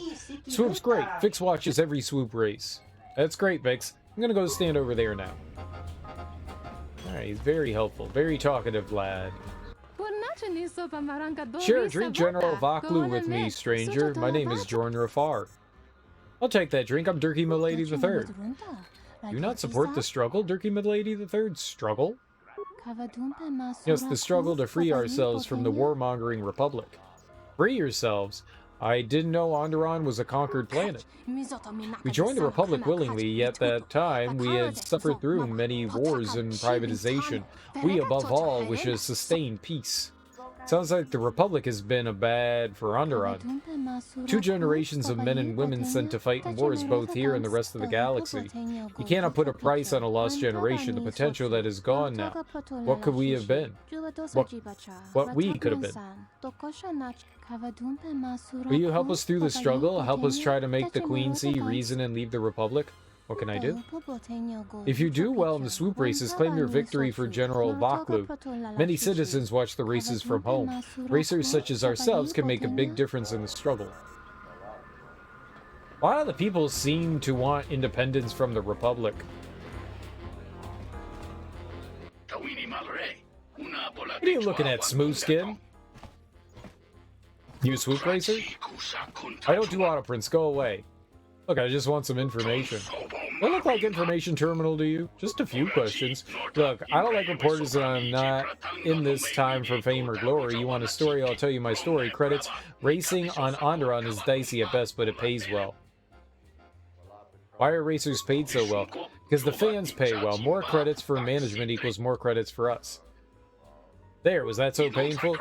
Keep that up and someone will take care of you permanently, but if racers are caught misbehaving, we lose our racing privileges. We'll settle this on the track, Smoothskin. I hope no one leaves anything volatile on the track. Okay, thanks for being a buddy.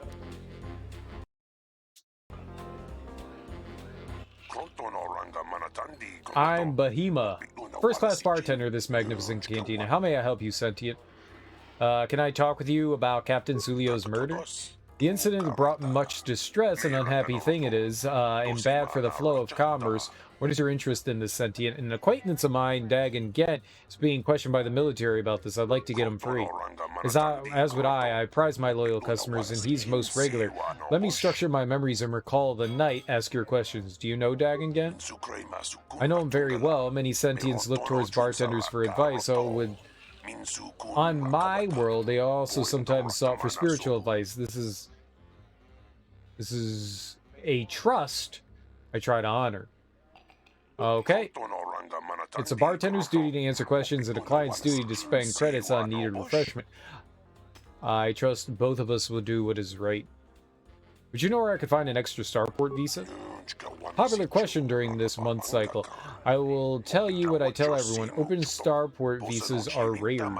Only very rich, very powerful, or very connected could get them, and none of them will give you them up lightly. Be thankful you have a visa of your own. Many here are not that fortunate. Could you tell me about Aziz? The ancient city has been the only center of civilization on Onderon. They withstood many beasts and hardships. They're quite wary of aliens and off-worlders, though especially now. How's that changed recently? I've been here for many years. The cantina was one of the first built by the off-worlders. Off-worlders have brought many wars, and many wish to return to simpler times. You've got several rough characters in here. Some of my patrons I would never call friends, but as long as they pay and don't start trouble, they're welcome. Besides, they can make persuasive points. They seem more like thugs. They are a little more than thugs, but what can I do? The soldiers are too busy with many troubles, so this part of the merchant quarter gets more wild by the day. Anything I can do to help? Please don't do anything. They'd make my life especially difficult. We have an arrangement that is delicate. I'm happy enough as it stands. Okay. Now? Where's the race thing?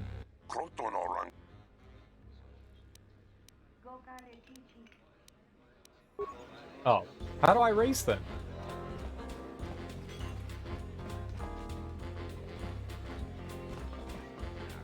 I thought it was you. I served in the Mandalorian Wars with you. You're a Jedi, right? His name is Zart. That rhymes with fart. You're hilarious. You look familiar too. I don't remember you. Fought in the war together? I don't know what you're talking about. I was one of the ground troops. We fought on Daggery Minor together. It was near the beginning of the war. We didn't win that battle. That's ancient history. I remember Daggery Minor. Enough of the past. The whole galaxy isn't safe for Jedi now, especially here.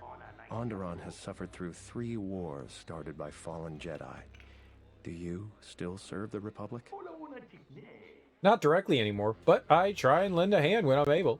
Then I don't really serve the Republic. I'm out for myself now. The Republic is of no concern to me. That's the first good news I've had in months.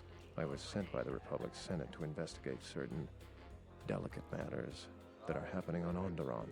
It's worse than we feared. I have to get to Coruscant to deliver my report. But days before I was planning to leave, they started requiring starport visas. Everyone needs a starport visa. Why is it so important if one world secedes from the Republic? After the Jedi Civil War, the Republic was weak, and the cost of the Jedi Order was staggering. This entire region is unstable, and the entire Republic government could collapse. If Onderon secedes, other worlds may follow, and that can't be allowed to happen. Why not? Trade between our worlds has brought economic prosperity, and people just take it for granted. All worlds are now interconnected. The Senate also smooths over differences and is a great instrument for peace. If the Republic falls apart, 1,000 little wars born out of petty rivalries will erupt over time. Eventually, the entire galaxy could be thrown into a dark age. What were you doing here? I really can't say. The most I will say is stay clear of General Vaklu. His ambition knows no bounds. I believe the people of Izes are absolutely correct. A civil war is brewing, and Vaklu may very well win if I can't get to Coruscant in time. I feel we're going to get drawn into some political matters here. Actually, I'd like to talk to you about Captain Sulio's murder. What do you want to know about that night? An acquaintance of mine, Dagan Gent, is being held by authorities. I'm trying to get him free. Dagon Gent didn't do it. How can you be so sure? Because he was with me at the time. Why don't you tell the authorities? It's quite simple. Right now, he's accused of murder. If he's convicted, the sentence is death. If he's accused of espionage, let's say assisting a Republic spy, then the penalty for that is death. I'm afraid the Onderonians are quite fond of their death penalty. So if I stood up for him, he'd be trading one death sentence for another. I was with Dagon in his office at the time of the murder. He definitely wasn't involved with her murder. Why couldn't you just say you guys were, like, trading war stories or something like that? It doesn't necessarily mean he was revealing information to a spy. I don't suppose anybody else saw you? We were taking great pains not to be seen, which has a certain irony to it, really. If you can free him, please do. He's been invaluable with his help to the Republic. I only wish there was something I could do to help him. Assuming we get Dagon free, we're going to have a few private words about this. Together, we fought against the Republic during the Mandalorian Wars. I don't particularly like the idea that he's working for them now. I like how he keeps turning around. I'd like to ask about the starport visa. The information I have is vital to the Senate. I hope you can help. You might want to travel to Telos as well. There's a Republic representative there. Thank you for the tip. The journey to Coruscant would be more costly and attract more attention. But there are many freighters bound for Telos. Couldn't you get a visa? My mission requires the most extreme caution and delicacy. I don't want to risk going through channels to get a visa. General Vaklu is not above arranging an accident for me. I'm taking a great risk talking to you, but I'm running out of options. I'll see what I can do. Helping me is not without its risks.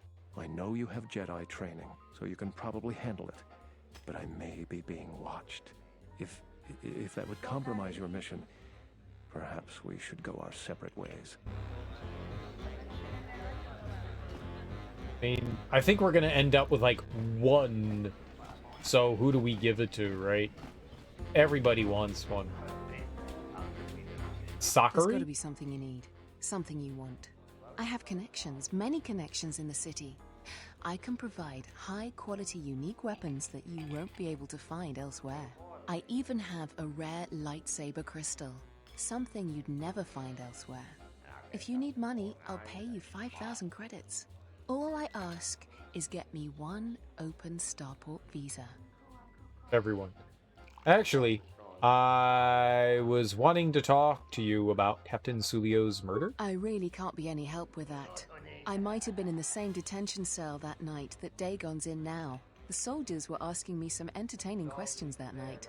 I've got no idea what was going on. What were the questions about? Let's just say I'm one of their usual suspects. Sort of comes with the territory. That's all I'm going to say. I want to talk about the starport That's all I want to visa? talk to you about anyway.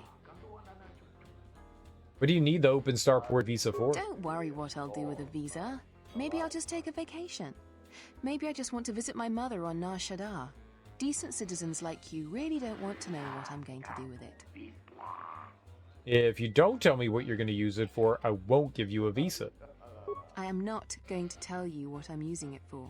Considering what I'm willing to pay or give you, no questions asked seems reasonable. A lightsaber crystal? What does it do? Many Jedi have fought on this world. One of them lost their lightsaber in the Beast Wars. A reliable source says it's a rare Quixoni crystal. Incredibly rare and valuable. I've heard of those. Old stories from an earlier age. They come from a dead world. The crystals caught the last rays of a dying sun. Rare indeed, and powerful. I see that's grabbed your interest, eh? There's only one way you're going to get it. One open starport visa. No visa, no crystal. How do I know you'll live up to your end of the bargain? Because we'll trade them simultaneously. And if you aren't satisfied with your payment, I'll let you switch it for something else. I don't want to cross a Jedi. I'll kill you! How do you know I'm a Jedi? It's a small universe. I don't really care about the trouble that's behind you or ahead of you. We have exactly one thing we can talk about.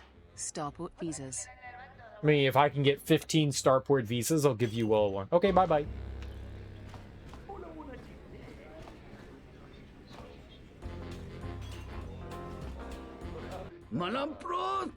You're an all-for right? My name's Kif. Nice to see a friendly face. This has been a hostile place for our kind lately. I want to talk about Captain Sulio's murder. I had the misfortune of being here that night. It's very inconvenient. Soldiers were asking me some very pointed questions, which is a no-no in my line of business. What exactly is your line of business? I can tell that you're no fan of authority either. Let me share. Most of them call me a slicer, but I think that sounds too crass. I prefer to think of myself as an expert computer security analyst. I'm the only one in the city who's talented enough to make open starport visas from a personal visa. I was in the middle of a transaction that night. What do you want to know? Do you know Dagon Gent? I recognize him, but that's about it. He doesn't have the qualities I look for in friendship. Like to ask about something else?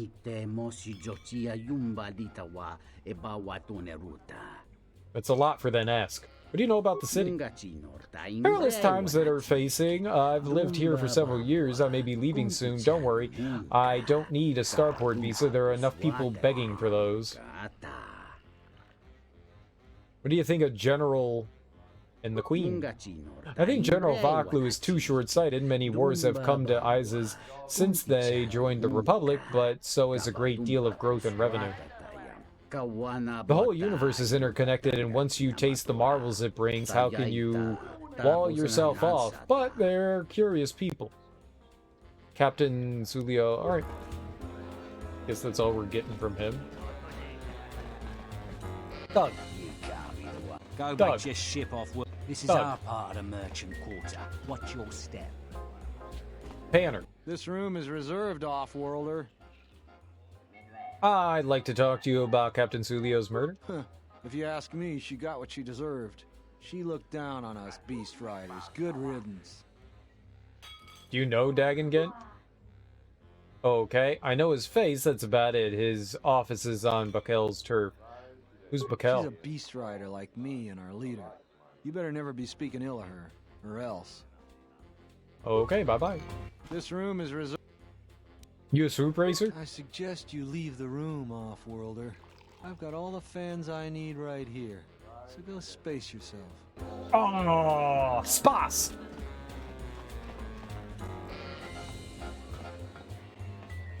How do I... holograms?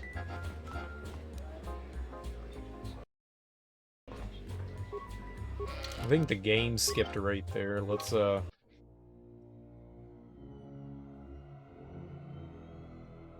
What?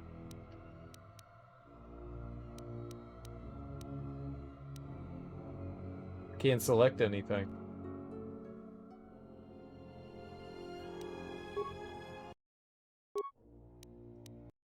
There we go. I gotta reload again.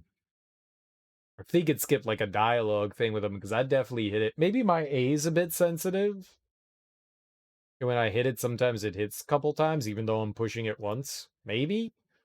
I don't know. It's done that a couple of times where I feel like it's like skipped over things, and I think might be my button, but I don't know why I would do that.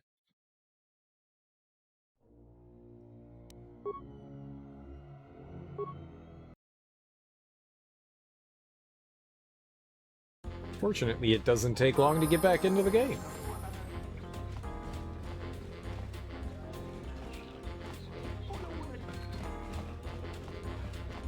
So, where do I get races from, then? What do you want? Do you know anything about Captain Zulio's murder? Not really. I just started here. I have to get back to work. Oh, she knows something.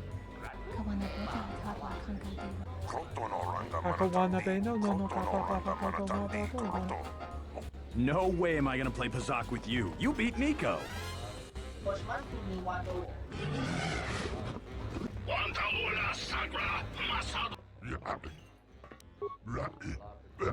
You can rent a swoop bike to race on my track, a full... Oh, we talked to him about it. Oh, okay. Fart, fart.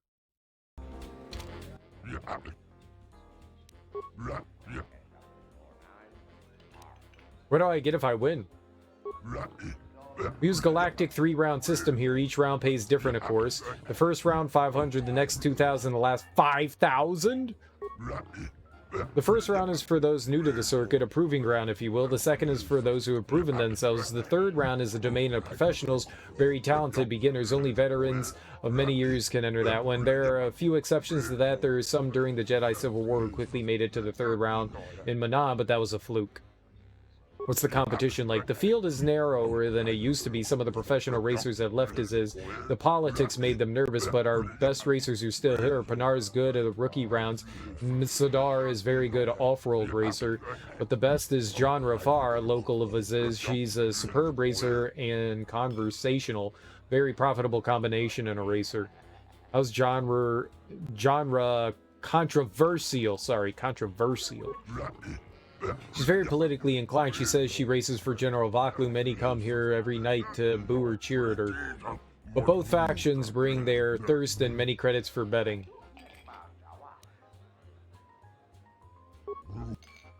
Alright, I'm ready to race. I'm excited to see how you perform in the races. The entry fee is 100, but there are no exceptions. Okay.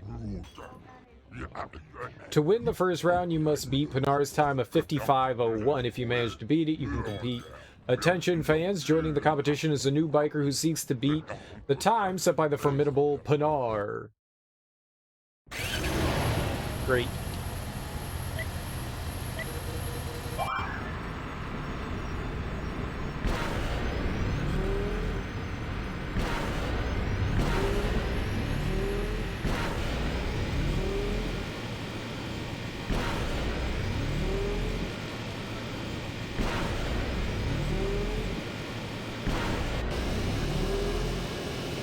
Ah, what's happening?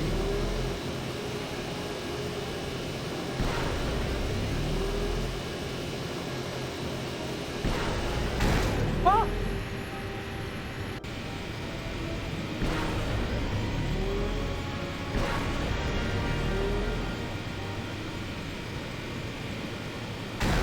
God damn it, man, you can't see shit.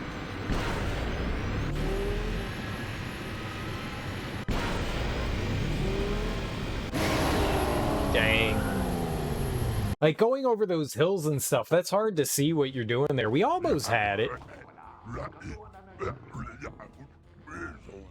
Panar's requested a grudge match to see who the victor of the first round. Still offer 500 credits for this match. If you win, you'll be undisputed first round champion. You can race against Sidar's time after that. Okay.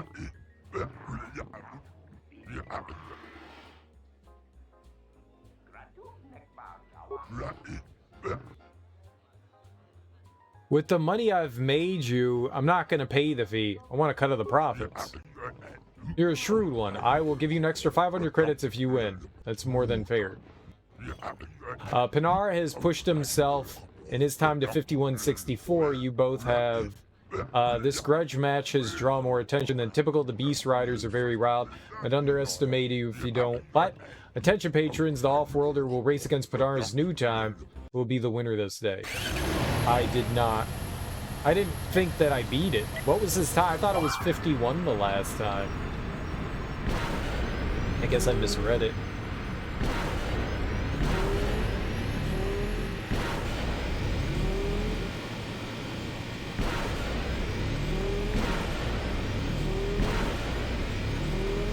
I was like, oh, look at me doing great. And now look at me hitting everything.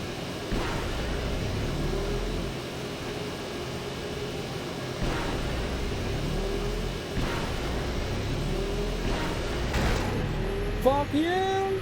Ooh, how am I supposed to see that shit? Bad game.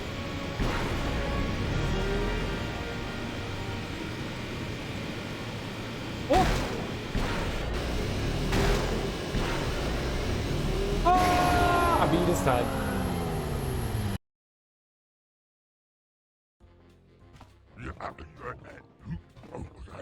You won with a time of 49:51. I did. Another victory. Panar is fuming. I would avoid him if I were you.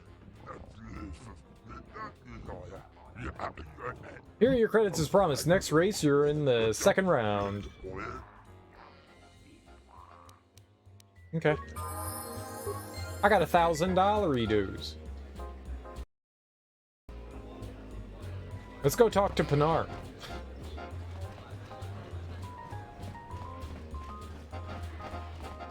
This room is reserved, Off-Worlder. I suggest you leave the... Okay. He just never says anything to you. What a poop head. What a poop head. Yeah, I want to race, bro. Yep, I'm ready to race. This is a standard fee. With the money, I want profits. You're not ready for the second round. You face a formidable Sidarda. 47:11. He's a real swoop racer. Minor patron. Two off-worlders are locked in a contest to speed. The new off-worlder competes against Sidar now. We're probably not going to beat this.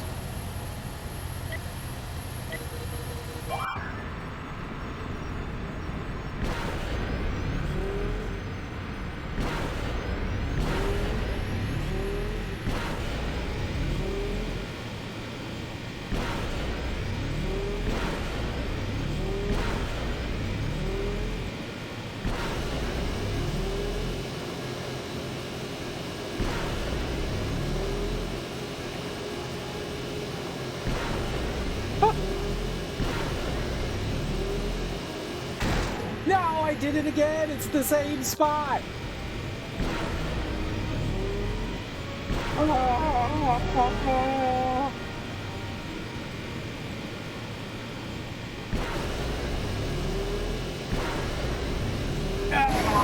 Dude! He was 47, right?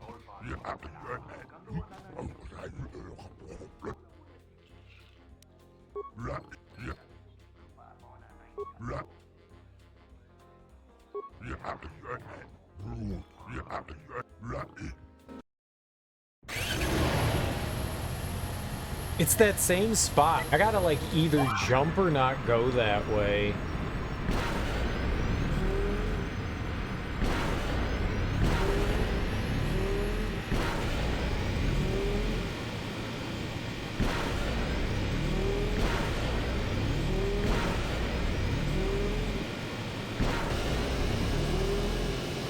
It's so hard to tell.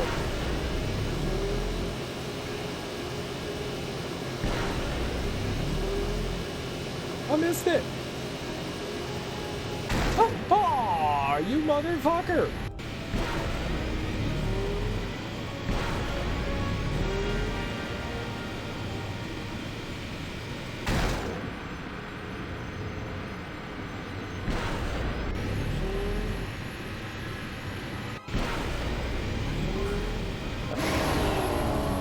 That was even worse.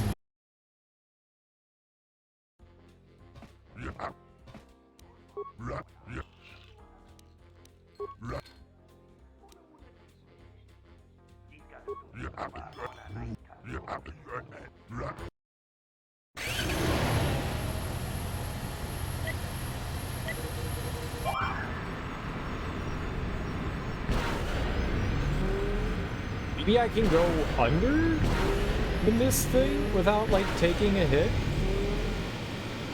Yeah, maybe we'll just go straight through it.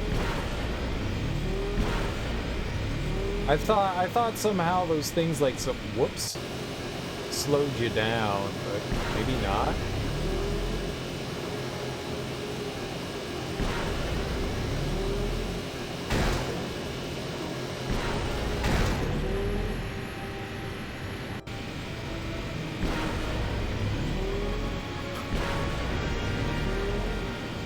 I hate this track!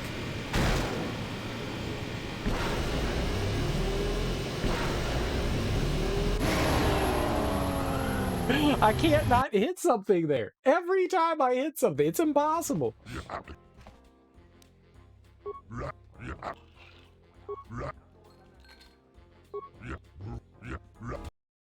Yeah.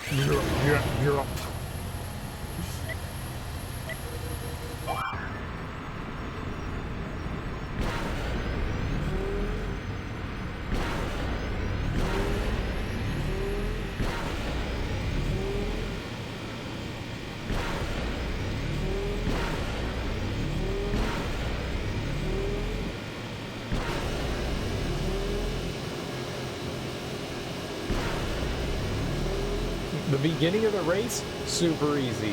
Later on, death. Oh!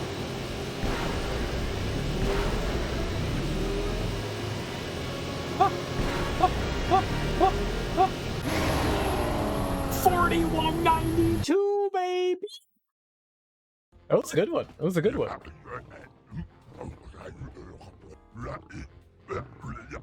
You're a wonder human Masada is a professional racer and your time is better. You won 2,000 credits. You can face the champion John Rafar. If you're willing, many will come to see that match. 2,500. I like how it's free. We could just try over and over. That's nice. Is he gonna be angry at me? One race doesn't put you ahead of me? I mean, true that. I like the swoop bike races.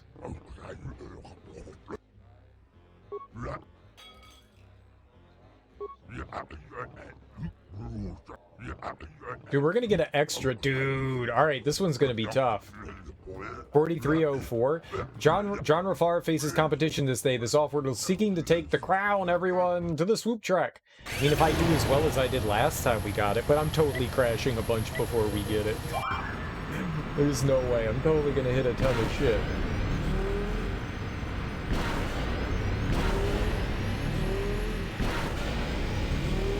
I think they changed the placement of all the mines and stuff, too.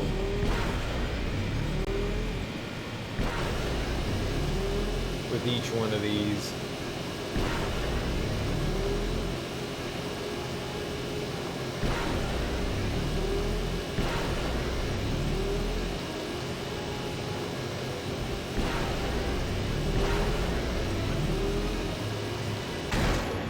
What? No!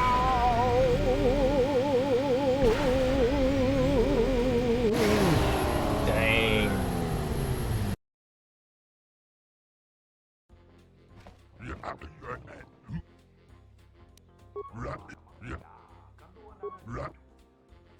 It just feels like they come out of nowhere. We almost did it. We almost did it first try. Well, I mean, technically it's like my 20th try.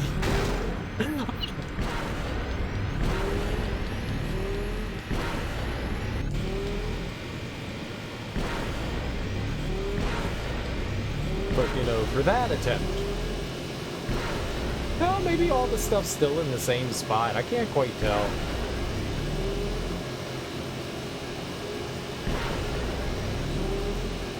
Whoops.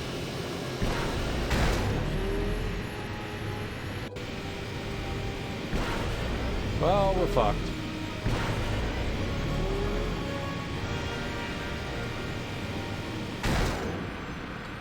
That's the one. That's the one I gotta look out for. So, over that next ridge is where I'm getting hosed. You need to be all the way on the left, it seems, to get by that. I think those are new. I don't remember those being there before.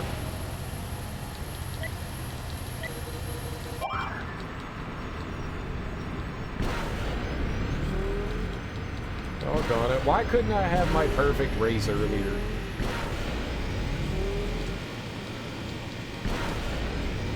Well, I guess it wasn't perfect, but it was pretty good. Pretty good.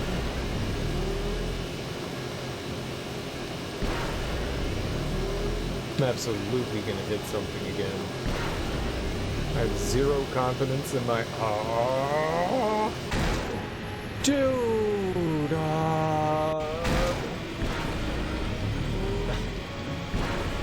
I think my only real complaint about these races is that you have to finish them out. I can't for the life of me remember that that thing's there.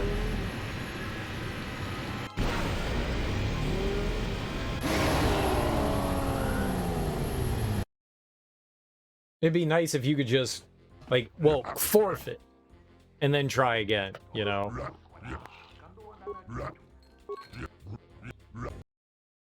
I'm okay with forfeiting. I have very low expectations of anything that I do, so forfeiting is right up there with winning. Yay, I forfeited!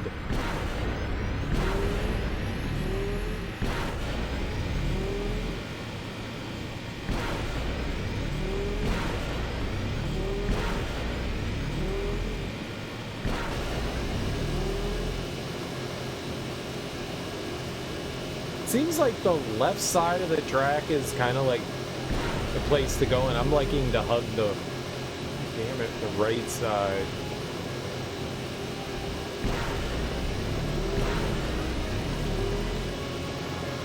Ah!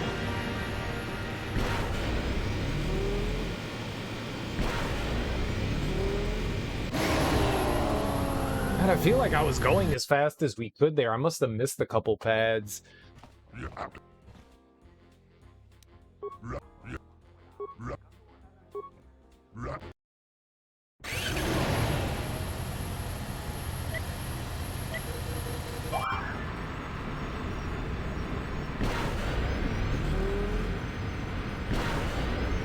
This is the one. There's no mistakes that are gonna happen this time. True gaming. True blue gaming.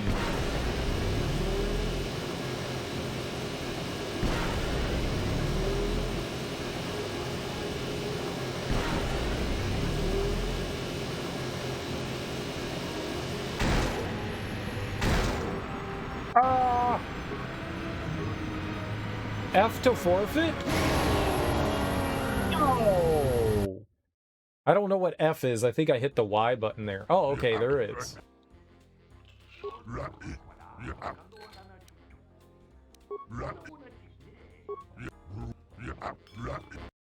Cool.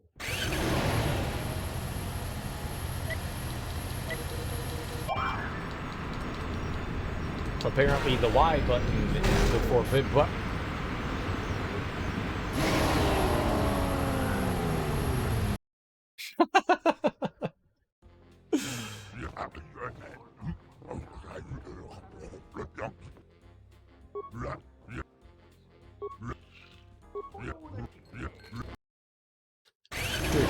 I crashed at the start.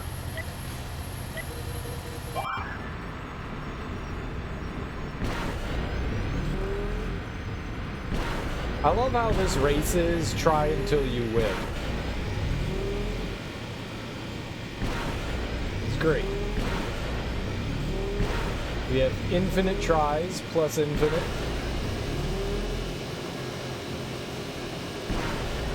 It's a good number to have.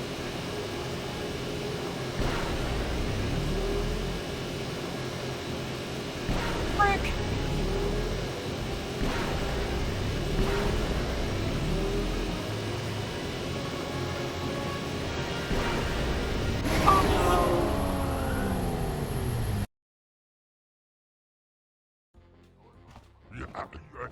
You won! 4160, hell yeah. With like tenths of seconds.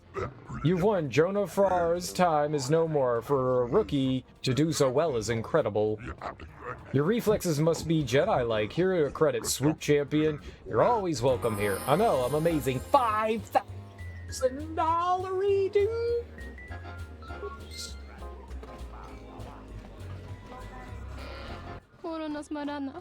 You defeated me, Dxun and I. The third your time is a new track record. I hope you use your fame to support the struggle. I did defeat you. With happiness. Thanks, that was fun.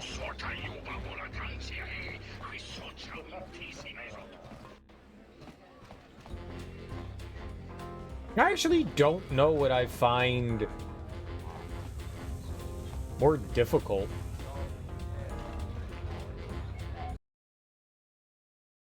Like the races in the first game or this game, they don't seem that hard in this game. I honestly think I struggled more with some of the ones in the other game than this one. Definitely think they feel easier. But you know, what do I know? So these nerds said that they talked. I guess we gotta go talk to Dagon. Oh, look, a corpse! Fondle it. I mean, don't fondle it. That would be gross. A bag. Chemicals. A pouch of chemicals. Where did those come from? I could have swore that I came through here and those weren't there. Also, where'd the corpse come from? That feels new. Yeah, there's definitely got to be, like, some evidence here somewhere. If we talk to Dagon, maybe he'll be able to, like, tell us of, like, some, like, secret thing where he had, like, a recording or something like that on him. The robot could have seen some stuff.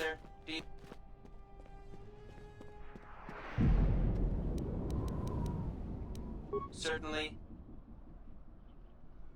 1B AD was built in... A robot could have seen some shit if it's always there. Oh! My Jedi temples tell me that there's a Jedi temple. What? What was that? Oh, friends!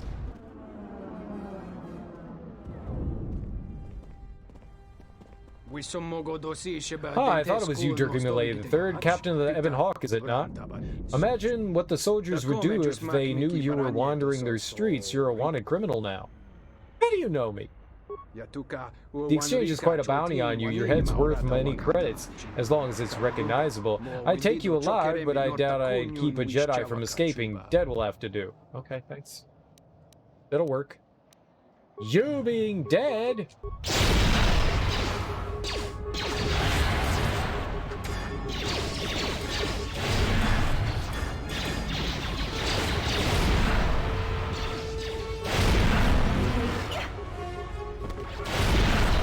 Don't die, Conrad! Oh, he's dead. I tried to heal him.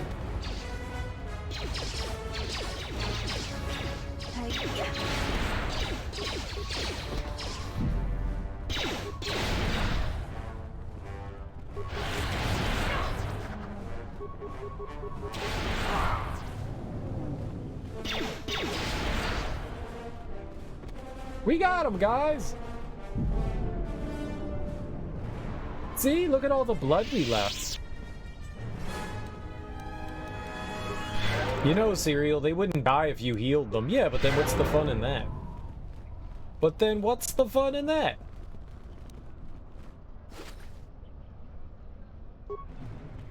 I could level them up. Sure, but then there's no challenge. And plus... they should be able to handle their own combat. They're not that big as scrubs. Oh, no, they totally are.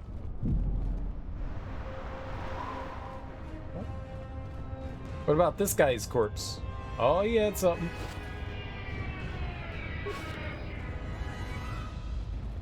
A lot of them had some goods. That's nice.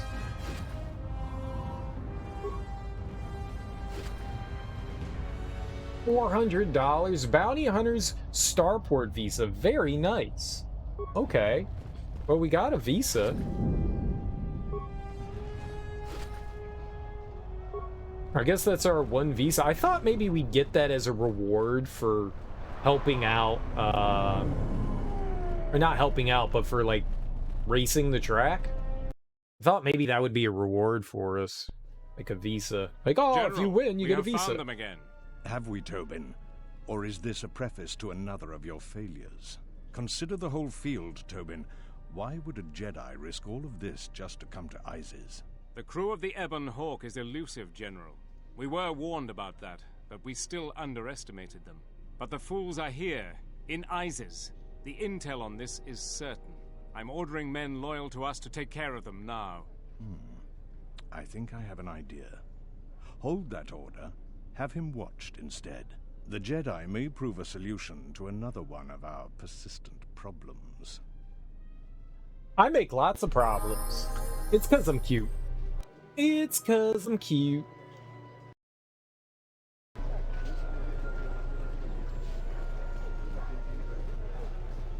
I told you before, Off-Worlder, the sky ramp is restricted to military personnel only. Now move along. I know, now get out of my way.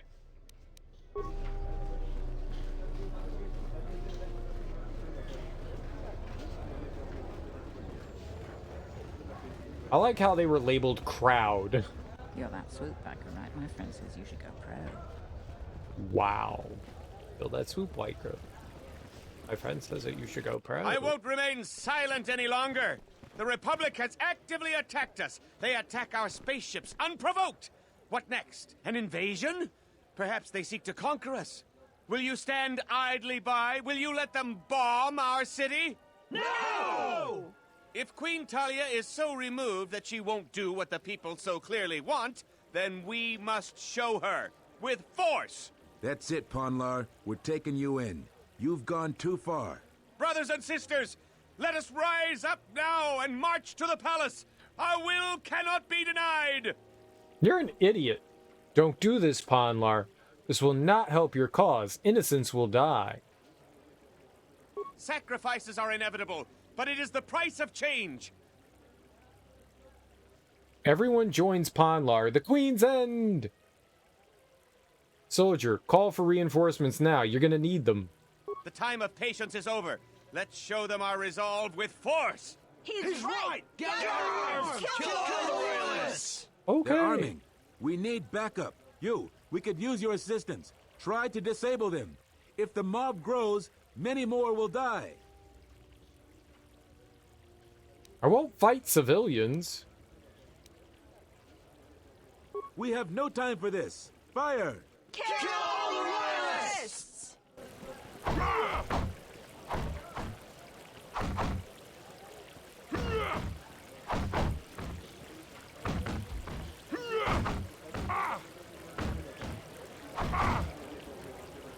I can't do anything.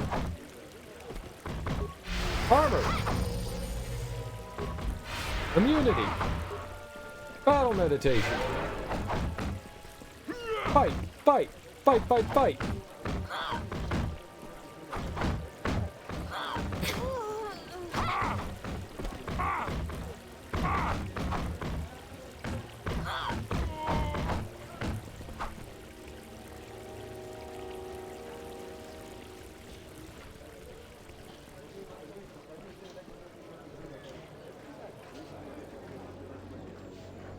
I can't believe my persuasion wasn't high enough.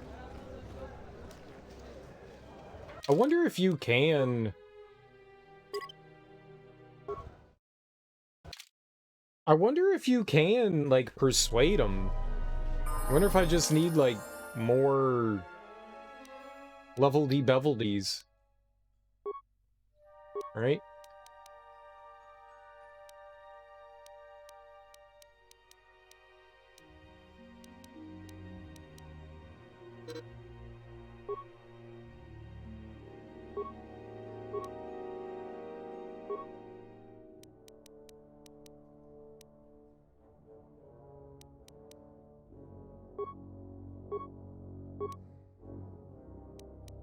I could always get this, affect mind. It's always within the realm of possibility. Where's the cool power I want? Here we go. Affliction. Mine!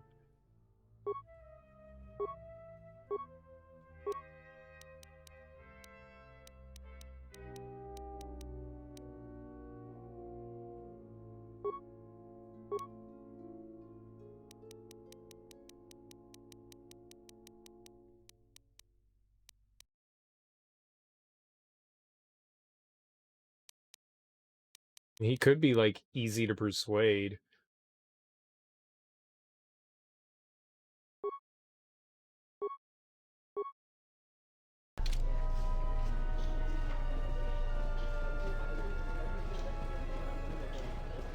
We can try. I mean, I got it leveled up. I won't remain... If... That's... Brother... You go quietly, Panlar. Sacrifice... I will not! My cause is just. The Queen must bow to our will! Tell everyone to stop. Now. Everyone, don't stop! Arm yourselves! The Republic is a threat to our very existence! He's right! Get arms! Kill the Royalists! They're arming. We need... Thank you, Offworlder. We may have to hold them off alone until backup arrives. Let's just hope we can contain this before it gets out of hand. Kill the Royalists! Maybe you can't win it.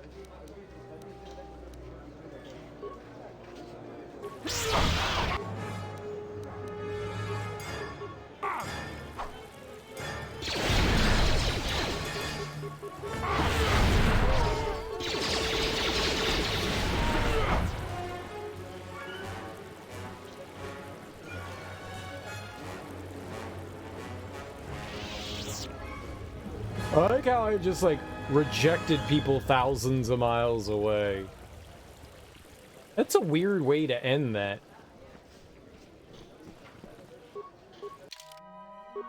I feel like we can do something there.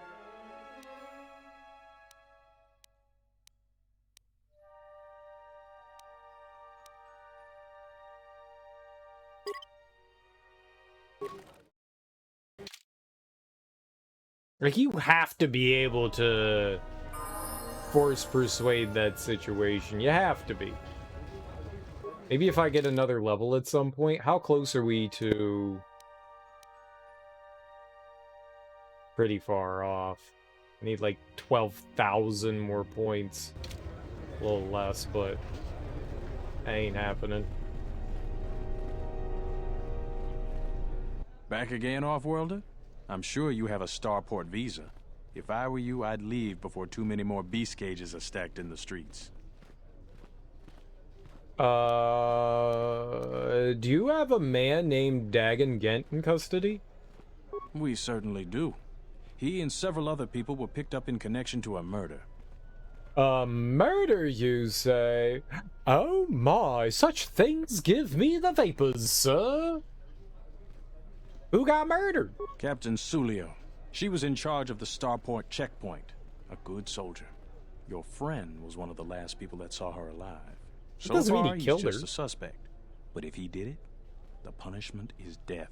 Dagon Gent is the only person I know with the contacts to help us out. We need to get Dagon out of custody. How long is Dagon going to be questioned? Until we either eliminate him as a suspect or find the real killer. Dagon has quite a record with the authorities. The Colonel thinks that murder isn't too far a stretch for someone like him. Can I see him? How can I eliminate him as a suspect? No way. We're under orders to make sure no one sees the murder suspects. Command is taking this very seriously. How can I eliminate him as a suspect? I know Dagon personally. He's one of the worst doctors I've ever heard of. But I can't see him deliberately killing someone. He was one of the last people seen with Captain Sulio in the cantina. Ask around there. I've heard he's got a good motive for killing her. If you can somehow clear that up and prove it wasn't him, Command will cut him loose. If I say any more, I'll get in trouble. Stay out of trouble. Maybe now we can get some other answers from the patrons.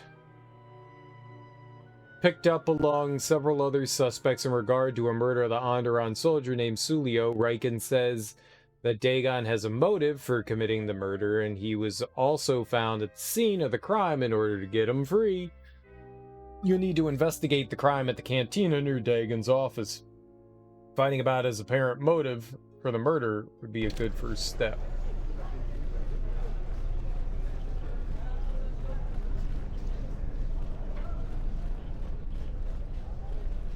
If you want to pass here, I'll need... Right. Wonder if we can, like, get into those computers and stuff. Hold on. Can we switch out characters? Yeah. Okay, cool.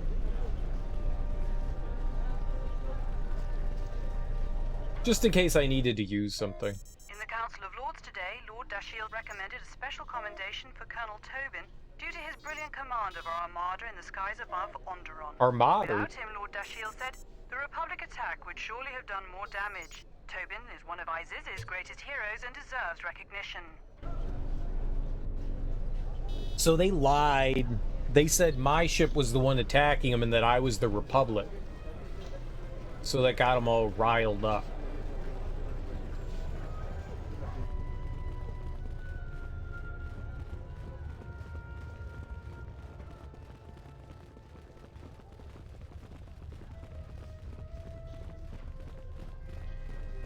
Aziz, light!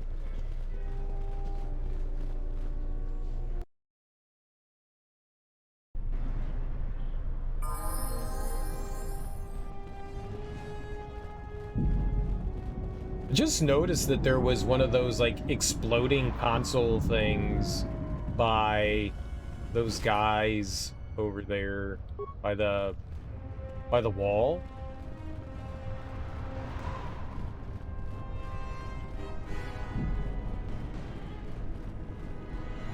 Hey, it's the swoop bike champ. I know, that's me! Hard to keep the beasts in line nowadays.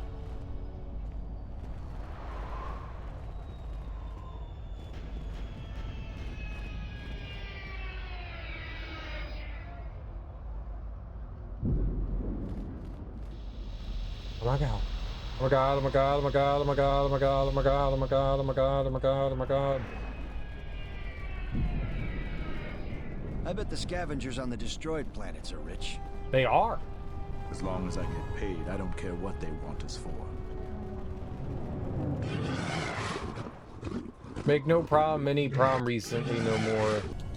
Yeah, he says the same thing. He's gonna threaten to kill me. Good job, yeah, you can kill me all you want. If I make a problem, kill me. You got it, buddy. Still haven't had any luck finding a visa. I don't suppose you have an extra starport visa. He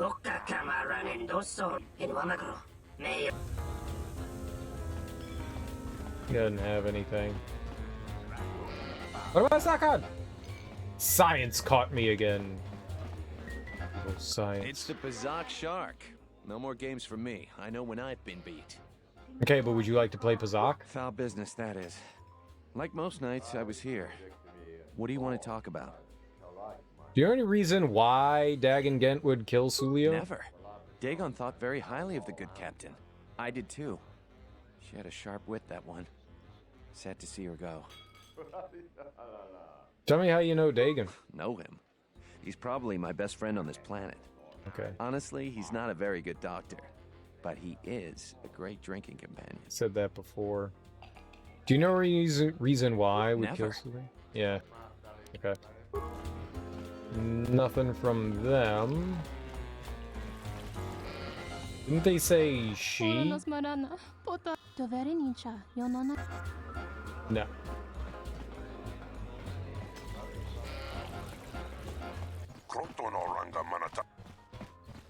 Sulio's murder again. Do you want to know? Do you know any reason Dagan Gent would kill Sulio? Absolutely not. He's many things, but not a man on reasonable violence. He's dangerously careless, but he could not harm Captain Sulio. Could you tell me how well you knew Dagan again? Yeah. Okay. Didn't help. You're a great swoop racer, very fast. I suppose you want my auto print now? No, Vix just watches races, commits to memory. One day Vix swoop too. Thrilling.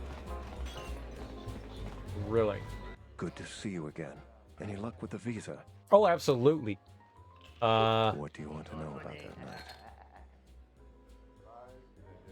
Acquaintance of mine, Dagan Gent's being held by the authorities. I'm trying to get him free. Didn't do it. Because... Right, he's with me. It's quite simple. Right now, he's accused. I'm afraid I was with Dagon in his office at the time of the murder. He definitely wasn't involved with her murder. I don't suppose anybody else saw you. We were taking great pains not to be seen, which has a certain irony to it, really. If you can free him, please do. I only wish there was something I could do to help him. Assuming we get Dagon free, we're going to have a few private words about this.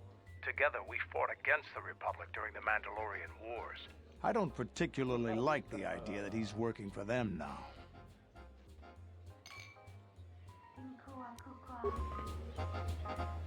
Okay, right.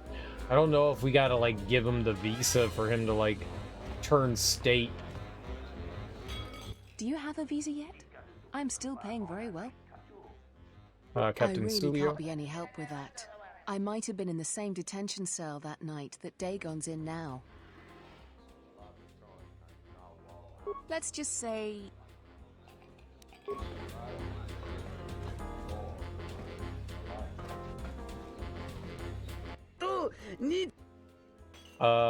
Again, the same thing.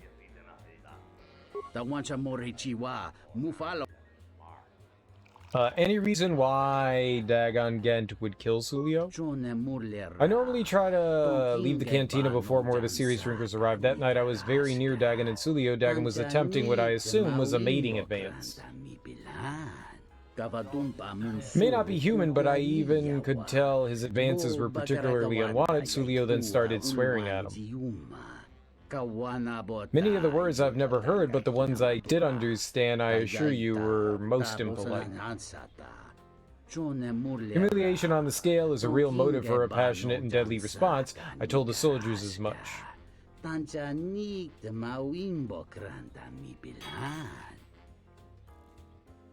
How'd you know, Dagon? Alright. Friend of a friend told me that you're the guy I should talk to about adjusting starport visas. So you have a personalized visa that you need to be made open one. It's a tricky process, but after many failures I've mastered it. It'll cost you 500 credits. Here's 5. How do I know that the visa will work? If I sold a defective visa, my livelihood, and possibly my life would be in jeopardy. Any open starport visa I take will sustain scrutiny. Okay. Then let me have the visa. This will take a little while. It is done. Here's your transport visa. Quite a pleasure doing business with you.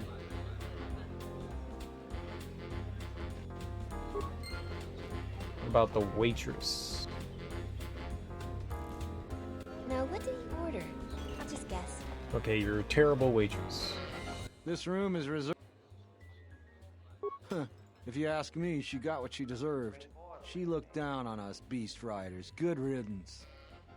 Do you know Dagon Gent? I know his face, that's about it. His office is on Bekel's turf. Who's Bekel? She's a beast rider like me and our leader. You better never be speaking ill of her, or else.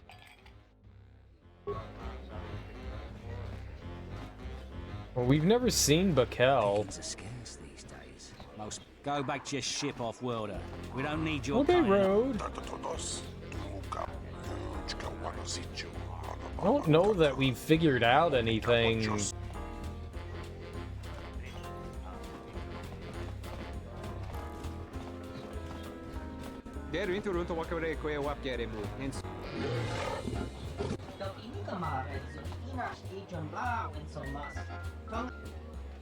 Zart. That rhymes with fart. Okay. There are no new times for you to beat, Swoop Champion. I don't know anyone who will ever top your time. Yeah, let's talk to him about it again. It's a foul bit of business there. I was not here when it happened. I talked with the soldiers in charge of the investigation. 4 of the regulars talked to him. Bamina, Nico, Pinar, and Kif. Should talk with them. Doubt anyone else here would know anything about it.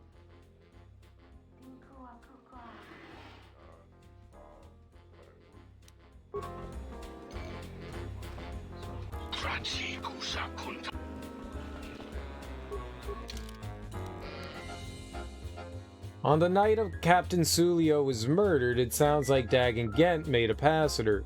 Was rejected violently, she cursed at him and publicly humiliated him. Perhaps someone in the cantina knows them a little better and shed some light on this development. Alright, let's go talk around to everyone again.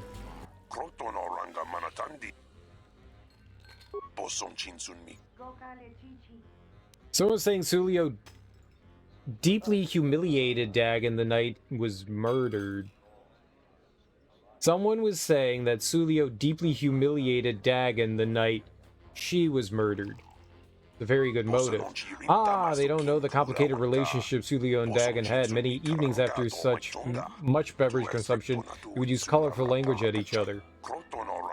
It was almost a game to them, I believe, something they definitely looked forward to, but the soldiers...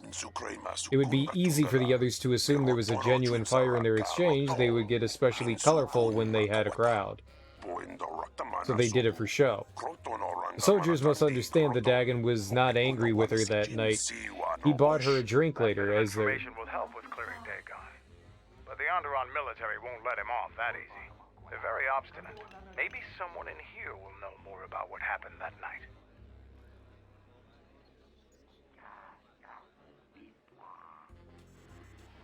What happened the night of the murder? I was very busy that night. Some Gamorreans were breaking many pieces of furniture in my fine establishment. Know little of what happened. I'm afraid I won't be of much help to your investigation. Okay. Alright, well, we got that piece. I guess we gotta go around again, huh? Zart's not helpful.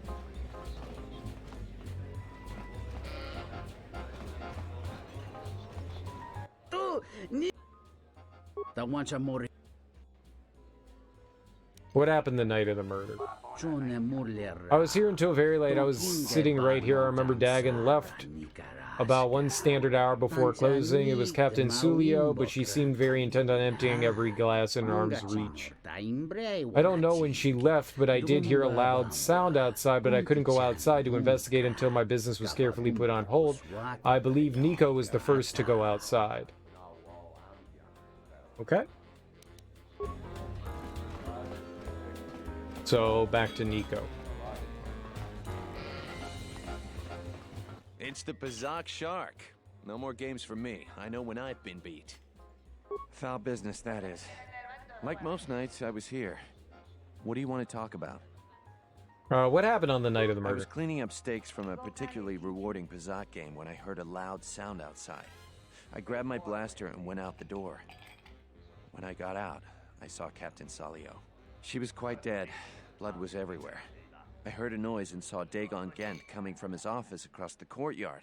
We both waited for the authorities to get there. The next day, they picked up Dagon and several other people in the area. It's crazy to think he did it. Salio was our friend. Where'd you find the body? Just outside the door by the junk heap. It might be a good idea to look at the crime scene. We fought many soldiers in the Mandalorian Wars. The Onderonians were certainly brave, but they were disorganized and stupid. I wouldn't be surprised if they overlooked something. Alright. Well, let's go outside and check it out. And I guarantee you that there's a reason why we hacked that droid. That droid definitely has some sort of, like, recorder in it. It's got to. It'll record whatever happened there.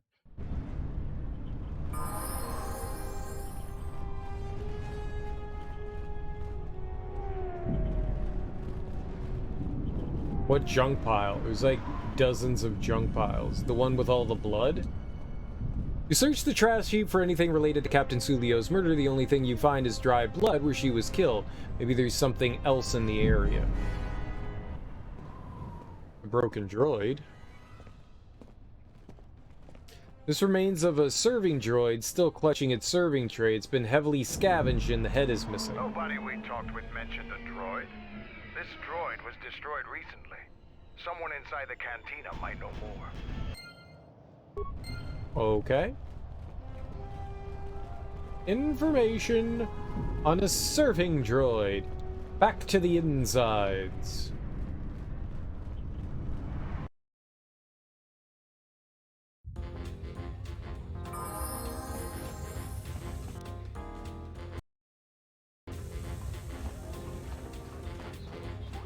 Alright, well, we'll start with Nico. He's right here. It's the Bazak Shark. No more games for me. I know when... Sulio. That is. Something broken serving droid by the murder scene.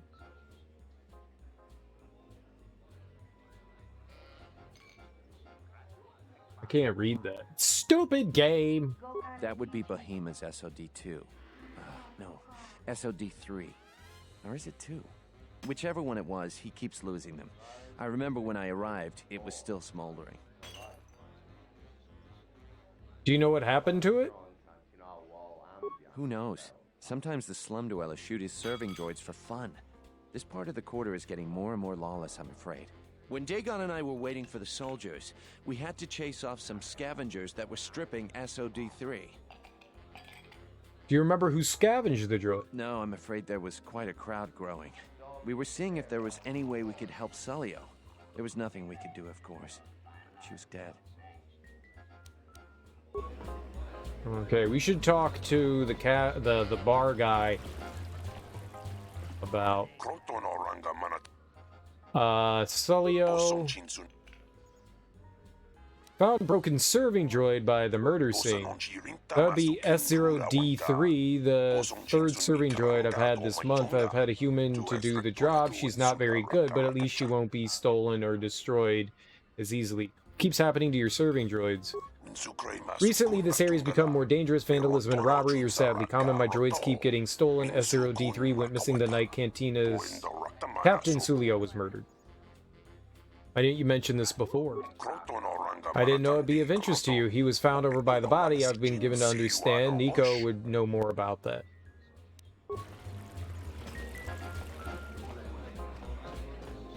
Right.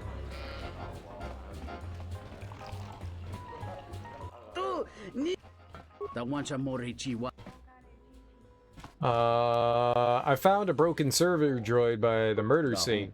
Droids are sadly vandalized all the time. This is probably one of Behemoth's serving droids. He keeps losing them, a source of some displeasure for him. I know nothing about it, though. Is it possible that the droid saw something that we could recover? Quite possible. Did you find the head? The memory core is located there on that model. No, it was missing. Sadly, without a head, I can't do anything. If you find the head, however, I could work on it. I have the proper equipment to do such operation. I recognize him, but that's about it. He doesn't have the qualities I look for in friendship. Oh, I must have done something. Wait your turn. I have 3 customers ahead of you. This room is if you ask me, she got... I found a broken server droid by the murder scene. Bith keeps buying droids, and the scavengers keep stealing them or blowing them up. Seems he's finally given up.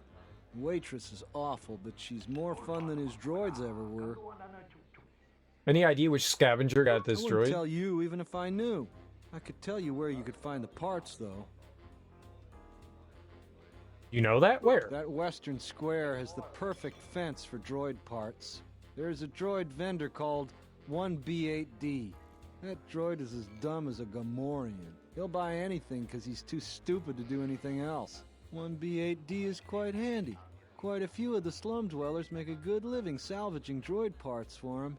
You might have even bought some. Okay. I knew there had to be something with that droid. There had to be a reason why we did something to him and repaired him. It just seemed too easy. I mean, yeah, we got a discount, but that didn't seem like the thing that we were meant to do there. It seemed too fishy. Greetings, Master. Do you have any interest in my goods? I love how he calls us Master. 1B8D, I need to know if you have any parts from one of Behemoth's serving droids. Entity Behemoth unknown. I have many serving droid parts.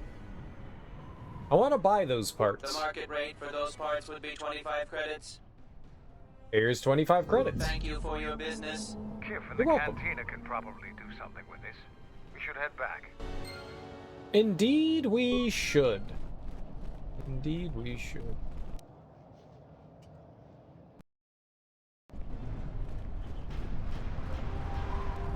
I don't know if we're ever going to get to like a point of no return. I still want to deal with that guy, that protester.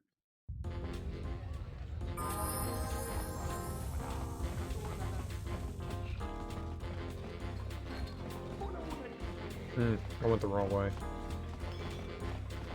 For funsies, a revolution. I wanna... Sulio, I have the remains of S0D3. You get any information from it? Let me see. You've got the head. That's where the memory core is. Give me a minute or two.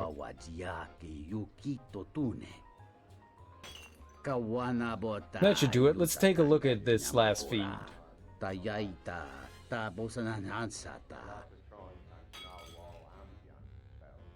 Hello there. What is this? Oh my, she's dead.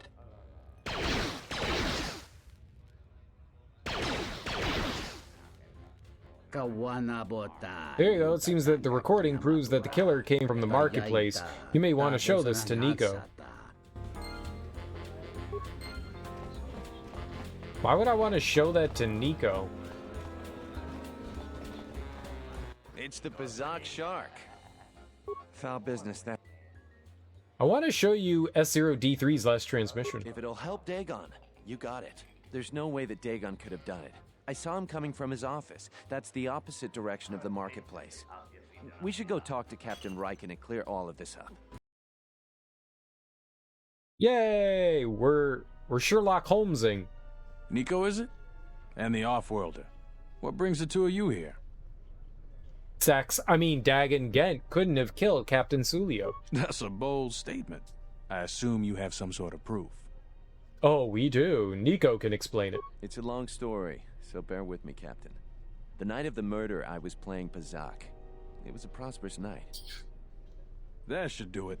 We still don't know who killed Sulio, but this will greatly assist our investigation. Hello. You have been ordered off this investigation, Captain. I hope you can explain yourself. I had nothing to do with this, sir. This citizen found information about Captain Sulio's murder. It's material to the investigation. We've already got our man. Sulio and this Gent were fighting the night she was murdered. He had ample motive. They weren't really fighting. The regulars of the cantina can vouch for that. How much investigating did you do? She just called him a few names. One fight is no reason to kill someone. Right. Yep, nope. They can vouch. Have you read the report? Some of the things Sulio called him were vile. Sulio and Dxun clearly hated each other. But she wasn't killed until near closing time. It wasn't the heat of passion. Did you talk to anyone in the bar? Others can confirm that they were good friends. They were friends. Sometimes friends tease each other. They took it to an extreme. Why, you little... Friends would not carry on in such a manner. It's absolutely true, Major. I was a friend of both of them. They've done this dozens of times. Bahima, the bartender, can confirm it, as well as half a dozen other people. They were an odd pair, but they certainly didn't hate each other. I see. Well, there's still the fact that he was right there at the scene of the crime. So was Nico. You didn't drag Nico in. So were other people. Some salvagers were stripping the serving droid within a minute or two. That's true. Nico saw him come from his office. But Dagon Gent was coming from inside the bar with Nico. Nico saw him coming from his office. The only thing that matters to me is that he was within blaster range when Sulio was killed, and he did not have an alibi.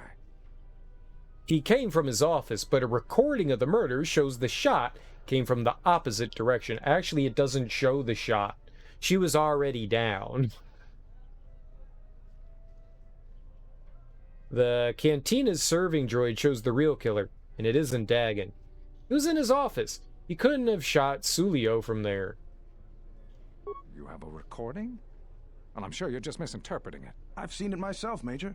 Nico isn't the only one that spotted Dagon coming from his office. It really can't be Dagon Gent. The real killer is still loose. Very well, Captain. Set Gent free, then. But if later it turns out that he did do it, it's gonna be on your head. I mean, the men will be working on getting Dagon Gent out right away. The Major sure isn't happy. You're quite a team. Together, you got the Major to back down. That's no small feat. I have huge feet. The Major seemed particularly unwilling to believe Dagon was innocent. The investigation has been handled at the highest levels. I've heard there's been some concern about that. With Dagon free, I don't know if the investigation team will find another suspect. They haven't been as diligent as other investigators. What do you mean? I'm not gonna say anymore. Probably said too much already. If you head over to Dagon Gent's office, some men will bring him there shortly. Thanks for clearing this whole thing up. I could tell the justice wasn't being served, but we all have our orders. We really need to patrol that sector better. I know, right? Thanks for getting me out of there. As detention cells go, it had definite class, but I prefer being out on my own all the same. I owe you and Mandalore one. 2, maybe. How are you locked up in the first place? Mandalore said you might be able to help me out. I need to get in touch with someone from the palace. This place is a mess. It must have been looted. How do you know Mandalore? Wrong place, wrong time. Captain Sulio and I were acquaintances. I just happened to be too close when she got dead. Real shame. She wasn't bad to look at, and she could drink. When she got dead. You have any idea who killed her? No, and at this point, I don't care. Just glad to be free. You don't care? She's dead now. Not like finding whoever did it will bring her back. I deal with death all the time. We all end up like her eventually. This place is a mess. It must have been looted. Yeah, it was. Although it looked pretty much like this to begin with. Thought a doctor's office would be more, sterile. Little dirt never killed anyone. Well, maybe a few people. But they didn't pay too well, so they got what they deserve. I give my customers a menu of options. If they go for the deluxe, I'll clean up the place and put on a new smock. Otherwise, they knew the risks. He's a terrible doctor. Don't you call them patients? Patients, customers, idiotic hut spawn, call them what you like. Most doctors tell you that they get into the business to save lives. Most of them are flaming liars. At least I'll tell you the truth. I'm in it for the credits. Yeah. Aw, snap. Right, Gambit with the raid. Thanks so much, dude. I really appreciate it. How you doing? How's your stream? What were you getting into? What were you playing? Did you have a great stream? Let me get you a shout out here. Okay. That's not how you do it. There we go. Well, I did that right? Thanks so much for the raid, man. I really appreciate you bringing your people over to my people. Regardless, I hope you had a beautiful, wonderful, fantastic stream. Guys, how you doing? Welcome on in. I'm Serial Killer. You guys are not staring at the game here. We're playing some Knights of the Old Republic 2. It's a pretty fun game so far. We're Sherlock Holmesing our way through a mystery of murder. Actually, we just solved a mystery, sort of halfway. We solved half a mystery, a partial solve of a mystery, a little bit solving of a mystery, a very little bit solving of a mystery. I don't think we solved anything. We got that guy free though. It's been a fun game so far. I've been on kind of like a run, a Star Wars-a-thon, so to speak, of playing through some Star Wars games, and this is actually going to be the last one that I play through here. I don't know how far we are into the game, maybe halfway-ish? I'm not sure. But having a fun time so far. It's the story's a lot of fun. And I love the Star Wars universe and going around and getting to see like spacefaring races and stuff like that, and all the different aliens and all the politics and stuff. It is a delight. It's an absolute delight. And this one's been a lot of fun. I've been having a good time. We just got to Onderon a little while ago. We were on one of the moons. We crashed on one of the moons, and then made our way down to the planet itself, which seems to be going through its fair share of political strife and struggle. But it's been cool so far. It's been cool so far. The Knights of the Old Republic is a very fun game series. I still think some other games represent Star Wars a little bit better as far as like gameplay wise goes. Like something like, say, The Force Unleashed. Those games, you really do feel like a cool and powerful Jedi. This one, I mean, you definitely do. We are definitely way more powerful than everything else around us. Like, we get into fights and I'm just like, force push, force push, force push, force push, and then everything dies. It's a lot of fun. I am going down the light side. We're too goody-goody. I'm too much of a goody-goody to ever do evil things. I can't do the evil things. It's like, haha, evil things, and then I can't do them. I can't do them. But it's been fun so far. I've really enjoyed it. It's a delight, and I like the fact that these games, they take place thousands of years before, you know, any of the like modern Star Wars, whatever the trilogies, the 9 movies. You like this game, but you gotta dip out, have a great stream. Well, I mean, I appreciate the raid, Red Gambit. You have a great and lovely rest of your day. But I like the fact that there's kind of like carte blanche. They could do, they don't have to be beholden to, you know, those 9 movies. They get to do kind of their own thing. So they have like the foundation of Star Wars to deal with, but they get to tell their own story, and I like that. I like that. These KOTOR games have been a lot of fun so far.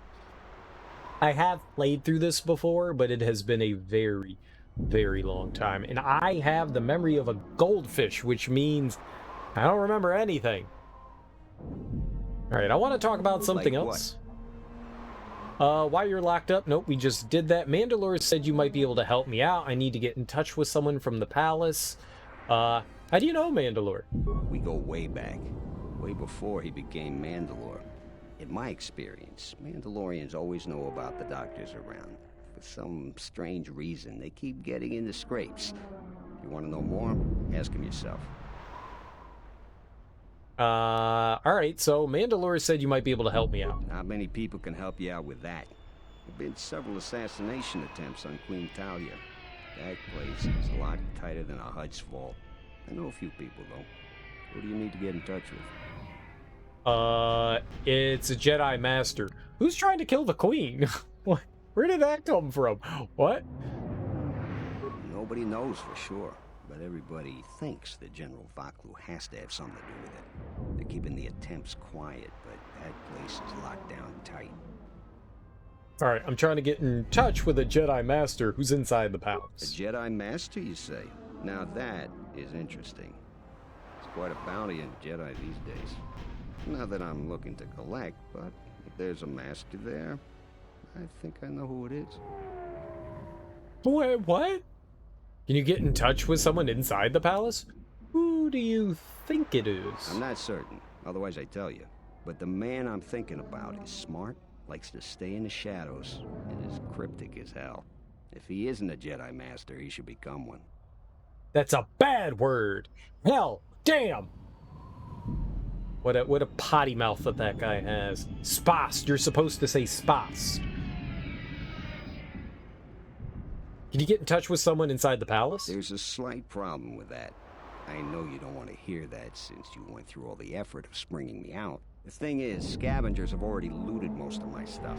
Most of it's garbage anyway, so I don't care too much. But I did have a couple of encrypted holodiscs that they nabbed. So here's the punchline.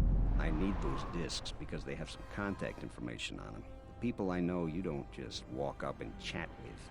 There's a procedure. And that holodisc has the procedure.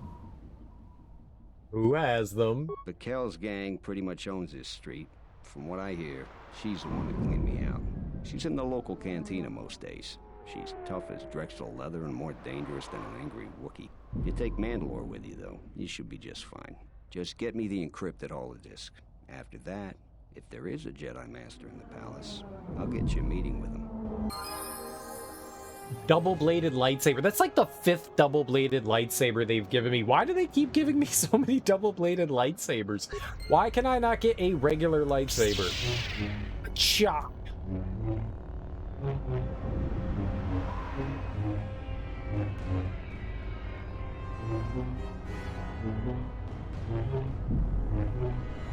I don't think anybody's ever impressed by my moves. I don't think anybody's impressed. Don't mind the handmaiden. She's just doing her thing. She, for whatever reason, refuses to wear clothes. Every time I talk to her, she's just like, I'm taking my clothes off. It's really strange. I don't understand it myself.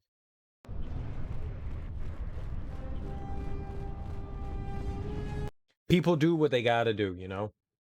I don't question. It's not my place to question. I did question. I actually asked her to put on some clothes and she said no.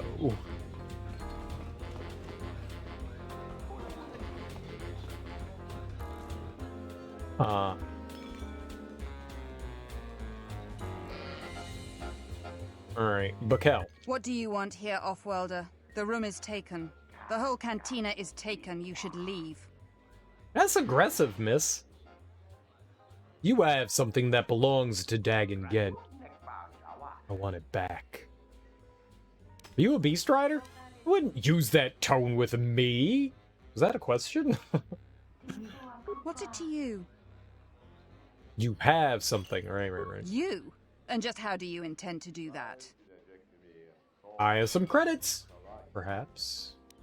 I was hoping I might be able to buy any holodiscs you get from his office. First, I intend to cut you down in front of your men. Then, after I kill them, I'll take it off your corpse. Well, both of those are me spend money. Why do I have to spend money? The Offworlder wants to make a donation. Kill him and take everything. What? Affliction!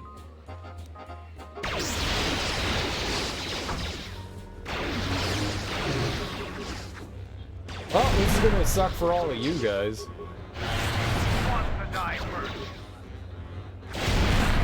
It's nap time for everyone. Why was that so loud? See, that wasn't loud. Why was the other one so loud? This game, I tell you. Whoops. Encrypted holodiscs, open starport visa, Sith tremor sword. Nice, we got another visa. All right, well, we now have 2, so we can give 1 to the dude trying to, like, roll out, who's gonna get killed. Killed. 1, 2, 3, killed. Oh.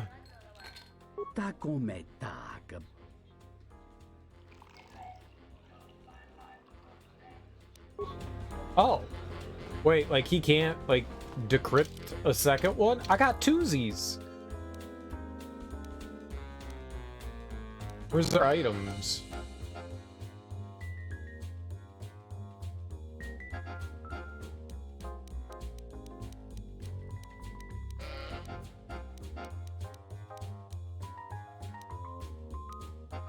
No. Gunda.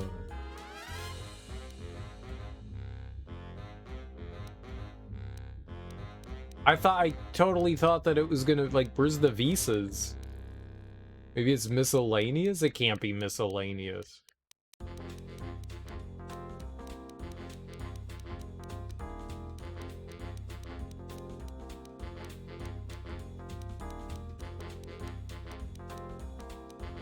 I don't see a single thing saying it's a... Ah!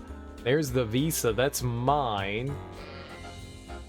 If you lose this, you won't be able to leave the city.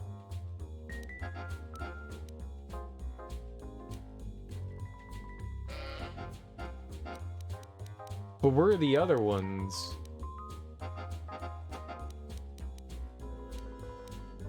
Starport, we gotta open one. You obtain this starport visa from Baka. It's an open visa, meaning anyone can use it. So maybe I have 2? Sliced open starport visa. There we go. Alright, well, the other one, that's why. The other one's already open. Alright. Good to see you again. Any luck with the visa? I do. I've got, like, a bunch. I managed to get an open starport visa. I've been looking for one for weeks. Thanks. Here you go. You've done a tremendous service for the Republic. Now I have to catch the first shuttle out of here. May the Force be with you. Okay, I love you. His mission sounds important to the Republic. You acted admirably by aiding him in his endeavor. I know! 300 experience points. Terrible. Now, we could give one to her. There's a bunch of people looking for one, but I think I'm gonna give it to the lady and her kids, right? The lady and their kids need it the most. Or we could get, like, well, let's see what kind of item she's got to offer us, huh? I mean, if it's worth it, I don't give a shit about your virtual kids. I'm still paying very well for it. Some unique... I have an open starport visa right here. I had faith you'd get hold of one. I've always been good at spotting talent. I've got big plans for it. Alright, great, big plans. There are people that really need this. I have a feeling if I gave it to you, others would suffer. So, let's trade. So what do you want for it? A weapon, money, or the lightsaber crystal? Your pick. Lightsaber crystal, lightsaber crystal. Here you go. If you aren't satisfied with it, just let me know.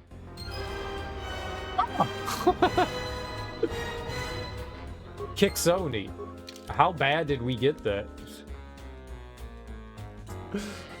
We lose a lot of points when that happens. Lightsaber crystal, lightsaber crystal. Where's our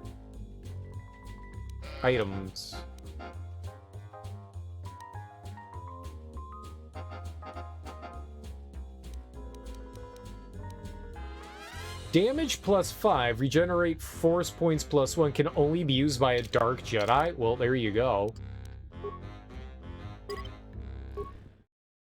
I don't have anyone that's a Dark Jedi. We're all goody two-shoes, goddammit. I definitely would have taken that. I definitely would have taken it. But we're all flush with beauty and light. We radiate in happiness, and love, and mainly sadness.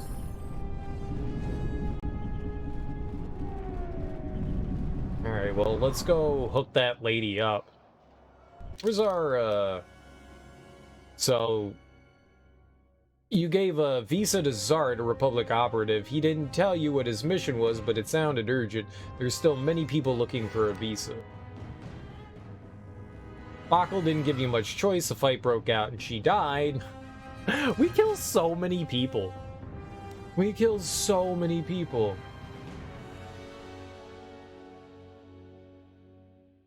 Oh, we never talked to Zucca again. I didn't know we had to talk to him again. What? What are you doing over here? Stay out of trouble. Okie dokie, sir.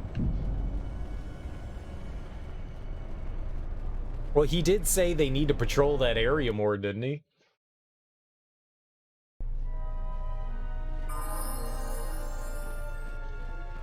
Clong. Yeah, maybe we should deal with that guy again. I wanted to try to do it as peacefully as possible, but it doesn't seem like I'm gonna get another level before we finish this out. Hey, lady. Captain, you're back. Please tell me you have an open starport. Captain? Visa. I ain't no captain. I found a visa for you. Here. Thank the Four Moons for your kindness, Off-Worlder. I only wish I had some way to thank you. But my children and I will never forget your kindness. Hurry, children. We get to go on a spaceship, thanks to the captain. We get to go into space. Are they even your kids? I hope she and her family prosper elsewhere. She like stole and abducted those kids. I don't think I'm gonna get another level here. How much do I need? We still need like 7,000 points. Well, 6,000 and some change. I don't think we're getting it. Do we have any items that can increase my persuade? Let's check it out. Let's see. Awareness, but that's not persuasion.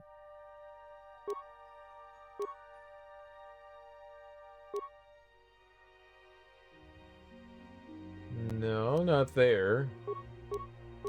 What do we have on? I can get a +1 and everything, but if we can have something that slightly boosts. No, it's the only one that does. What about this?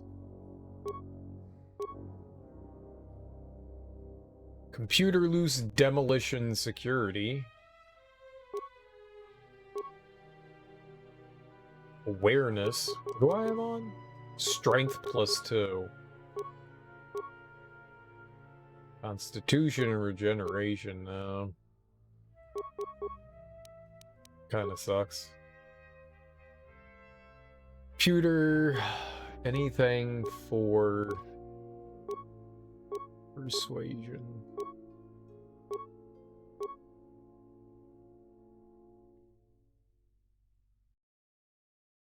Awareness. It's like everything but it. Computer demolitions, repairs, security, treat injury. Tech specialist belt. Is that better than what I have? Computer use 3. It's 3 across the board and dexterity.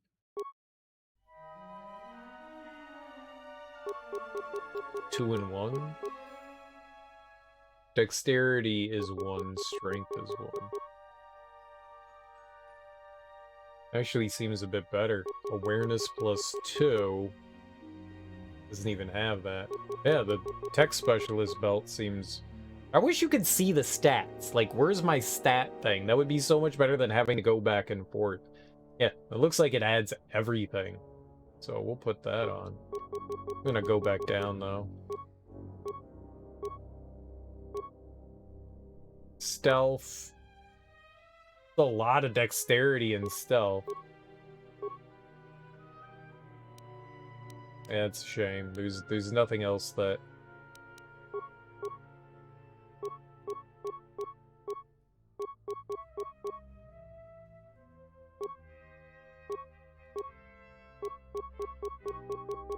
Yeah. It looks like I got all the persuasion that we're gonna get from anywhere. Well, I guess we're just gonna have to murder him.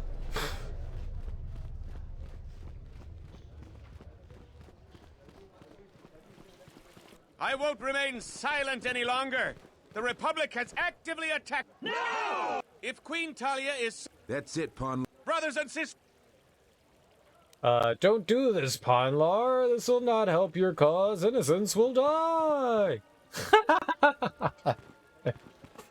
What are you doing? Sacrifice.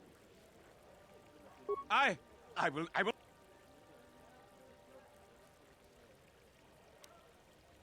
Sacrifice.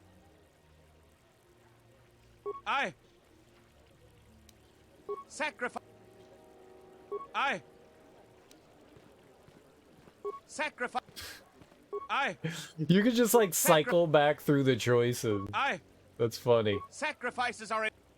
I don't think we're gonna be able to. So there's like a random, it's like a random roll that happens. This might be impossible. My persuasion isn't like super high, but we've never really failed persuasions. Why are you joining in this? I prefer...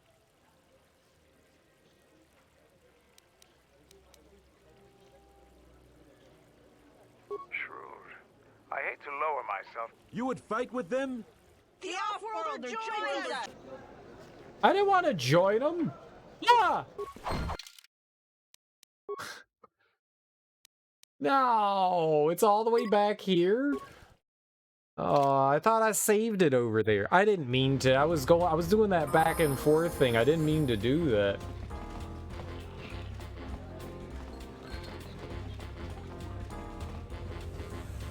I thought maybe because there's still like an invisible mechanic where there's a dice roll, and sometimes you can get those things to succeed. It might be impossible. It might actually be impossible. In the previous game, there were like those checks, and sometimes you just couldn't persuade people. This one might be, they might just be so adamant about their stance. Typical people in their politics. They won't listen to reason, even if you are correct and adamant about your side. I'm always correct. I won't remain silent any. If that's brother, everyone. He's right. They're arming. Thank you all. Let's just hope we can contain this before it gets out. Kill all the royalists. Kill them all.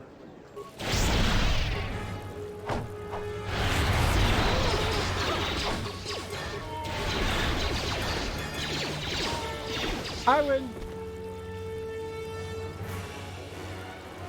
Okay, now let's rob his corpse. Wait, what happened? I find it crazy weird that like nothing comes of this. We just murdered them dudes.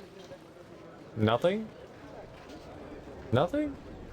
That's so strange. You would figure you did something there. Something should happen. Captain, you're back. That was a... Children were free! Oh. Oh.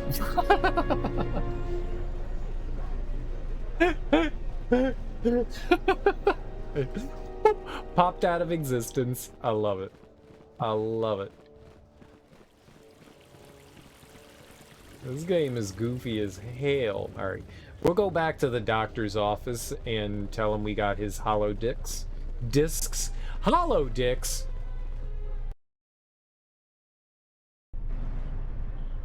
I heard you've been storing hollow discs. What a hollow dick be? An empty wiener? A hollowed out human being that once was named Richard. Have you found the encrypted holodisks yet? I won't be able to get a hold of my contacts from the palace without it. Yeah, I got your discs. I got the hollow disc from Bakel. Great going there. With these, I'll check my contacts at the palace. I should be able to get a meeting with your Jedi Master shortly. You got anything you need to take care of in the quarter, you best do it now. You're dealing with serious politics by contacting him. If things go bad during a meeting, you may not be welcome in ISIS anymore. Perhaps never. Just let me know if you want to go through with this.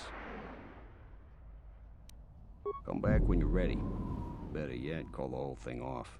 Palace politics can get you killed these days. These days. So we might not ever be able to come back here? Real dookie. Perfect save. Now I'm gonna actually go use the bathroom real quick. I will be right back.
We made our save, right? I don't think that there's anything else that we need to do here.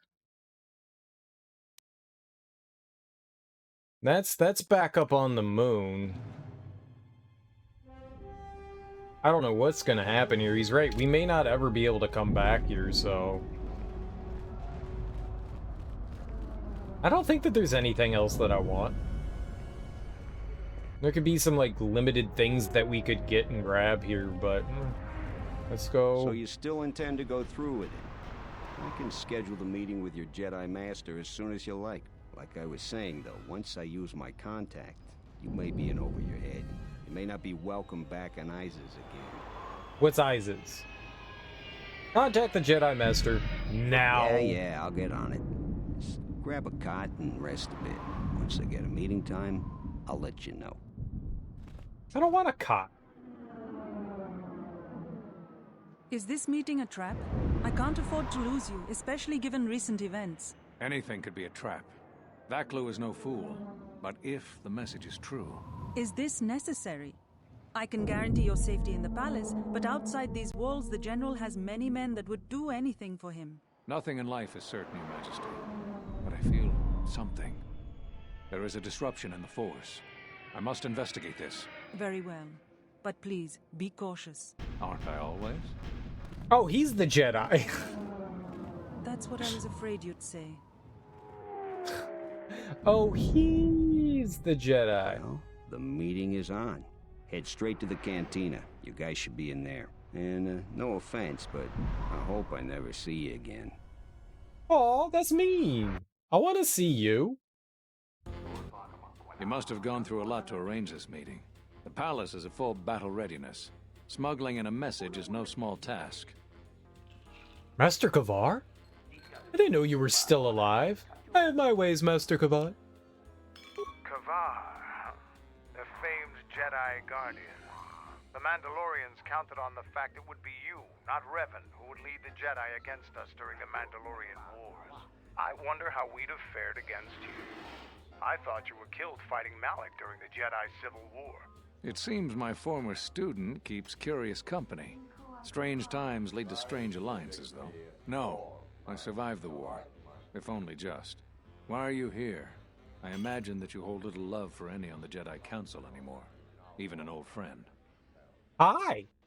I didn't expect you would turn on me, too, Kavar. I don't blame the Jedi Council. I still trust in their wisdom.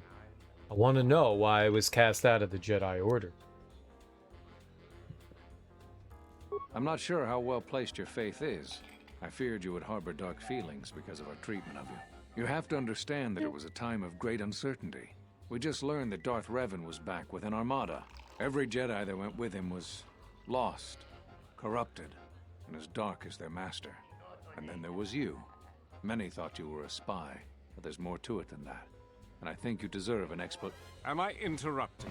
In orbit, I thought for sure that the Ebon Hawk was mine. I was certain, only to see you slip through my fingers during the battle. Imagine my delight to discover you were on Isis. Quite careless, if you ask me. Get them, men! And watch your aim! Civilian casualties cause a mess of paperwork. I must return to the palace. I'll get word to you when I'm able. Run! What? Jesus. What have you done to my men? Last! Men, take care of him. I won't let Kavar escape. We must prevent the civilians here from coming to harm by our battle. Yes, of course. That goes without saying. They care about civilians. Whatever. Okay. No one can get hurt if I do this. A bunch.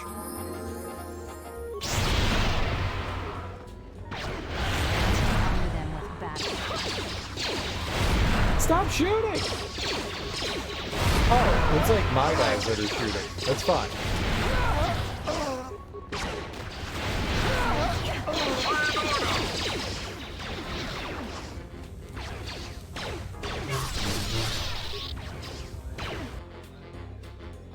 What? Someone died? Mandalore died. That's his fault. He shouldn't have died.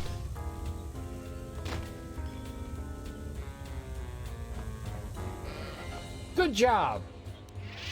Did you have a fun nap? Have some health. Yeah, I didn't shoot any of them. That guy's a coward.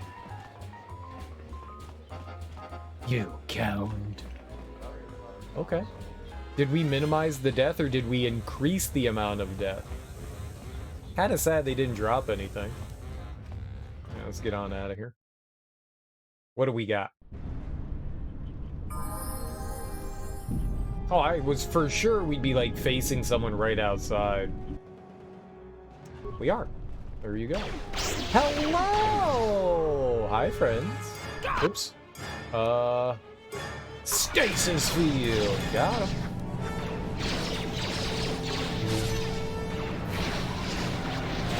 Lord.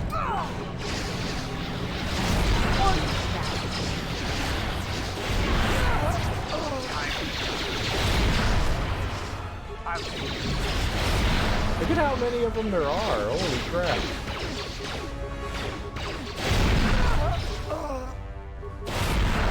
This will teach you.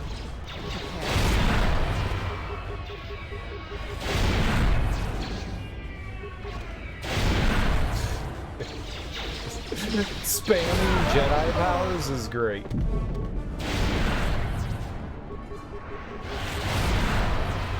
You can't do anything if you're Time to die.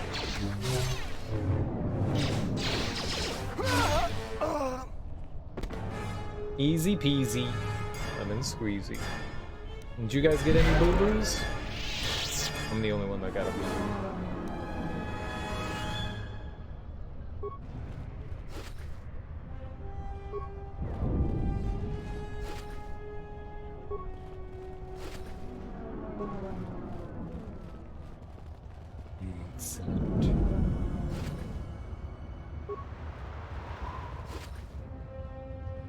Osis Keeper robe. What's an Osis? And who's a keeper? And why do they have a robe?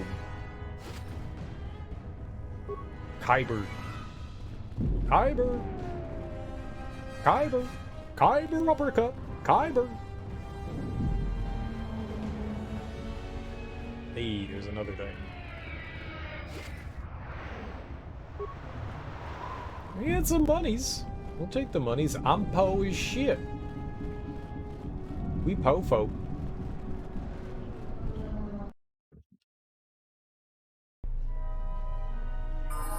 I like how nobody's worried about how we're just violently fighting people in the middle of the street. What's happening in the West Square? It sounded like battle. Command's ordered comm blackout. Do you know what's going on? No idea. Valu soldiers have been attacking me. Nothing. Nothing at all, officer. Just minding my own business. Nothing. Why are you shooting at me? All the other soldiers have been. I'm in a hurry. I'll be going. Are you sure it wasn't some of those Beast Rider slags? They've been getting bolder recently. No, pretty sure. It's broad daylight. They were wearing uniforms. So not all the soldiers are after me? That's comforting. You must be mistaken. Soldiers just don't attack civilians without orders. If it weren't for the comm blackout, I'd check with command. Just head to the safety of the Merchant Square, citizen. We'll send a patrol to investigate as soon as we can contact our HQ. Not all the military is after us. Still, Vaklu can throw a whole army at us. I think we've outworn our welcome over here. We should head over to the spaceport before General Vaklu invents some charges against us. Then we'd be in real trouble. But I need to get into the palace, though. We need to talk to the Jedi guy. The sky ramp is restricted to military personnel only. Now move along. Well, if I slaughter you... The sky ramp is restricted to military personnel only. Move along. Parrot. You parrot. Uh-oh. Why are you guys gathering? You know what to do. Well, uh-oh. You know what? I'm gonna scream at you guys. I'm gonna scream again. Okay, I'm not gonna scream. I'm gonna scream again. I got a level! The level doesn't really help me. I don't know why those people attacked me. That's not good. Just random folks trying to murder me on the street? That's not good.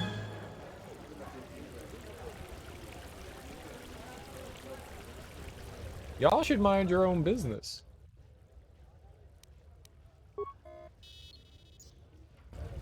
What? Just let me hack. If I want to hack and I want to whack, let me jack in.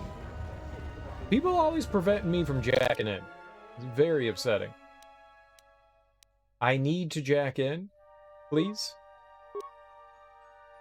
All right. Oh, I was doing Constitution. Right. Yeah. All right, more health. More health is good.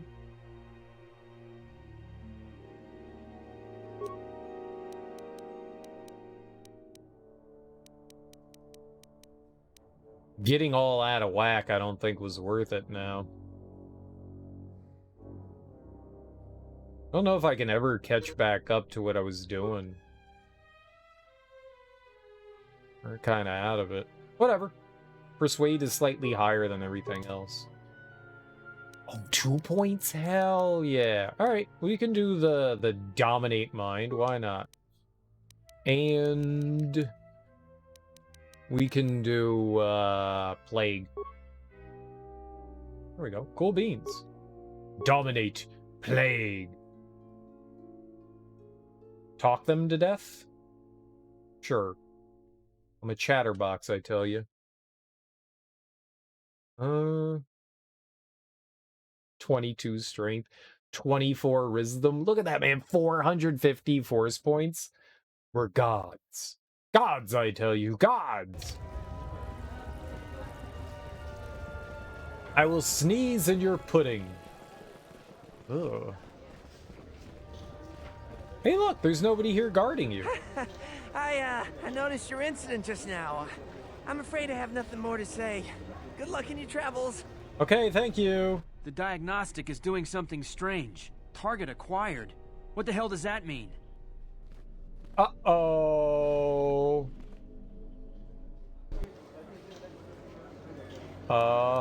Destroy droid!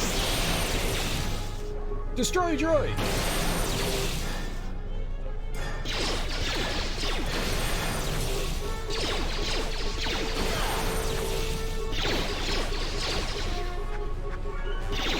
Don't die, friends!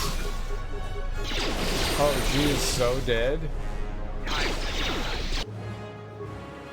Yep, there's the dead.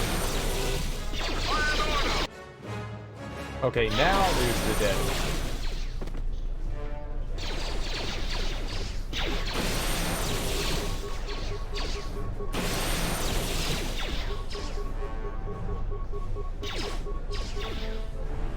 Do you wanna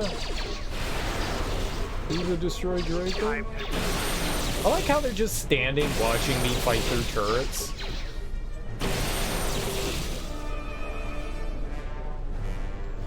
You gonna get back up? Alright, you have a nice nap. Of course you had a good nap. No more napping.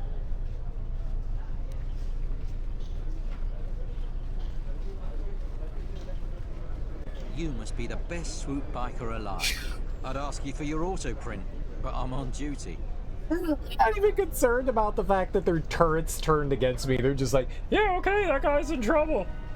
That might have been the opportunity to go back down and plug into the computer. We may have not had to have fought those turrets. I may have been able to come down here and see if we could have gone into the computer now. That may have been a viable option. Nope, it said denied. It's possible if I had higher computer skills. We've got like level 0 computer skills, so realm of possibility.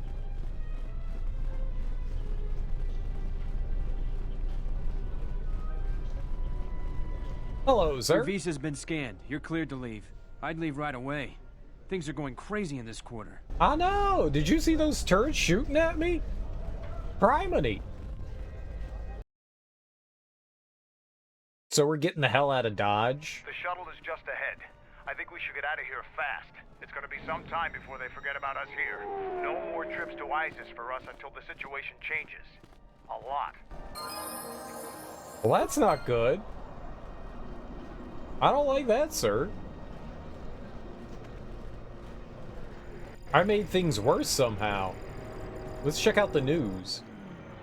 2 new alerts of escaped Republic spies have been circulated to all media centers. If you see either of them, please report it to the authorities immediately. One of them is a journalist for Aziz.com. Authorities say that he may be one of the instigators of last month's South Quarter refinery explosion.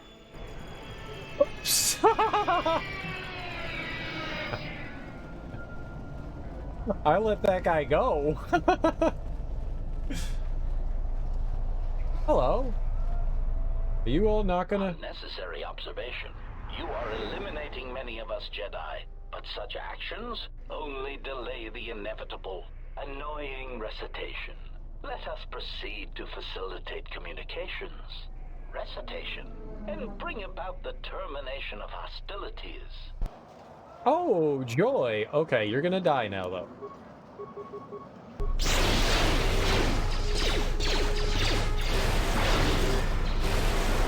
Why is it just hitting him and not the others? This isn't how it's supposed to work. Yep, she's dead.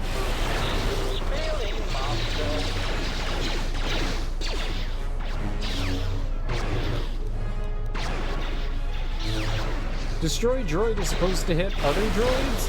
Why is it just hitting him and not the other one?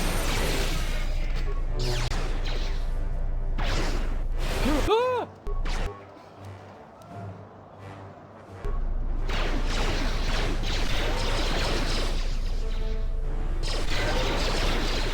Holy crap, I didn't realize how low my health was. That was...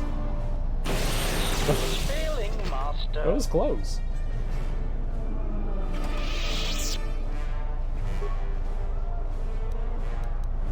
No wonder you died. These guys were dick blasting us into the next century. And that's not fun for anyone. No one wants to get dick blasted.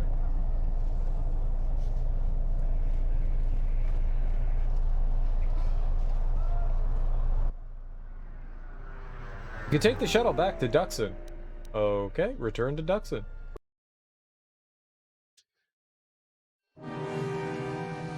It's not like we really have a choice here in the matter.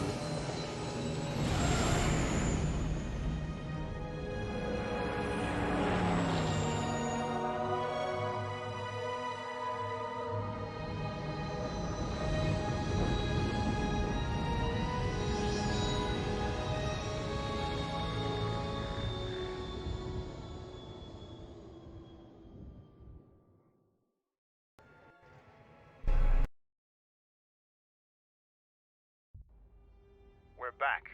The shuttle is going to stay docked here until further notice. I'm not ready to part company yet. It sounds like you have a lot of traveling to do. So do I. I'm going with you. The Sith have taken a particular interest in you, and you could use an extra blaster. I've been meaning to leave Dxun to look for other Mandalorian clans anyway. That sounds altruistic. I didn't know you had it in you. Why do you want to stop the Sith? Isn't clan order enough for you? I don't have it in me. It's a matter of self-interest.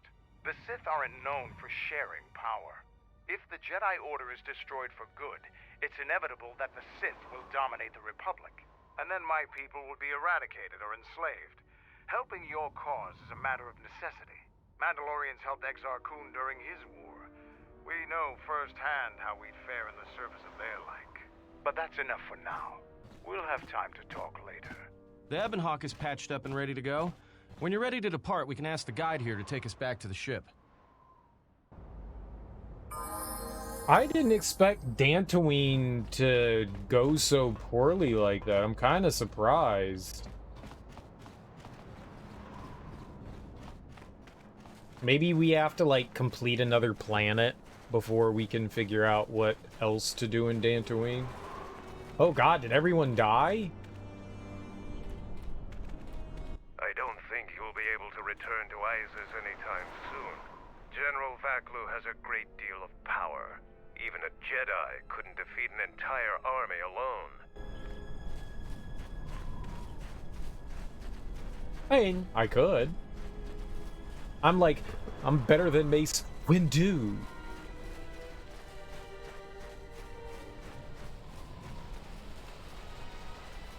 Remains? Don't mind if I do. Remains? Don't mind if I do. Mandalore will gather the scattered clans. We will triumph. Oh, maybe they found their way over here. That would make sense if some of them did. Let's talk to him and see if we can get the, Damn it.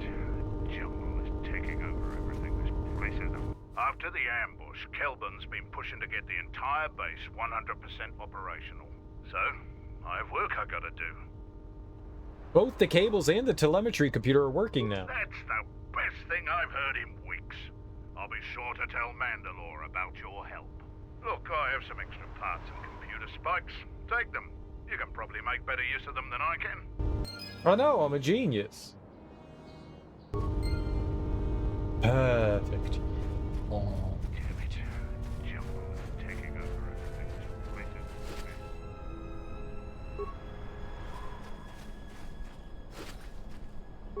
So, there were a bunch of Mandalorians we found across the planets we've been to on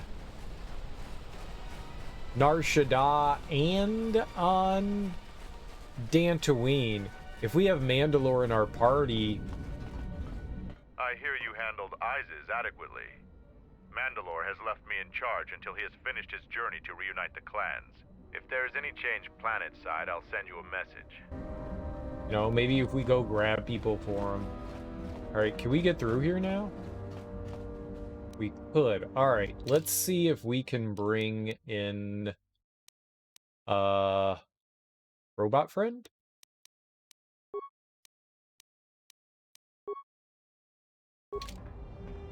I didn't confirm it. I'm an idiot.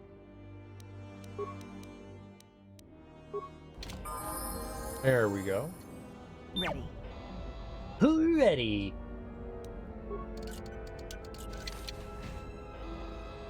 Oh, baby. Give me the goods. Johnny dueling shield, thermal detonator, life support, some grenades. Very nice. Force mask, nerve amplifier. Perfect. We're stealing from Mandalore. This is his personal chambers. 28 chemicals and 76 credits? Holy crap, that's a lot of chemicals. I'm happy about that.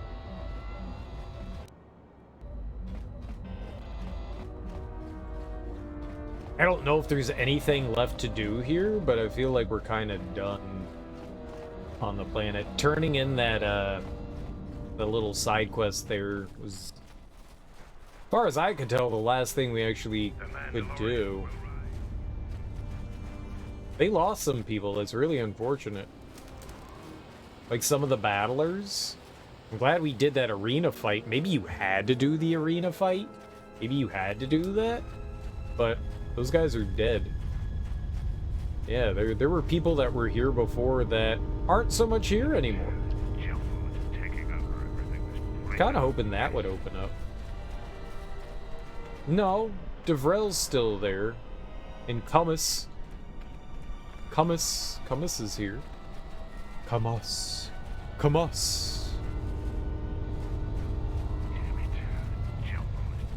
Hey, stuff. Mine's is. I don't know what that thing was. It said 2. We got 2 of something random. There's only one other bag. Oh.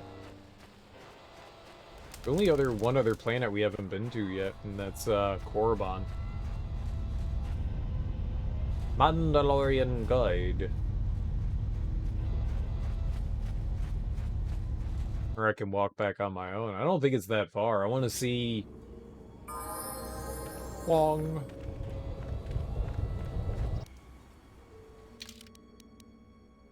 We're gonna watch the direct in a little bit. I think it's I don't know if my clock is right. 9:58. We should go watch the direct.